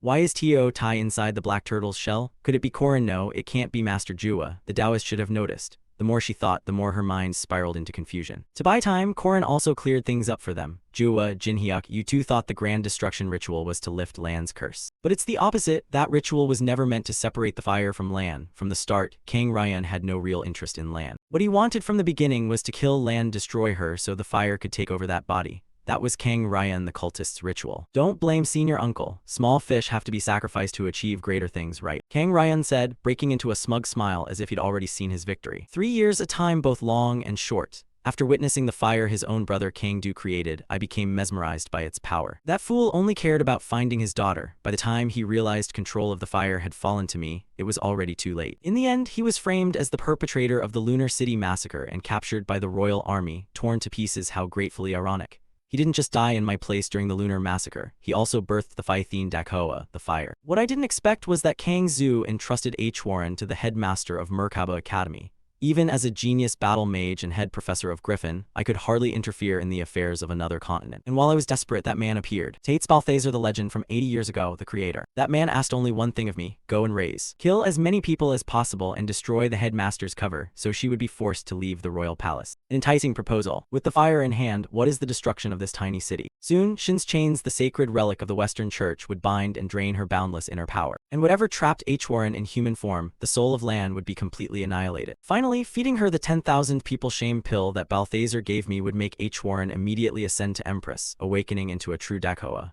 Thinking this, the vile man couldn't help but laugh maniacally. At the same time, Korin's group, having just arrived and hearing that laugh, spoke up. That's not happening. If the transformation goes that smoothly, it'd be boring. Hearing the call, the cultist turned and was surprised by the male lead's appearance. You again, Korin. Meanwhile, the swordswoman Jua hurriedly said, Senior uncle, I heard a shocking truth from this man. Answer me, is it true this ritual is meant to destroy Lan? Why use relics of the four fiends instead of the four divine beasts? Was the Lunar City massacre ordered by you, not caused by H. Warren losing control? She shouted, demanding answers. And now the villain laid his cards bare. No more hiding. You idiots are useless. Seems you've outlived your exploitation value. But don't worry, in 10 minutes, every living creature inside this formation will melt into the fire as one. I'll turn them into fuel to help the Dakoa ascend. Saying that, he waved his fan toward the group, creating a blood-red energy current that pushed them back. This is blood magic. Back to Korin, he fully understood what this man intended by letting H. Warren ascend. That golden bat had been at best a 2-star monster, yet after riskily ascending, it easily wiped out a group of level 1 and level 2 guards. If H. Warren, a top-tier monster, were to ascend, how powerful would she become? Of course, I couldn't possibly withstand that. Saying that, he slammed the butt of his spear hard into the floor, and on impact it sent a ripple wave radiating outward in all directions. Remember this, you reap what you sow. At that moment, in the stunned eyes of the Taoist Kang Ryan, the blood magic he had just arranged began to inexplicably start fading away. What the hell is this? My blood magic is disappearing, he stammered as the situation slipped from his control. On the other side, Korin kindly enlightened the vile man, and now came the explanation. The relics that old Kang Ryan secretly transported through the former church. Who stole them? The trade guild supplied goods in an emergency, so who introduced them? Who supplied the relics? Who engraved the runes on the relics? It was all me, you damned old man. do you know what will happen when Mariette destroys all the relics of the four fiends? Your plan to ascend H. Warren will evaporate and you will die too, he concluded, driving the old Taoist completely insane. You bastard. It's not over yet. Saying that, the old man took a desperate swing of his fan and fired a blast of energy at the chains binding H. Warren. To break the seal that restrained her. HMPH, I'll abandon the ascension and pour all remaining strength into destroying you, then I can redo the ritual anytime, the old man gritted out. His eyes rolled back in frenzy, and then, as soon as he saw H. Warren spring up, he ordered, kill them all, go. Hearing the command, the nun erupted with tremendous power, smashing the stone pedestal beneath her and charging straight toward the group. Only then, reluctant to admit it, did Jinhyuk see the truth. Was he really controlling H. Warren? So he was the one behind the Lunar City massacre. He stared blankly as too many truths crashed down at once. Unlike him, the swordswoman Jua kept her composure and soothed him. Calm down, Jinhyuk, calm down.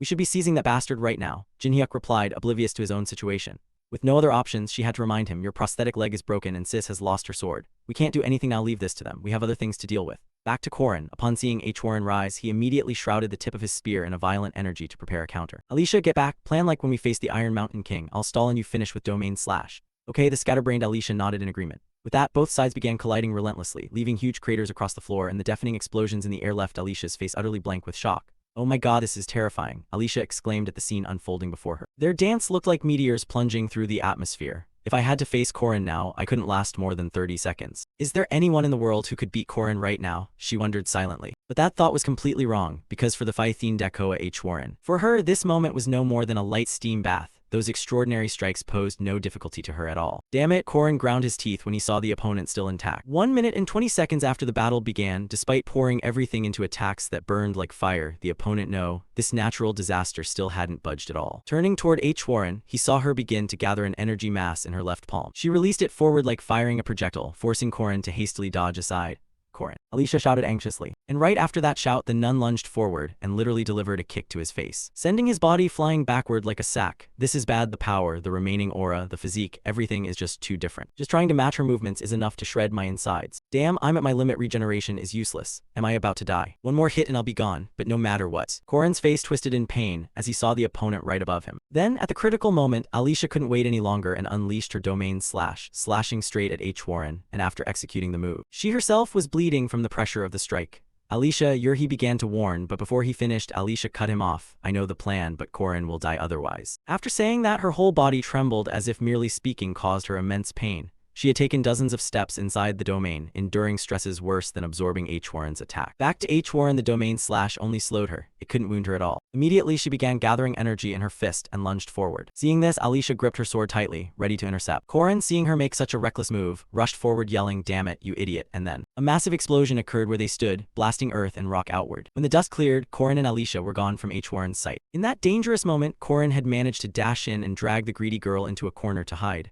Why did you do that? Take care of yourself first, don't be so reckless, the male lead scolded. Haha, my body just acted on its own, Alicia replied with a silly laugh. With no choice, Korin only shook his head and took out several healing potions he'd prepared. Open your mouth. Saying that, he fed medicine to Alicia while thinking this was the miraculous elixir he'd specially brought. But if he didn't treat her immediately, she would be crippled or die from blood loss. Sure enough, high-quality stuff makes a difference right after drinking it. Alicia's voice relaxed considerably. Hugh, I thought I was a goner, she said softly. Back to Korin, seeing Alicia's condition, he had to change his plan. Normally, he'd try to hold out until Mariette destroyed all the four fiends' relics. Then, waiting for a brief opening, Alicia's domain slash would deal 100% piercing damage, and I'd unleash the final move. I'd planned this since returning from Nazaria, but there are two variables. First, H. Warren was freed from her restraint and is far stronger than I imagined. Second, Alicia got injured trying to save me. I handled the emergency, but Alicia lost her combat ability after recklessly running dozens of steps inside the domain. Can I hold out until Alicia destroys all those relics? Saying that, he could only let out a weary sigh. Sorry, Alicia said apologetically, but Korin understood that she had no other choice. He couldn't blame her for the plan falling apart. If that attack had hit directly, I'd likely be dead instantly. Regeneration wouldn't help. Thinking that, he picked the petite girl up and said, "It's okay. Thank you for saving me. We should be safe now." Korin, are you okay? She asked, and the male lead admitted, no, I'm not okay at all. Saying that, he considered his current state. All the aura stored in his core and body had been depleted after the fights with Jinhyuk and then H. Warren. I've exhausted far too much aura. Should I keep using it? Though I could force it, this demon core contains a power my body can't endure even with supporting laws. I'm not sure. He hesitated, unsure whether to use the demon core that Duke Zebansia had given him.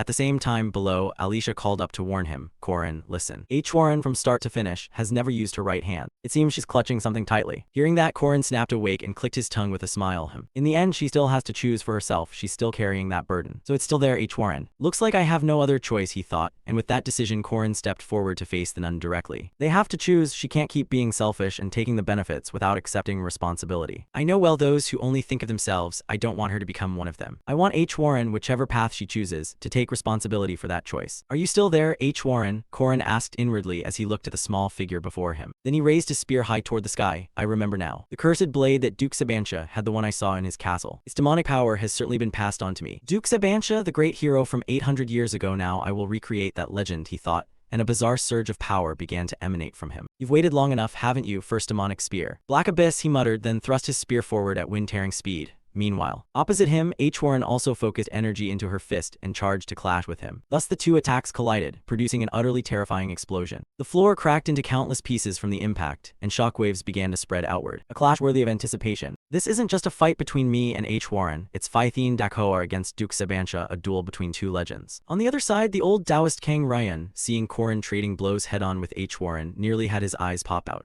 No, this can't be happening. How could you stand equal to Phythene Dakoa? Saying that, he turned to H. Warren and demanded, what are you standing there for? Finish him off. Hearing the order, her body began to move automatically as she curled her fist, preparing to strike again. The punch concentrated aura probably around 1,000. If that's the case, Black Abyss, Demonic Spear, Demon Blade, what I need to prepare is also 1,000 aura, even if H. Warren has 100,000 aura. The amount she can release at once is only 1,000. If I can compensate for and nullify that power, then I can stand against her. Borrowing aura from Duke Sabantia, my body feels like it's being crushed bit by bit. Pain starts at my fingertips, making it impossible to hold the spear steady, and all the tendons and muscles feel severed, losing their function. But I can't stop, no I can't stop, because she still hasn't used her right hand, thinking that, and with his spear knocked away. Corin poured force into his fists and invoked the Black Abyss technique, Badgie Fist, until both fists glowed red like forged steel. Now, to counter H. Warren's left hook, Corin used his right elbow to block. Seeing that, H. Warren lifted her right leg and delivered a high kick aimed at his throat, but Corin quickly deflected that strike as well. Taking advantage of the opening, Corin lunged in close, right up against her. He risked a step forward, his right foot planted as firm as Mount Tai, his left arm drawn back like a short spear. Consciousness, breath, muscle movement, and half a step of distance, the gap appears for just a moment. I won't miss it. Black Abyss, Badgie Fist of piercing stars to shatter evil, fire mirror 8 forces, primordial clash. Thinking this, Corin unleashed a single palm strike straight into H. Warren's stomach. The blow was so powerful it sent a shockwave blasting out from behind her, carving a long groove across the arena floor. Right after delivering that strike, Corin collapsed to his knees from exhaustion. Haha, I did it. I broke through H. Warren's absolute defense. But that's all. I didn't completely overpower H. Warren. Is death already predetermined? He murmured as he watched that living disaster slowly advance toward him. Nearby, the Taoist Kang Ryan, who had been watching anxiously, breathed a sigh of relief. Ha, I knew it. What can you do? Kill him now, time's up, the old man barked. Hearing that, H. Warren began to gather energy once more. Across from her, Corin stared intently at her. In that moment, H. Warren trembled, as if trying to say something. But before Corin could hear it, countless golden chains shot out from the void. They wrapped tightly around H. Warren's body and began sealing her power. What's happening? Kang Ryan shouted in panic. Seeing this, Corin smiled success. The time I bought wasn't wasted for a single second. Mariette Juwa and Jin Hyuk, the others, had vanished from the area. They must have destroyed all the relics inside the formation. Back to Kang Ryan, he still refused to accept his defeat. Impossible, this can't be, the old man shouted again. Before he could do anything more reckless, a blade of light rested at his throat. Stay still, Professor Kang Ryan, said the newcomer, none other than the beautiful Professor Josephine. Back with Corin, seeing someone handle the Taoist, he could finally turn his attention elsewhere.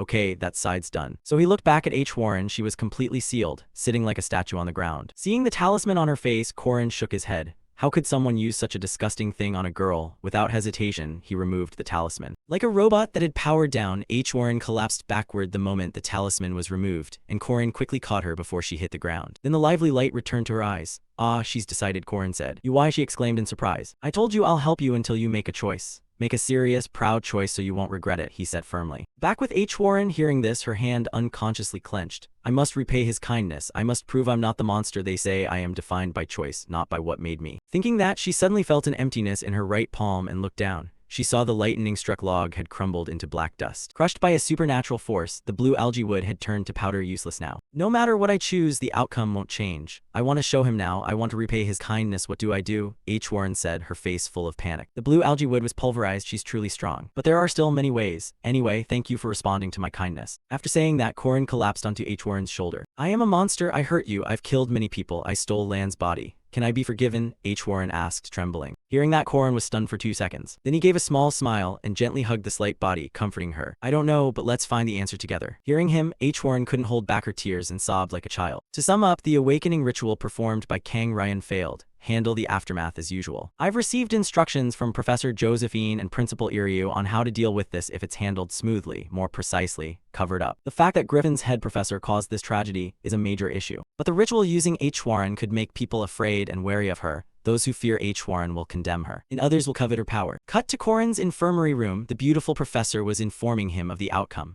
Professor Kang Ryan returned earlier and was reported dead in an unfortunate accident. We'll handle it that way. I've discussed it with Principal Griffin. That's good. Everything's been resolved satisfactorily. Griffin couldn't ask for a better favor. Hearing this, Corin raised an eyebrow and asked, has proper compensation been requested? Josephine shook her head in response. The principal planned to let it go, but I agreed with you on this, she said regretfully, making the general feel indescribably dispirited. Right. The principal is a bit, oh my, too kind. We can't trust others easily, but you worked hard, Corin, she said, nodding. It's nothing, I just did what needed to be done. Someday we'll trust each other, he said with steady conviction. I hope that day comes. Take care, the festival isn't over yet. After saying that, the female professor turned and left, and as soon as she stepped outside, Madame Mariette, who had been waiting outside, immediately rushed in to embrace the male lead. Corin, you're awake, are you alright? Does anything hurt? My fingernails are all broken. Looking like this, oh, no wonder I felt empty under the bandages, Corin said in surprise as he looked at his hands.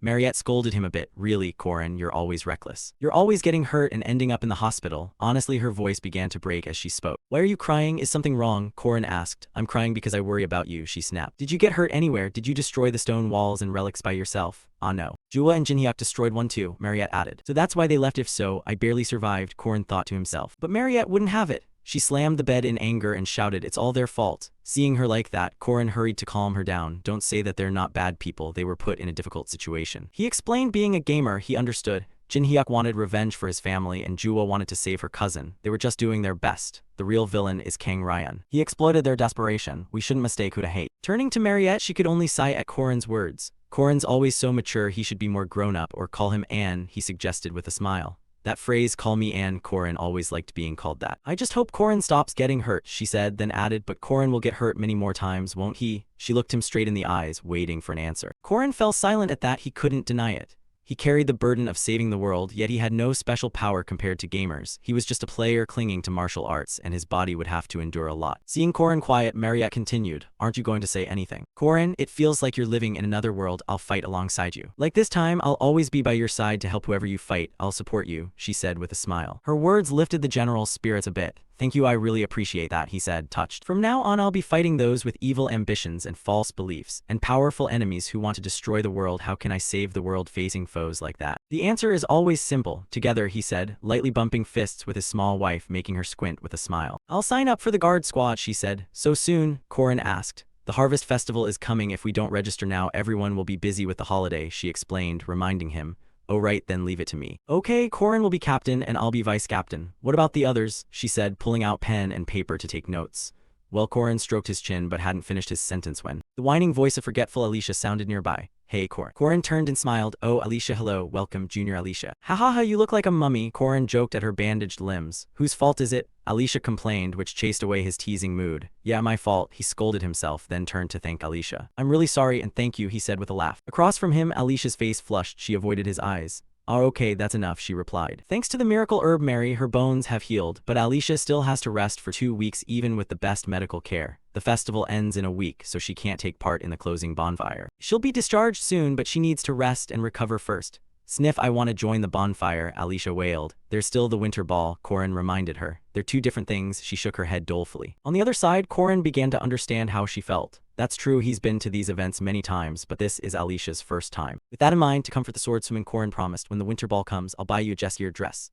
No sooner had he spoken than he failed to notice Mariette beside them had gone strangely quiet. Really? That luxury brand? Alicia widened her eyes. Tell me what you want, I'm rich now, the confident god boasted. Hearing him call himself Anne, Alicia corrected him immediately. Anne, we're the same age. Oh right, do we make a lot? She asked excitedly. Haha, enough to buy a nice dress is fine. Back to Mariette, listening to these two bickering in front of her gradually pushed her patience to the limit. Corin, what about the rest of the guard members? She said coolly, making Alicia's hair stand on end. Only this silly guy didn't sense the tension and cheerfully introduced, oh senior, since when were you behind me? This is Alicia Arden. Also Lenya Claire, a daughter. Mariette frowned at the name. Yes, she's a beautiful woman working in intelligence. Ah, beautiful, the wealthy lady murmured with loaded undertones. Not paying much attention, Corin continued. Next are Ren and Ron. Who are they? They're a pair of we're siblings. Ren is female, so just note Ron as male. Also, I was thinking of inviting Yule, but that's a bit awkward since we're close, she'll probably agree.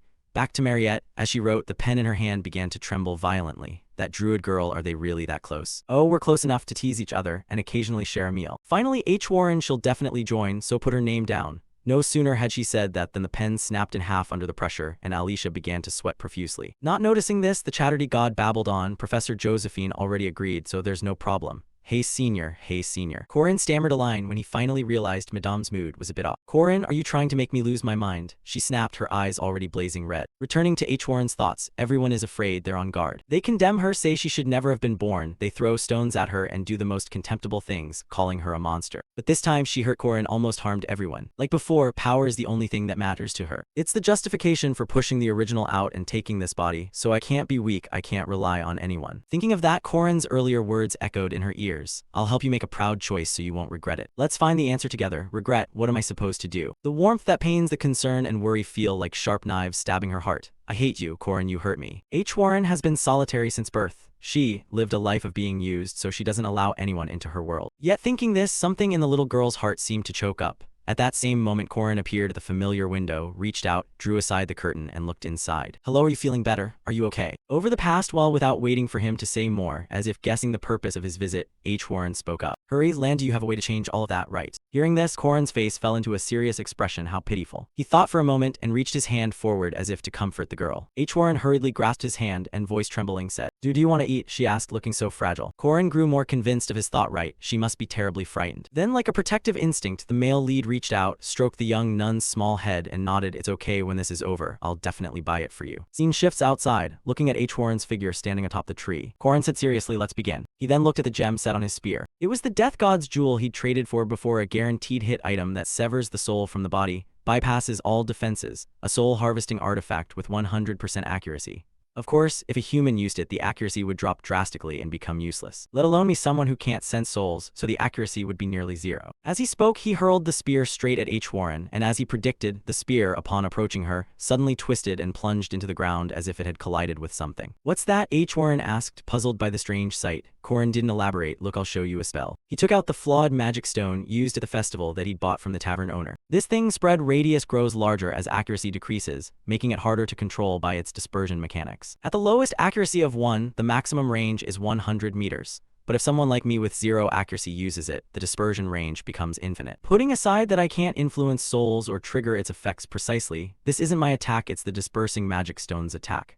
At that moment, the soul jewel began to emit a spreading purple light, and the instant it touched H. Warren's body, her eyes rolled white and she toppled straight off the tree as if she'd lost consciousness. Seeing that, Corin rushed over and caught her. He said, H. Warren, I only infused a bit of mana. How are you? Are you hurt? No thank you, H. Warren replied in an extremely gentle voice, and her demeanor changed completely along with blue eyes. It seems this is Lan. Back to Corin, he heard H. Warren call him Anne. A flood of memories rushed back to him. And again, this is happening again. Always Anne, Anne, Anne. Do you really want to be called Anne that badly, Corin? And what? We're the same age, you know. Thank you, Sir Knight. Remembering these memories, he had never been called Big Brother before. Successful now, finally free from being addressed as Sir Lan's first impression was the best, he thought as tears streamed down his face. You look happy, Lan asked. Many people have told me I look old, he said as he gently set her down below. I thought so too.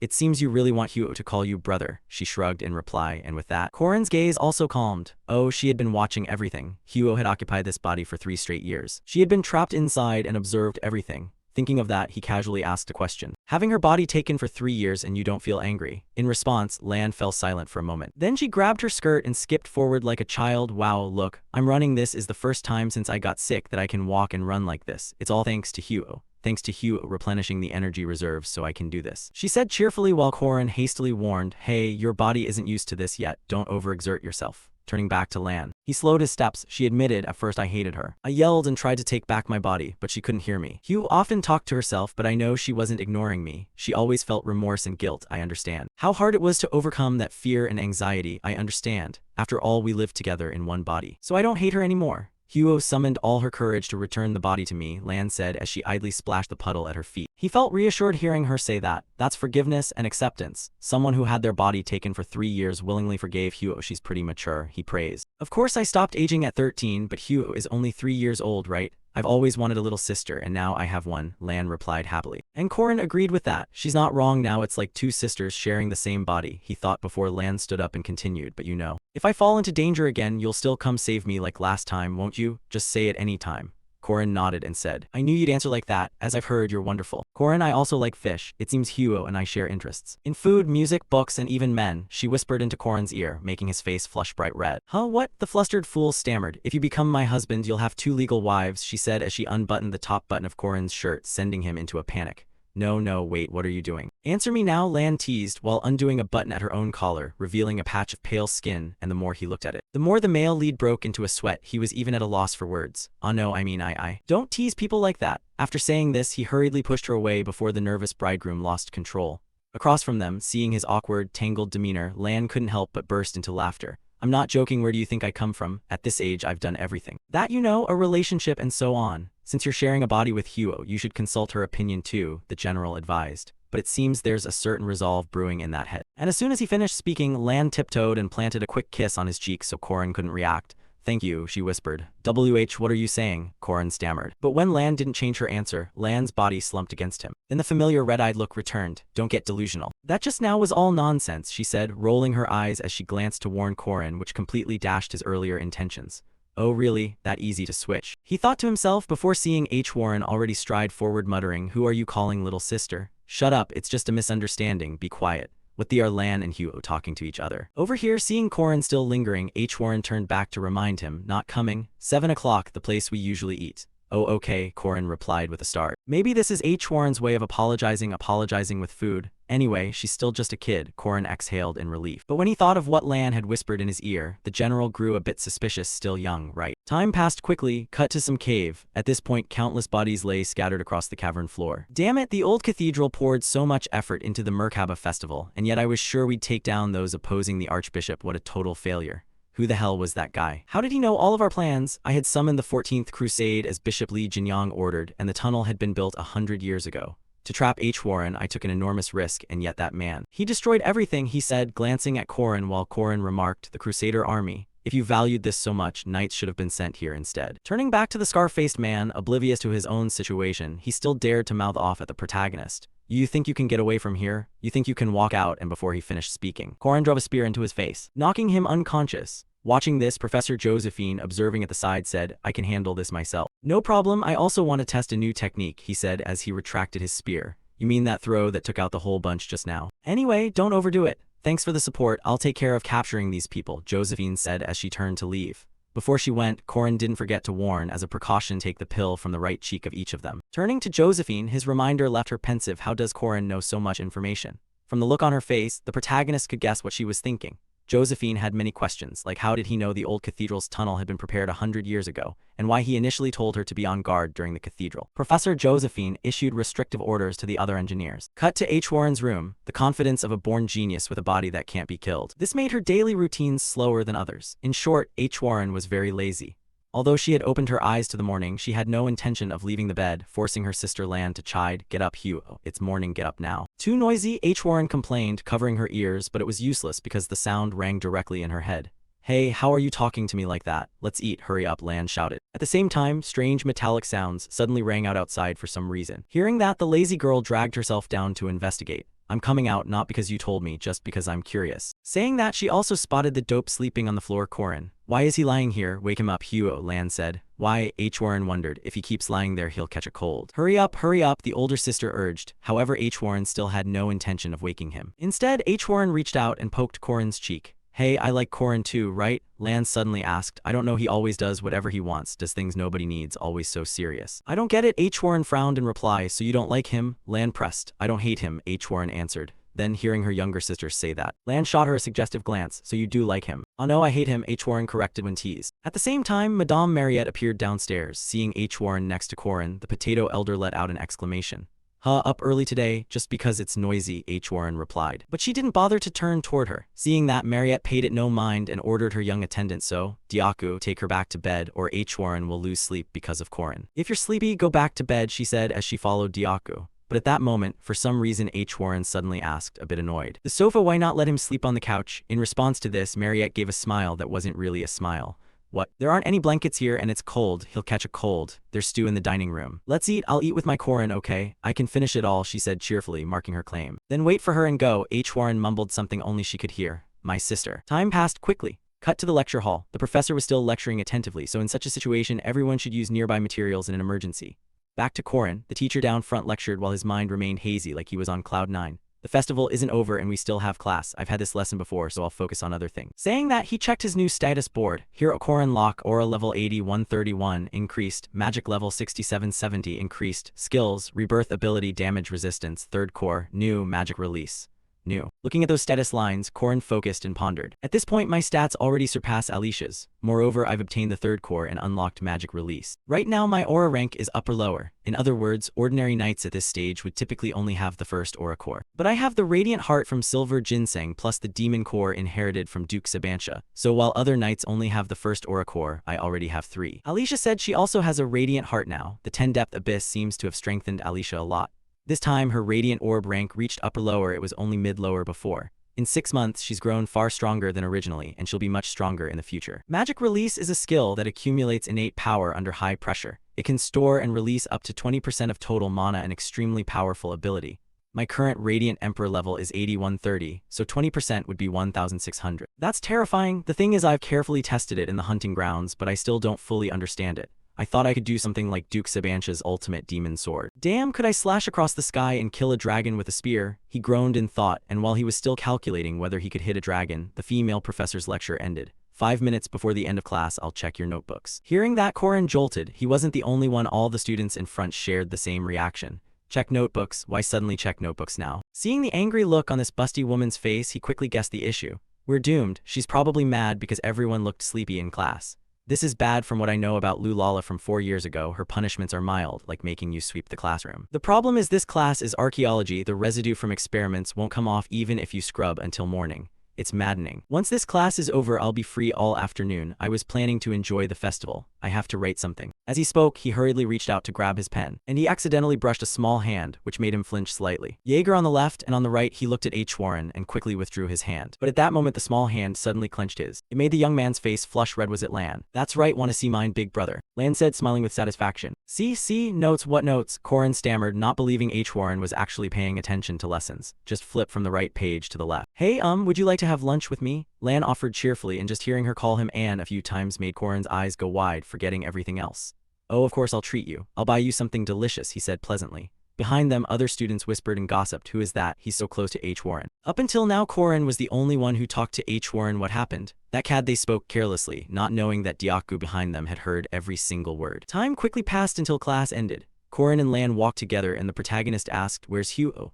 She nodded off, so I switched places for her. She'll probably sleep a long time, Lan replied. Hearing that, Corin asked, have you met them? Saw Jinhyuk and Kang Jua. Those two bear significant responsibility in this. Of course they were used, but you can't say they're completely uninvolved. Master Kang Ryan will be executed quietly, probably a secret order from the royals. Those two worked hard for you. Beside him, Lan's expression changed and she nodded. With uncle gone, now sister Jua must shoulder the head of family duties. Jua and Jinhyuk must be very worried about you. Head of the clan means the family leader, Corin exclaimed. Yes, responsibilities range from household chores to arranging marriages. At that, she paused and turned to look at the protagonist. So I've already asked for permission, what do you think? She said, pressing close to Corin. The mischievous hand took the chance to undo his shirt buttons. Corin could only raise both hands in surrender. Hugh, when will you ever get up? I'm awkward having to face Lan, he shouted inwardly. Back with Madame Mariette while she cooked potato soup, Diaku barked nonstop, recounting everything he'd witnessed in class from start to finish.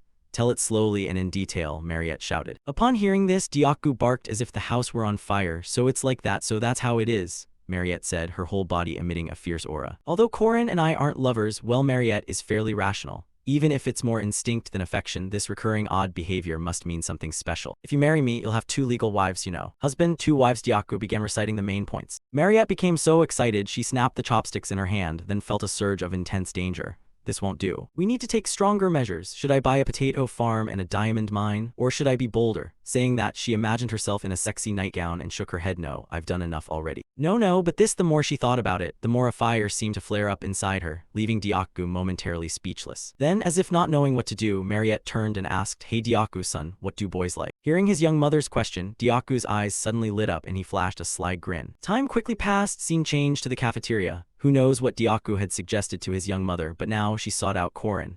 Here, this is a dish I've been working on for a long time, a gift for Korin. It's something the workers at my family's farm often make. I thought Korin would like it. This is Mariette's special blood soup, and just looking at the bowl, Korin's eyes lit up. I really like blood soup. How did you know? Blood soup in this world is truly amazing. Seeing his excitement, Mariette's face flushed slightly. It's made from blood, so I wasn't sure if you'd like it. Of course, who wouldn't? This soft blood curd is delicious, he said, tipping the bowl back and shoving it down his throat. Really? That's great. So is it good? Mariette hurriedly asked. Amazing, so refreshing, tastes great, Korin shouted, and this wasn't just an ordinary blood soup. As soon as he finished, a notification appeared before Korin. You have used blood elixir. Special. This potion is crafted from rare ingredients. You have learned the skill Monstrous Might Strength plus 30. Monstrous Might temporarily increases strength by 200%, cannot stack with other strength buffs. Reading this notification, the protagonist's eyes widened in shock. Oh, what is this? Why is this only showing up now? Senior, so the animal blood used for this soup wasn't pig or cow blood, but unbelievable, unbelievable, I love you, he said as he grabbed Potato Senior and hoisted her into the air. Following Diaku's advice really paid off, the busty woman thought to herself. At the same time, H. Warren was seeking out Professor Josephine for advice. My friend said that when she's next to someone, her heart races fast, right? Josephine murmured, still not quite understanding. Yes, she said, it feels like flying on clouds when she hugs that person. Her heart pounds loudly, sometimes her chest aches, and she feels like she's sinking into a swamp, H. Warren said, nervously twisting her fingers. Hearing that, Josephine immediately understood. This was a counseling session about romance. Sure enough, this girl, even as a superclass mage, was just a girl experiencing first love, and the object of her affection was definitely Korin. No one else but that night, the one with that strange knack with women. H. Warren only interacts with men through him. That earnest, mature new trainee is actually a notorious philanderer, to the point that second-year female students reported him to the school. He's clearly very experienced in romance, and innocent H. Warren would hardly be a match. Thinking this, Josephine felt even more responsible to help H. Warren. The guy your friend secretly likes surely has many girls around him, right? H. Warren gently nodded in response. Seeing that, Josephine adopted a serious tone. Listen carefully, H. Warren, opportunities don't come often. Men who are surrounded by many women won't actively pursue, women will come to them. Act boldly, decisively, and passionately. Otherwise you won't win his love. Eliminate those blocking your way. Let me take you home, the witch said with a dangerously intense face. And all this stems from a famous romance novel popular among apprentice witches 100 years ago, 101 Ways to Win a Man. It became the love handbook for girls of that era.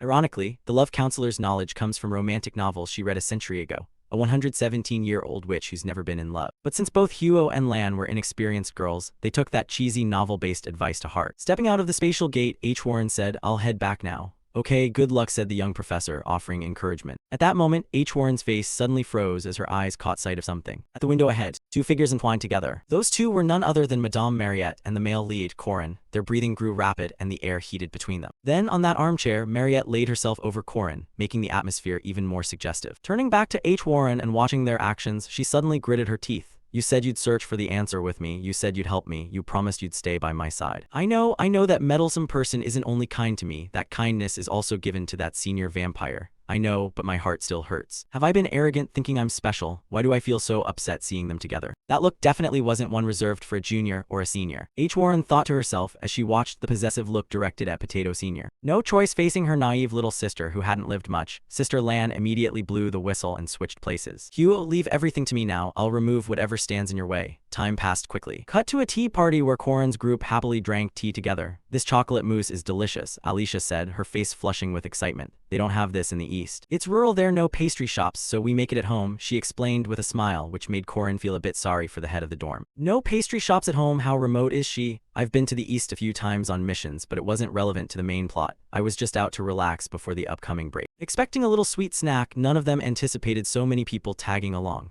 To summarize, Mariette and H. Warren accompanied, while Alicia, Jaeger, and Lark happened to meet up on the way. Back to Mariette, she said, hey Korin, try this. Saying that, she handed the male lead a pastry, and at the same time Lan, not to be outdone, also offered him a piece. Korin, try this. Oh, crepe's so good. While chewing, he turned to Potato Senior and asked, did you just say something? Ah, nothing, she stammered after Lan stole her line. Then the sly girl launched her first move. Sister, can I have some of this strawberry cream cake? The unexpected attack left Mariette flustered and speechless. Lan then turned to Korin. Hey, I can't reach, could you get that for me? Ah, sure, Korin nodded. He quickly stabbed his fork into that slice of cake. Seeing this, Lan opened her mouth wide, waiting for the male lead to feed her, which made him smirk. Feed you? You're still such a child. Mariette, watching this, couldn't hold back any longer. She smashed the rest of the cream cake straight into Lan's face. Here, try that, is it good? This shop is famous for being delicious, Mariette said with a smile, though the mood was anything but cheerful. Delicious, really, Lan growled. Do you want more Warren, little sister? Mariette shot back. Haha, okay, squeezed between the two. Even a dumb guy like Corin could sense that something felt off. What's with this suffocating atmosphere? Back to Lan, while wiping the cream off her face, she asked, oh right, Mariette, you have a potato farm, right? Do you make potato cream cake? Huh, of course she bakes them in the oven and pours them into molds. But calling it a cream cake is a bit much, isn't it? It is a cream cake, it really is. Do you want more strawberry cream cake? Mariette said with a dark smile. I told you I wouldn't eat any, Lan reminded her. Then there's the burly Jaeger. This stifling vibe was too much, so he turned to Corin with a look. Hey, what's with this atmosphere? Did you do something wrong? I don't know either, this is creepy, Corin replied with his eyes. Then, as if he couldn't stand it, he suddenly cleared his throat a few times. I'll go to the restroom for a bit. Seeing him try to make an excuse to leave, Jaeger and Lark immediately chimed in. Oh, I'll go too. After leaving the table, they all felt relieved.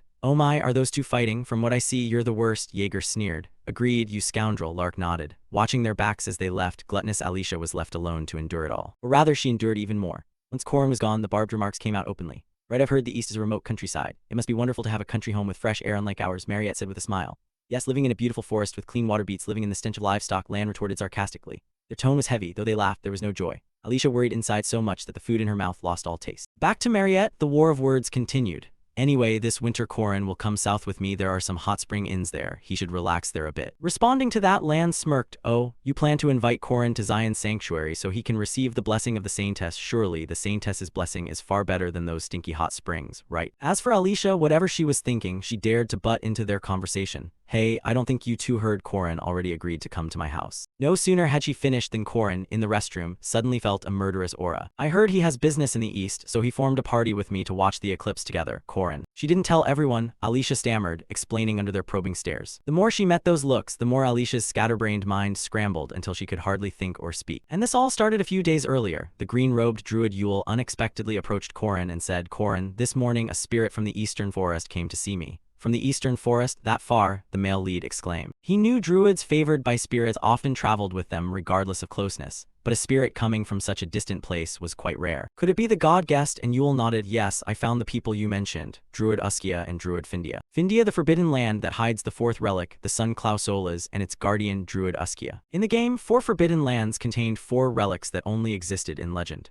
In the original storyline, they all fell into the hands of that Tate's Balthazar and the king's subordinates. Balthazar and the king's cronies, even that bastard, ultimately couldn't be surpassed. I not only need to get stronger but also find ways to weaken the enemy. What if I could seize one of the 4 relics before it falls into the king's hands? Normally it's impossible because the time and place are unknown, but the reward after defeating Firmak Daman. That was the map to the 4 treasures, the son of Findia. The information is transmitted directly into memory rather than as an item in the inventory. An eclipse. Klausolas can only be obtained when the sun's power is weakest. In 3 years of playing this game, there's only one eclipse on February 8th during the spring break the following year. Thinking that through, to be sure, he asked again. Both Findia and Uskia are in the east, more precisely, across the border in the Beast King's territory. The nun explained in detail. Findia is a forbidden land of the druids. Although it's secret, I think Yule with her current power can find clues good, just as planned. This break I'll go to the east to find Findia, and there I will be the first to obtain Klausolas, one of the 4 relics, and foil Balthazar's plans and those of his cohorts. Back in the present, Corin was sweating as he explained to Madame, so she's coming with me? Yes, and besides, I still don't fully understand the technique from Master Sebanksia, so I'm heading east to consult a sword expert. As he spoke, he glanced toward Mariette, and seeing her face like she wanted to devour him, he just wanted to run. Why does she look so terrifying? Turning back to Mariette, after a deep breath to steady herself, she took out a 5-petaled flower badge and instructed Corin. Take this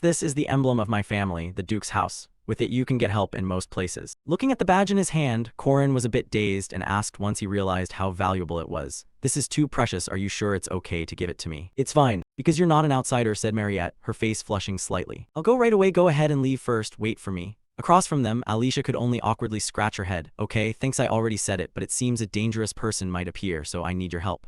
Yes, I'll definitely come help Corin. Don't get hurt and remember to eat the potatoes I gave you. Don't follow strange girls for potatoes, she continued to admonish, which almost made Corin laugh. Am I a child? All right, I'm off, he said. Just as he was about to leave, Mariette suddenly grabbed his hand and blushing said, Wait, Corin, before you go, give me that one more time. I just want one more taste because in a little while I'll need to use the blood pouch. Ah, sure, I will, then I'll go. Corin nodded in agreement. Time flew. The day before departure, Corin left Mariette's room just before dawn. Few sitting there letting her feed exhausted me. I didn't sleep all night. I need a good sleep now. He looked at his bed and realized that at some point H. Warren had climbed into it as if it were her own. What the heck? On this side, seeing him come out, H. Warren glanced and said, "Why did you take such a long shower?" "So what?" he replied, "but why are you here?" "I'm sleeping here," H. Warren replied coldly, giving the male lead a headache. Hey, male and female not sharing a bed don't say things that can be misunderstood," he advised. That remark had no effect on H. Warren at all. "I don't know, last time we slept together too, but that was unavoidable because we were avoiding the rain," Corin protested. "God, I'm exhausted." "Fine, don't overexert yourself, just don't let Professor Josephine find out. If she wants to sleep together, what can we do? Besides, she seemed very dependent on me after what happened in the rain." "All right then." Having thought it over, the general confidently removed his cloak, and in response to that action, immediately a pillow was slammed straight into his face. "Hey, why are you taking off your clothes?" H. Warren asked, eyes wide. "Because I have a habit of sleeping naked," Corin replied. But when he saw H. Warren pick up another pillow, he hurriedly clarified, "Just kidding, who sleeps in a cloak? I have my own pajamas." "Then turn around and change," H. Warren reminded him. Hearing that, Corin found it odd inside. Why should I turn my back to change? Something about that feels wrong. Putting that aside, after changing and getting into bed, the pair started fussing with each other. "Hey, use the pillow," Corin complained. "I don't need a pillow to sleep," H. Warren replied. "Then use this," he said, using his hand as her pillow. Still not satisfied, H. Warren complained, "Too stiff." "If you don't like it, fine." The male lead began to withdraw his hand, not dislike, just not like. After saying that, the nun fell a bit quiet. "Don't get hurt in the east," she said. "Worrying about me?" Corin teased, and H. Warren frankly admitted it. "If you get hurt, I'll be very sad, but you'll keep fighting like you did for me, right? But I will protect you too. So don't get too badly hurt," she said as she turned to stare at the male lead. Corin snorted at those words. "Don't get too badly hurt? Do you mean I'll still get hurt? Anyway, I'll remember." "Yeah, thanks, count on me. I'll get to the east soon."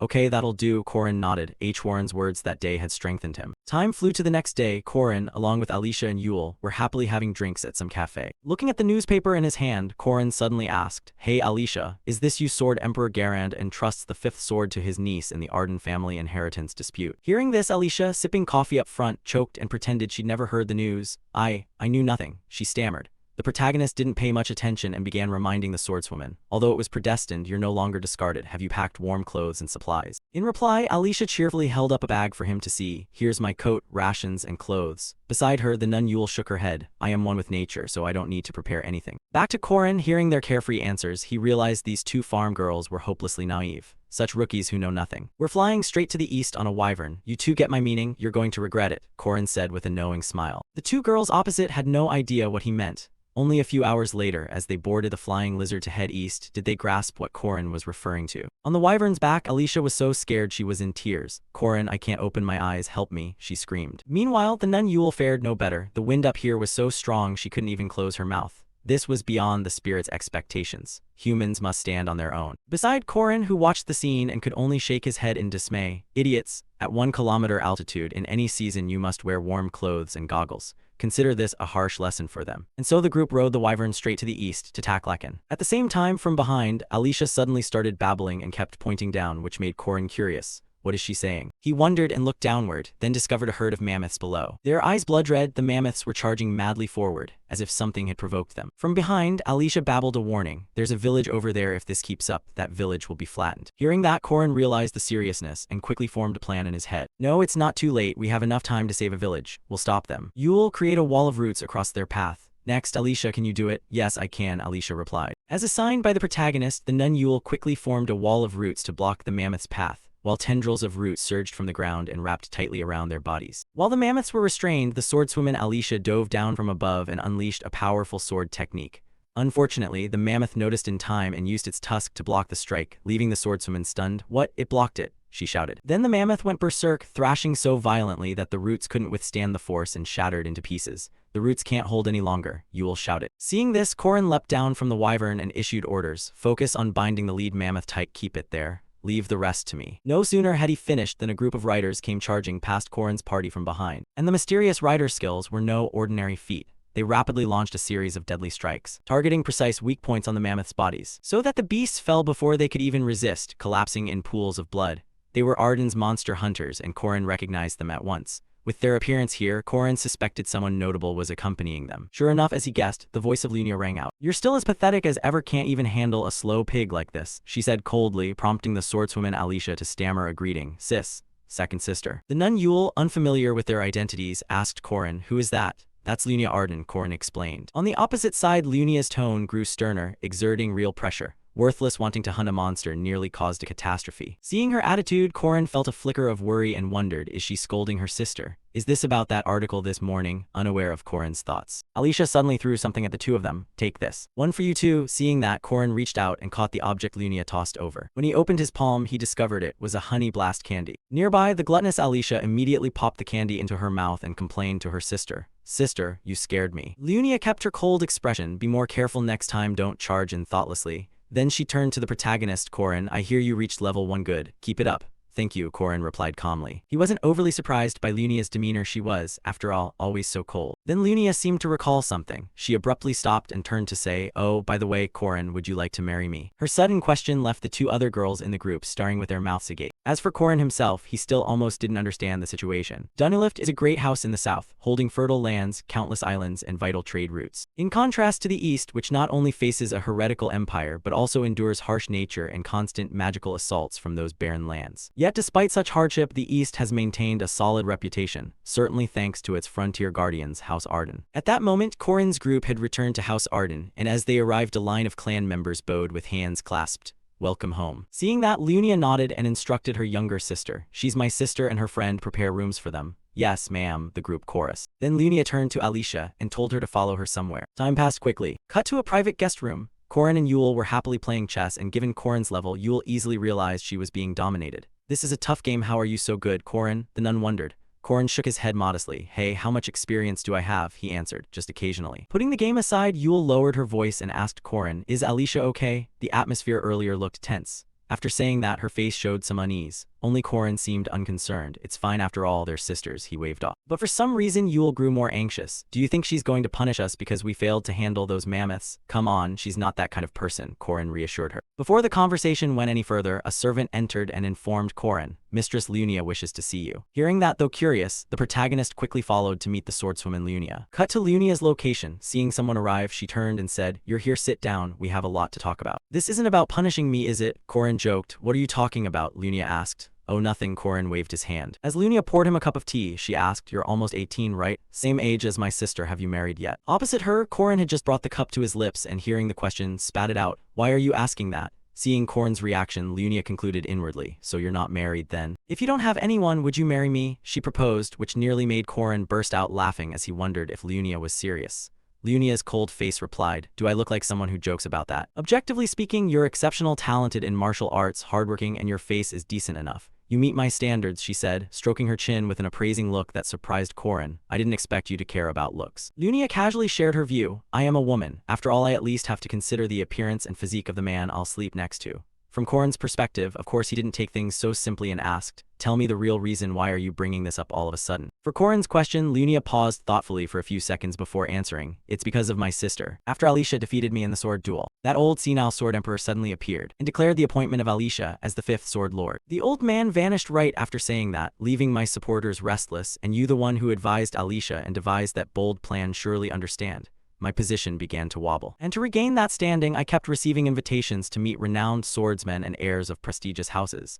She sipped her tea, and Corin understood why. So this is political marriage. Politically, it's a smart move. Corin nodded in agreement. Then Lunia began to share her view, but I don't like that I won't become a commodity on the marriage market. Hearing this, Corin's quick mind immediately grasped Lunia's intent and bluntly asked, so you want to enter a sham marriage with me? Exactly, Lunia admitted with a smile. Alicia is Arden's illegitimate child, but when she returned to the house, she was welcomed with mountains of gifts because she was designated an heir early and got dragged into the family's power struggle. At that time, in another room, a woman told Alicia, I've heard your father has appointed you the 5th sword lord. Across from her, Alicia looked bewildered and tried to explain, but before she could speak, the woman cut her off. In Arden, the master's orders are absolute. Your opinion cannot change anything. The woman, named Sophia, was Lunia Arden's birth mother and the principal wife of the current clan head, Jade Arden. She spoke in a stern voice because everything now must follow the vision of the previous clan head, Lord Garand Arden. As the 5th sword lord, you must strive for the clan's honor and humanity's safety. Use the clan's symbolic sword to select and lead members of the main family and train while you are here.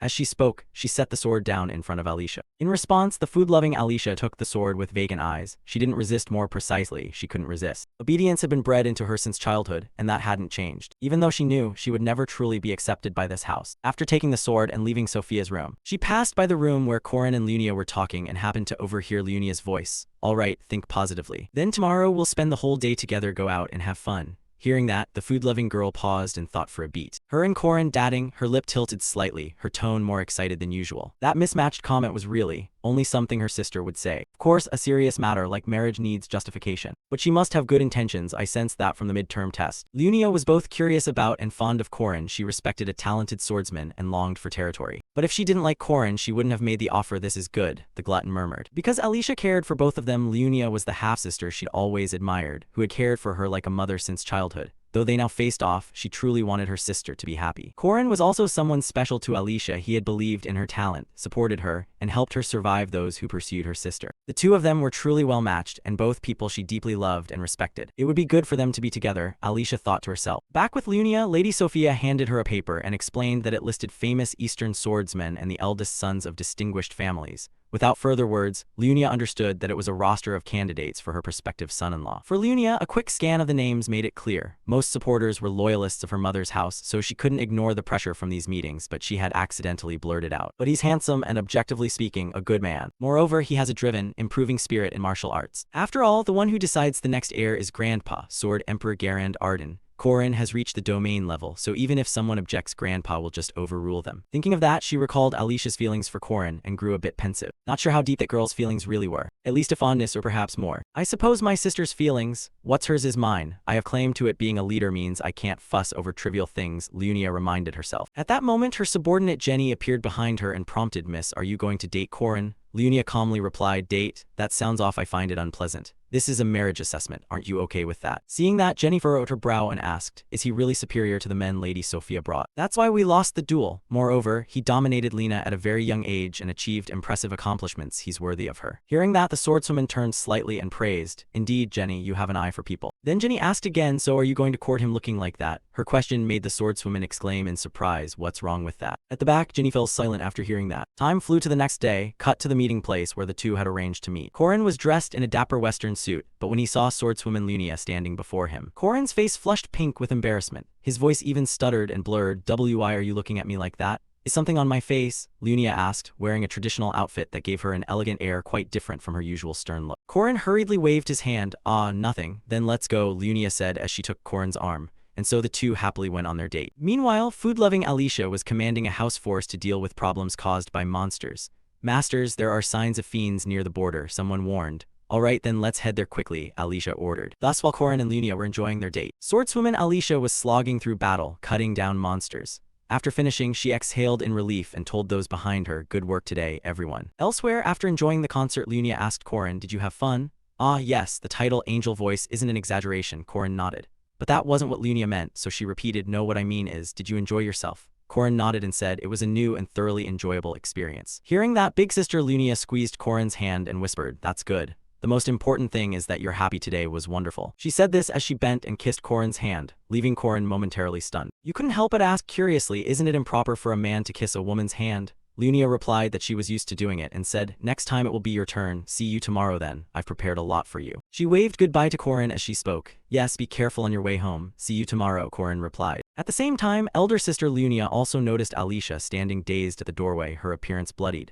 Seeing Alicia's expression, Lunia asked with some surprise, Alicia, you look terrible. Did you just get back from patrolling the outskirts? Without answering that question, Alicia instead asked back, did you just meet Corin? Ah, yes, I did. I just came back from spending time with him, Lunia admitted. Hearing this, Alicia unconsciously tightened her grip on her sword and replied, is that so? They must have had a good time together, and you're wearing the traditional outfit. I remember you haven't worn it since 7 years ago. Turning toward Lunia's perspective, perhaps having read something from her sister, she suddenly suggested, hey Alicia, change your clothes and meet me at the dojo.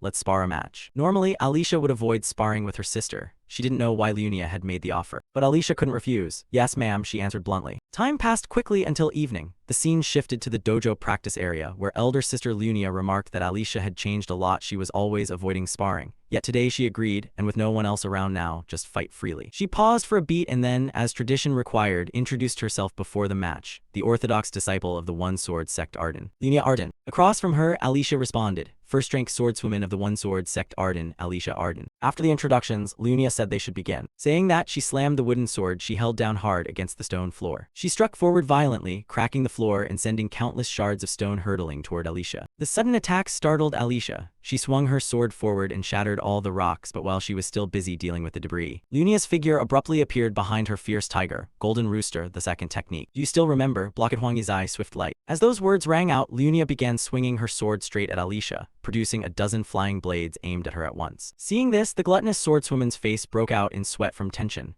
Clearly this was an attack beyond Alicia's usual defense and her reflexes lagged behind. However, swift light moves from the lower stance from heavenly thrust to thunderclap. If Alicia could read Lunia's attack, she wouldn't just be able to block it, she could counter. After struggling to fend off the flurry of quick strikes from her sister, Alicia began to find the rhythm of her movements and immediately ducked to avoid a swing coming from the right. Then, with no hesitation, Alicia gripped her sword tightly and thrust forward while Lunia hadn't yet recovered her defensive stance. However, the gap in their combat experience was still too obvious. Seeing the attack lunging at her, Lunia only tilted her body to the side to evade. At the same time, she channeled force into her left fist and delivered a Thoi-sun punch to her sister's stomach. The blow sent her flying backward like a bouncing ball. Through relentless hard training, Lunia reached the realm of a prodigy with extraordinary clairvoyance. Because of that, she was called Sword Tiger, a top guard. At this point, the eldest sister paused her attack and praised her younger sister, saying, "You've improved compared to before. It seems you've trained very hard. Is your change because of him?" Across from her, Alicia knew who her sister was referring to, and her face fell into thought, but before she could answer, Lunia asked again, "Do you know what you and he have in common? What is it?"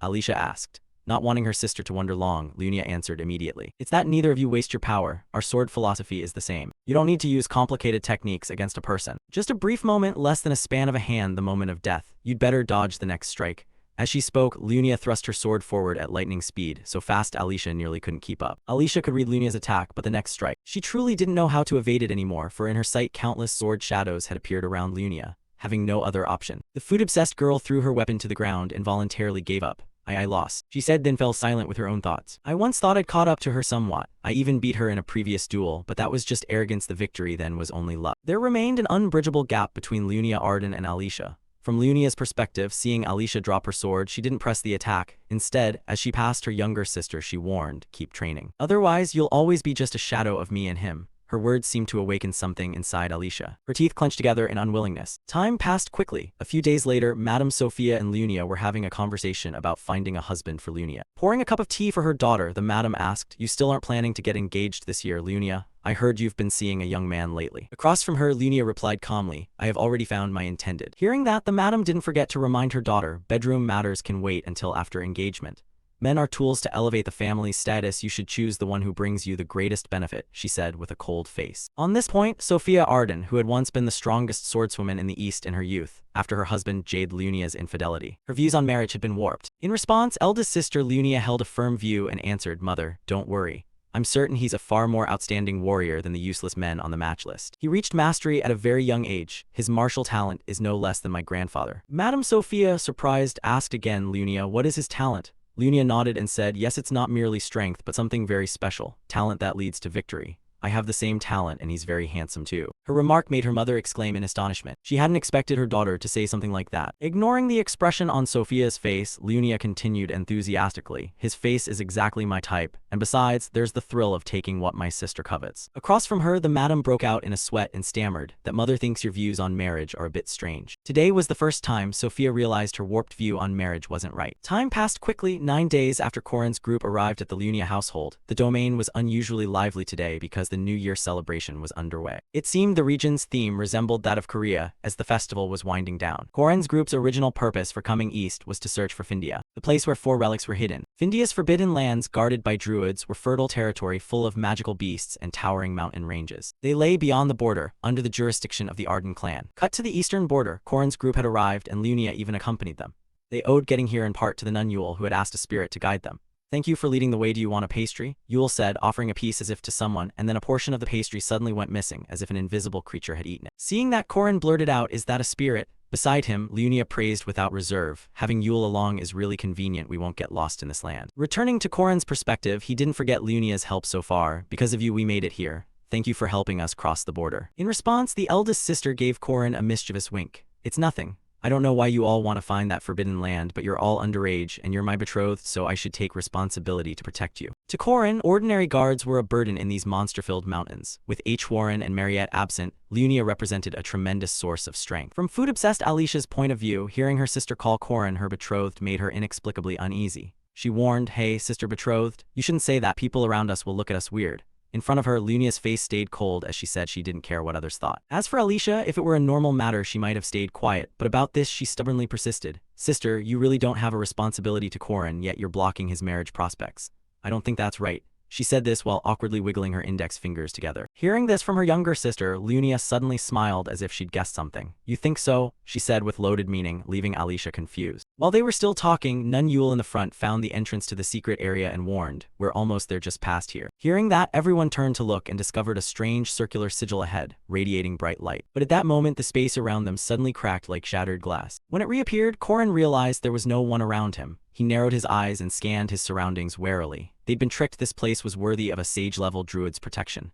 Was he isolated? It was an illusion meant to make intruders lose their way within the territory, like the 8-formation array from last time. Next came a form of trial likely to test whether those accompanying the druid were worthy of entering the Forbidden Land. But such tricks were common. Come on, bring it on, illusion or monster, I'll face it, Korin said excitedly, gripping his spear and ready for any challenge. Then, as if answering Korin's call, a familiar voice suddenly sounded from behind. Oh hey there. It was a voice he couldn't possibly be more familiar with, yet upon hearing it, Korin suddenly broke out in a cold sweat and spun around. Sure enough, what he feared had appeared, because the figure behind him was Park Sihu, the one he hated most. Long time no see, the man licked his lips and said when he saw Korin look his way. What the hell is this? The protagonist shouted and poured all his strength into thrusting his spear straight at that hateful face of Park Sihu. But true to the power of the game's protagonist, Park Sihu easily blocked Korin's spear tip with his bare hand. While the two grappled, Korin also shouted that Park Sihu was an imposter. To that claim, Park Sihu smiled and admitted, "That's right, but you're an imposter too." Then he snapped his fingers and unleashed a massive magical surge that shoved Korin backward. His terrifying power began to force Korin to recall his identity. This was a player, the real protagonist, not him. This man had already eliminated Yoon Chang, the true protagonist of this world, Park Sihu. Though cruel, his power was real. He was godlike, on a completely different level from Korin now. The more Korin thought, the more his fighting resolve wavered, and to crush the little spirit he had left, Park Sihu's figure across from him suddenly vanished and reappeared beside him like a phantom. You can be proud you killed me. But listen, you, I will save the world. Are you truly confident about that? I possessed everything and still failed. So what are you? With a half-baked system like yours, what can you do? You're just a supporting character. Do you really think you can defeat Tate's Balthazar? In response, although Korin was somewhat intimidated by his power, he forced himself to explain, I'll take one of the 4 relics first to weaken him. That's why I came all the way to the east. I'm doing my best to get a happy ending. But before Korin finished, Park Sihu cut him off and retorted, lies. If you really want a happy ending, you should choose me again. That would put my chastity at risk, Korin said with a face like someone with chronic constipation, but Park Sihu didn't care at all and even flashed a sly smile. What does that matter? You like it, don't you? His words immediately silenced Korin. Before Korin could reply, the world's protagonist continued. Sacrifice. You treat self-sacrifice for others as normal, but think about it. Instead of wasting time saving those NPCs, think of the bigger picture. If you find and claim the relics sooner, you could become stronger. You know your current playstyle isn't the most efficient, right? I sacrificed 100,000 people to gain this power. Players are like that. The more you sacrifice, the stronger you become. Sacrifice what's necessary and join me in saving this world. The honeyed words he whispered into Korin's ear seemed to carry a kind of enchantment that made his mind go hazy. Korin's mind began to concur with his words. Phew, yes, that's right. I restarted this game and can't deny I regret every time I missed an item or event. But because I still have that leftover sentimental trash, I see this illusion, Korin shouted in anger. Then memories from his second playthrough began to surface in his head. I will save the world. Mariette Dunilif, Alicia Arden, Hugh and Land, those I rescued, regardless of the outcomes. I saved them and will save many more. That is the world I want to protect. At that voice, Korin hurled a furious punch straight at the illusion of Park Sihu. It made him emit a pitiful cry and vanish immediately. Seeing that, Korin laughed to himself and mocked, was I frightened by such a petty illusion? But now I'm awake and I have no regrets. Even if I could go back and change my choices, I wouldn't, Korin told himself once more. At the same time, the nun Yule's voice rang from behind, drawing Korin's attention. Seeing that his sister Lunia had long since awakened, he couldn't hide his surprise. Yule is a druid, so she certainly wouldn't be affected by illusions, so how did Sister Lunia get out so fast? Hearing this, Lunia recalled the earlier memory and felt a touch annoyed. That old man babbled too much, so I dealt with him, she said, which made Korin admire her inwardly. She really lives boldly. Then Korin turned to stare at the dazed Alicia standing nearby. What about Alicia? He asked. Lunia replied, she's the most susceptible to things like this. She'll probably wake up soon, Yule guessed. Suddenly, an unfamiliar voice sounded. I didn't expect you to pass through the mist so easily. The voice came with no warning, putting both Lunia and Korin on alert as they tightened their grip on their weapons. They turned toward the sound and found a black leopard standing on a nearby cliff. Noticing Korin's group watching it, the leopard spoke again, remarkable guests. Though Korin had seen many things, he still cried out in surprise, a talking leopard? It doesn't seem like a monster. Hearing him, the black leopard seemed to worry its appearance might frighten the guests, so it awkwardly said, "Forgive my rudeness, pleased to meet you." Young Yule and her companions. "I am Uskia, guardian of Findia. I will guide you to Findia." As it spoke, the leopard began to dissolve into light and transformed into an old man with a chest-length beard neatly tied. Following Uskia's lead, the group ventured deeper into the forest to an architectural area built around a colossal tree. Numerous clerics gathered there, an astonishing sight few would expect in a forbidden land. This was Findia, the forbidden land housing the fourth relic, the sun sword Klaus Solas. Turning to Korin and glancing at the surrounding clerics, he asked with some speculation, "Yule, are these people all?" Before he could finish, Yule nodded and explained, "Yes, they are my kin. The houses here are beautiful, can I buy one?" Korin asked tentatively. Yule was slightly curious why Korin would want to buy property in such a wild place. "Is it okay?" She'd heard mortals call this the Green Belt. Our protagonist replied, "It's real estate investing for the future." Time passed quickly as the scene shifted to a wooden house inside a massive tree trunk. Old man Uskia invited them inside and slowly asked, "Yes, I've heard that a young Yule would come here by way of the spirits, so why have you come to this remote land?" Korin, having no intention to hide anything, straightforwardly stated his purpose. "We came to find Klaus Solas, the sun's sword, one of the 4 relics left by the Dinu tribe." His answer left the old man's face briefly puzzled before he asked, "You're searching for it too?" Korin gripped his spear and proudly declared, "Because I am a disciple of the first queen of heaven, Iryu Danwa. I am here as the rightful human heir." Though he said this, in this life Korin had never formally taken Iryu as his master. Yet he still told himself he was his master's legitimate heir, and even if he went back to the past, that wouldn't change.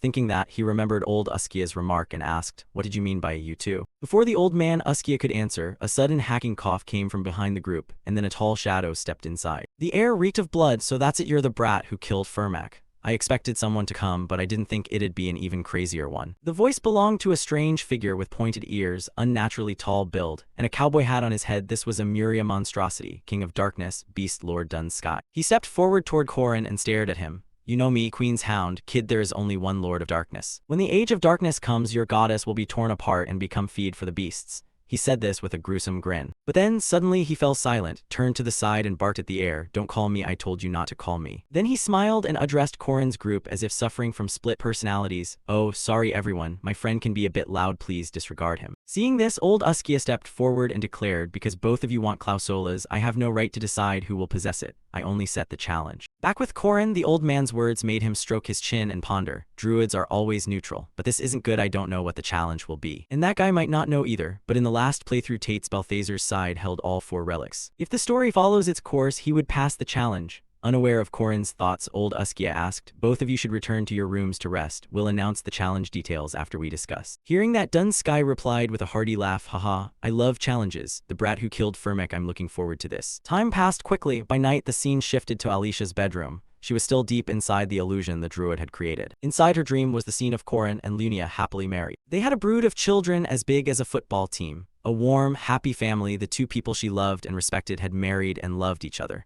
12 little grandchildren called her aunt and ran to hug her. Surely this is an unbreakable happiness. Sister is very faithful, and Korin isn't the type to make his wife cry. This is a happy ending, a good ending for everyone. So why do I feel so uneasy? Why? Thinking this, Alicia's face twisted. She let out a cry that made Korin beside her think she had woken. "Alicia, you're awake," Korin whispered, but there was no answer. "So not yet." "Ah, she's still trapped in the illusion." "That means one is missing. Haha, hopefully she'll wake up tomorrow," Korin said as he rubbed his face. At a critical moment like this, even losing one person could greatly affect the bigger picture. Then suddenly, Alicia's hand shot up and grabbed Korin's collar. "Alicia, you're finally awake," the male lead said as he leaned down. But before he could say more, Alicia pulled him off the bed and suddenly straddled him. The scene turned intensely suggestive. Before Korin could utter a word, Alicia gently placed her hand over his mouth, signaling him to be quiet. Through Korin's eyes, Alicia's face was still hazy, as if she remained trapped in the illusion. Her breathing began to quicken. Her eyes couldn't tell truth from illusion. She reached down, touched Korin's ring finger and made a motion as if removing a ring. Then Alicia leaned in slightly and whispered into Korin's ear, her voice barely a breath. "Brother-in-law right now, second sister isn't here." Hearing that, Korin's face flushed crimson. He was embarrassed and had no idea what this gluttonous girl was up to. But his fantasies didn't come true, because a moment later Alicia's eyes slowly closed and she fell asleep beside him like a dead pig. The scene moved so fast Korin couldn't adapt. "What the hell is happening?" he shouted inwardly. Time passed quickly to the next day when Korin's entire group and the lanky Dun Sky had been gathered by old Uskia. He announced, "All right, I will reveal the second challenge." Hearing this, the swordswoman Alicia's eyes lit up with surprise as she asked, "Second, wasn't that the first challenge?" Explaining, Uskia said, "You have already passed the first challenge. It was a test of your resolve, and whether you are firm in your convictions. You have proven yourselves." From Alicia's perspective, the old man's words made her think a little. "Prove myself," she murmured. Then, remembering last night when she had gone to flirt with Corin, her face turned beet red and her voice stammered, I didn't think I could go that far." Seeing this, Corin winked and gave her a supremely confident look. You don't need to feel insecure. Be confident you acted according to your belief." Not only him, even her sister Lunia patted her head and praised her. "Whatever your action or cause, stand by it. Human strength comes from their will." Hearing both say that, Alicia recalled her actions and grew even more sweaty and flustered. "Really? I didn't think I could." Then she collapsed as if all her strength had drained, dropping to her knees until the nun Yule ran over to comfort her. "If you're tired, rest." "No, how can someone as sinful as me deserve that?" Alicia lamented. Ignoring their attitudes, old Uskia continued his explanation. "In the second challenge, the druids accompanying you will assist. The task is to find a mistletoe oak and craft a magic staff. Begin. The deadline is before sunrise tomorrow." With that, all participants swore before the challenge was announced. The oath was that both sides would accept the challenge result and refrain from attacking each other for 60 days. Back to Corin's view, he watched the enemy druid warily. Though there was no formal rule, Corin remembered Uskia mediating so that the druid wouldn't interfere with the trial. The elderly cleric with the killer look was named Doom Norix. Unlike other neutral druids, he supported Balthazar. Although Yule had grown much stronger, she still wasn't enough compared to Doom because he was a sage-level druid. Even with a non-aggression condition, the gap remained large. Back at position 15, she closed her eyes to focus on sensing the spirits. However, after a while her face twisted and she told Corin, "This is bad, the spirits aren't responding." Corin wasn't too surprised and explained, "It seems they followed Doom Norix. Then this will be difficult." The swordswoman Lunia frowned in judgment. Meanwhile, gluttonous Alicia was pulling a chunk of wood from some corner and cheerfully told everyone, "Hey Corin, I found mistletoe." In response, Corin shot her a reproving look and explained, "That's just an elm." Returning to his thoughts, the fact that Dun Sky's group had Doom's help made the test feel quite difficult. This was a perfect gamble. Mistletoe rarely parasitizes oaks, and finding an oak in this vast watery area was already hard. Finding an oak with mistletoe attached was even harder. Even with forest spirits aiding them, it would be difficult to locate one, and now those spirits had all gone with Doom. Unaware of Corin's thoughts, Alicia proposed, "Why don't we just cut mistletoe and attach it to a regular oak?" Opposite her, Lunia said, "I can handle the chopping." Yule shook her head in response. That would lose its spiritual significance. For some reason, at that remark, Corin's eyes suddenly lit up as if he'd conceived an idea. Time passed quickly. Both groups gathered at old Uskia's place to report their results. He said, "I will conclude the challenge. Present the magic staffs you made." Hearing this, everyone hurriedly produced their finished staffs. When Dun Sky saw Corin's staff, he couldn't hide his astonishment. "What is this? I prepared a thick, rigid staff. How is yours thicker and stiffer than mine?" He stared at the enormous staff that required both Lunia and Yule to lift. "Shut up, pervert. None of your business," Lunia snapped. To explain, Corin had actually used a trick. Alicia had retrieved mistletoe seeds and embedded them inside an oak seed, and Yule used magic to accelerate their growth. Normally, it would die immediately, but he tested this substance he'd brought from the east, and it worked.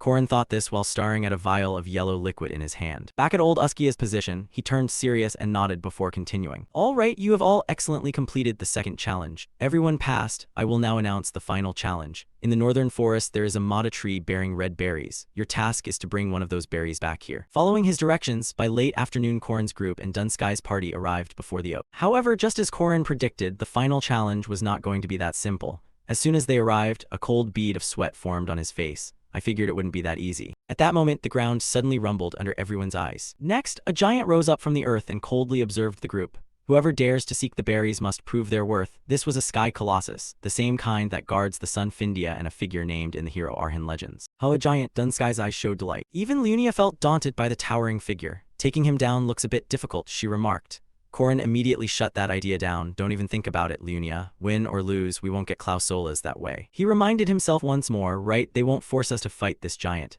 The first and second challenges weren't combat either, so it must be." Before Corin could ponder further, the giant spoke and presented his test. "I will test your intelligence. I will pose riddles and you shall solve them." At that, Corin's eyes flashed as if he'd anticipated it. He said to Yule, "Didn't you know mythic monsters love riddles?" "I honestly didn't," the nun admitted with a nod. Meanwhile, Dun Sky shouted excitedly like a child, "Wow, I love riddles. I want to try. I want to try." Sky Colossi are fond of rare treasures and riddles because the world is easily broken by other games. They restrain themselves. Corin thought and nodded, then told the giant, "All right, I agree too." Hearing that, the Sky Colossus continued in a cold voice, "Good, I will explain the rules. The The side that solves 5 riddles first wins, and to ensure fairness, only 2 people from each side may participate. However, the druids will be excluded from this game because they already play riddles with us frequently, so they cannot participate. Hearing this explanation, Dun Sky not only wasn't worried, but his eyes went even more manic, like someone just high on drugs. Haha, I love riddles, he exclaimed exuberantly. Turning to Corin's group, Sister Lunia began to opt herself out of the contest. Do I look like the riddle-solving type? Beside her, gluttonous Alicia raised her hand to volunteer. I've solved riddles in books before. Seeing that, Corin thought it would be enough for just him and Alicia to participate. So the 2 sides chose their participants. The giant then quickly read the first question, then let's begin. Question 1, it grows large in the morning, shrinks at noon, grows large again in the afternoon, but by evening it disappears.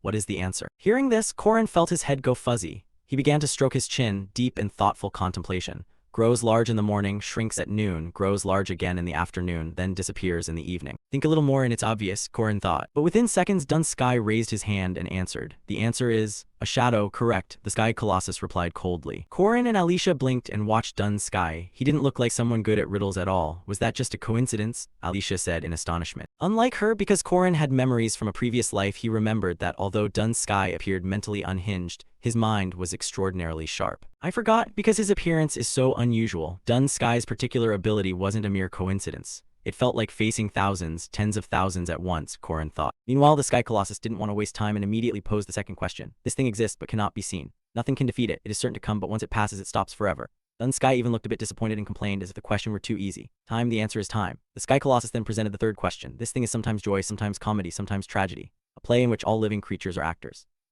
In front, the dark-faced man placed a hand on his chest and answered like a singer about to start. Life, its name is both comedy and tragedy. Life or death, that is the answer. Haha, Dun Sky is great at riddles. Too easy. Looking at his opponent who'd solved 3 riddles almost without thinking, Corin anxiously turned to the swordswoman and reminded Alicia, do something, you read a lot of magazines. In response, the gluttonous girl's face slackened as she shot back. What do you mean magazines? I only read the magazines young women always read. Unfazed by Corin's group's bickering, the Sky Colossus mechanically posed the next riddle. Question 4. To me it is something beautiful, but others may not understand. To some, it is violence. To others, it is release. At that question, our protagonist only knitted his brows. He murmured to himself, this question is tough too. Is my imagination really that poor? From the back, perhaps thinking of something, the gluttonous girl nervously raised her hand and stammered, that, can I answer? Speak, the Sky Colossus responded. Hearing that, Alicia's face began to flush. Her fingertips touched as if this answer was extremely hard to utter. Adultery, Alicia said in a very embarrassed voice. And the moment she spoke, everyone widened their eyes and stared at her in stunned surprise.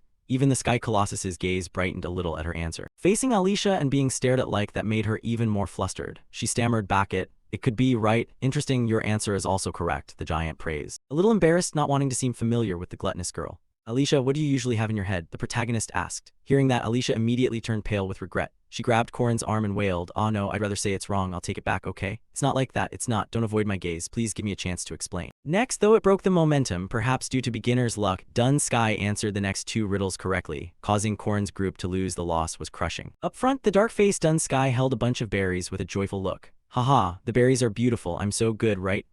In response, his lackeys behind slapped their horses' rumps and cheered, "Congratulations, Lord Dun Sky, congratulations." In the rear, the swordswoman Alicia sighed heavily and asked, "What do we do now? Have we failed?" Yule replied, offering her a calming assurance, "Don't worry, the challenge probably isn't over. We still haven't obtained one of the required items. We druids don't change our decisions lightly after a single failure, perhaps." Before she finished, Yule's expression suddenly changed, and she turned her face to one side. Seeing that, Lunia's gaze became alert. An enemy? In answer, Yule closed her eyes tightly. "No one, there are no spirits around here." Only now did they notice it really seemed there were none. "We saw them when we came here, didn't we?" someone asked. Turning to Corin, the strange phenomenon made him uneasy. No spirits and no monsters, this was the demon beast range, a dangerous land. If those 2 species weren't in the forest, there were only 2 possibilities. Either someone had wiped out the spirits and beasts, or they'd fled from some extremely dangerous creature. Up ahead, the dark-faced Dun Sky seemed to notice the oddity too and laughed with amusement. Have we gone too deep? No sooner had he spoken than Old Doom beside him muttered an incantation, then slammed his staff hard onto the ground, creating a green magic circle that radiated an intense aura. Then from inside that magic circle, a small fortress rose up out of the earth. However, just as it appeared, several beams of energy flew in from afar and sliced the tiny fortress in 2. "Dodge!" Corin shouted. At the same time, a destructive beam of light hurtled toward Yule's position at terrifying speed. But luckily, at the most dangerous moment, Corin lunged forward, grabbed her and jumped aside to avoid it. From his view, the attacker was a humanoid monster wielding 2 swords. It was a human-shaped maw beast. Seeing its form, Korin froze for a few seconds. Why is that thing here? He wondered, as if recognizing its identity, and warned Yule, find cover quickly. Up front, Dunsky, furious at being ambushed, couldn't hold back.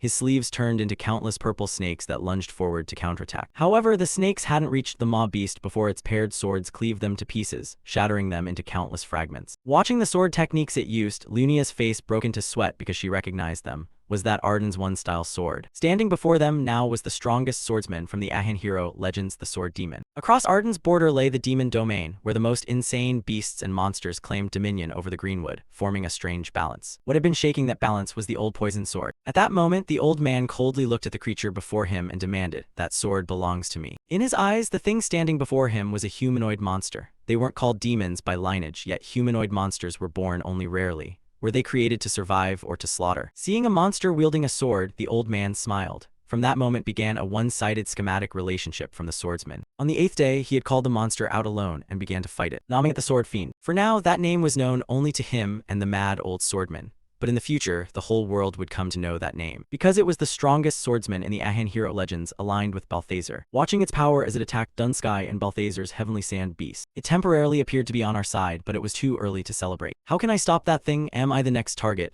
Korin wondered inwardly as the sword fiend turned to attack him. However, before it could reach the protagonist, Lunia closed in from behind and immediately unleashed Arden's sword technique, Rapid Strike. It was a powerful move, but the sword fiend was no pushover. No wonder it would be ranked the top swordsman in the future. The moment Lunia swung, it simultaneously swung its sword behind to block. Its strike was strong enough to knock her back. Pausing for a beat, Lunia asked, "Where did you learn that sword style?" Without answering, the sword fiend acted like a cold killing machine. It immediately used its overwhelming speed to close in on Lunia from behind, and launched a wind-tearing slash. Fortunately, the elder sister recognized it in time and leaned aside to dodge. Seeing that, the monster didn't relent and delivered a high kick, riling her temper. Lunia nimbly channeled power into her legs and leaped upward to evade. By her assessment, the sword fiend's arms and legs were like short, razor-sharp blades, as if it held many swords at once. Its thrusts were so fast they created countless afterimages in the air, driving straight toward Lunia's position. At that moment, her body was still flying backward. From Lunia's perspective, watching the blades surge toward her, she narrowed her eyes and activated her mind eye, allowing her to see through the opponent's super sword strikes and create an opening with a single cut. Closing the distance the way it did was Lunia's specialty. Then she shot forward like an arrow, cutting it, and slammed her foot down onto the disgusting foot of the monster, temporarily immobilizing it. Lunia then smiled and murmured, "Finish it off." At that sound, Korin and Alicia moved in perfect coordination, appearing behind the sword fiend. The protagonist covered his spear with energy and used the ultimate skill Blood Dragon Thrust Dual Phase Heavenly Ruin, while gluttonous Alicia used the ability Iron Smash 3 Cranes. Both powerful attacks struck at once, ripping up the ground into a ravaged mess. Unfortunately, just as both powerful strikes surged forward together, tearing the earth into chaos. But sadly, at that moment, the sword fiend adopted an extremely bizarre, unfamiliar stance and leaped back to evade. "Dodge that, do you think this is a circus?" someone shouted. However, Korin's group's assault was far from over. Immediately, the three of them launched a coordinated strike from 3 different directions. "You won't get away," Korin snarled. But then his gaze went blank, because at that moment, the sword fiend suddenly broke into a triumphant smile. It began to use a skill Territory Cleave, 8 hands unbeaten. Suddenly, the sword fiend seemed to sprout 8 arms at once and unleashed 8 attacks aimed at the 3 of them. From Korin's point of view, trapped inside the enemy's domain, his whole body went rigid. Just moving within this barrier drained him. Even if it's not perfected, it can strike 8 times, Korin ground out. He and the swordswoman Alicia began to use Territory Cleave in response. Alicia employed Arden's blade-style single sword, while Korin used the skill Venom Dragon Emerges. The two of them managed to block 5 of the attacks, but 3 strikes were still headed straight for elder sister Lunia. Lunia had perceived the Territory Cleave, but was half a step too slow. At that speed, what would become of her? Korin worried. Then, to their surprise, a surge of energy erupted from Lunia, forming a protective barrier. It was something Alicia could only learn at the final stage, the swordsman's ultimate defense, the steel gold shield. Immediately after, she used Arden's technique Single Sword Territory, launching a flash strike straight at the sword fiend's neck, causing blood to spurt from its body without stopping. But after seeing the wound she'd left, Lunia clicked her tongue regretfully. "Still not the weak point. This is dangerous, we have to finish it here." "Agreed," Korin replied. Then the two gripped their weapons and charged again, determined to settle this with the sword fiend. More precisely, they wanted to send it off for good right here. To Korin, the sword fiend hadn't yet reached the level he feared, but it would eventually. So he had to take advantage of its current weakness and deal with it now.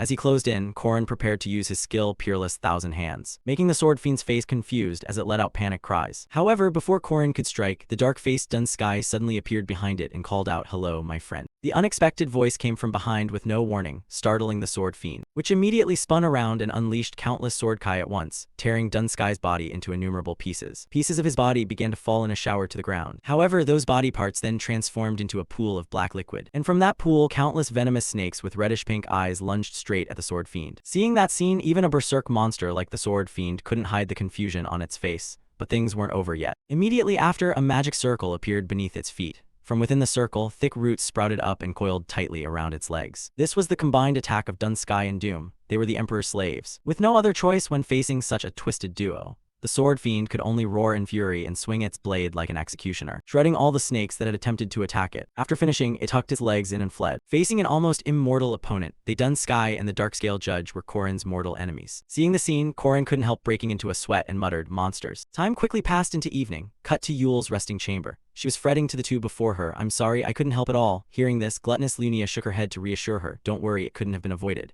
Yule was about to say more when Alicia interrupted. "Come on, it's fine, I'm not that badly hurt." That monster used Arden's sword techniques. Could it actually read the manuals? She looked at her older sister with a puzzled expression. With her intellect, Lunia immediately grasped the issue. The fact that the sword fiend can use Arden techniques, are you joking? It's a monster. It could read the manuals 100 or 1,000 times and still be useless. Only one person could do that. As she spoke, Lunia seemed to think of someone. Right after she said that, a strange laugh echoed from behind them, drawing the group's attention. "Hee hee, looks like your niece discovered me, huh?" The newcomer was Sword Emperor Garand Arden. His arrival startled Alicia a bit. Lunia shot him a cold glare and demanded, "What game are you up to now? Who goes and teaches sword techniques to monsters?" Explaining, old Garand merely smiled and said, "That's in the past, to be clear, I didn't teach it. I only showed it." Saying that, the old man began to activate his domain, and from his tone, "A domain, it doesn't use human swords, it uses the swords of monsters. Interesting, right?" "He's truly insane," Lunia gritted out. Garand conceded to her, "Maybe so. We're about to witness the next realm of swordsmanship." His face was full of anticipation. Meanwhile, Alicia seemed to make up her mind. She stared at the Sword Emperor with resolute determination.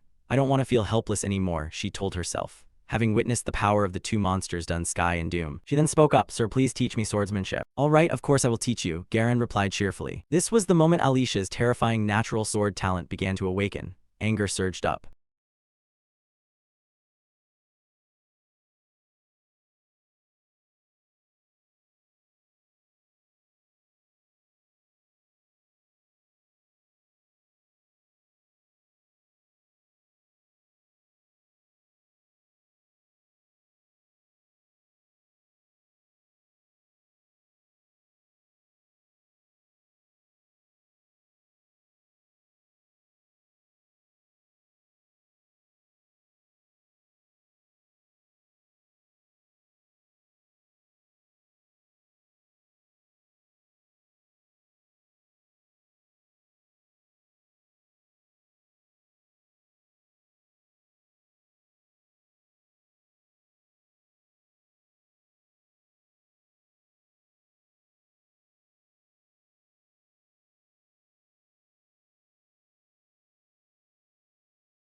Time quickly passed until the next morning. As usual, the group gathered again before the old man Uskia. At that moment, Korin cut straight to the chase and asked him directly, "Even though we couldn't get the fruit, we can still take part in the final task, right?" In response to Findia's question, Uskia nodded. He said, "That's acceptable, but if you don't take the fruit, the advantage in the final task will tip to Dunskai's side." Hearing this, Korin began to complain to the old man, "Even as a mage, don't be so pedantic. We lost because that guy showed up midway. Can it be a fair fight?" Ignoring his words, the old Uskia focused on the final task. "Now I will announce the mission. Make the magic staff grow until it reaches the sky and meets the giant who guards the sun." He said this while pointing a finger up at the sky. There are 3 weeks until the eclipse. Until then, Korin's group must raise the staff high enough to touch the sky. In another development, at the request of his niece, the old sword Emperor Garand was training her without showing any mercy. For Alicia, when she encountered that demonic swordsman, she felt something very strange. Comrade, the essence of demonry flowed through every swing of his blade. That's why I understand the innate genius and demonic nature of a swordsman. That's why I'm afraid, because that person is even stronger than I am. Food-loving Lunia gritted her teeth, thinking back to each razor-sharp stroke made by that demonic swordsman. His skill completely overwhelmed everyone. Even Lunia couldn't compare. Across from her, old Garand paused for a moment and warned, "Your basic skills are still lacking, my niece. But since you begged this old man for help, it's only right that I teach you properly." Hearing this, Alicia suddenly grew angry and demanded, "Enough, what about that monster? Why don't you just kill him?" Explaining the question, Garand's face showed memories of the demonic swordsman as he spoke. "I can't, he's a genius. He can reach the realm of the heavenly sword." The heavenly sword, why have I never heard of that? Alicia's voice was full of curiosity. In reply, old Garand chuckled and explained, "Of course you haven't, you didn't exist when I created it."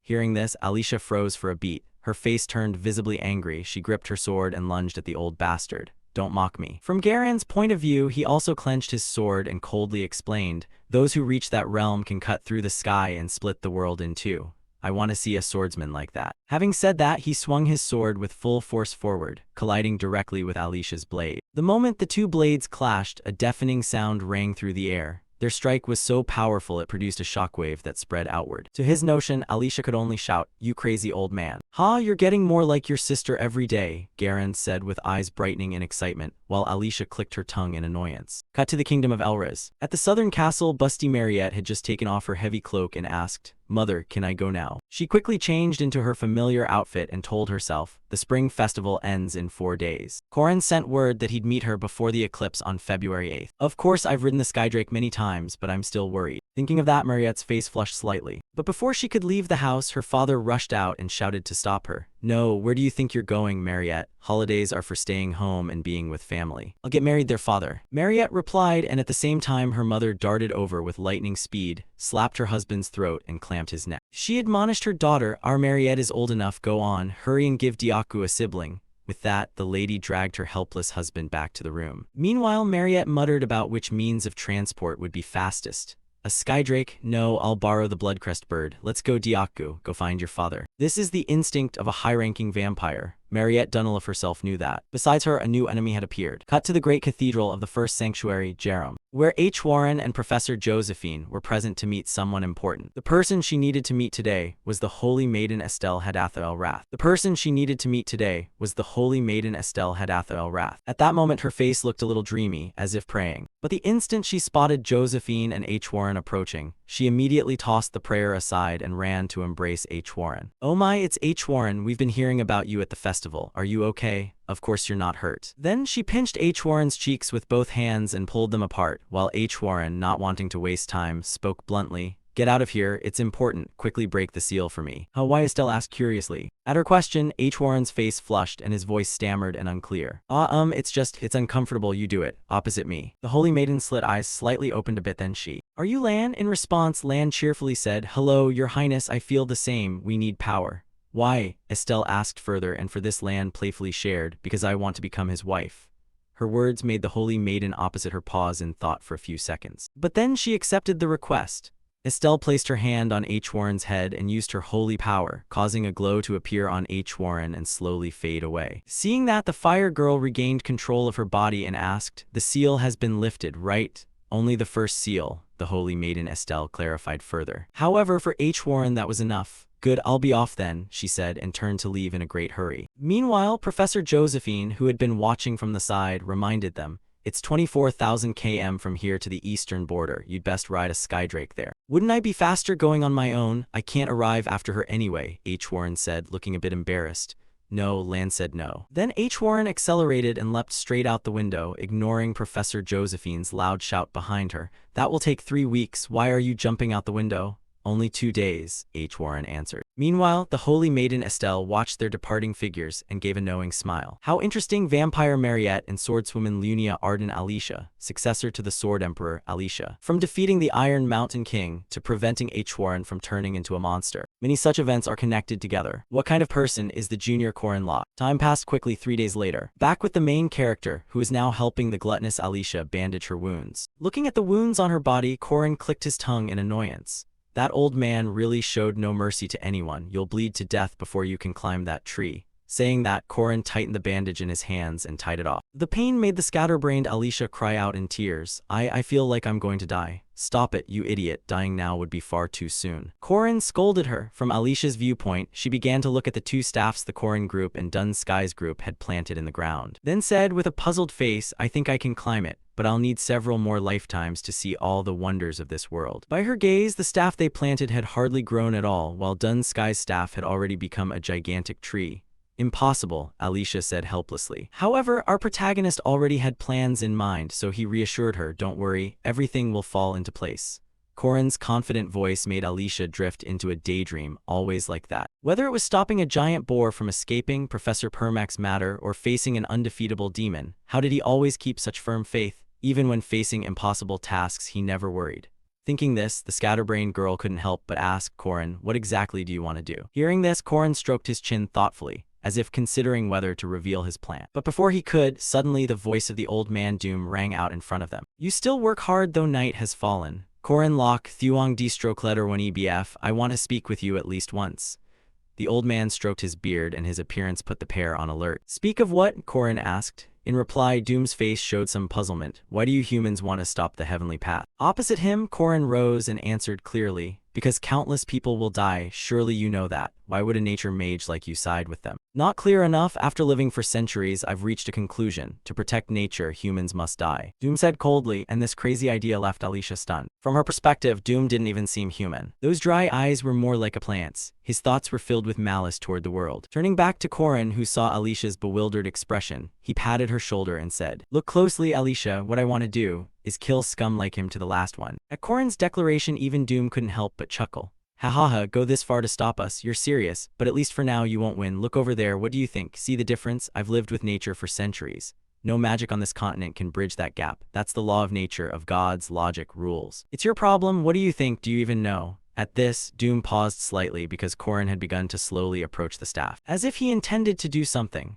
Returning to the protagonist's thoughts after revealing that dropping the golden ma root herb into the lake, many believed that doing so could promote ranks. But I'm tired of those traditional methods. Even experimenting with rare items is the same. Rare items like the golden ma root herb, I'm probably the only one who knows how to cultivate it. How Alicia turned an oak into a powerful magic tree with just a few drops proved its effectiveness. Even if you've lived with nature for centuries, you might not know this. The golden ingredient in this vial is something I made myself. A mystery that exists in only one bottle. It's fertilizer for the golden ma root herb. Golden ma root fertilizer boosts the growth of magic plants and creates an area that restores mana. 185 mana per minute. Thinking that, the protagonist poured the entire vial onto the staff in his hand. Then he turned to the old man Doom and said, Mage, I always thought newcomers were clumsy fools. I don't know how long you've lived, but keep living and you'll see more wonders. Look closely, you old fool. From now on, watch my magic. At that moment in everyone's eyes, Corin's tiny staff suddenly emitted a dazzling light and began to grow at incredible speed. And in no time, its trunk shot up into the sky. Unbelievable. Very good. The growth rate tripled, Corin said with a bright smile. Beside him, old Uskia stepped forward and reminded him, I don't know what method you used, but that's impressive. Since you're about to ascend, this is my final advice as Findia's mage. To obtain the Sword of Light, don't miss the moment when the sunlight wanes. As a being who lives on this land, I wish you all the best. From now on, it all depends on you to stop them, young hero. He said as he gripped Corin's hand. It seemed he realized that if Dun Sky's group obtained Klaus Sola's, something bad would surely happen. However, since he couldn't interfere with the trial, he could only place all his hopes on Corin. Seeing this, Corin smiled lightly and nodded in agreement. Meanwhile, hungry Alicia cheerfully said, Corin, let me go call my sister. Are you going? Right now, hearing that, Corin shook his head and said, no, it won't be finished in just a day or two. We need to prepare now. I'll pack food and clothes and leave a week after we're ready. Saying that, he looked up at the sky and pondered. The final battle for one of the 4 great treasures, the Radiant Sword, will take place in the sky. There's only 1 week left from now. You'd better prepare, Doom, because I'll summon the strongest figures here. At that moment, the 2 high-tier monsters, Mariette and H. Warren, were also racing at top speed toward the giant tree. Time flew by quickly, although Corin had eagerly expected Alicia and H. Warren to arrive. In the end, no one arrived. To make use of the time, they had already begun climbing the tree to reach the sky. As they went, Corin complained, in the end no one came. What on earth are they doing? Why hasn't anyone shown up? In truth, Corin had somewhat blamed Mariette and H. Warren unfairly. It's not that they didn't come, but that they had arrived long ago and been trapped in the illusion the Druids created for the first trial. At present, the 2 had been discovered by the Druids and brought to Old Uskia. So you detected them near the barrier? The old man asked. Following his gaze, for some reason both Mariette and H. Warren's faces twisted in discomfort, which made him a bit worried. They weren't like this when we first brought them here. This powerful aura, the mana, is truly terrifying. I don't know what they saw inside the illusion realm. They've been like this for days. If it continues, the mysterious land will be in danger.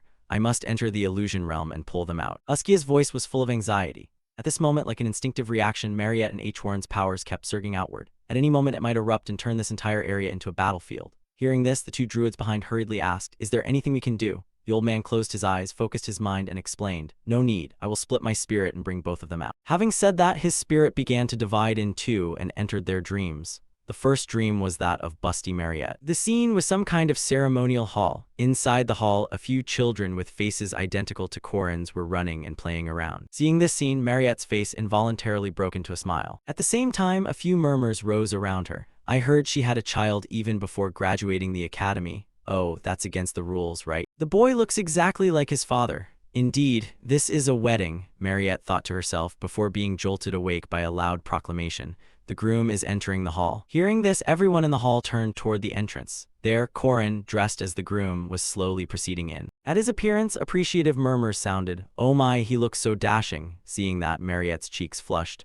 How can he be so majestic? Corin is so handsome. She thought silently. Immediately another loud cry rang out. The bride is entering the hall. At this, the vampire girl's gaze grew dazed. She turned her head back in anxiety, and sure enough, the woman in the bridal gown entering the hall was H. Warren. Seeing the 2 of them walking together so tenderly, Mariette's whole body trembled. She collapsed to her knees, dazedly thinking. A year has passed. That child looks exactly like Corin. That child must be mine. Corin was so attentive on the wedding day, yet that outfit stirred so many memories. If it were me, I could do better. Houses, lands, mineral mines, titles, everything she needs. I can give her all that if only she would come back and live with me in a happy, warm home. Just that, I will give her everything. If that's the case, so that's how it is. I cannot accept this failure. I cannot believe this is true. Sooner or later Corin will age. After all, he is only human. His life will only last 100 years. But I am an immortal vampire. Or should I turn him into a being like me? Then later we could live together forever. In the end, he will belong to me. Only 100 years I can endure it. After that, I will take him away, until every trace of her is completely erased from his memory. In this illusion, the upperclassmen's potato thoughts began to distort. Scene shifts to H. Warren's dream. Contrary to Mariette, in this dream the one marrying Corin was Mariette. And just like what Mariette experienced, upon seeing Corin and Mariette wed, both H. Warren and Lan became dazed, as if they'd lost all faith in life. Both told themselves, I'll make him happy. For the first time, I gave my whole heart to a man like this. The image then shifted to a scene where Corin was affectionately feeding Mariette. From behind, H. Warren was watching the 2 of them from a tree. What are they doing? Hoa asked. What on earth am I looking at? Lan whispered. What do you want? Hoa frowned and asked further. Lan said, in my plan there's no room for being heartbroken like this. Beloved, husband, Lord, I want to call him by every title. I want to live a simple life like a normal, happy family. As soon as she heard that, Hoa began to regain control of her body and cried out,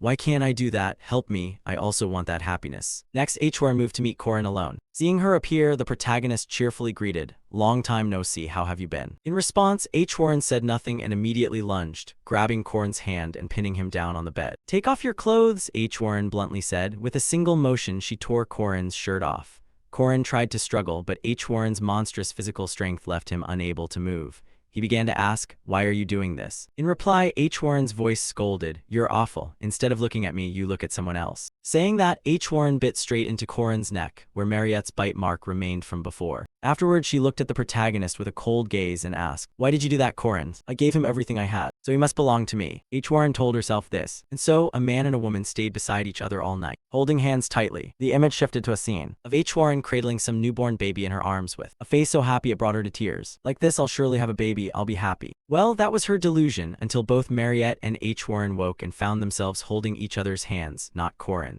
Accompanying this was Uskia's slightly awkward voice. He cleared his throat a few times and reminded them, "Wake up, I am Uskia, Findia's guardian. If you came to see Corin, you may be too late because they have already begun their journey to the open sky." Too late, the two thought in daze, but then they both asked in unison, "But how did you know we came to find Corin?" Turning to Uskia, the question struck him like a bolt of lightning. Remembering what he'd witnessed in their dreams, even an old man who'd lived many years felt embarrassed and bashful. He answered, "I am the guardian, so I know many things."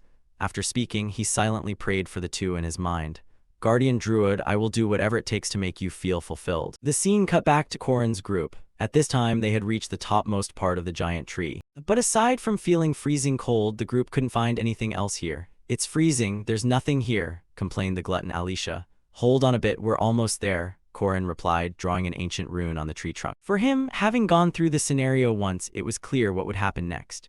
According to the chronicles, Balthazar's forces once possessed all four relics: the Spear of Light Gore, the Sun Sword Klausolas, the Magic Shield Marias, and the Life Stone Palia. If the game's plot is accurate, then right now I'm hunting Balthazar's subordinates. I might visit Gore and Marias, of course, those relics are no longer there. What I read in the game flashed through my mind. The magic shield Marias lies deep within gloomy darkness. In reality, it might exist in a venomous serpent's lair. Then, what that guardian said about the sun sword Klausolas, ascend high, reach the sun, could be a metaphor. If so, try looking that way, Corin mumbled.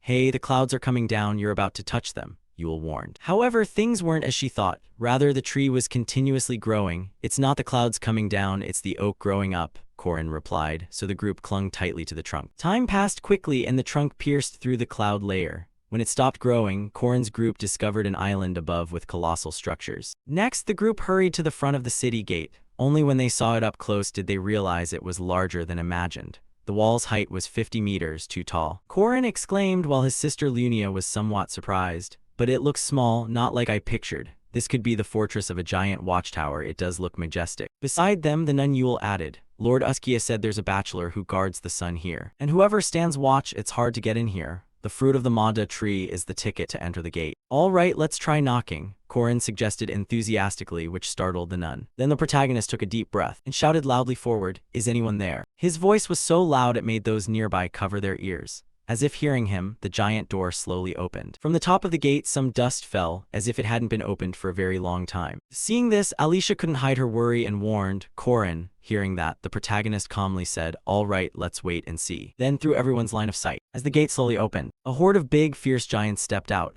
A horde of big, fierce giants stepped out. Seeing this, Alicia's eyes widened. "Oh my, it seems they all have fairly high ranks," she shouted. Meanwhile, Lunia anxiously asked Corin if he intended to fight them. Opposite them, a giant pressed his face close to Corin and asked, "Speak, did you bring the key, human?" "No," the protagonist answered bluntly. Just hearing this, the giant's attitude shifted 180 degrees. "No key, then become my meal," it shouted, swinging its massive fist straight toward the protagonist. However, the next words from Corin made that arm suddenly stop. "Wait a moment, we are the vanguard heroes recognized by Lord Uskia. Soon our master, the one who commands all, will bring the red fruit of the Mada tree here." Corin said this as he dropped to one knee before him. His words piqued the giant guardian's curiosity, and he asked, "So who sent you here?" "Our master is the great hero Dunsky," Corin said, wearing an excited smile. For him, if they didn't have the fruit, it was enough to pretend to be the one who possessed the Mada fruit. Next, to make the ferocious giants before him more convinced, Corin immediately pointed to Yule behind him and explained on behalf of the sage, "We invited a druid here." "Me, a druid?" Yule exclaimed, her face full of panic. It was all because Corin hadn't warned her about this ruse.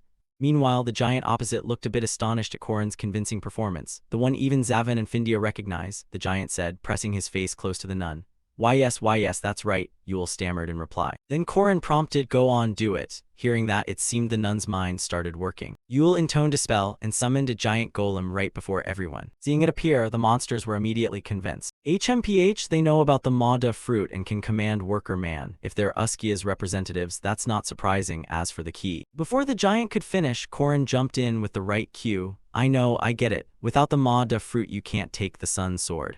Our hero said that announcing a visit beforehand is a way to show respect to the great elders. Korin seized the moment to flatter them, making the giant visibly pleased as he laughed heartily. Indeed, all right, vassals of Dun Sky, we will receive you as honored guests, but the Sun Sword is not to be taken anywhere. Saying that, he led Korin's group inside the massive fortress. Meanwhile, seeing things go smoothly, our protagonist grinned broadly. See, easy, wasn't it?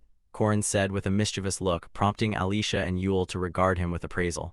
How many times has this guy pulled this off to be this good at acting? Not paying them any mind, Lunia turned to ask the protagonist, is that the plan then? Of course, Korin wasn't going to let things end that easily. This is where it starts, now everything begins, I'll steal it. The rogue bluntly shared his plan. Time passed quickly until evening. As planned, Korin left Lunia and Yule waiting outside while he and Alicia went to the giant's treasure hoard. As they walked, he reflected briefly on the past. Though a bit embarrassed, in his previous life thievery had become part of his life. For Park Sihu, a player's inventory capacity was a universal cheat, so in any stage or land he always prioritized hunting for treasure first. As for Alicia, seeing Korin so familiar with the routes here, she couldn't hide her surprise and asked, how can you know the way so well if it's your first time in a giant city? Ahead, Korin didn't answer that question. He began to ramble. Treasure is the same everywhere. The point is, we have to search for the Sun Sword right here. Before them lay a huge hoard with countless gold coins piled up, glittering. Looking at it, even rich Alicia couldn't help but gasp in amazement. Then she glanced up at the gaping ceiling and asked, the ceiling's broken, and there aren't even any guards, her voice full of wonder. And since Korin already knew this, he explained, that's because Klausolas must absorb sunlight all day, so only during the eclipse, when its power wanes, can we take it.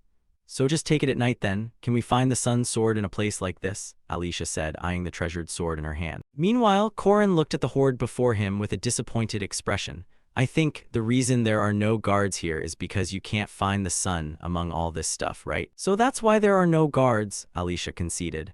But just then, suddenly a chicken wandered past the two of them, prompting Alicia's curiosity. A chicken, but it's too small for a giant to eat. No sooner had she finished speaking than heavy footsteps sounded outside, startling them both. Someone's coming, hide now, Korin shouted. Hide where? Why so suddenly? Alicia asked in panic. Then, from the outer passage, a giant approached the little chicken and broke into a satisfied grin. Oh, my little one is still here. Ho ho, my little, come here. Back with Korin and Alicia, they were hiding inside the treasure pile, silently praying for their safety. Please let this pass peacefully, they thought. However, up ahead, that dumb-looking chicken had spotted them, then tilted its head to one side. Its gaze full of confusion, it clucked twice, cluck cluck. Seeing that, Korin muttered, stupid chicken, while Alicia hurriedly signaled him to be quiet. SHH, Korin, be silent. Strangely, the chicken's expression suddenly turned extremely serious. Its eyes narrowed, it tensed its rear, squeezed its buttocks, and laid a golden egg. This extraordinary sight left Korin dazed. This is something even my previous run never had. Could it be that all this gold comes from that chicken? Pooping it out, Korin speculated while the swordswoman cautioned, saying poop sounds a bit crude, doesn't it? Unaware that Korin and Alicia were hiding inside the treasure, the giant stretched out his massive arm, grabbed the chicken, and feathers flew everywhere. Haha, my cute little one, come with daddy. Seeing this, Korin's eyes turned into coins. Oh my, he's taking it away. If we stole one chicken, we could live like royalty forever. Nearby, Alicia, seeing Korin losing his senses, hurriedly warned, get a grip, we're here for the Sun Sword, not the gold. After that, once they heard the gate close, they could finally breathe a sigh of relief, thinking, phew, that was close. Indeed, Korin nodded in agreement. Then, with their faces so close together, Alicia suddenly remembered how she had flirted with Korin while trapped in the illusion. Perhaps out of nervousness, she dared to ask the protagonist, Korin, what do you think of Sister Lunia? Responding to the question, though a bit curious, Korin answered, Sister Lunia. Well, she's wonderful and very likable. She's good, talented, has a great personality, and she's beautiful too. What man wouldn't like her? Is that so? Alicia replied in a wistful tone. However, Korin seemed not to notice this detail and returned to the matter of finding the sword. Anyway, we have to find it. The day after tomorrow is the eclipse and there are only 2 hours left. If we don't make it in time, Dun Sky will legally claim ownership of the Sun Sword.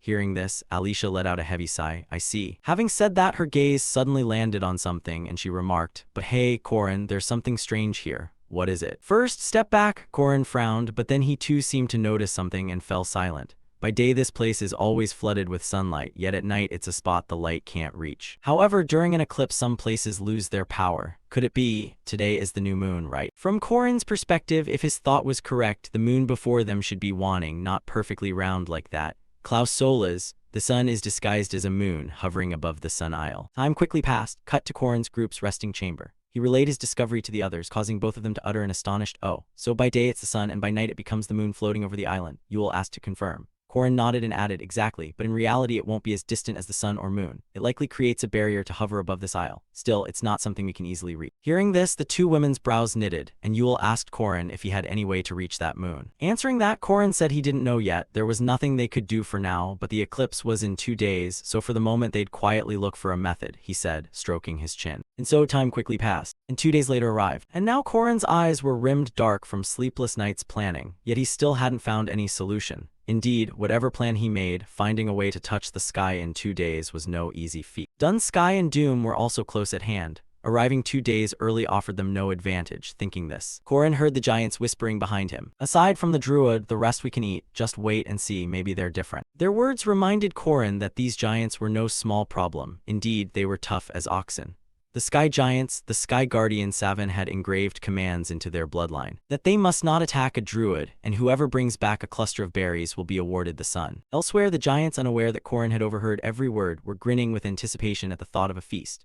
Once the treasure was handed over, we'd be free and the mission would be complete. Then we can climb down and hunt to our heart's content, haha. Besides, Dun Sky said he brought gifts. He always brings a bunch of snakes and frogs. The big giant beside him nodded and said. As for Korin, he stood tucked to one side, coldly observing the two giants, a dangerous smile spreading across his face. HMPH, still, arriving early wasn't entirely pointless. Time moved quickly, and now a giant shadow began slowly to cover the sun. Meanwhile, Dun Sky's black-clad faction had already gathered outside the castle entrance. Ha. Savin isn't here. The Sky Giants living here are a bit cramped, but still, it gets me excited. Now let's go take the sun's sword, Dun Sky said eagerly, as if he could already see the blade before him.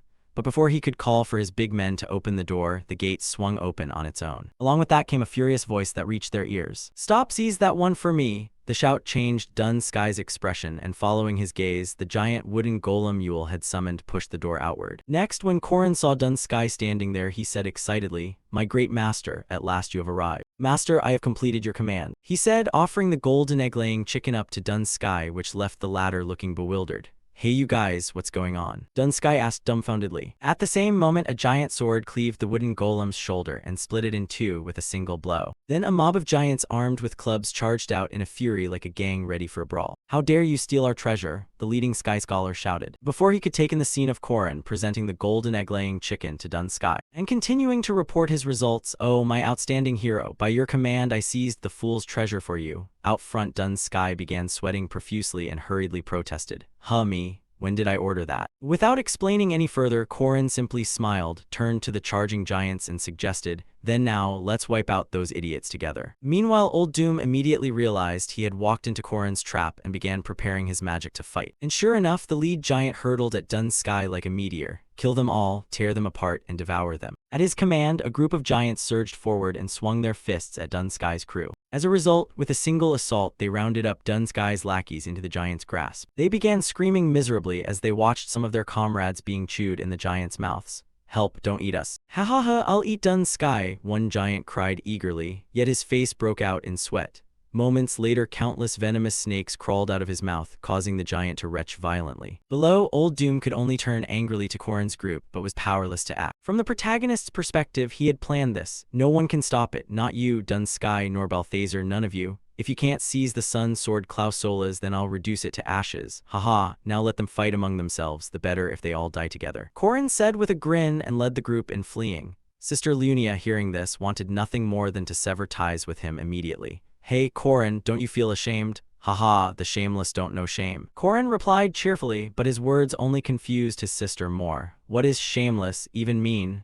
"It basically means someone like that, sis," Korin shrugged in answer. Putting that aside, Sister Lunia took out a handkerchief and handed it to Korin, admonishing, "Wipe it off. Do I really have to accept these sides of my betrothed? I won't regret it if I don't." Hearing that, the protagonist hurriedly took the cloth and wiped away all the makeup on his face.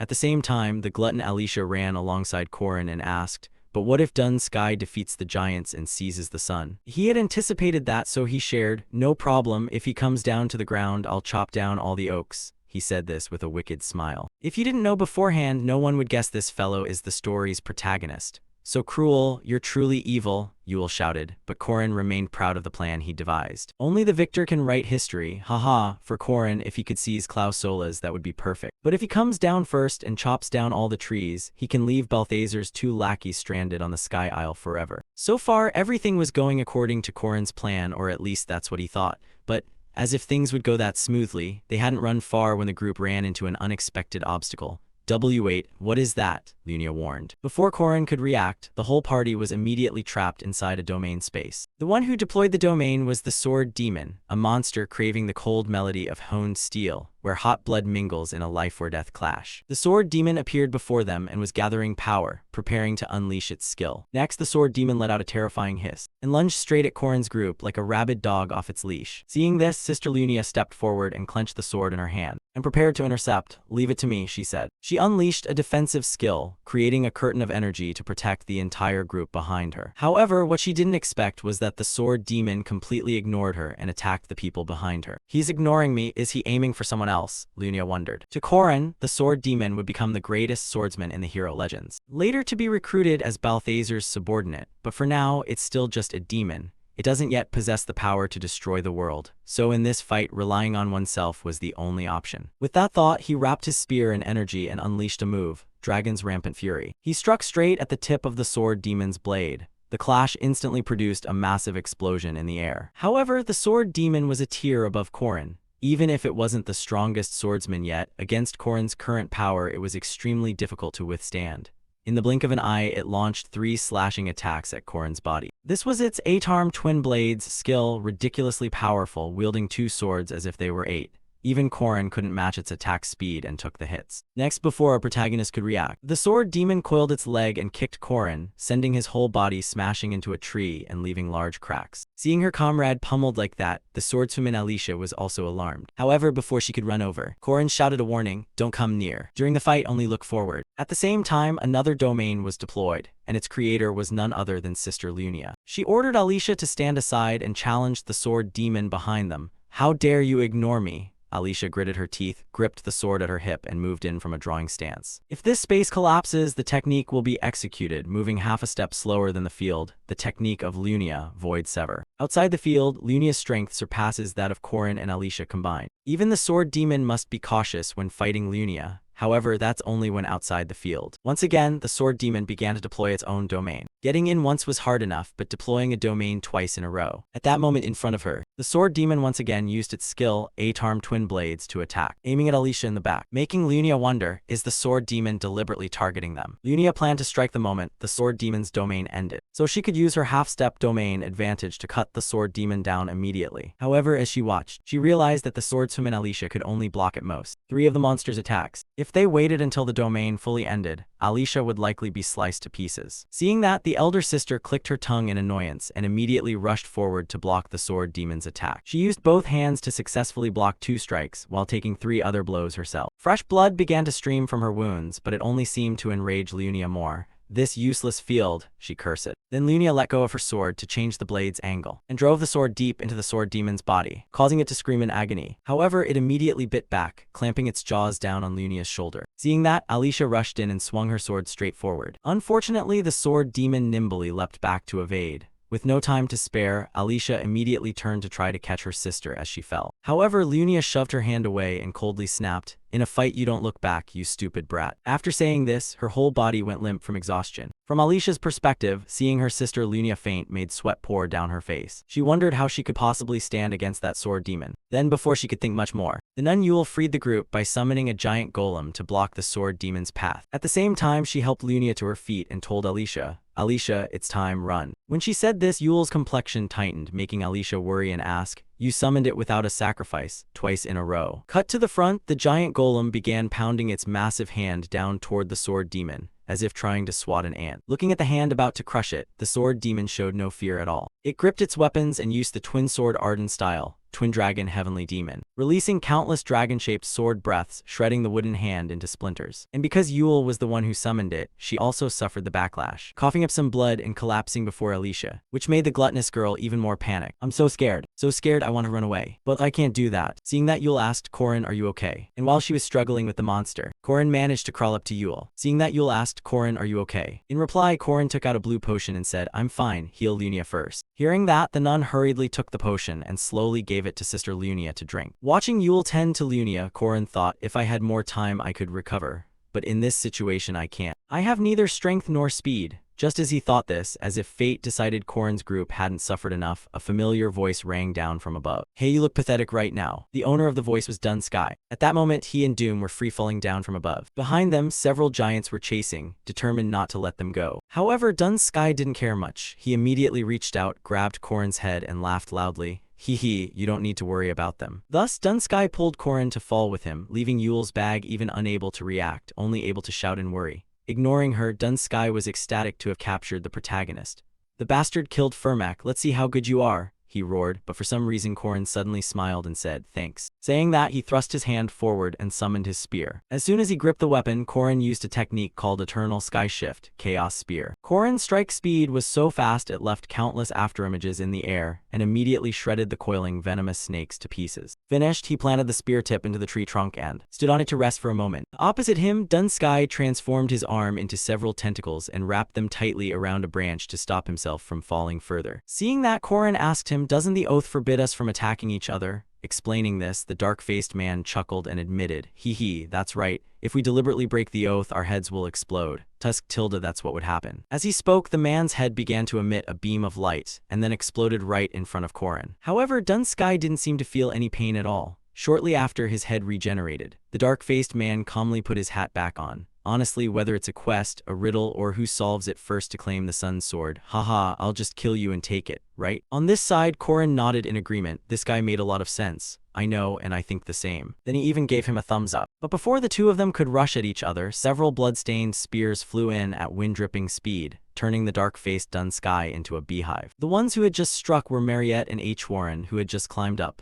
Corin, are you okay? Mariette asked anxiously. Back to Dun Sky, of course those attacks hadn't harmed him at all. Countless venomous snakes began to slither out of his body, then he turned and glared at Mariette and H. Warren. Who are you? Friends of yours? Seeing his terrifying posture, both girls screamed in shock. So scary. Not giving the filthy guy another word, Corin leapt down from above and delivered a crushing kick to his back. At the same time, he told his two wives, don't worry about me, get up, hurry. As for Dun Sky, he began to command the snakes on his body, coiling them tightly around Corin. He spoke slowly, hee, you're trying to save your comrades, huh? But I have a question. You're the Spear Emperor, so you surely know this, right? My master would have no hesitation in granting you saint rank, so why do you refuse us? The response to his question was not words, but a gaze full of power from the protagonist. Corin curled a lip and his voice rang out strongly. Firmak Doomnorix Balthazar, you are all wrong. Becoming a god to destroy the world, what good is that? You ask why I oppose you? Simple, defeat the demons and save the world. Balthazar's lackeys, Beast King Dun Sky. I want to witness my own victory. As soon as he finished, Corin shattered the cocoon made by the snakes. Immediately after, he dashed toward the dark-faced man, his eyes burning with determination. Back to the battle between Alicia and the sword. The monster's actions were unacceptable. Who taught it swordsmanship? Does this monster know it didn't inherit only this sword? That feeling you always have when facing an enemy, swordsmanship stamina. The frustration and despair at being utterly outclassed in every way. That's why I understand, even with such great power, I still can't defeat that monster. I cannot defeat it. Alicia told herself this before the sword demon sent her flying backward. Her body crashed against the tree with a loud thud. But at that moment, the sword demon did not realize that. Its danger seemed to be awakening something inside Alicia. She began to question herself. It took me days to climb up here. How did I end up like this? Cut to the opposite side. When the dust cleared, the figure of the swordswoman Alicia reappeared once more. But this time her expression was completely different, as if her personality had changed. A diamond-shaped symbol flashed in her eyes, signaling that Mind Eye had been activated continuously, and she coldly asked the sword demon, "You think I can't kill you?" Opposite her, the sword demon seemed provoked by that remark. So it roared in anger and lunged to attack with no mercy. Its two arms flailed like machines, leaving afterimages in the air. For the sword demon, this was an unacceptable situation, an incomprehensible emotion.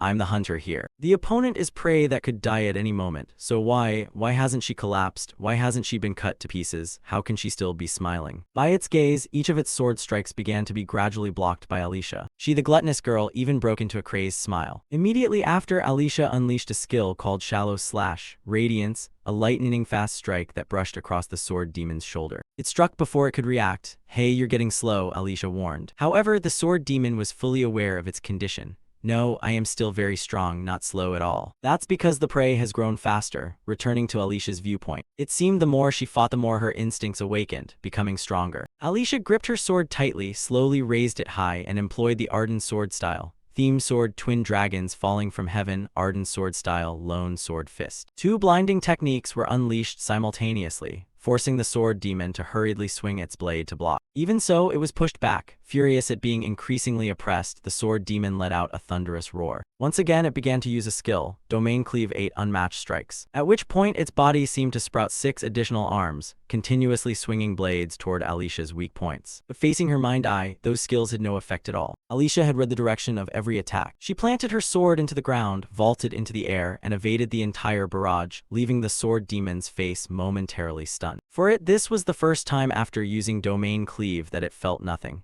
Impossible. She moves as if she knows my next attack. Back to the glutton's viewpoint. Now her mind eye not only allowed her to read the opponent's attacks, but even to copy other people's skills. She began to reproduce her sister Lunia's move, Deep Domain Slash. As soon as Alicia executed this technique, she lunged forward like a flash of lightning. Immediately, she left a wound on the neck of the sword-wielding monster, which could only grit its teeth in anger. However, Alicia's assault was not over. She produced an illusory dragon that lunged straight at the monster. At this moment, the monster realized something and told itself, I understand now. The reason I came here. This thing is connected to me. A monster with swordsmanship talent. I came here to kill it. If I kill it, that old man will be the same. How boring. I feel no interest in anything, except her. Your birth, your life, your efforts have all been prepared for me, and this moment. I am certain. The Supreme Peak Arden Sword Technique, Demon Form Heavenly Sword, Peerless Heaven Thrust. At that moment, just behind the sword demon, countless afterimages of hands appeared, all swinging their blades at once. They slashed out innumerable sharp sword chi, weaving together like a net and shredding all the giants standing before them, and it continued to charge straight at Alicia. But a second later, the sword demon's expression suddenly changed. He slightly turned his head toward his back, and realized that at some point, the swordswoman Alicia had appeared behind him. At the same time, a long streak of light also sliced through the entire group of giants, along with the sword demon, causing their necks to be instantly cleared away. As for this monster, it realized it had been cut. It wondered if there was any state higher than sheer determination. Back to Alicia, the skill she used was the state she had just reached, the Arden Sword style, Alicia Heavenly Sword.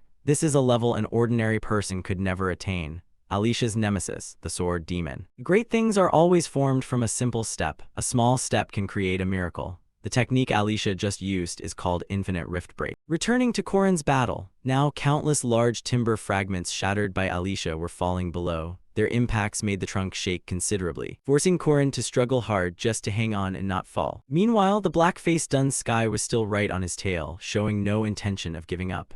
Just climbing up is already difficult. Corrin snapped irritably and swung his spear, slicing off the head of a snake trying to close in on him. Behind him, Dun Sky grinned mockingly. Hee hee, you look like you're really struggling. To Corrin, the reason this Dun Sky is called the Beast King is that death means nothing to him. He is a bottomless pit containing countless snakes and toads along with 3 dragons. He is one of the 4 secret treasures, the Infinite Serpent Ancestor. Ahead, Dun Sky waved his arms and fired countless black serpents like a machine gun. Got you, his voice full of glee. However, Corrin only gave a cold smile at this attack. Souls like yours are unworthy of me. Saying that, Corrin began to activate the death orb he had received from the death god before. Its effect always hits its target, separates the soul from the body, and bypasses defenses. When Corrin activated the orb, it emitted a blinding light. Wherever the light reached, the snakes suddenly seemed to lose all life and fell limply to the ground. Ahead, Dun Sky saw his attack nullified but showed not the slightest fear. Are you a soul gatherer? But do you know I won't stop? Do you have enough mana? In reply, Corrin sneered, you know a lot, but you're not fast enough. As he spoke, Corrin drove power into his legs and sprang into the air. At the same time, for some reason, countless golden specks of light appeared on the trunk beneath their feet, making Dun Sky uneasy. Don't tell me, he muttered as he realized something. And this was because Corrin had used the world's only fertilizer, the ancient tree that touched the blue sky. Its roots will continuously absorb mana. You think its roots will spread how far? That vast land was nurtured and grown by me. My domain will provide me with unlimited mana. Korin thought confidently. However, moments later his expression changed as the form of Dun Sky before him began to slowly transform. First Beast Emperor Korin Locke, haha, I admit in this form I cannot defeat you. But how long can you hold out? Because my legion has been assembled. Looking at Dun Sky's new form, Korin's face was already slick with sweat. This was one of the Beast King's final moves. Too many, General of Massacre, Serpent Legion 8 horses. Before Korin now was a giant serpent coiling tightly around the trunk, staring at his throat with a dangerously hungry gaze. Turning to Dun Sky's perspective, now its eyes showed a memory of the past, and it slowly shared its story with him. The queen locked me in darkness, imprisoned me in a cramped cauldron. But now the queen is captive and the throne sits empty. Like a wolf with no fence around the flock, I will devour everything she sought to protect. First guardian of the queen, Korin Locke, I will swallow you, and the last goddess, Manhwa. As he spoke, he opened his mouth wide, baring sharp teeth as if to devour Korin at once. Up ahead, our protagonist, irritated by the serpent's endless prattle, complained, "Are you going to talk about yourself forever? Didn't I already say this is a domain I created?" Having said that, Korin began to bounce on his spear tree so it shook continuously. At the same time, he started activating the rune magical resonance he had prepared earlier. Suddenly, the giant trunk developed countless cracks the color of tempered steel. This strange phenomenon made the serpent's face go blank. Before it could understand what was happening, Korin kindly reminded, "Pick a place to lie down, you fool." Meanwhile, Dun Sky finally guessed Korin's intention and thus could not suppress his astonishment. This was the first time it had shown such an expression since its appearance.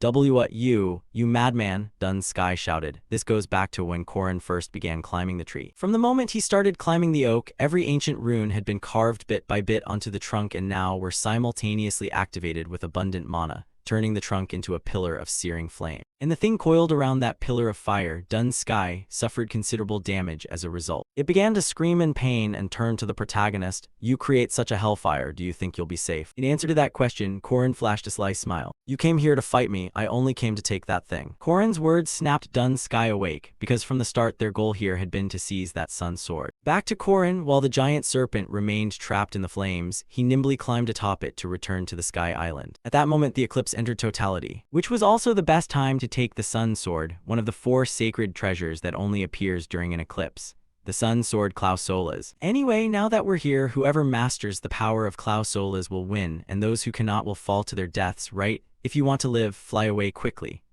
The male lead said coldly while summoning the spear back to his hand. Below, Dun Sky could only sneer angrily, "Bastard." Then, just as Korin advised, his body transformed once more. From within the flames, a pair of broad wings spread outward, and its massive form, aided by those wings, shot upward once again. Korin, they began fighting as they surged upward, until they burst through the cloud layer and landed on the Sky Island. At this moment, Mariette and H. Warren were also laying the smackdown on the giants.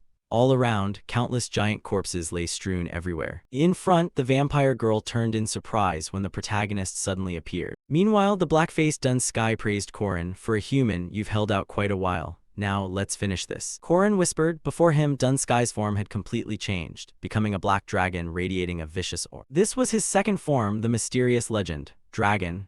Korin calculated that if he focused all his strength into one strike, he might reach that legend. To do this, he began to activate his third core, releasing its energy so his whole body emanated intense power. Then, using that energy, Korin unleashed the skill, First Demonic Spear, Black Mystery. His spear tip became wrapped in streams of black lightning and tore toward Dun Sky at wind-rending speed. However, the black-faced one was no fool. He smelled the danger in Korin's attack, so he immediately withdrew his dragon form and reverted to a human-like shape. This caused Korin's powerful strike to miss by a hair. He shifted form to dodge, Korin wondered. At the same time, Dun Sky behind him took the chance to attack the protagonist. "Just wait and see." He waved his hand and sent forth violet snakes charging ahead. But they were shredded to pieces by Korin's lightning-quick spear swings. Even so, Korin couldn't contain his anger and ground out. "Damn it, is a full-power strike useless like this?" Meanwhile, the black-faced Dun Sky took out the cluster of fruits from before and calmly explained, "Do you know what it takes for the deep red Mada seed to germinate? In the dark, the condition for the seed to sprout red is to absorb yin energy. It is the eclipse." At that moment, countless branches suddenly crawled out of the cluster in Dun Sky's palm, growing at a terrifying speed. In seconds, they shot up into the sky and coiled tightly around the sun hovering above. Countless great serpent and giant toads enough to fill a manor, 3 savage dragons and 3 magical bulls, deep dark shadow beasts, top-tier sealed monsters of the domain, and the king of all bulls, the Black Taurus. Moreover, the sword in its hand was also a treasure. The Sun's sword had been claimed. Unexpectedly facing the Sun's sword twice, what rotten luck, Korin grumbled inwardly as Dun Sky, already terrifyingly strong, grew more fearsome wielding a legendary treasure. Thus the battle between them truly erupted. And of course the outcome was predictable. Korin was knocked senseless by that bull. With a single simple swing of its sword, it easily blasted his body towards several buildings, sending them crashing down and choking the air with dust. Taking advantage of the dust-obscured vision, Korin silently engraved an ancient rune on the stone beside him, and hurriedly rose to prepare for the next fight. Up ahead, Dun Sky jeered loudly at him, preparing everything in advance. Seems like that's all you do all day, huh? But it was pointless, Dun Sky said as he brandished the sword in his hand, absorbing all the surrounding flames into the blade. All fires must bow before the sun. Seeing that, Korin gritted his teeth and tightened his grip on the spear in his hand. Damn it, can't even buy time, he muttered under his breath. Then Dun Sky swung his sword again, slashing out a fireball that flew straight at the protagonist, and produced a horrific explosion, causing the entire island to seem to tremble in unison. Luckily, Korin managed to leap aside in time and avoided serious harm. But that didn't mean he was out of danger. The mad bull kept on his heels, refusing to give him any respite. Die, Dun Sky shouted, swinging his sword in a flurry at Korin, forcing him to curl up and run away. Speaking of Dun Sky, seeing Korin hopping like a fleeing rat made his eyes burn red with anger. You think you can keep running forever? In response, Korin traded barbs. You're the ridiculous one, an abyss beast wielding a weapon. That would make sword demons the special case. Saying that, he gathered his energy, drew the spear behind his back, and took a stance to swing. Opposite him, the mad bull just laughed to taunt Korin. Haha, the brat's about to die and still posing.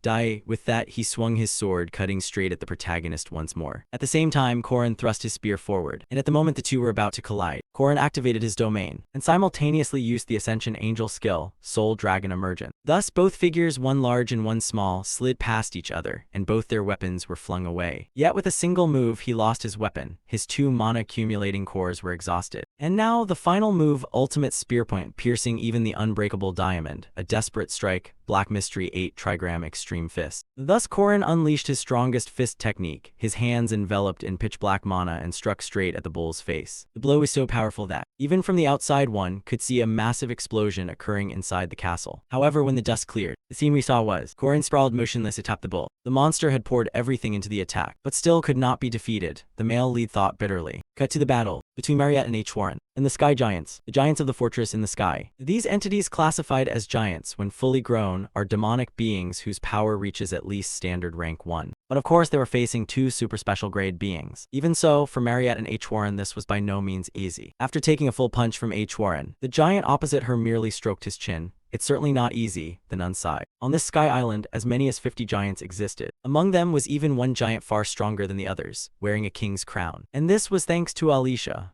Alicia performed a feat by cutting down nearly half the giants in a single strike. But those were only the soldiers who had followed Dun Sky down below. The chief giant of special standard rank still remained intact within the Sky Fortress. Given the current situation, neither of them could be guaranteed to survive. Escaping this place was impossible. In the end, there was no one left to hope for help from. Back to Korin's battle. At this moment, Dun Sky also reached out his massive hand, grabbed his body and threw him straight down like a pile of trash. It pierced a large hole in his abdomen, blood pouring endlessly from the wound. For Korin, the warrior's persistent regeneration had reached its limit and could no longer recover quickly. From within his energy core, he no longer felt even a trace of power. His whole body grew heavy, his eyelids gradually drooping. Is this death? Korin wondered. In his delirium, he saw the figure of that Park Sihu appear and begin to taunt him. See, I told you so. The more players you kill, the stronger you become. At least I made it to the final battle. What about you? You almost died over one of Balthazar's underlings. Understand, everything you've done up to now is meaningless. He chuckled, indifferent to Korin's actions, yet even with death near, Korin still refused to give up. Wrong, you're a pro and you don't understand. Maybe because you've never seen it with your own eyes. Even as a vampire, she still made those around her smile. The children began to accept themselves, growing step by step. One by one, they were surpassing their limits. Korin said with a voice full of resolve. Seeing that, Park Sihu leaned close and whispered words meant to make Korin give up. Haha, you must have been happy, right? But now give up. By now you've done all you could. In response, our protagonist did not hesitate, delivering a punch that shattered the illusion of Park Sihu into pieces. If you knew all that, you wouldn't be able to live so comfortably. Then he reached forward as if to summon his spear back. Meanwhile, the Mad Bull, seeing Korin still have strength to stand, looked surprised and asked, "Still able to recover? It's that thing again. If you really want that spear so badly, then try and grab it." With that, the black-faced Dunsky also seized the spear as it returned, and then he hurled the broken spear straight at Korin like an arrow. Wounded, Korin couldn't react in time, and the spear pierced his right arm, driving him crashing into the wall. Seizing the opportunity, Dunsky clutched his sword and charged up to him. "It's over," he said coldly and swung the blade. Gritting his teeth through the pain, Korin raised both hands to grasp the sword that was radiating a blinding light. The intense heat emanating from it began to burn Korin's hands, turning them bright red. The sensation of his whole body being scorched forced him to cry out in agonized pain. Then the sword itself suddenly detonated in a terrible explosion, sending smoke billowing throughout the castle. Korin himself was blasted away, his fate uncertain. Seeing this, the Mad Bull Dunsky exhaled lightly, finally rid of that long-lived little pest before me. After witnessing Korin lie motionless and unable to move, he coldly took his sword and turned to leave. However, Korin's body suddenly twitched slightly, causing Dunsky's steps to falter. He looked back, surprise evident in his eyes. The monster reached out its huge hand, grabbed the protagonist's hair, and pulled him closer for inspection. He complained when he saw Korin still breathing. "What is this? Still not dead? What a nuisance." Having said that, he casually tossed the small body of Korin high into the air. Meanwhile, Dunsky below began transforming his body back into a dragon form. He intended to finish the protagonist in a single blow. If completely incinerated with no flesh left, there would be no chance of resurrection, right? As he spoke, flames began to well up at the corners of his mouth, as if he were gathering firepower inside. From his vantage point, he saw Korin above still trying to reach forward, as if attempting to summon his weapon back. This pointless action made Dunsky laugh aloud. "Haha, you still want to retrieve the spear to the end? Go on, burn in the flames of H1E5P H1ECF AKT1E9C. Then, denying Korin any chance to call his weapon back, he opened his mouth wide and spat a violent pillar of flame that pierced the protagonist's body. However, a second later, he suddenly noticed something unusual. As the fire he spewed seemed to be getting absorbed by something. "What is this? My fire? Why is it being sucked in like this? Could it be?" A feeling of unease rose in Dunsky. He hurriedly glanced downward to check, and indeed, the sun's sword Klausolas had flown off. More precisely, it had fallen into Korin's hands. Earlier, when the protagonist used both hands to hold the sword, he had quickly inscribed a regression sigil on it. So now he had the chance to snatch the sword back at the last moment. From Korin's perspective, he began to breathe heavily and said, "Huff, huff. Big snake, toad, ox, now a dragon. Anyway, you're Balthazar's subordinate, Dunsky, so who am I?" You're just a damn boring fool now. Die, Dunsky shouted in anger, once more gathering firepower in his mouth. For Korin, in the previous run, Park Sihu, and he had reached the final battle before facing the final boss. That means the king's subordinates, the ones who wielded the 4 great treasures, were defeated by them. So, what happened to those 4 great treasures? Exactly that. Korin was the queen's spearpint, the only one in this time who knew Klausolas' true power and its former owner. At that moment, the sun's sword in his hand suddenly transformed into a golden orb. Without hesitation, he hurled it straight into his mouth. As he swallowed, Korin began to unleash a considerable surge of energy. His whole body glowed like a neon lamp. At the same time, a system notification appeared. Absorbed Solar Klausolas. Klausolas is choosing its wielder. Solar Klausolas recognizes you as its great battle warrior. Solar Majesty of the Sun, Korin Locke. You have received the light of the sun Agatram. While the sun is present, you receive blessing. At the same time, the great dragon below had finished gathering its firepower. It opened its maw and expelled a column of flame even more terrible than before, aimed straight at the protagonist. But from within that rolling flame, a dazzling beam of light erupted, causing Dunsky's face to momentarily go dazed. And a second later, Korin's body lunged forward, fast as lightning, and easily pierced the great dragon's throat. So, this is the second time I've used the sun's power. Back to Dunsky, he wasn't dead and began regenerating his body, returning to the form of a bull. Then roared, "You bastard." With that, he threw his massive fist and struck straight at the protagonist. However, Korin simply stepped lightly to the side to dodge. The bull's punch was so powerful it cracked the ground into countless pieces. Numerous shockwaves spread out from there. Korin muttered some obscure words to activate all the ancient runes he had previously inscribed around him. In the blink of an eye, the scene around them instantly became a sea of fire. Seeing that, Dunsky nearly went mad.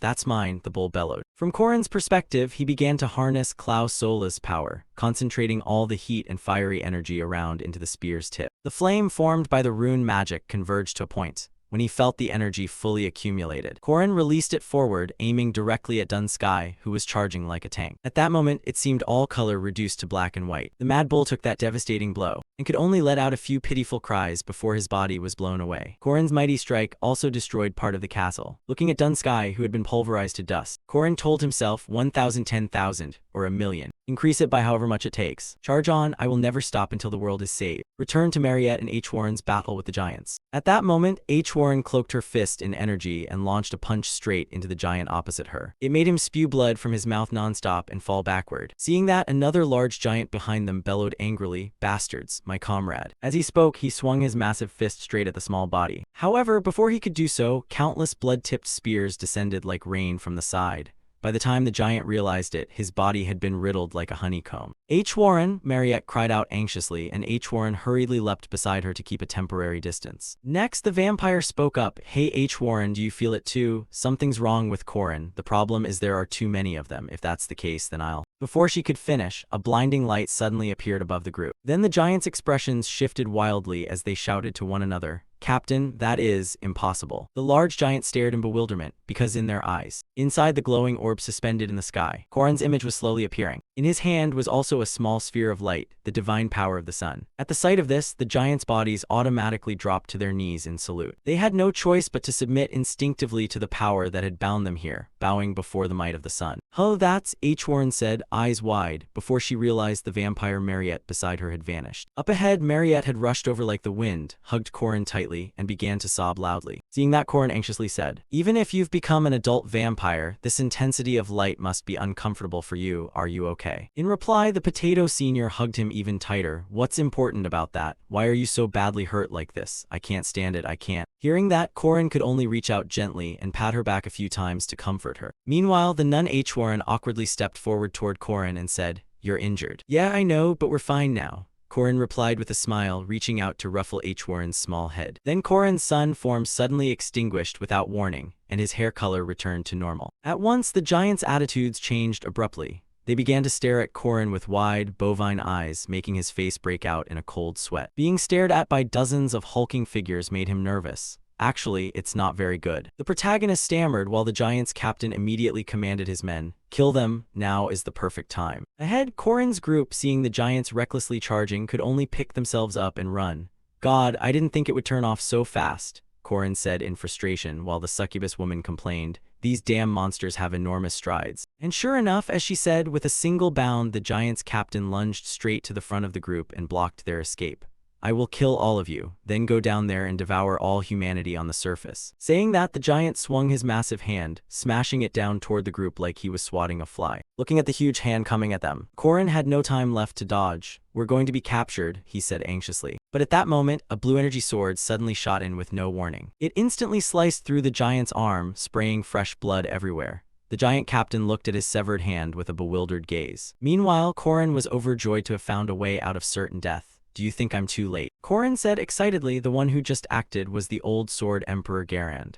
"Haha, it seems this aged body has grown slow. Climbing trees at this age isn't easy at all." A considerable shock rang out in their duel. "Go on, kid, I'll play with these ones," the old man said with a face full of excitement, as if he hadn't had a good fight in a long time. And knowing just how powerful he was, Korin entrusted everything to him and ran off immediately. "All right then, good luck to you." From Garand's perspective, though facing a horde of furious giants charging at him, he could still break into a delighted smile. "Yes, sword fiend, though he's young, you killed him. It seems I've missed many fine scenes, but finally, a swordsman who can stand alongside me has arisen. To see something greater than Mount Tai in this world, this truly is the most magnificent chorus, ha ha ha." In short, Sword Emperor Garand arrived at the perfect moment to rescue Korin's group, so the three of them hurriedly ran down below. While moving, Korin spoke up, "Hey, on the way down, can I ask you a favor?" "What is it?" H. Warren asked, frowning. For Korin, without Garand, he couldn't have escaped those giants, so he was determined to repay that favor. Then Korin asked the two girls behind him, "Cut down that tree stump." Whenever he thought of nearly dying because of what that swordsman had made, Korin shuddered. He suddenly recalled an old saying his elders had told him: "A gentleman avenges slowly, 10 years is not too late. Today is the day of vengeance." Behind them, Mariette and H. Warren's faces showed surprise, since Garen, the Sword Emperor, had apparently still been trapped on the Sky Island. To explain this, Korin put on a very sly face. That old man isn't much used to this world anyway. Let him stay stuck on that Sky Island for a year. Hearing Korin, though Mariette didn't understand a word, she would follow his orders without question. All right, if Korin says so, fine. Beside her, none H. Warren agreed. The two of them executed a combined strike at the trunk, and it split cleanly in two. Of course, the Sword Emperor Garand on the Sky Island saw this and was silenced for a moment. Time quickly passed, and the scene shifted to the Arden family. At that moment, the gluttonous Alicia was also vaguely coming to after her coma. She began to open the door and stepped out into the yard. There on the tree stump, Korin had been waiting. Seeing her come out, he called out, "Are you physically okay?" In reply, Alicia sat down gently beside Korin and answered, "My whole body is numb, but at least I can still move. As for my thoughts, they're a mess. When I joined the academy, I thought I'd enjoy an ordinary youth, dozing off in class or wondering what to eat in the cafeteria. But I'm so alien to that kind of normality. With a sword. No, I'm more like someone who's drawn to cutting others down." As she said this, her hand tightened slightly. To comfort her, Korin offered a small smile and calmly said, "Feeling that way isn't entirely bad. The issue is your conviction and choice. Even if a sword tempts you, as long as you don't swing it at anyone. There are plenty of strange people in the world, and most of them make equally strange choices. But you, despite having such power, still want to live a normal life, right? So be proud of yourself." Alicia turned to look at Korin, then gently rested her head on his shoulder and whispered, "Then promise me. I'm a very strange person, so promise you'll take care of me. I might lose my way. So help me keep doing ordinary things. Like strolling through town, grabbing weekend snacks, watching the newest plays, shopping, enjoying sweets at a pretty cafe, then walking together. Just ordinary things like that." The young swordswoman's small wish was impossible for Korin to refuse. "I'll do them with you." "Hee, that's good then," Alicia smiled softly. Thus, the tale of the Sky Island reached its conclusion. But of course, in life, things rarely end so peacefully. The next morning, our protagonist scratched his head and announced earth-shattering news to Mariette and H. Warren. "Oh right, I completely forgot. I'm about to hold an engagement ceremony." The protagonist's words turned the two girls to stone. H. Warren even stopped chewing. Then the vampire Mariette stammered, What did you just say, Korin? An engagement? With whom?" "Someone from our class." Hearing this, Korin's expression went a bit dazed at their overblown reaction. Before he could answer, his sister Lunia spoke for him. "Lunia Arden, in a week I will hold my engagement ceremony with my betrothed. If the eldest daughter of House Dunilif and the abbess of Zion Cathedral would serve as bridesmaids, Arden would be honored to have you attend." Elder sister Lunia said cheerfully, unaware that the expressions of the two girls opposite had darkened like the bottom of a pot. Seeing this, Korin not only wasn't afraid but inwardly smirked. Surprised, "I'll tease them 5 more minutes and then say, Tada, hidden camera." Then Korin stroked his chin and said nonchalantly, "That's when I wildly fell in love with Lunia."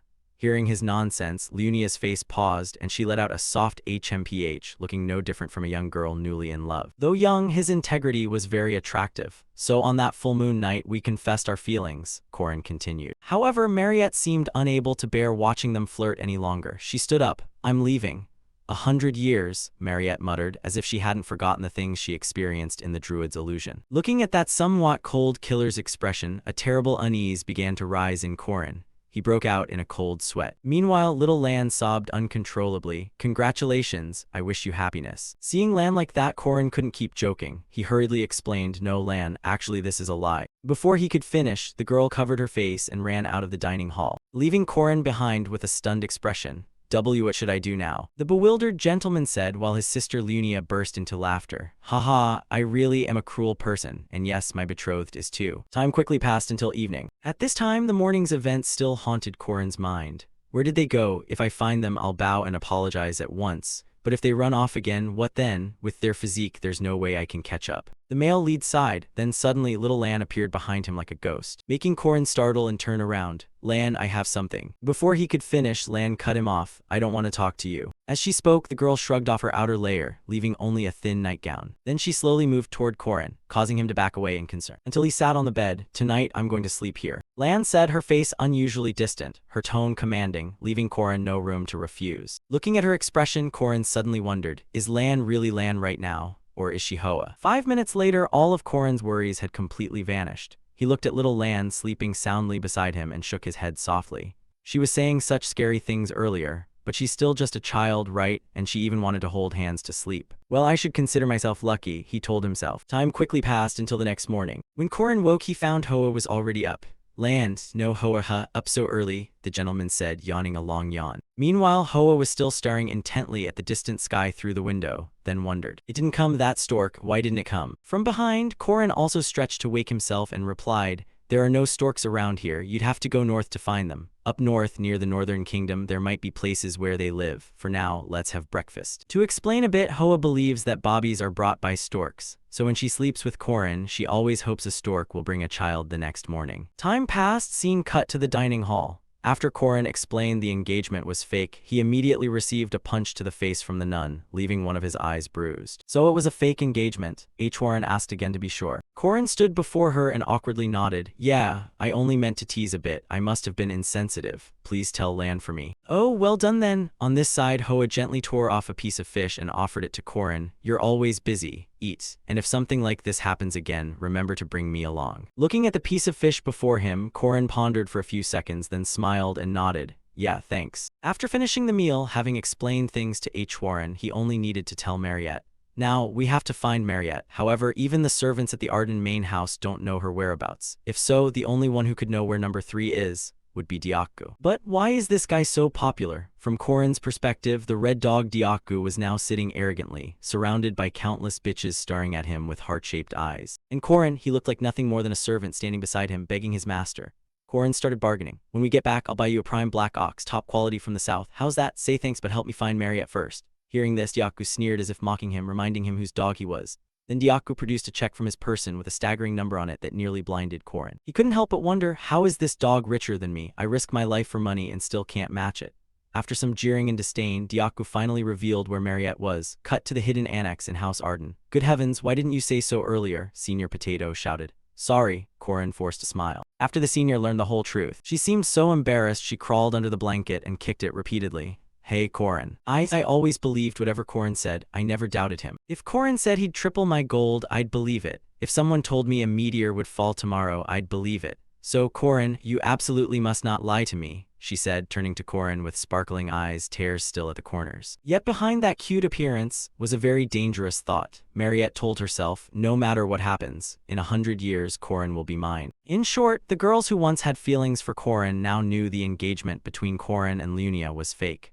They also understood that the couple's dates were merely a cover to deceive others. They could safely let go of their failings. Except for her, the food-loving Alicia. She always tagged along watching their dates. Alicia's emotions at this moment were extremely complicated and hard to describe. Why am I here? Since the start of the term, this strange feeling has lingered. Is it from the sword-breaking incident? Or from the serial killer in Mist City? Or from when he said he'd always be by my side? What exactly is my relationship with Korin? The little girl asked herself amid the tangled emotions. Then her eyes widened when she saw before her. Elder sister Lunia suddenly brought her face close to Korin's, as if the two were about to kiss. Seeing this sudden move, Korin couldn't help but warn her. However, Lunia winked mischievously and whispered, since someone's watching, let's create a sweet scene, Tilda. Understanding her intention, Korin began to play along. He reached out and gently took Lunia's hand, remarking, your hands are rather rough, aren't they? To Korin's comment, Lunia casually admitted her hands weren't very ladylike. Korin thought differently. What? I think they're great.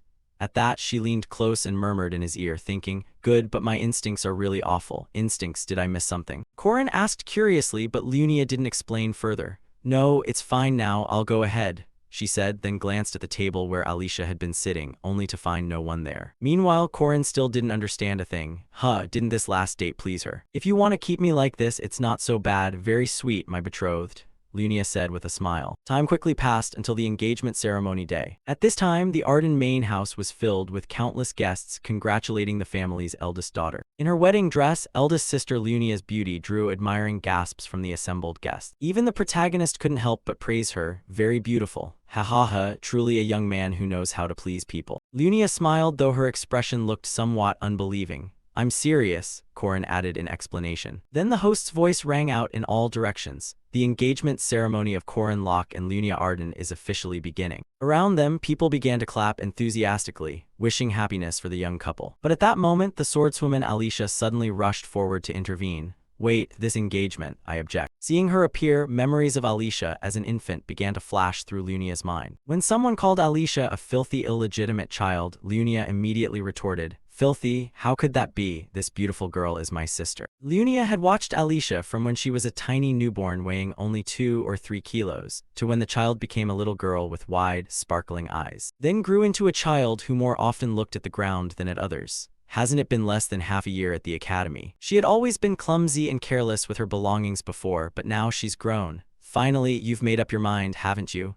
Lunia murmured inwardly. From her perspective, Alicia now grabbed Corin's wrist and pulled him away, leaving the protagonist utterly flustered. Hey, Alicia, what are you doing? Corin asked. Come follow me, Alicia cried. Elsewhere, Lady Sophia was embarrassed and ordered the family's warriors. What are you waiting for? Chase after them at once. Nearby, 2 other swordswomen seemed deaf to the command, moved only by the spectacle of snatching someone's husband. As for elder sister Lunia wanting to support her younger sister, she began to feign illness. Really, madam, I'm feeling faint. She spoke as her body swayed slightly as if she might collapse at any moment. With no choice, Lady Sophia rushed over to steady her and asked tenderly, Child, are you all right? At the same time, from high above, a giant eagle carrying a small room on its back descended below. Each beat of its wings created powerful gusts, causing the surrounding guests to be a bit alarmed. What's happening now? Someone shouted. From inside the room, H. Warren threw out a rope and leapt out, extending her hand toward the 2. Come here. Hearing that, swordswoman Alicia glanced back at her sister and received a nod from her. That nod seemed to bolster Alicia's resolve. She reached out and clasped H. Warren's hand firmly. Then the eagle spread its wings and flew straight into the sky. Goodbye, the vendor shouted boldly. Corin, carried along behind, still didn't understand what was happening. In the rear, eldest sister Lunia saw their backs slowly disappear and stopped feigning illness. Oh my, this shock has made me not want to see men anymore, she complained, and so the simple engagement ceremony at the Eastern Arden Swordcraft family ended in chaos. Back where Corin was after sitting on the sofa inside the room, he looked puzzled at the 3 girls and asked, So, what exactly is going on?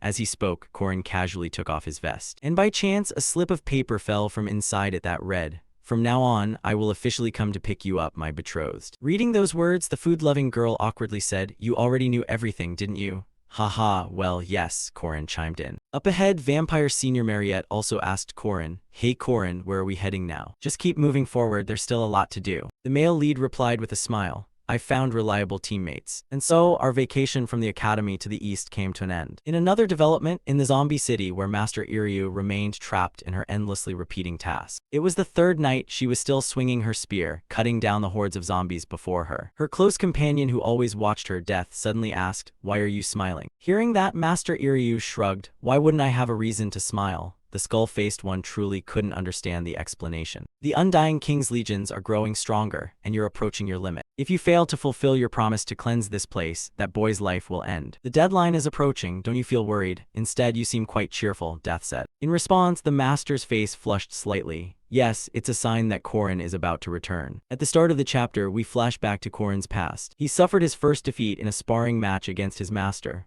I lost. Spear Saint pointed the tip of her spear at Corin's throat and smiled. Regardless, you've trained hard, so your fundamentals are solid. She turned away, looking pensive. Corin, is there a particular reason you're focusing on mastering Bagua?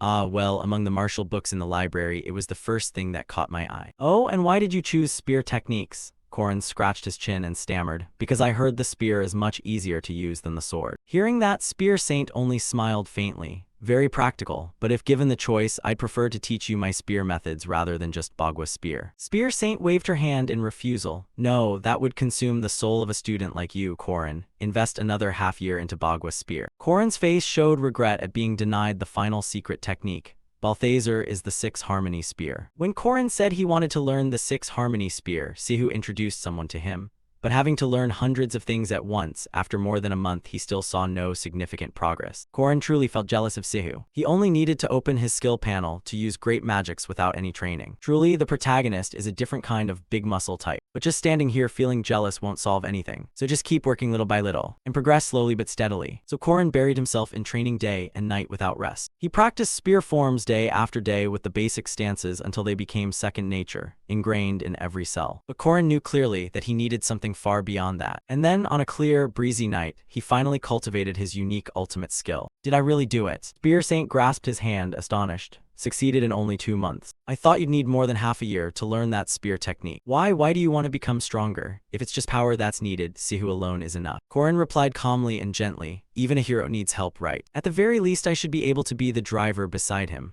Above all, if I become stronger, fewer people will have to die. Those words seemed to move Spear Saint's heart. Her face flushed unexpectedly. You really are a kind child. It's nothing, just normal, she said with a satisfied smile. All right then, the chaos at the Mage Tower was caused by the tower's mages colluding with the barbarians. They shattered Aaron Danua's disguise. When the disguise dissolved, Aaron Danua stepped into the real world and brought with her that event, a death scripted to the letter. Spear Saint left the will to protect the world to the player when Danua's secret treasure was opened. That was the most important event in the entire chapter. An event that the player's power could not possibly stop. Those were Corin's thoughts, but the hand holding his was warm and the voice gentle. Would such a perfect person have to die? Those thoughts pressed like a stone on his heart. When Corin looked at that smile, he could no longer feel joy. Spear Saint led Corin up onto the roof of a fortress. Her voice clear and soft. You know about the matter between Test and me, right? Yes, she passed everything on, including the 6 Harmony Spear, to her direct disciple. But unfortunately, his goal was heaven's descent, the destruction of this world. In the end, Spear Saint refused the final step in the inheritance. It was surely the greatest and worst failure of her life. Aaron's voice echoed in the silent air. I have agonized and hesitated a great deal. I have suffered many failures and have not always made the right choices. She suddenly shouted, Corin, do you Chinese letter to accept me, Aaron Danua, as your master. This is the event and dialogue any player of a Han's heroic legend would recognize, an event accessible only after meeting conditions and accumulating enough good deeds, a player-only event. Immediately, Corin knelt and said, yes, I accept you as my master. But at that moment, the in-game information no longer mattered much. She stepped forward and embraced Corin. Falling is fine as long as you can get back up. Failure is fine as long as you succeed next time. Crying is fine as long as you smile louder afterward. Keep your justice, your faith, and walk the royal path. I will grant you the goddess's blessing. Corin would never forget that warm moment, certainly forever. Back to the city of the dead, Nazria. The night of death had repeated for 300 years. However, the Undying King's army was gradually growing stronger bit by bit. The fragile balance that had lasted 3 years was nearing its limit. Tonight was the 3rd night. If this continued, Undying King Geralg would fully become a true Lich. This time, the situation was truly critical. Suddenly, a familiar voice rang out. I've handled Geralg. None other than Corin. He spoke with calm. Don't rush, we still have plenty of time. Corin's smile shone. I'm here to save you, Aaron. If Undying King Geralg dies, time in the city will roll back 3 days. And all the undead he created will vanish at the same time, as if nothing ever happened. Nazria's population is 1.2 million. If the undead break out of the city, the entire continent will be annihilated. That's why Spear Saint made a pact with death. By day, this place is a peaceful city. But by night, it is a city of the dead, ruled over. That loop repeats forever. To end this, the undead bosses must be defeated within 3 days. Undying King Geralg must be slain. To achieve that, Spear Saint split her soul in 2. The soul here was forgotten by her main self and thus repeats the fragile 3-day loop for 3 long centuries. That loop continued endlessly. To end it, the undead bosses must be defeated within 3 days. Undying King Geralg must be slain. To accomplish this, Spear Saint split her soul in 2. The soul here was forgotten by the main body and thus repeats the fragile 3-day loop for 300 years. But Geralg began to notice the repetition and this fragile loop reached its limit. So Corin made a deal with death. Nazria would be purified within half a year. Now, as the half-year deadline approaches, the two have repeated the 3-day loop 3 times. At night they fight the undead, by day they go out together, read in the library, enjoy plays, and go to the cinema. And now, the moment has finally come. Spear Saint spoke softly. You've given me much joy. You've been here 300 years. Don't you get bored? Being alone and being together are very different, Corin smiled in reply. I'm glad you're happy, though it's a pity we couldn't make it to the best restaurant. It doesn't have to be some fancy place to be meaningful. With my future student Picker, anything we eat will be enjoyable. He turned to Spear Saint and said, Master, tomorrow night, no, tonight, we're going to purify Nazria and end this eternal night, right? Aaron's sunny smile, lit by the sunlight, was truly exquisite. Corin gently ruffled his master's hair and said, yes, by your theory we can do it. I tried it with Sihu last time. This time we'll definitely succeed as long as nothing interferes, so don't feel pressured. Corin looked straight at Aaron and smiled confidently. I told you, I'm just fulfilling your wish. After this, you grant me one wish. Spear Saint's expression grew flustered. A wish, pupil, might we? Time passed quickly until evening. After 300 resurrections and countless deaths, Geralg found the answer. So that's it, the primal runes. And if I place these 2 primal runes side by side, what then? The dead's paradise will endure forever. Desecrate the primal rune. Nazria's loop had now ended, and the city's necromantic aura surged manyfold. His face went mad. Finally it worked. Geralg had evolved. He had become a complete Lich. Undying King, ha ha ha, die you bitch. This time I'll tear that body apart, disgrace that corpse, and not even its soul will escape my hands. A battle swordsman priest looked up from the window, astonished. What the hell is going on out there? Are all the undead from the monitored districts gathering in one place? Nothing like this has ever happened before. The true Undying King is summoning every undead in the city. This is an endless assault by the undead. In one corner of the city, after the Undying King's evolution, everything nearby has collapsed. Are you okay? Sometimes odd incidents happen, but this is the first time I've seen something like this.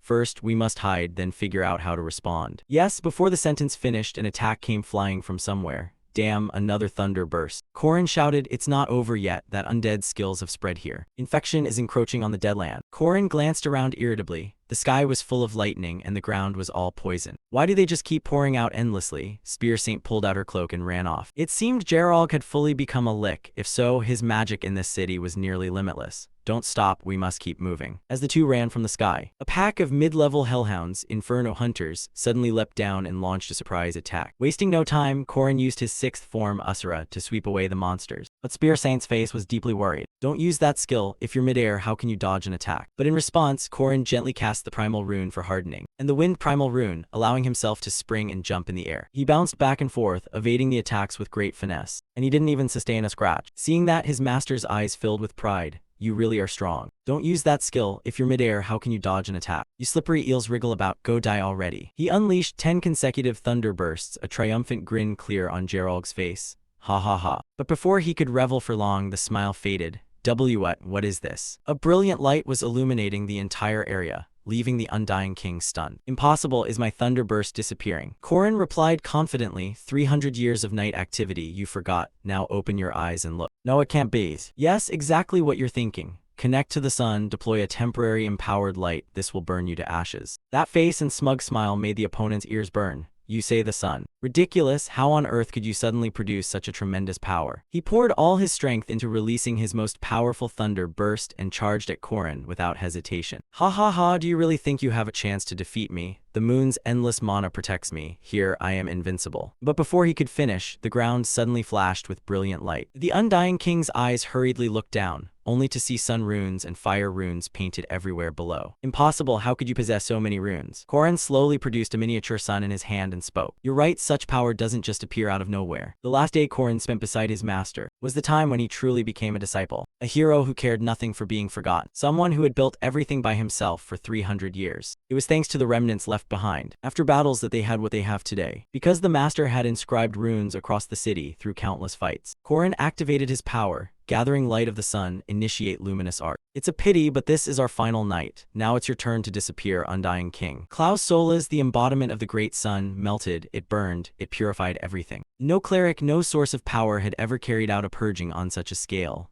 It cannot be so. How could an ordinary human possess such terrifying power? 1.2 million deaths, 300 years of darkness. All that darkness has been completely erased from this world. Death quickly appeared behind Korin and spoke. You have truly succeeded, it's unbelievable. I didn't expect you to use Danwa's relic for this. It's a one-time miracle anyway, it's not my full power. You have fully honored your bargain, so I will also honor mine. O Queen, now it is truly over. Spear Saint turned to Korin and said, Korin, when this covenant ends, I will. I know, I've experienced that in the future. You protected this land for 300 years and will disappear with its darkness. You've done well. Yes, you've fallen many times, haven't you? Yes. Did you cry a lot? Always. Yet I know I will never forget you. Even if you lose your way later, I hope you keep your true self. Hold fast to your faith and walk the royal path, then you will. You are still a hero, though your current memories differ from my old masters. You consoled me with the exact same words I once spoke. I will bless you, the goddess's blessing, right? Spear Saint grasped Korin's still stunned face. Immediately, she gave him a farewell kiss, which made the moment all the more moving. Korin, I sincerely wish you happiness. And so, when the sun completed its role, the darkness returned once more. Erin Danwa could no longer be seen anywhere, except for the long-time disciple she had raised since childhood. No one else had ever entered this palace.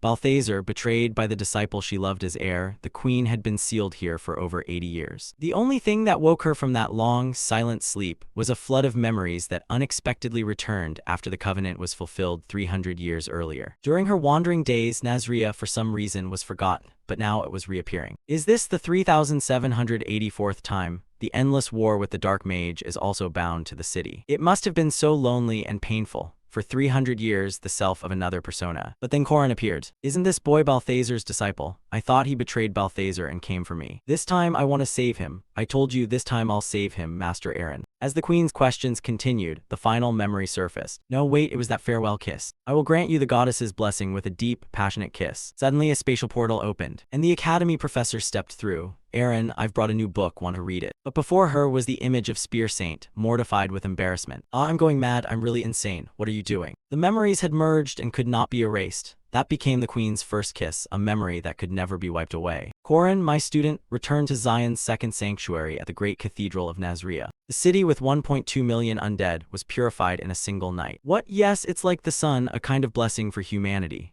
But I already know, the Saint Estel said to possess the greatest holy power in history. 4 years ago, she came to Nasria and successfully purified it with a prayer ritual, but 3 days later everything reverted. Nasria has always been humanity's burden and dread, yet a controllable threat. However, a power capable of purging all of Nasria, now, when no one can be identified as its wielder, in another respect, that is far more terrifying and unpredictable. We must investigate who exactly purified Nasria. The news shocked every power across the continent, including the Mage Tower and the Old Holy Church. The news even spread to the frozen far north, to lands of lethal ice and rampaging monsters. The Northerners had long prepared for war, so this place became a land where strength alone was worshipped and admired. Here, over 80 years ago, a warrior was born. The Dark King was kneeling on the ground, babbling apologies. I sincerely apologize, my lord. Above all others, he was the one who deserved to stand at the world's pinnacle. Before he could finish, an attack sliced across his cheek. In the blink of an eye, a towering, powerful man hurled his spear as a severe warning. He spoke in a deep, chilling voice. Has the sun been stolen from our hands? None other than Tate's Balthazar, he warned. Fine, whatever. The Dark King frantically shouted. So who exactly caused this? It was Corin Lockham. He's surely also the one who killed PHM. He claims to be Aaron Danwa's first spear. Hearing that name piqued Balthazar's interest. Corin Locke. The old great sage also added, you know that name. Of course I do. My rival changed from that kid Sihu to that name. He crushed the chair and said, I didn't expect him to show himself in less than a year after that incident. His entire being radiated an overwhelming oppression, causing even the old great sage and the Dark King to collapse.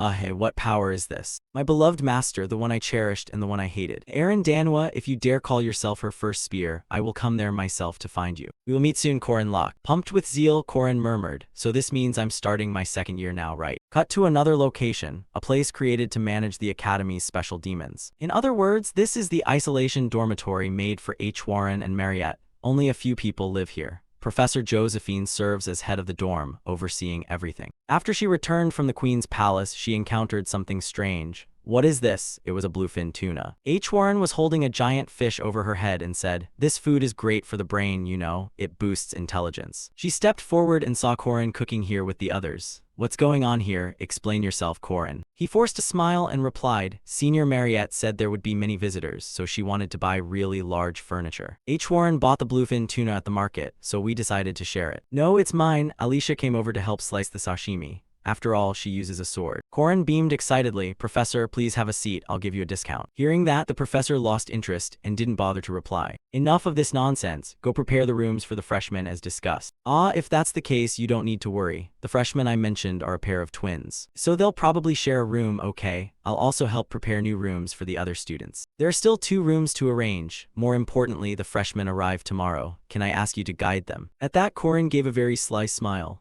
Heh, of course, but I have one condition. Every year, outstanding second years mentor the new recruits, but this year, Senior Mariette is already a third year. So the mentors for the freshmen will be Clown of Ben Tree and H. Warren. He put on a white suit and looked very flashy. Come on, everyone, this is where the magic disciplines gather to tackle any thorny question. The male students below cheered like they'd seen an idol. Bro, you're so cool, that outfit is sick. Haha, the girls are a bit cold, huh? Then sing a song to impress them. H. Warren beside him couldn't stand Corin's crazy antics any longer and spoke up. Stop it. The whole crowd has reached the final stop and should get off the carriage. The tour ends here. Professors are inside. Please go in and do your best. After wrapping things up, H. Warren handed the board to Corin and said, I'm off. Huh, so sudden. I'm late. Someone said they'd come bother me. Who could it be? With that, H. Warren leapt away, leaving Corin watching in puzzlement. Isn't flying prohibited inside the academy grounds by rule? Leading the freshmen made it clear to Corin, the new term had really begun. Suddenly, a voice rang from behind. Big brother, no, I mean sir, we're coming in. Corin turned toward the voice and saw the 2 beast folk he had mentioned to the professor earlier.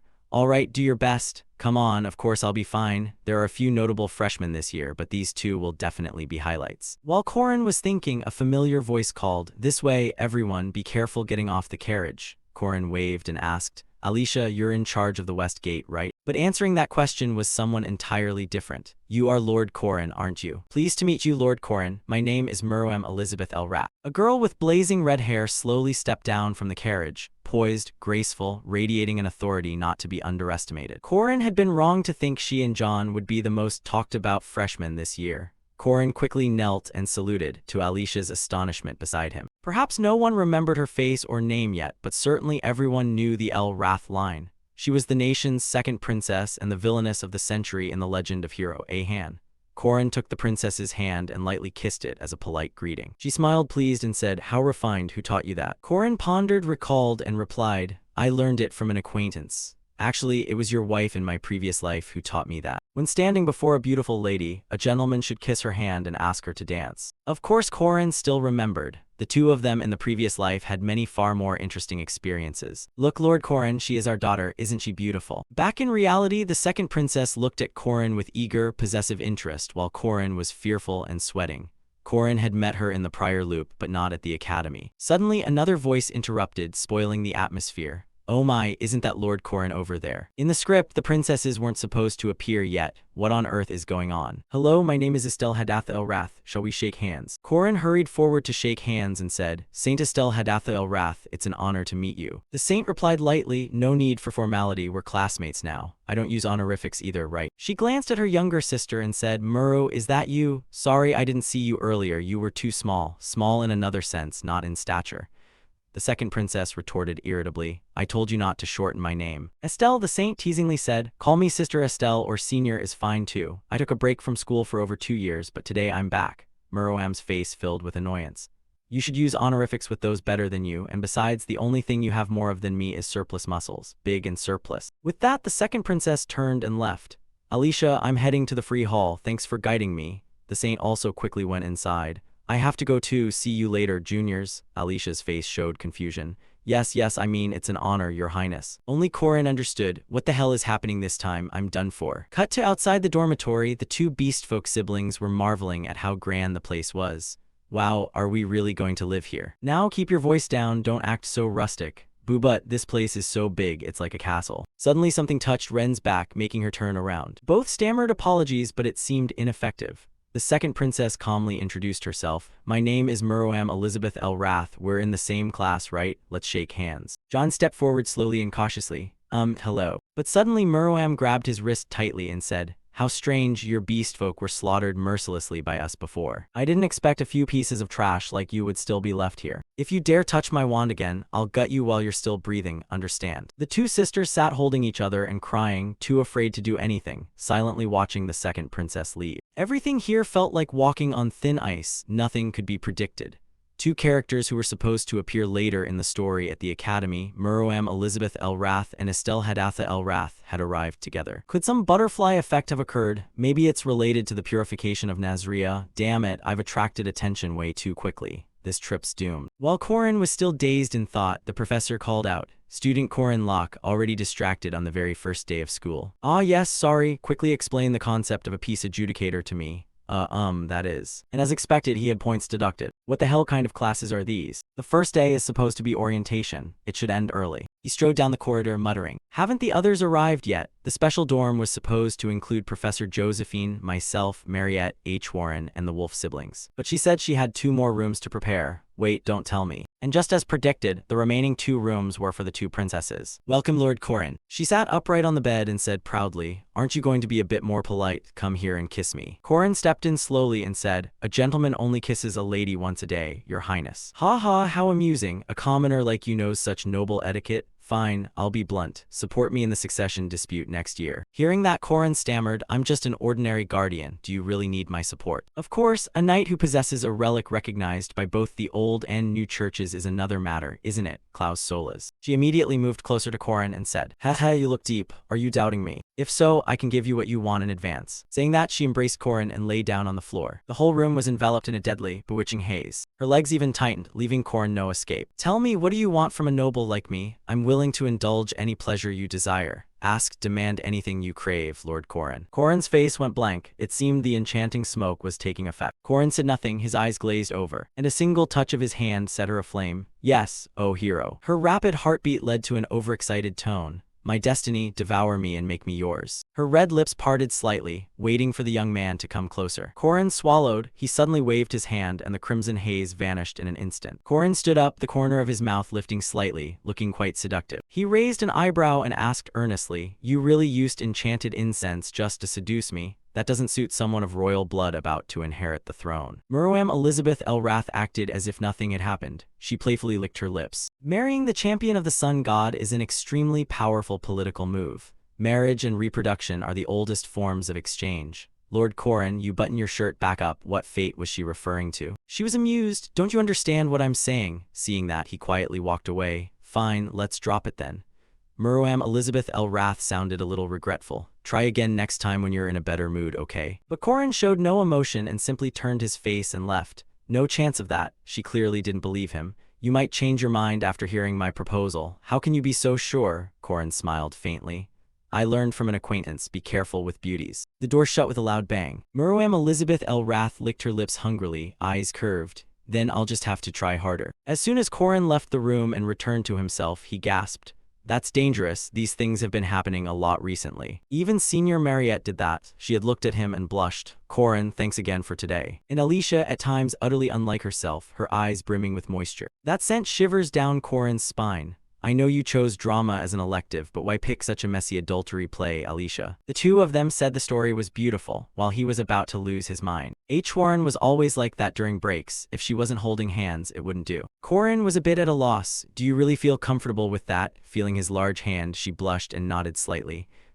Since I swallowed the sun, I'm full of yang energy, especially when Warren keeps releasing yin energy through the Gu meridian, so just being near me might make them feel amazing. Perhaps that's it. The bell rang and he reminded her. Warren, stop, breaks over.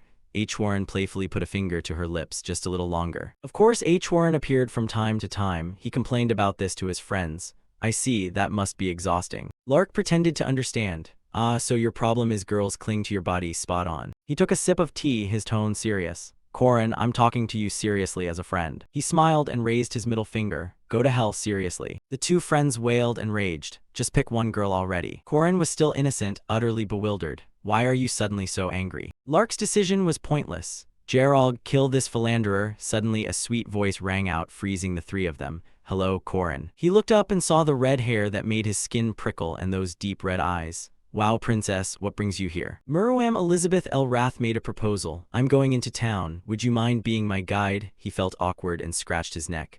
Sure, I guess. The two friends stood like bystanders. Looks like we don't need to intervene. He's about to be torn apart. Lark eagerly pushed up his glasses with his wrist. At first I was jealous, but now I think we should study this seriously. In a moment he realized his body might be emitting pheromones, and for some reason we're immune to it. Gerald was puzzled. What are you talking about? Lark pointed. Look over there. A man grinning broadly at him. Corin, long time no see. Greeting Principal Yule. Jaeger clutched his chest, alarmed. No way, he even attracts men now, Lark pondered. That guy is definitely hiding something. Before the gathered students, Yule announced. Every year the new students of Merkaba Academy K3 participate in field training at the hunting. Among the second-year seniors in the forest, some outstanding students will play monsters to challenge the freshmen. At all costs, the freshmen must defeat them and snatch their armbands. Then let's begin, he murmured with a smile, eager. They dispersed and entered the hunting area. You're in second year. A few admired one guy. Not that many people want to form a temporary group with us. Oh, let me join too. The praised one was a handsome guy. He beamed. Good idea, form a group, count heads, then split up to find our routes. Yet inside he was darker than he seemed. How annoying, just second year and pushed out of the top ranks. It's understandable if Princess Meruem Elizabeth Elrath is a first-rate mage, but he's still bitter about what happened before. Being ranked alongside those filthy furball types, if it weren't for my sacred mission, I would have left this academy long ago. Last term, the church's dark unit infiltrated the academy to exterminate monsters, but were captured. Bishop Renaud Ruzanen denied involvement, yet to save them he was very proud of his own abilities. They sent me, German Luther. Now I'll hide my church identity and present myself as a model student here. A scout shouted, found them this way, German. Yeah, they were all naive, unaware of his scheme. They're only third and fourth years, but I'll pass the test with them to gain trust. One knifelicker gleefully said, there are 400 of us like this, I even pity the seniors. So in the end it all depends on who defeats them first and snatches their armband. They said any means are allowed, right? German was pleased with the disposable army he had naturally acquired. I'll lead these idiots with my intellect, pretend to befriend them a little, then use them as pawns when needed.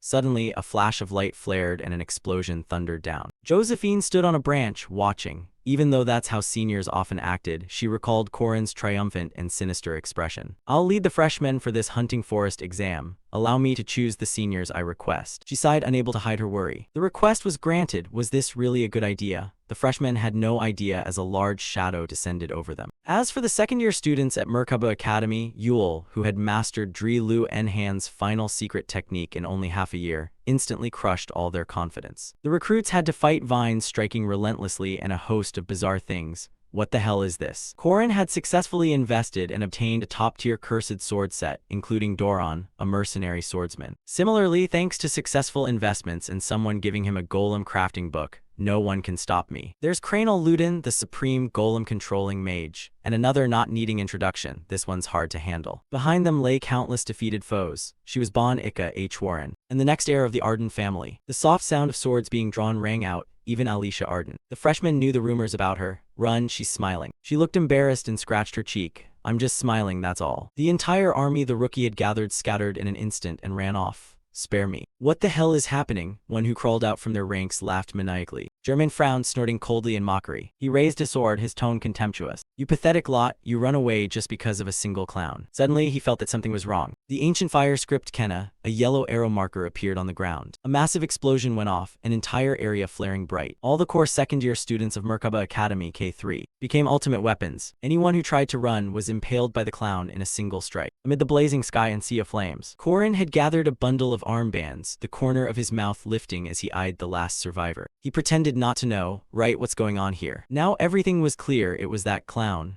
German was so terrified he peed himself and collapsed. The clown revealed a crazed look, tugging at the corners of his mouth with a grimace, laughing, "Let's see." Screams echoed across the sea of fire as the trees withered and died. German Luther clutched a wound under his ribs and fled. He couldn't accept reality. Born and raised in the Green Michaela Monastery under the old church, throughout his life walking the path of faith, his foot suddenly struck something and he tumbled head over heels. I've often wondered whether God truly exists, but now there's one thing I'm certain of, his face terrified. Demons are real. The clown bared his teeth, brandishing his spear. All right, that's enough. German clutched his head, unable to look, convinced he was about to be cut to pieces, snot and tears streaming. But what came was not pain, it was a warm hand placed on his head. You're tougher than I thought, huh? Corin returned to normal and reached out to help German up. I'm Corin Locke. He was bewildered, suddenly alert. Corin Locke, you mean the one who fenced with swordsman Lunia Arden and held his ground? He smiled warmly beneath the clown's guise, extending his hand. I'm assessing outstanding freshmen. Aside from the princess, you're the strongest. Would you like to cooperate with me? The strong are always welcome. Still trembling, German hurriedly grabbed his hand. Yes, I'll do it, senior. Corin squinted and nodded. Good, good. He carried another secret he couldn't tell German. My first mission in this hunting forest is. He beamed at the hand he'd just taken, chosen by Senior Corin, unaware his identity had been exposed. Scout German, a spy of the old church, the clown's expression dark and terrifying. Stay close to me, but be cautious and approach the enemy. German cheerfully called his farewell. Take care, big brother. Elsewhere, someone swung a mace, sneering, die, you filthy beast. Renaud shattered the weapon with a single punch. The attacker was sent flying. Really now? She angrily scolded her brother, hands on hips, reminding him, I told you to check their packs, take the armband and strip that one clean. The boy diligently stripped the unconscious one. All right, if we've got everything, let's go. Ron's personality was rather timid. The lead classmates have reached us, after all, we're demons. Sister Renaud was the opposite. She was fierce and indifferent. They want to steal our armband because we're second-year knights. She knew taking a senior's armband gave more points, but the seniors were too strong, so they chose to take from the whole group to earn points. Renaud led the way, urging, at the end point of this exam, the cabin, we can exchange armbands for rewards. We must hurry. It's coming up soon, right, the cabin? But something made Renaud pause. For some reason, their final destination was the brightest spot in the sky. Why is it on fire? Then the ground where they stood trembled. Renaud panicked. Huh, is that an earthquake? Something suddenly rose up, replacing the cabin. What's that? And a whole signboard stood there, impossible to miss. The reward is above. Both of them were stunned. Second-year seniors, what are they doing up there? Before them had transformed into an ancient, towering, magnificent citadel. A soft chuckle, how interesting, I like it. Murwam Elizabeth L. Rath leaned on her staff, stepped past the two, her gaze icy and voice mocking. Only the scent of beasts. She strode straight into the building. This was made by a druid, so destroying it will be difficult. We must press on. Her guards cheered. What are you doing? Stay close to the princess. The two beast people stood dazed at the door as Muroam Elizabeth Elrath entered. What should we do? Renaud pointed the other way. Let's go the opposite direction. Ron couldn't argue. I'd rather die than go in with her. But after only a few steps, she regretted it. Maybe I should follow them. They had to weave and dodge the sweeping blades. The two struggled to keep themselves alive. Why are there so many of them? Doran allowed them no moment's rest. That's the client's request. They said not to go easy on you. Inside the tower, it was so quiet you could hear a pin drop. A stealthy figure whispered, infiltration complete, the structure is very simple. He had sketched the entire tower layout, 3 entrances, 3 rooms, 3 guards, 1 stationed at each. The paths converged, the second floor had 2 rooms, then the third floor where only a single person waited. Corin twirled his spear slightly, no one passed before us. Among this year's freshmen, the intruder suddenly felt something strange. What's that? The Reaper's bridge can separate soul and body, though its effect is limited on complex beings like humans. Corin's mere twirl of the spear affected him. My concentration is dissolving, my stealth is being broken. Then he heard Corin name the second-year rookie knight Racitin Mustali. That stealth technique, is it from the assassin tribe? Racitin no longer hid anything, though he still had an unspoken thought. How does he know about the tribe? He was ready to draw his spear. I'm sorry, but a swift figure appeared behind Corin. You shouldn't have said that. Corin spun, delivering a kick to his head. Racitin hadn't expected his stealth to be seen through. What the? He was forced to switch to using a whip. With no other choice, a lash sliced through the air. Corin barely ducked his head aside. He performed like a circus act, leaping and weaving through the open spaces. Not bad. But if he followed that path when the whip's tip wrapped around the spear, Corin tightened his grip.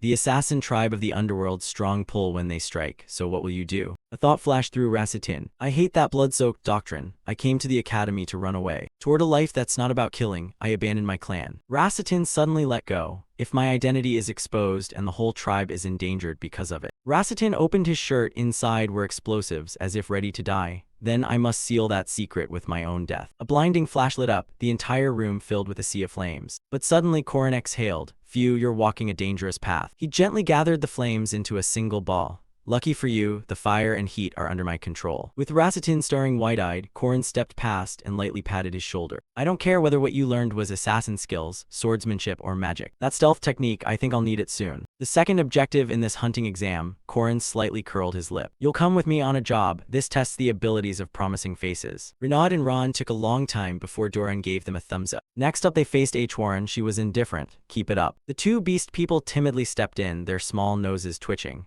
Renaud, I smell something this way, you know. As they entered, they already knew who was inside. Oh, you're here, Corin. Renaud began to complain the moment she opened her mouth. What's going on? I heard this year's test is harsher than last year's. A spear swept past her face. She froze, unable to react in time. Corin's sudden move was baffling. Renaud frantically turned to question him. What's happening? A figure flashed by, he blinked and kicked Ron in the gut. The boy couldn't dodge in time and took the full kick. Corin frowned, his voice cold as he warned. If you're fighting, never let your guard down. If you do, you'll die. Renaud was still dazed, not understanding. Corin pointed the spear at her. Wild boar sweep. Didn't you hear what I just said? A shockwave flies out, spreading across the room. Corin stepped back. I don't like this, but there's no other way. He exhaled. Phew, tough, really tough. This is something he and his friends set up, the final task in this hunting exam. Finally, both sides leapt up, facing each other in a flash. Corin's goal was to make sure the kids could stand on their own. Renaud and Ron snapped back to attention, genuinely serious. And Corin held his ground. He had to help them grow up. He didn't relax for a moment. All right, let's finish this test. Controlling a beast in a partial beast form is easier when the moon isn't full. But when in full beast form, it's entirely different. They become beasts, baring their teeth, wild, utterly violent, 100%. Their strength even injures Corin. If it's the final form, they'll look completely human. But in an immature beast form, they're far harder to control. You looked at the beast snarling loudly. Even when gentle, once transformed it becomes a bloodthirsty hound. And on top of that, two beasts blocked you on both sides. You gripped the spear hard, you had to deal with both. The principle here is that transformed beasts communicate without words and attack in perfect synchronization, especially siblings who have lived through countless crises together. Their rhythm never faltered. Corin raised his spear and struck across his neck. You tensed your muscles, spun, and threw Ron at the other beast. Ron, having been thrown, quickly turned and landed facing it. Corin realized his intention. You're trying to save your sister. He pulled the spear planted in the floor out. But what good is it if you just stand there while your sister is attacked? Don't only think about saving her. He both beat them and taught them a lesson. Attack the enemy. The two were knocked aside like bowling pins. The beast howled in fury. Corin drew close. That was another terrible, decisive move. Keep a cool head. You launched a strike that sent the beast flying. They couldn't withstand it. He continued, if you have time to growl, use it to observe the enemy. Hesitating a second means you're giving them an extra second. You grinned, chuckling, yes, the sister is stronger than the brother. Renaud seized the moment, preparing a sneak attack. He murmured but aimed precisely at the opening. Don't strike in anger. Corin seemed to have eyes in the back of his head, swung and struck the beast's neck. Hit the spot. The sudden blow left the beast no time to dodge. The two beasts lay sprawled. Were they too weak or was Corin too strong? His voice echoed through the room. Fight back, get up. His gaze was colder than a wild animal's. Until limbs break and throats are cut, keep moving. This is real combat. Renaud shifted back into human form, trembling as she stood, pain bringing tears to her eyes. The spear tip raised high, she weakly realized, we know nothing. Does Big Brother always face such brutal fights? The spear plunged down, the screech made her clutch her head. After a few seconds, she opened her eyes. Nothing had happened. Corin smiled reassuringly and lifted the girl. But for now, this should be enough, right? Indeed, I couldn't push them further. They haven't reached the final form, but I want them to know what fighting is and be ready for it. He smiled to soothe them. Yeah, scary, right? Is Big Brother too harsh? Sorry about that. At that, Renaud burst into tears and they both cried loudly, whining. The boss is too brutal. Don't treat me like a child. Holding the two children, Corin tried to comfort them. Okay, my bad. But your reflexes and physique are truly excellent. You didn't beat me, but you passed, move on. The release and suppression eased in his wide embrace. The siblings felt comforted, though they vowed one day to escape those arms. After sending the two off, Corin silently took up his spear and waited. Applause suddenly rang out, accompanied by a sneering voice. They're out, and you're still standing there. Muruam Elizabeth El Wrath entered haughtily. Those dogs have physical talent, but you hit them like toys. Very nice. Corin's expression did not change. Now it's my turn to assess. You seem somewhat displeased, too. She just called us dogs. If you want to get through, you have to beat me. But I won't go easy like I did with the kids. Even if you're a princess, if you pull out whatever's under that skirt, I'll have to go all out. Hearing that, Muruam Elizabeth El Wrath smiled faintly. She immediately turned and tossed the banner away. Last time you slipped when I bared my skirt, but you didn't fall for it. The blue banner fell to the ground. She licked her lips, a flicker of interest in her eyes. Muruam will be disqualified here, Princess Muruam. The thing you hide in your skirt is a serpent spirit. Yet she did not falter, even though Corin had seen through her trick. Corin sighed, thinking deeply. This time won't be like the last. How should I deal with her? Evening fell over the tower peak. Freshmen crowded to look at the sign. What's this? What does it say? A clown face grinned with the words, return to the starting point. You kidding me? Before long night had come. The whole forest was silent, not a sound. A group of people covered in wounds. Seriously, I wish that psycho clown weren't here. Anyway, don't call a senior an idiot. Isn't that Corin Locke over there? Sounds familiar. They kept gossiping. Rumor says he's going to marry the Dunilif heiress and is also the betrothed of swordswoman Lunia Arden. The guy's crazy. Suddenly, a laugh rang through the woods. Ha, they shivered. It was Corin, leaping atop a pile of weapons. Hello, freshmen. He poured out wine, excitement on his face. Are you excited for the assignment? The freshman bristled. That laugh is creepy. These are the rewards you deserve for the assignment. There are 4th and 5th grade magic stones and even higher grade gear. Corin jumped down. Do you know what you and these items have in common? His smile deepened. You're all combustible. A howl rose, bastard, along with a mad cackle in the bursting flames. Your tuition's burning. They were utterly crushed. Our rewards are test results. Just one hit. Let me punch that guy. Let go, let me go. I'm not holding you. I'm telling you, I'm about to go insane. My reward, my magic stones. Another loud squeal. A clear voice rang out. Oh, hey, everyone. Everyone gaped as a draconic serpent descended. Hey, is that Senior Mariette bringing a chest? The chest was set down and opened. Light flashed out. Wait, is that what I think it is? The glittering stones made them exclaim. That's hematite, and those magic stones are 2nd grade magnetite. Corin was excited. Now allow me to introduce volunteer blacksmiths who will craft weapons for you for free. The disappointed expressions were completely replaced. Top smiths from the capital. And someone applauded loudly for Senior Mariette for bringing materials and smiths, and thanks to the 2nd-year senior too. H. Warren's face was cold as she clapped perfunctorily. Next came a showstopper. Alicia tossed a tablecloth aside, revealing a sumptuous feast. You're hungry, right? Today's food uses the best ingredients, not the usual canteen stuff. There's even honey candy. The hot-blooded freshman surged. Eat, drink, take it all, then get strong. Everyone's impression changed instantly. Enjoy the moment. The fireworks exploded brilliantly. With a nonchalant look, Corin raised his cup. Today is your day. People's eyes glittered. Maybe we judged this hero wrong. The ingredients and chefs were all taken care of by Mariette. Want some roasted tubers? She really is generous. Not only that, he asked Lankeem for all the shady blacksmiths she knew. Make good use of them. Everyone received enough stones. He seemed terrifying before, but now suddenly he's being unbelievably kind. Alicia stood nearby, watching, puzzled. Still, the expensive magic stones for 400 people were all paid for by Corin. Are you really okay? He wiped the makeup from his face. Aside from 1 or 2 ins, yes, I covered everything. His expression was half this, half that, very solemn. Money isn't the most important thing. It's honestly not that cool. Amazing. Deep down, he had something even more precious than money. The groans and screams, "I don't want to die, I don't want to die, Korin, save me." These are lives. He had saved every coin from the start just to reach this day and hand out magic stones and blacksmiths to the juniors as planned.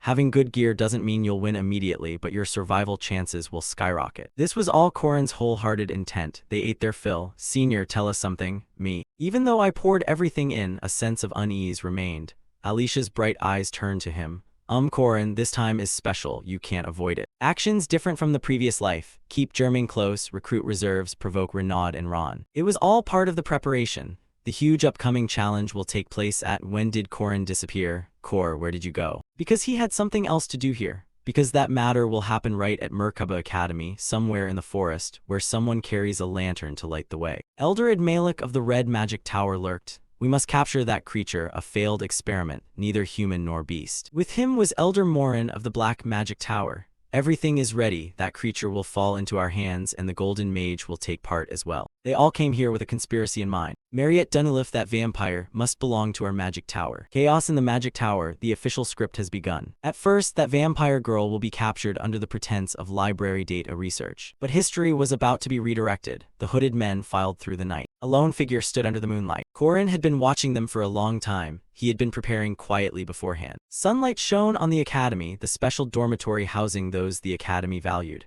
At first it had only H. Warren and me, but now the rooms were nearly full. H. Warren wildly punched Korin while he laughed and dodged. Every morning he bickered with H. Warren. He stepped out of the bathroom and looked around.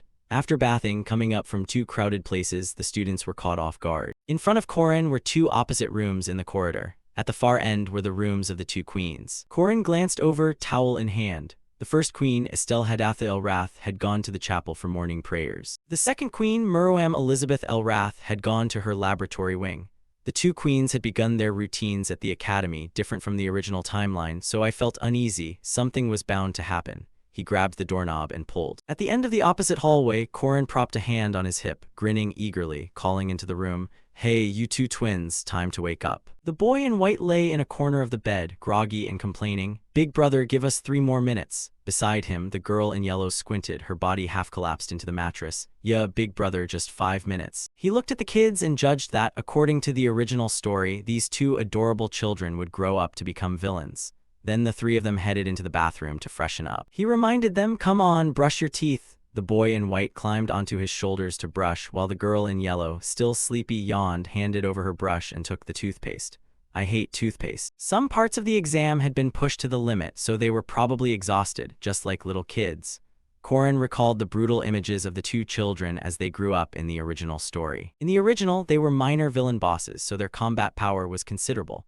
Thinking of the upcoming training sessions, it was good that they'd develop into their final forms early. The two finished rinsing their mouths while he stroked their heads. Looking in the mirror, Korin smiled. Children who became villains after enduring horrors, and now they're this cute. Seeing these kids, the change of the predetermined future was certain. He looked at them happily, full of satisfaction. I no longer feel hesitation.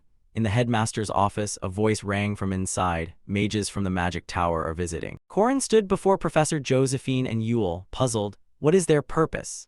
Professor Josephine, folding her arms behind the headmaster, explained. To use research materials from the Merkaba Grand Library and to survey the orientation of the students in the magic department. Hearing that, he agreed. Magic is always short on newcomers, so it makes sense to survey student orientations. Lately, students want to become academy masters rather than join the magic tower.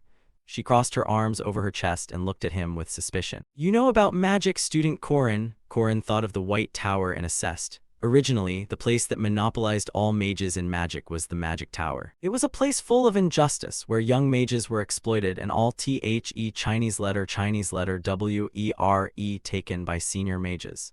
However, with the appearance of Merkaba Academy, he then remembered the image of the academy. The Magic Tower lost its monopoly and became a bitter rival to the academy. Around that time, the former archbishop's witch hunts began. Armored men waged war everywhere. Witches were hung on pyres and burned to death.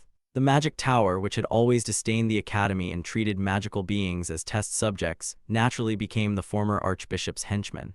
He recalled the heroes of his previous life and the academy's opposition to that. The heroes stood up to end the witch hunts. It was called the Witch Revolution. In truth, Corin looked at Professor Josephine and innocently reminded her, I can't understand and feel it as deeply as you can since you participated in the witch revolution 80 years ago. It's in the books too. She rolled her eyes at Yule, frowned and pushed up her glasses. HMPH, that's ancient history and it's not just me. Beside her, he also closed his eyes and sighed. There's me too. He remembered the cruel figure of Balthazar. From their tone, he judged that the matter of Balthazar, a traitorous disciple, was an uncomfortable topic for the professors. But if it was useful, it had to be used. Corin clasped his hands behind his back and looked down at them, because, in name, these two consider themselves disciples of Balthazar. Then he decided to reveal future information as Balthazar's plan and told them bluntly, the magic tower has connections to Balthazar. Hearing that, Professor Josephine was alarmed. That matters, so, the visiting members of the magic tower, while Yule propped his chin and looked up skeptically. Student Corin, you're revealing future information. He declared plainly to them, yes, it's not about borrowing the library or surveying student orientations. The real purpose is something else. Earlier in the academy grounds, the reason for this visit from the magic tower concerned Senior. Mariette looked at him flustered. Me, why? Corin sat in the chair beside her. At this puzzlement, he recalled the image of her outburst and explained. Senior's blood as a vampire is exactly what the magic tower, which crazily studies magical beings, will certainly crave. She cut him off, then scratched her face, a bit surprised, and warned, mess with me and it'll be a big problem. Corin understood inwardly. The Dunilla family was regarded as the Potato Empire, responsible for the empire's food supply and the strongest clan in the south. He then looked back at her. Targeting a clan like that over a trivial experiment isn't something worth doing. But the magic tower doesn't care about that, Corin announced, because they're following Tate's Balthazar. She widened her eyes, puzzled. Tate's Balthazar. His face turned serious, lost in thought. I think it's time to start saying everything. About Balthazar's purpose and his power, he warned her aloud. From now on, what I tell you stays between the two of us. Hearing that, her face darkened. She touched her face and fell into thought. So, according to Corin, the so-called paradise that the headmaster's traitorous disciple is trying to create it. After gathering all 4 primordial runes and the 4 great relics into the magic circle, they would be combined, and that power used to destroy all civilization on the earth. Balthazar would take blocks of earth, rearrange and stack them, then create the world he desired, right? Corin's expression was grave as he confirmed. Yes, so right now, the magic tower or the former archbishop following Balthazar doesn't care whether opponents in this world are strong or not. He thought of those in the magic tower, crazed under Balthazar's command.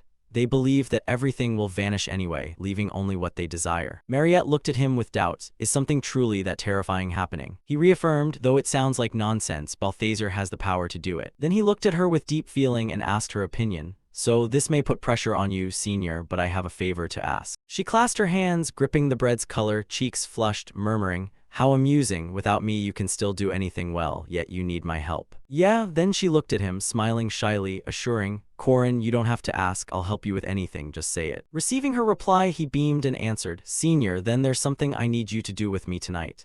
Then he left, not forgetting to wave and remind Mariette, tonight at midnight, come to the Happiness Inn. I'll prepare it, so just show up. The pastry in her hand rolled to the floor. So that's it. She hugged her flushed face, embarrassed. All right, tonight the inn with Corin. Do as you like, Corin, I don't mind. At the same time, Corin looked through his spyglass at the magic tower people below. They were opening the hotel by day at the academy, by night staying at the inner city inn.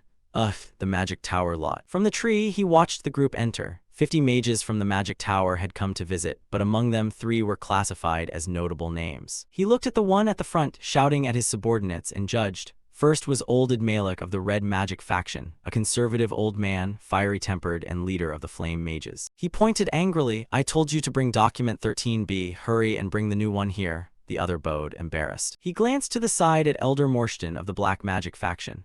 The man stared intently at a book and told the person behind him, specimen to touch, test it quickly, prepare, don't waste my time. Finally, there was one who glowed with golden light. Lastly, Idrin of the Golden Order. He held a magic stone in his hand. He was the final boss of the upcoming magic tower upheaval and the one who signed the pact with Tate's Balthazar.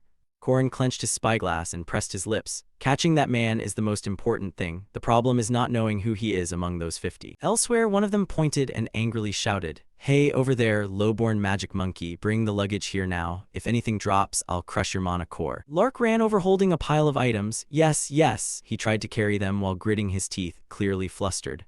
Lark had chosen to ally with the magic tower and was now doing errands for them. Lark, change your alignment. At the bottom, one man in the group scanned the surroundings. Then he ran into a nearby alley, breaking off from the group. Seeing that, Corin lowered his spyglass, bared his teeth, and grinned excitedly. There he is, the magic tower is about to disappear. That night curses rang out in a tavern. You bastard, damn it, lost again. Manroji laughed smugly as he scooped up a pile of gold from the gambling table. The others complained. HMPH, aren't you hogging too much? He raised his cards with a triumphant look and announced, 4th tier Dark Mage Manroji. Privately pleased, though he didn't care for drink, he'd heard every city tavern had an underground gambling den. The eye above him scanned around and deduced, that one's two, the other is that. The upper eye watched all the players' cards. Manroji, smug, propped his chin. Too easy, by now someone should show up. Behind him, a hand touched his shoulder, making him startle. Mind if I sit with you? He glanced over, the man's face was lecherous as he smiled. The woman tucked her hair back and winked at him. Manroji turned to her and licked the corner of his mouth. Heh heh, fine. His heart shouted, is this it? This is what I'm interested in. He cried out excitedly into the night. Shall we play? In a room, the woman was pushed onto the bed, doubt on her face. If I do it, will you really give the money back? He sank into a pleased reverie. I like most to toy with someone I've ruined and left penniless. A lecherous hand and a leering laugh approached. That's right. Heh heh, so be a good girl. Suddenly, a more obscene laugh came from behind, startling him. That night he spun around, cast a spell, gritted his teeth, furious. Who is there? He used a low-grade curse. Korin emerged from the dust, grabbed his face, and sneered. Is that the best your curses can do? Then he slammed him flat to the floor. The man screamed, stop. Korin gripped his eye, his face painted like a clown, brows furrowed. He jeered. Usually when someone is caught boasting, they'll lose a hand, but you plan to do something vile to a young woman. His hand clamped the man's mouth. The man looked flustered and terrified. Korin warned, so you deserve a harsher punishment. The man shouted, wait, I didn't do anything. Ah, that woman, Korin corrected him. She's the owner of this place, Kolinia, not a young miss. She fixed her clothing and frowned at him. Boss, you also. He hurriedly amended, a madam. He told the man the woman's name was Mariette Dunilif. Hearing that, Manroji turned pale with fear. Korin stepped closer, glaring angrily. The man cowered, terrified. You intended to kidnap the special-grade magic being, vampire Mariette Dunilif, didn't you? Outside, a figure stepped in. Do the former Archbishop's men and the magic tower not consider magical beings human? That's why I've prepared. Korin turned to look at her. Senior, I think so. I'm counting on you. She glared down. This guy is a bastard. He whimpered without tears, staring at them in fear while her gaze was cold and contemptuous. Senior, turn him into a vampire. Korin, still with his clown face, looked at him grotesquely. If Korin wants it, anything can be done. At this time in the Merkaba Academy library, an annoyed voice asked, where has that Manroji gone since yesterday? Ireland frowned and said, maybe Priest Manroji's off gambling at the dens again. Elder Morstan interjected calmly. It's not the first time he's gotten drunk and disappeared into the gambling houses for days. He held the book in his hand and ground his teeth, scolding, damn it, I told him this matter is very important. Now Idrin, the master of the Golden Tower, will think we black mages are a joke. He narrowed his eyes and speculated, could this have been planned from the start? Worried, he wondered aloud, what if someone is impersonating Manroji and already acting? He carefully analyzed, he's the only one with direct contact with Tate's Balthaser. How can we know? Who can say whether he's plotting something with the red mages behind our backs? He turned and loudly ordered, Ireland, find Manroji's whereabouts immediately. She sprang off, understood. He glared dangerously. At the same time, two girls entered the library. One hissed softly to the other, don't shout, remember we're in the library. The younger sister lowered her head and complained, you're always scolding me. The older sister signaled again, be quiet. He saw them and his eyes widened in surprise. Those kids, beastkin. At that moment, Ireland had already arrived at a tavern, shouting, damn it, that bastard Manroji, where are you? I'm a third-tier black mage, why am I doing these errands? She propped her chin, grinding her teeth, hissing. When this is over, I'll switch to the red mage path immediately. Over there, just lick that old man's boots and it'll be fine. Suddenly, a voice rang out that caught her attention.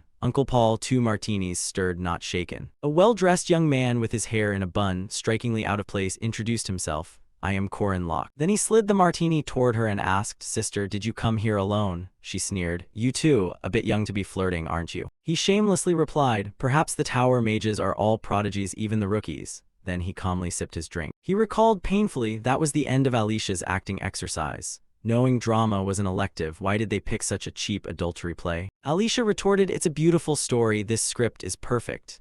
Ireland angrily snapped, a miner in a tavern, what are you doing? Go home right now. Hearing this, he asked with a dot of curiosity. She complained, oh my, that old red mage's been eyeing me like candy. Now this snot-nosed kid dares to flirt with me too. He blushed awkwardly and scratched his face. The tree wants calm, but the wind won't stop. She continued to shout, calling the proprietor, what kind of business is this? Korin froze in shock. He hung his head, inwardly defeated for life. Alicia sitting nearby covered her mouth, oddly alarmed. Why is this such a mess? Ireland irritably called out. Bring another bottle, my mood's ruined. Suddenly a soft finger placed on Ireland's lips accompanied by a sweet voice. Oh darling, stop speaking harshly, speak sweetly. She was stunned. Who is this? Estelle Hadatha El Rath continued flattering. Your lips are so pretty, which made her blush. Estelle struck a seductive pose, eyes captivating, and asked, May I buy you a drink? She's a saintess. Seeing this, Corin and Alicia were utterly shocked. Why is she here? Estelle Hadatha El Rath, the first princess favored by the gods and all-powerful saintess. The thing is her personality. Estelle could easily get along with and clink glasses with Ireland. The two girls quickly warmed to each other, embracing and drinking one glass after another. Estelle kept attacking with syrupy sweet words. Oh, you're only 22, same age as me, wanna go out with your sister tonight? Ireland gushed, yes, though we're the same age, you're still the sister because you're more beautiful.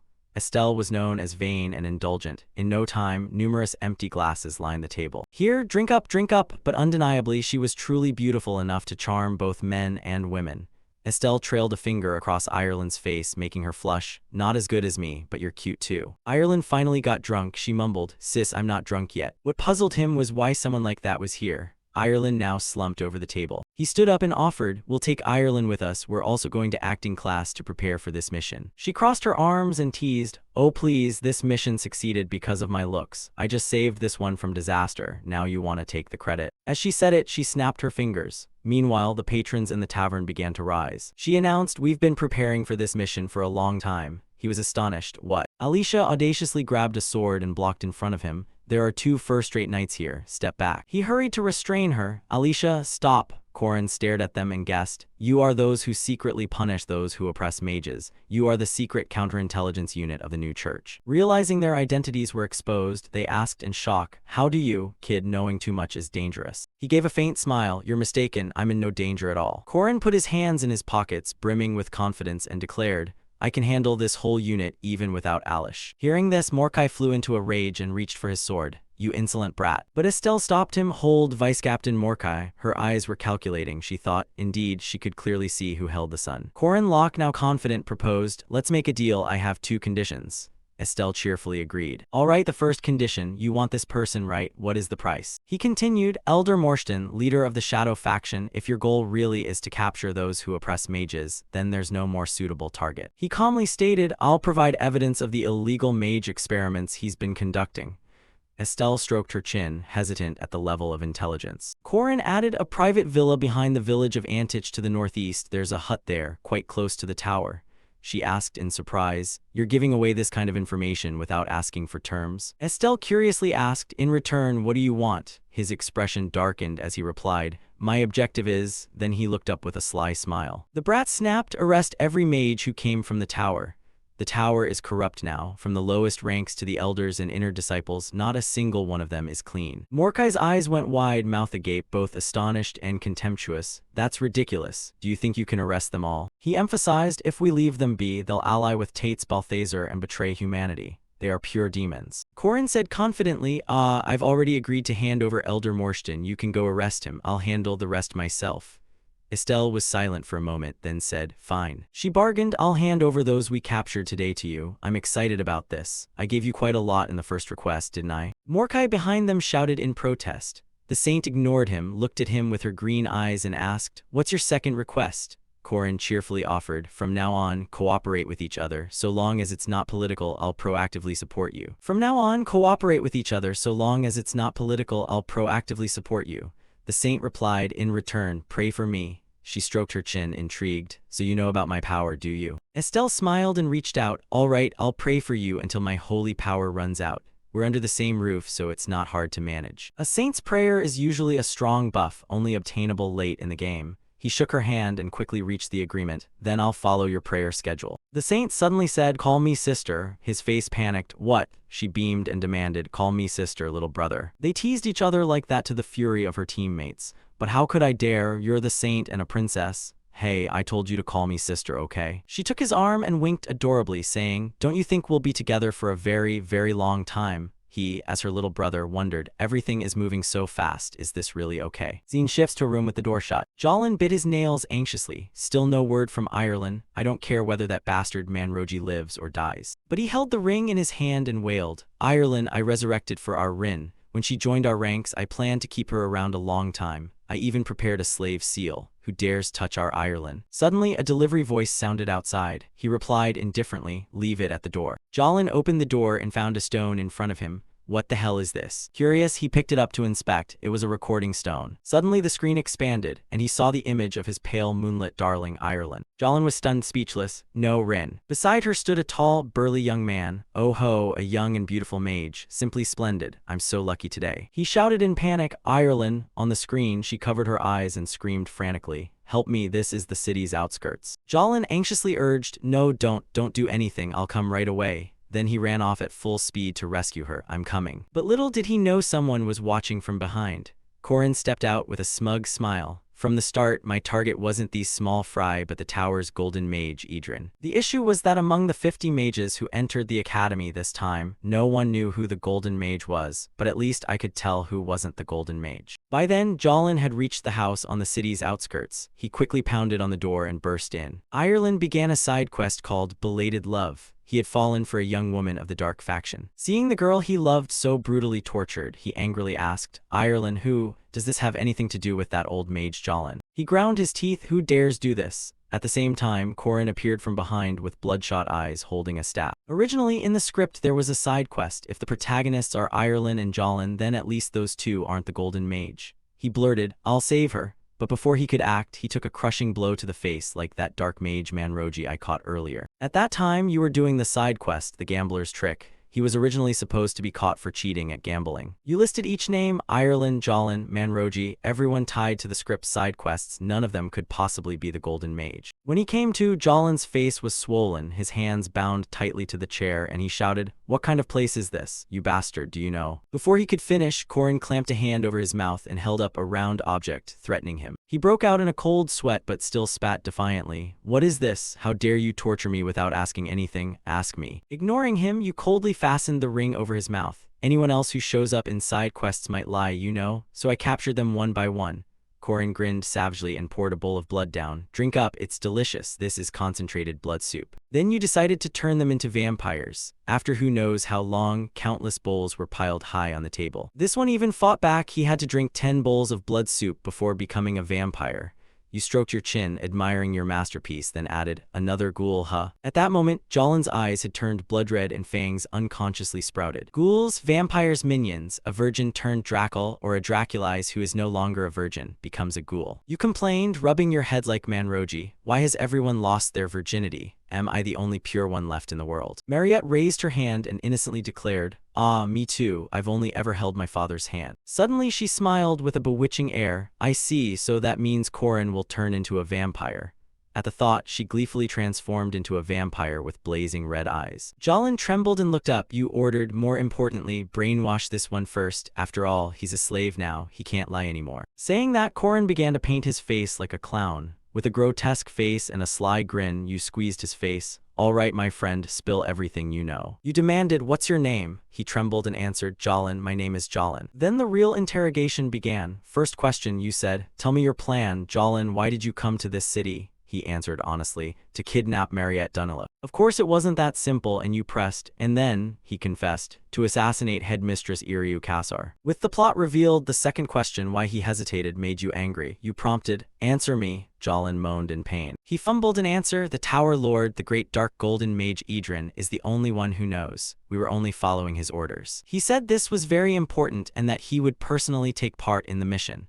We didn't know whether he was hiding in the Red Order or the Dark Order, but he'd already turned into one of us. Corin curled a savage smile. With his demonic clown face, he said, I have enough information. Next, you pointed the camera straight at him, aimed it at the man behind, and threatened, ah, little Professor Jolin and the 3 wandering mages have disappeared. I have all of them. If you want them alive, bring a ship loaded with gold within a week. If not, the camera will shake violently, waiting to cut to his clown face. He screamed madly, every night I'll chop off 1 finger from each mage, starting with this one. let's begin, haha. The clown mask combined with his savage laugh, and the sound of the man's painful screams filled the screen. At the same time, two cloaked men stood watching. Jalin's that idiot. If he weren't my pupil, I'd have thrown him away. The Red Order leader, Elder Admalik, said angrily. Immediately, murmurs rose below. This is the Red Order's business. It would be better if we, the Dark Order, handled it ourselves. He snapped angrily. Shut up, boy. Who gave you permission to speak? The Dark Order leader, Elder Morstan, replied solemnly. Anyway, no faction should act rashly on its own. He laid out the current situation.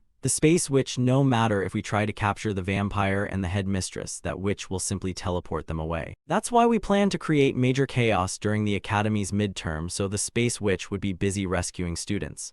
But that clown discovered our plan. Morstan promised, fine, the Dark Order will help, but aren't you going to give him the gold? He affirmed, yes, the tower doesn't negotiate with clowns. He then proposed, then we must capture that clown. He asked doubtfully, how? He implied, we'll track him. Didn't the collaborator I sponsored just enroll in the academy? Admalik seemed to realize the situation and answered hesitantly, yes. He continued, she must know something about that clown's identity. Second, Princess Muroam Elizabeth Elrath. More than anyone, Corin wants this to happen. He calculated carefully. Muroam saw my makeup in the hunting quarter. Since the tower is Muroam's main sponsor, she'll certainly report it and cooperate. Then the rats in the tower who are targeting Senior Mariette and Headmistress Iryu will shift their focus to me. They will raid the special dormitory to capture me. And that's when we catch them. That's the plan. The prospect looked perfect, but when Muroam arrived and reviewed the tape, she easily recognized it was wrong, humming, oh my, what's this, oh ho. He exclaimed excitedly, so you've identified that man, she replied nonchalantly. I don't know anything. It seems there really are clowns like him in the world. How shameful. They listened with mouths agape. Really? A shout rang out from the bakery. What? He asked in astonishment. You say Princess Muroam didn't mention me at all. The other affirmed, no, senior. He asked suspiciously, why not?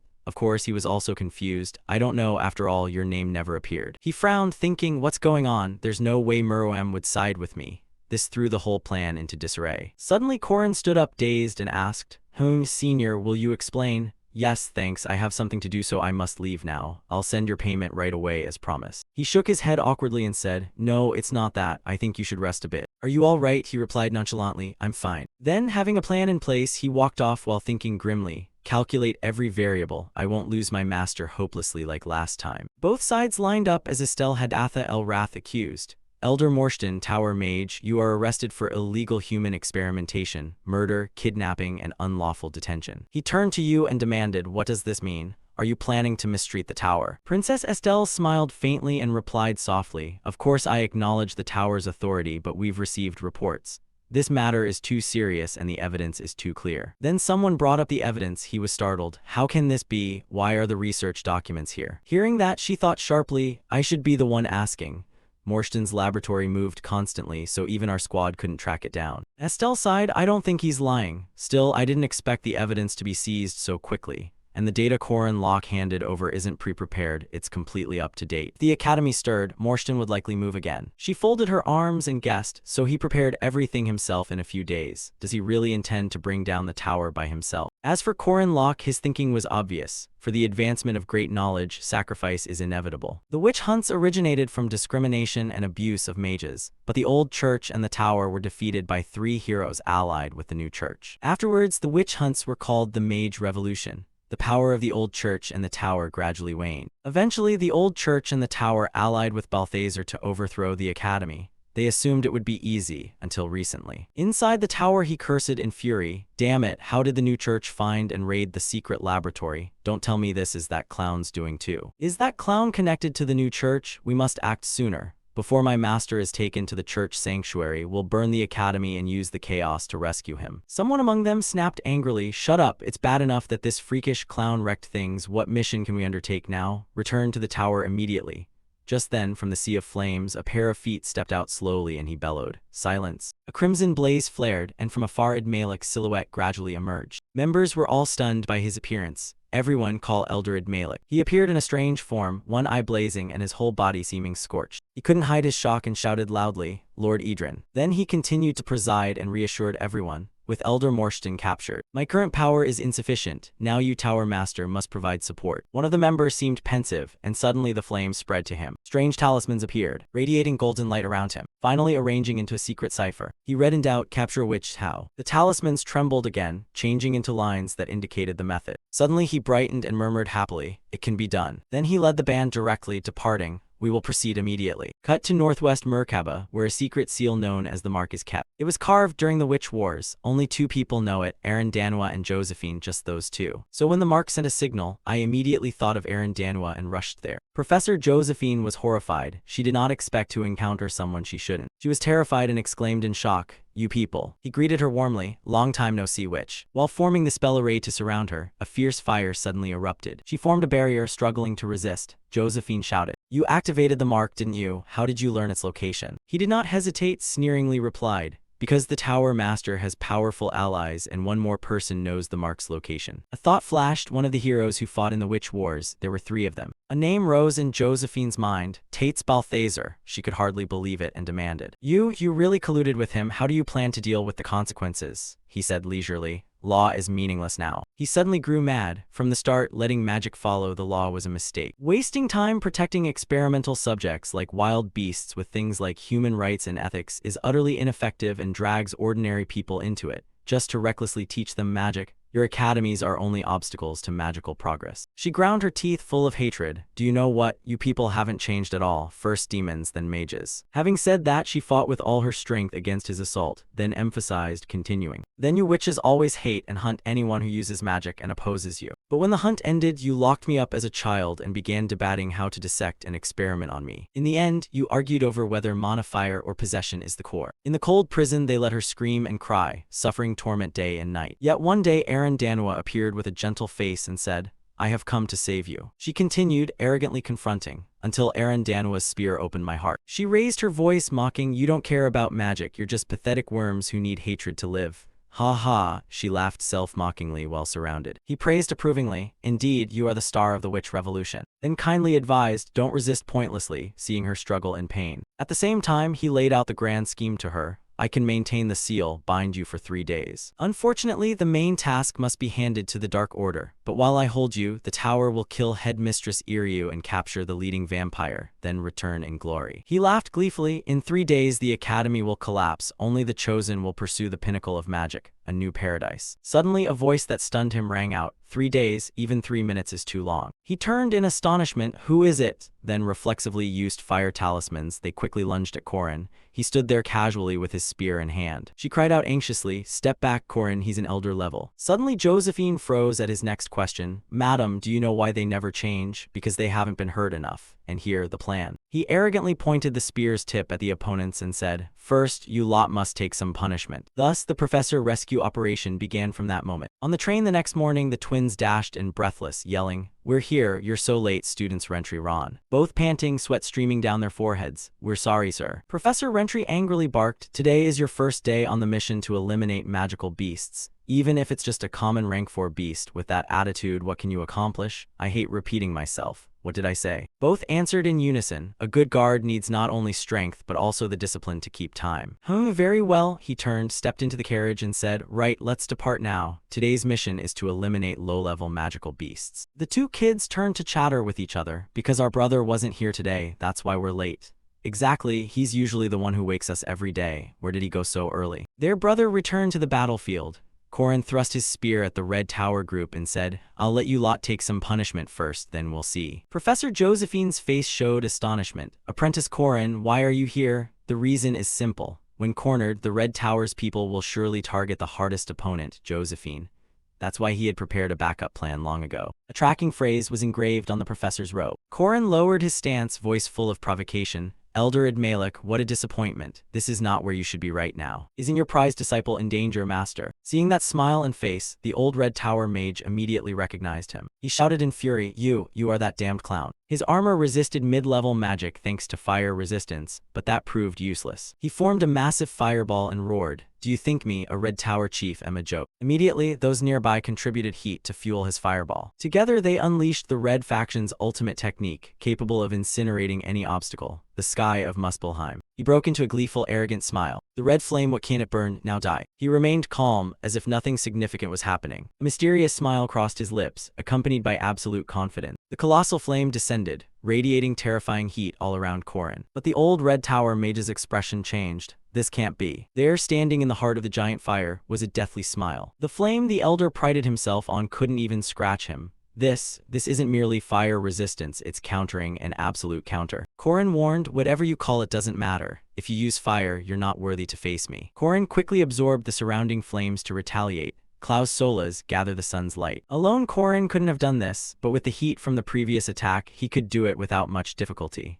Klaus Solas manifests the solar deity. The flame on Korin's spear shifted to white. Its temperature was potentially thousands of times hotter than the old mage's fire. Without a word, he drove the attack straight at the red tower, like a finishing blow. They were all engulfed in endless flame and couldn't resist. Even those who devoted their lives to fire magic stood frozen. This absolutely couldn't be happening. A huge explosion occurred. The Red Tower members lay scattered like roasted monkeys, their bodies burned to ash. Korin sighed wearily. That technique cost quite a bit of energy. Professor Josephine spoke, truly astonishing. Yes, after all, it's one of Dan's 4 great secrets. She leapt to Korin and said, no, I'm talking about you, Korin Locke. The solar system is the absolute counter to both the red faction's fire magic and the black faction's beasts. You had foreseen and prepared for this incident at the Red Tower. Ah, that. The professor narrowed her eyes, pondering. Korin Locke, there are far too many strange aspects to this child. Being on guard and suspicious of him is only natural. But the image of this young man, bearing a great mission, why does he resemble a figure of righteousness so much? She smiled with satisfaction. I'll help, without a moment's hesitation. So what's the next plan? Korin turned to her and said, as planned, the next target is Senior Mariette. I've already arranged things there. The Red Tower's objectives are twofold. First, assassinate Headmistress Iryu Kassar. Second, capture Mariette Dunilla. Initially, I planned to serve as a decoy for her, but Princess Meruem unexpectedly sided with me, so things got a bit messy. But it's fine, after all, there's still a backup plan B. Cut to the Samwat district. Today is the opening day of the Dunilliff distribution trading chain. While Korin goes to assist Josephine, Senior Mariette will deliberately attend attention-grabbing events in visible places, then move to less crowded areas, and finally choose a suitable location for the ambush. She thought to herself, haven't they arrived yet? There are still too many eyes on this place. They're certainly being cautious. If there's no ambush, just pretend to prepare to board the carriage and walk away. If they come, it'll be here. She looked around, then thought, as Korin said, if they seize me here, the only escape is to flee by carriage immediately. Her gaze darkened, voice ready. Diaku, they're coming soon. I've prepared everything perfectly. Mariette looked toward the 2 figures approaching. Come on over. But as they drew near, Mariette was astonished. It was H. Warren and Alicia. Ah, Korin said they'd come this way. Plan ruined, why is there no ambush here? Meanwhile, deep in the forest within the western mountain range, a monster hunt was underway. The twin beastkin actively hunted wild boar monsters. Hey Rentry, look, I just caught a giant wild boar. Huh, I caught an even bigger one, but this is odd. I heard it's breeding season, there should be many piglets. Last year Professor Danwa bought many for experiments, yet we've gone deep into the forest and only found this few. Ron asked, hey Rentry, don't you smell something strange? She bowed her head, thinking, this smell is definitely the stench of decomposing corpses. Rentry turned back and shouted, someone's here, come out quickly. From behind a tree root, a man slowly stepped out. HMPH, elder-level vampires are valuable, but these golden-furred wolves aren't to be underestimated either. He was the Black Faction's successor, Professor Arkai. These beastkin are as rare as vampires. There are 2 of them and they're still young, so they're much easier to capture. Lord Morstan will be very pleased to find such treasure. So they're much easier to catch. Lord Morstan will surely be delighted to obtain such a prize. He laughed with glee. All the wild boars in this area are already dead. Don't resist in vain, come along meekly, you are extremely valuable specimens. The twins leaned against each other, determined. Rentry, I know. Ha ha ha, you plan to fight me, what a pity. He shouted, ordering the boars, if these specimens are too badly injured, how will I face Lord Morstan? Go, take them all down. The herd of boars lunged at the twins with unrelenting frenzy, their bloodlust uncontrollable. At the same time, at the entrance to the western mountain forest, Professor Rentry was dispatching the boars. Everyone form a defensive line, center on me. Fight side by side, protect each other. Wild boars inherently possess distinctive mutation abilities and omnivorous habits, so their numbers must be controlled annually. They are 4th-tier magical beasts. From a distance, the Black Tower group stepped forward and called out, you came all the way to bring students here just to slaughter wild boars. He shouted angrily, you bastards, what have you done to them? Filthy dark mages you. You are not allowed to harm the Academy's students. That is a serious breach of the pact. They stepped forward and replied, we don't care about you or those students. Red Tower has no concern. What, so your target is those monster wolves? Professor Rentry answered, always interfering, aren't you? I hate having to repeat myself more than anything. Those kids clearly still have many flaws, but they're growing at an astonishing rate. Whether Demonkin or Magickin, if they've learned and grown at this academy, they are all my students. With that, he unleashed a flurry of slashes toward the Black Tower group. You dare confront the Red Tower. Professor Rentry slammed down and leapt up powerfully. You dare confront us. You were the ones who dared to lay hands on my students first. Now it's too late to regret. Back at the special dormitory, Corin and Mariette met there. She hurriedly explained, I did exactly as Corin instructed, but there was no ambush. Corin's expression darkened. Could they have discovered us? Their original plan was a simultaneous attack on Mariette and Chairman Iryu. That's why I set the trap and waited. Now the 30 Black Faction mages have vanished. I captured the Red Faction, but I don't know where they went. Suddenly, a familiar voice called from outside. Are you wondering where the Red Tower mages went? The door slowly opened, and a graceful figure entered with an air of mystery. It was Second Princess Muruem Elizabeth El Rath. She wore a delighted smile and her familiar cold, sharp gaze. Back in the forest where the fierce battle raged, the corpse boars controlled by the Black Tower had been easily defeated by the two Beastkin sisters. He marveled in admiration, truly deserving of being called the Golden Wolf. These beasts are nearly as valuable as elder-level vampires, but that's not enough. We have tamed death itself. Immediately, he used dark magic to combine multiple corpses into a gigantic monster far stronger than before. His face wore a smug smile. How could you wild beasts possibly stand against demonic arts? The twins sensed the situation spiraling out of control. Ron, shout now. Hearing that, older sister Ren replied, I know. Both of them quickly turned and ran. Facing it now would be suicide. An attack lunged at the sisters, but luckily they dodged. They looked back with faces full of panic. What the hell is that? Where does this destructive power come from? A single charge from the monster churned the ground and felled the surrounding trees into splinters. The Black Tower man panted, exhausted. Ha ha, surprised. Creatures like you can't hope to understand this. This is the essence of demonic life magic. Without another word, the twins immediately leapt to attack. I've studied the essence of synthetic life to increase the muscle density of these creatures. By calculating each individual's muscle density and controlling each fiber with precision, not only strength but also endurance will skyrocket. Ren's attack struck the monster's neck, but now it only left a scratch, no effect. They both stepped back. That thing is so fast and strong. Yeah, I know. Another attack barreled in, but both managed to dodge it. But Corin's previous instructions flooded back. At this academy, there are people faster than him and two others stronger than him. But if he fights straight on, he will win them all. The two asked in confusion, how? First, you must lure the enemy's gaze and deceive him. Ron sprang up onto the monster's back to draw its attention, while Ren took on the crucial role now, seize the moment and strike the enemy's weak point. Ren charged, sank her sharp teeth into the monster's leg, and tore it apart. No need to rush, just persistently repeat actions like that. The attacked monster screamed in pain and collapsed with its leg severed. Well done, now just finish it, keep going like this. Before she could finish speaking, Ren's body suddenly erupted in excruciating pain. Blood spurted from the girl's mouth. Even her beast form could no longer be maintained, and was forcibly reverted to human shape. Ren, what the hell is this? Ron grew worried at the sight. Ren, what's wrong with you? Seizing the opportunity, the monster counterattacked with cold precision. It swung its razor-sharp claws toward Ren, who sat motionless on the ground under a dense aura of killing intent. One of them pierced the girl's body. Blood sprayed through the air, the pain stretched into an endless agony that left Ren dizzy and unable to comprehend what had happened. The Black Tower man sneered maliciously. Ha, such stupid beasts, chimera flesh is a pure toxin, how dare you bite into it without knowing. But suddenly he realized his purpose. Wait, if we kill it before experimenting, what's the point? I said to consider the chimera's intelligence, not just its muscles. Suddenly Ron's whole body blazed with fierce killing intent. Shut up. He gritted his teeth and turned, charging at the dark mage full of fury. He threw a powerful punch at him, but the monster quickly blocked it with its massive hand. He shouted urgently, hey, wait, don't kill him, capture him alive. Losing a leg is no problem. The bond and mutual dependence between the wolf pair is inseparable. If one of them falls first, the other will surely awaken completely. Hundreds of powerful slashes pierced through the enhanced muscle layer and shredded the monster's body. It howled in pain, helpless before attacks so fast and strong it could not resist. The dark mage's eyes widened in shock. What? Before him now stood a monster at 100% strength, seething with unstoppable hatred. He roared in extreme fury, I'll kill you bastards. All of you, I will slaughter you all. Hearing that, his face went pale with fear. Kill it now, what experiment? Kill it first. His students quickly replied, yes, Professor Arkai. But it was too late to do anything.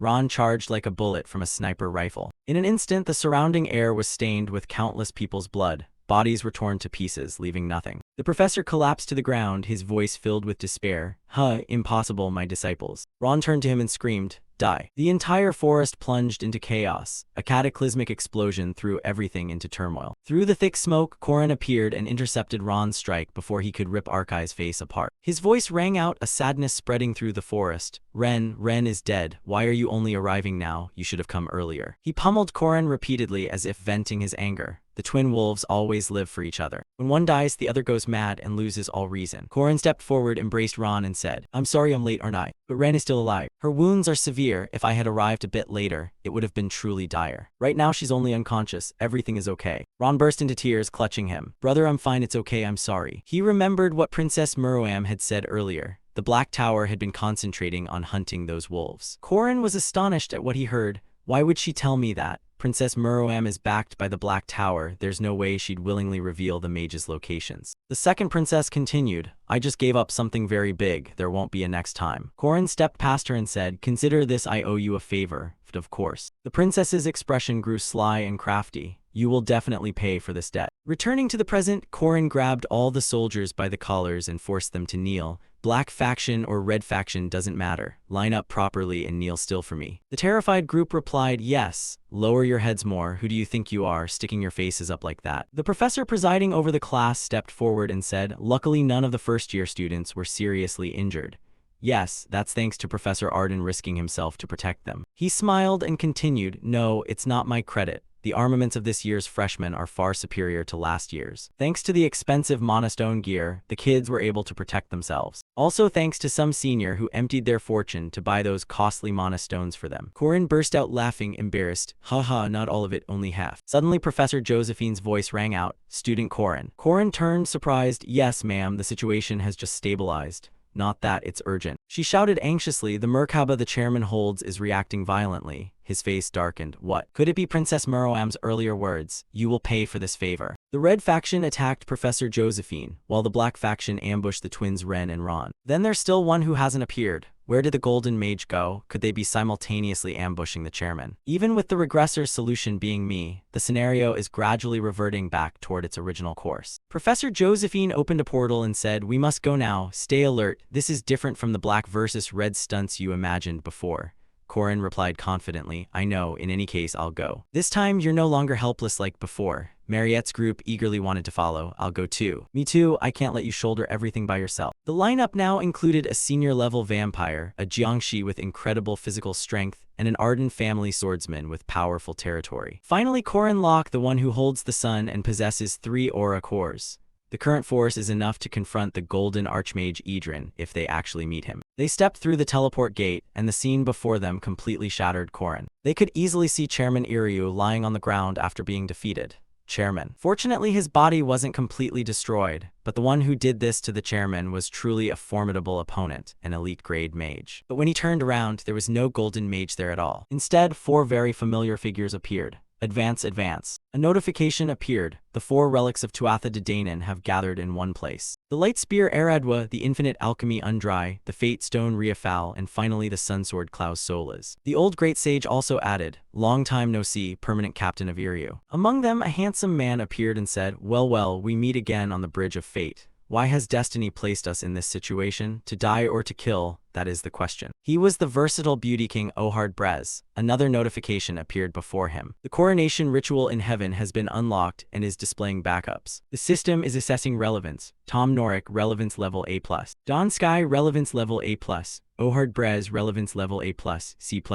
And finally Tates Balthaser, relevance level, exceptionally special. All of the players' stats are being massively increased. Power is boosted by 740%. Hero Corrin Locke, defeat the evil and save this world. Corrin's face went pale. Why is it you? Balthaser rose slowly and spoke. Fate has bound our destinies. Have you prepared everything, my eternal rival? Your target to defeat is Tates Balthaser, the final boss of the entire story.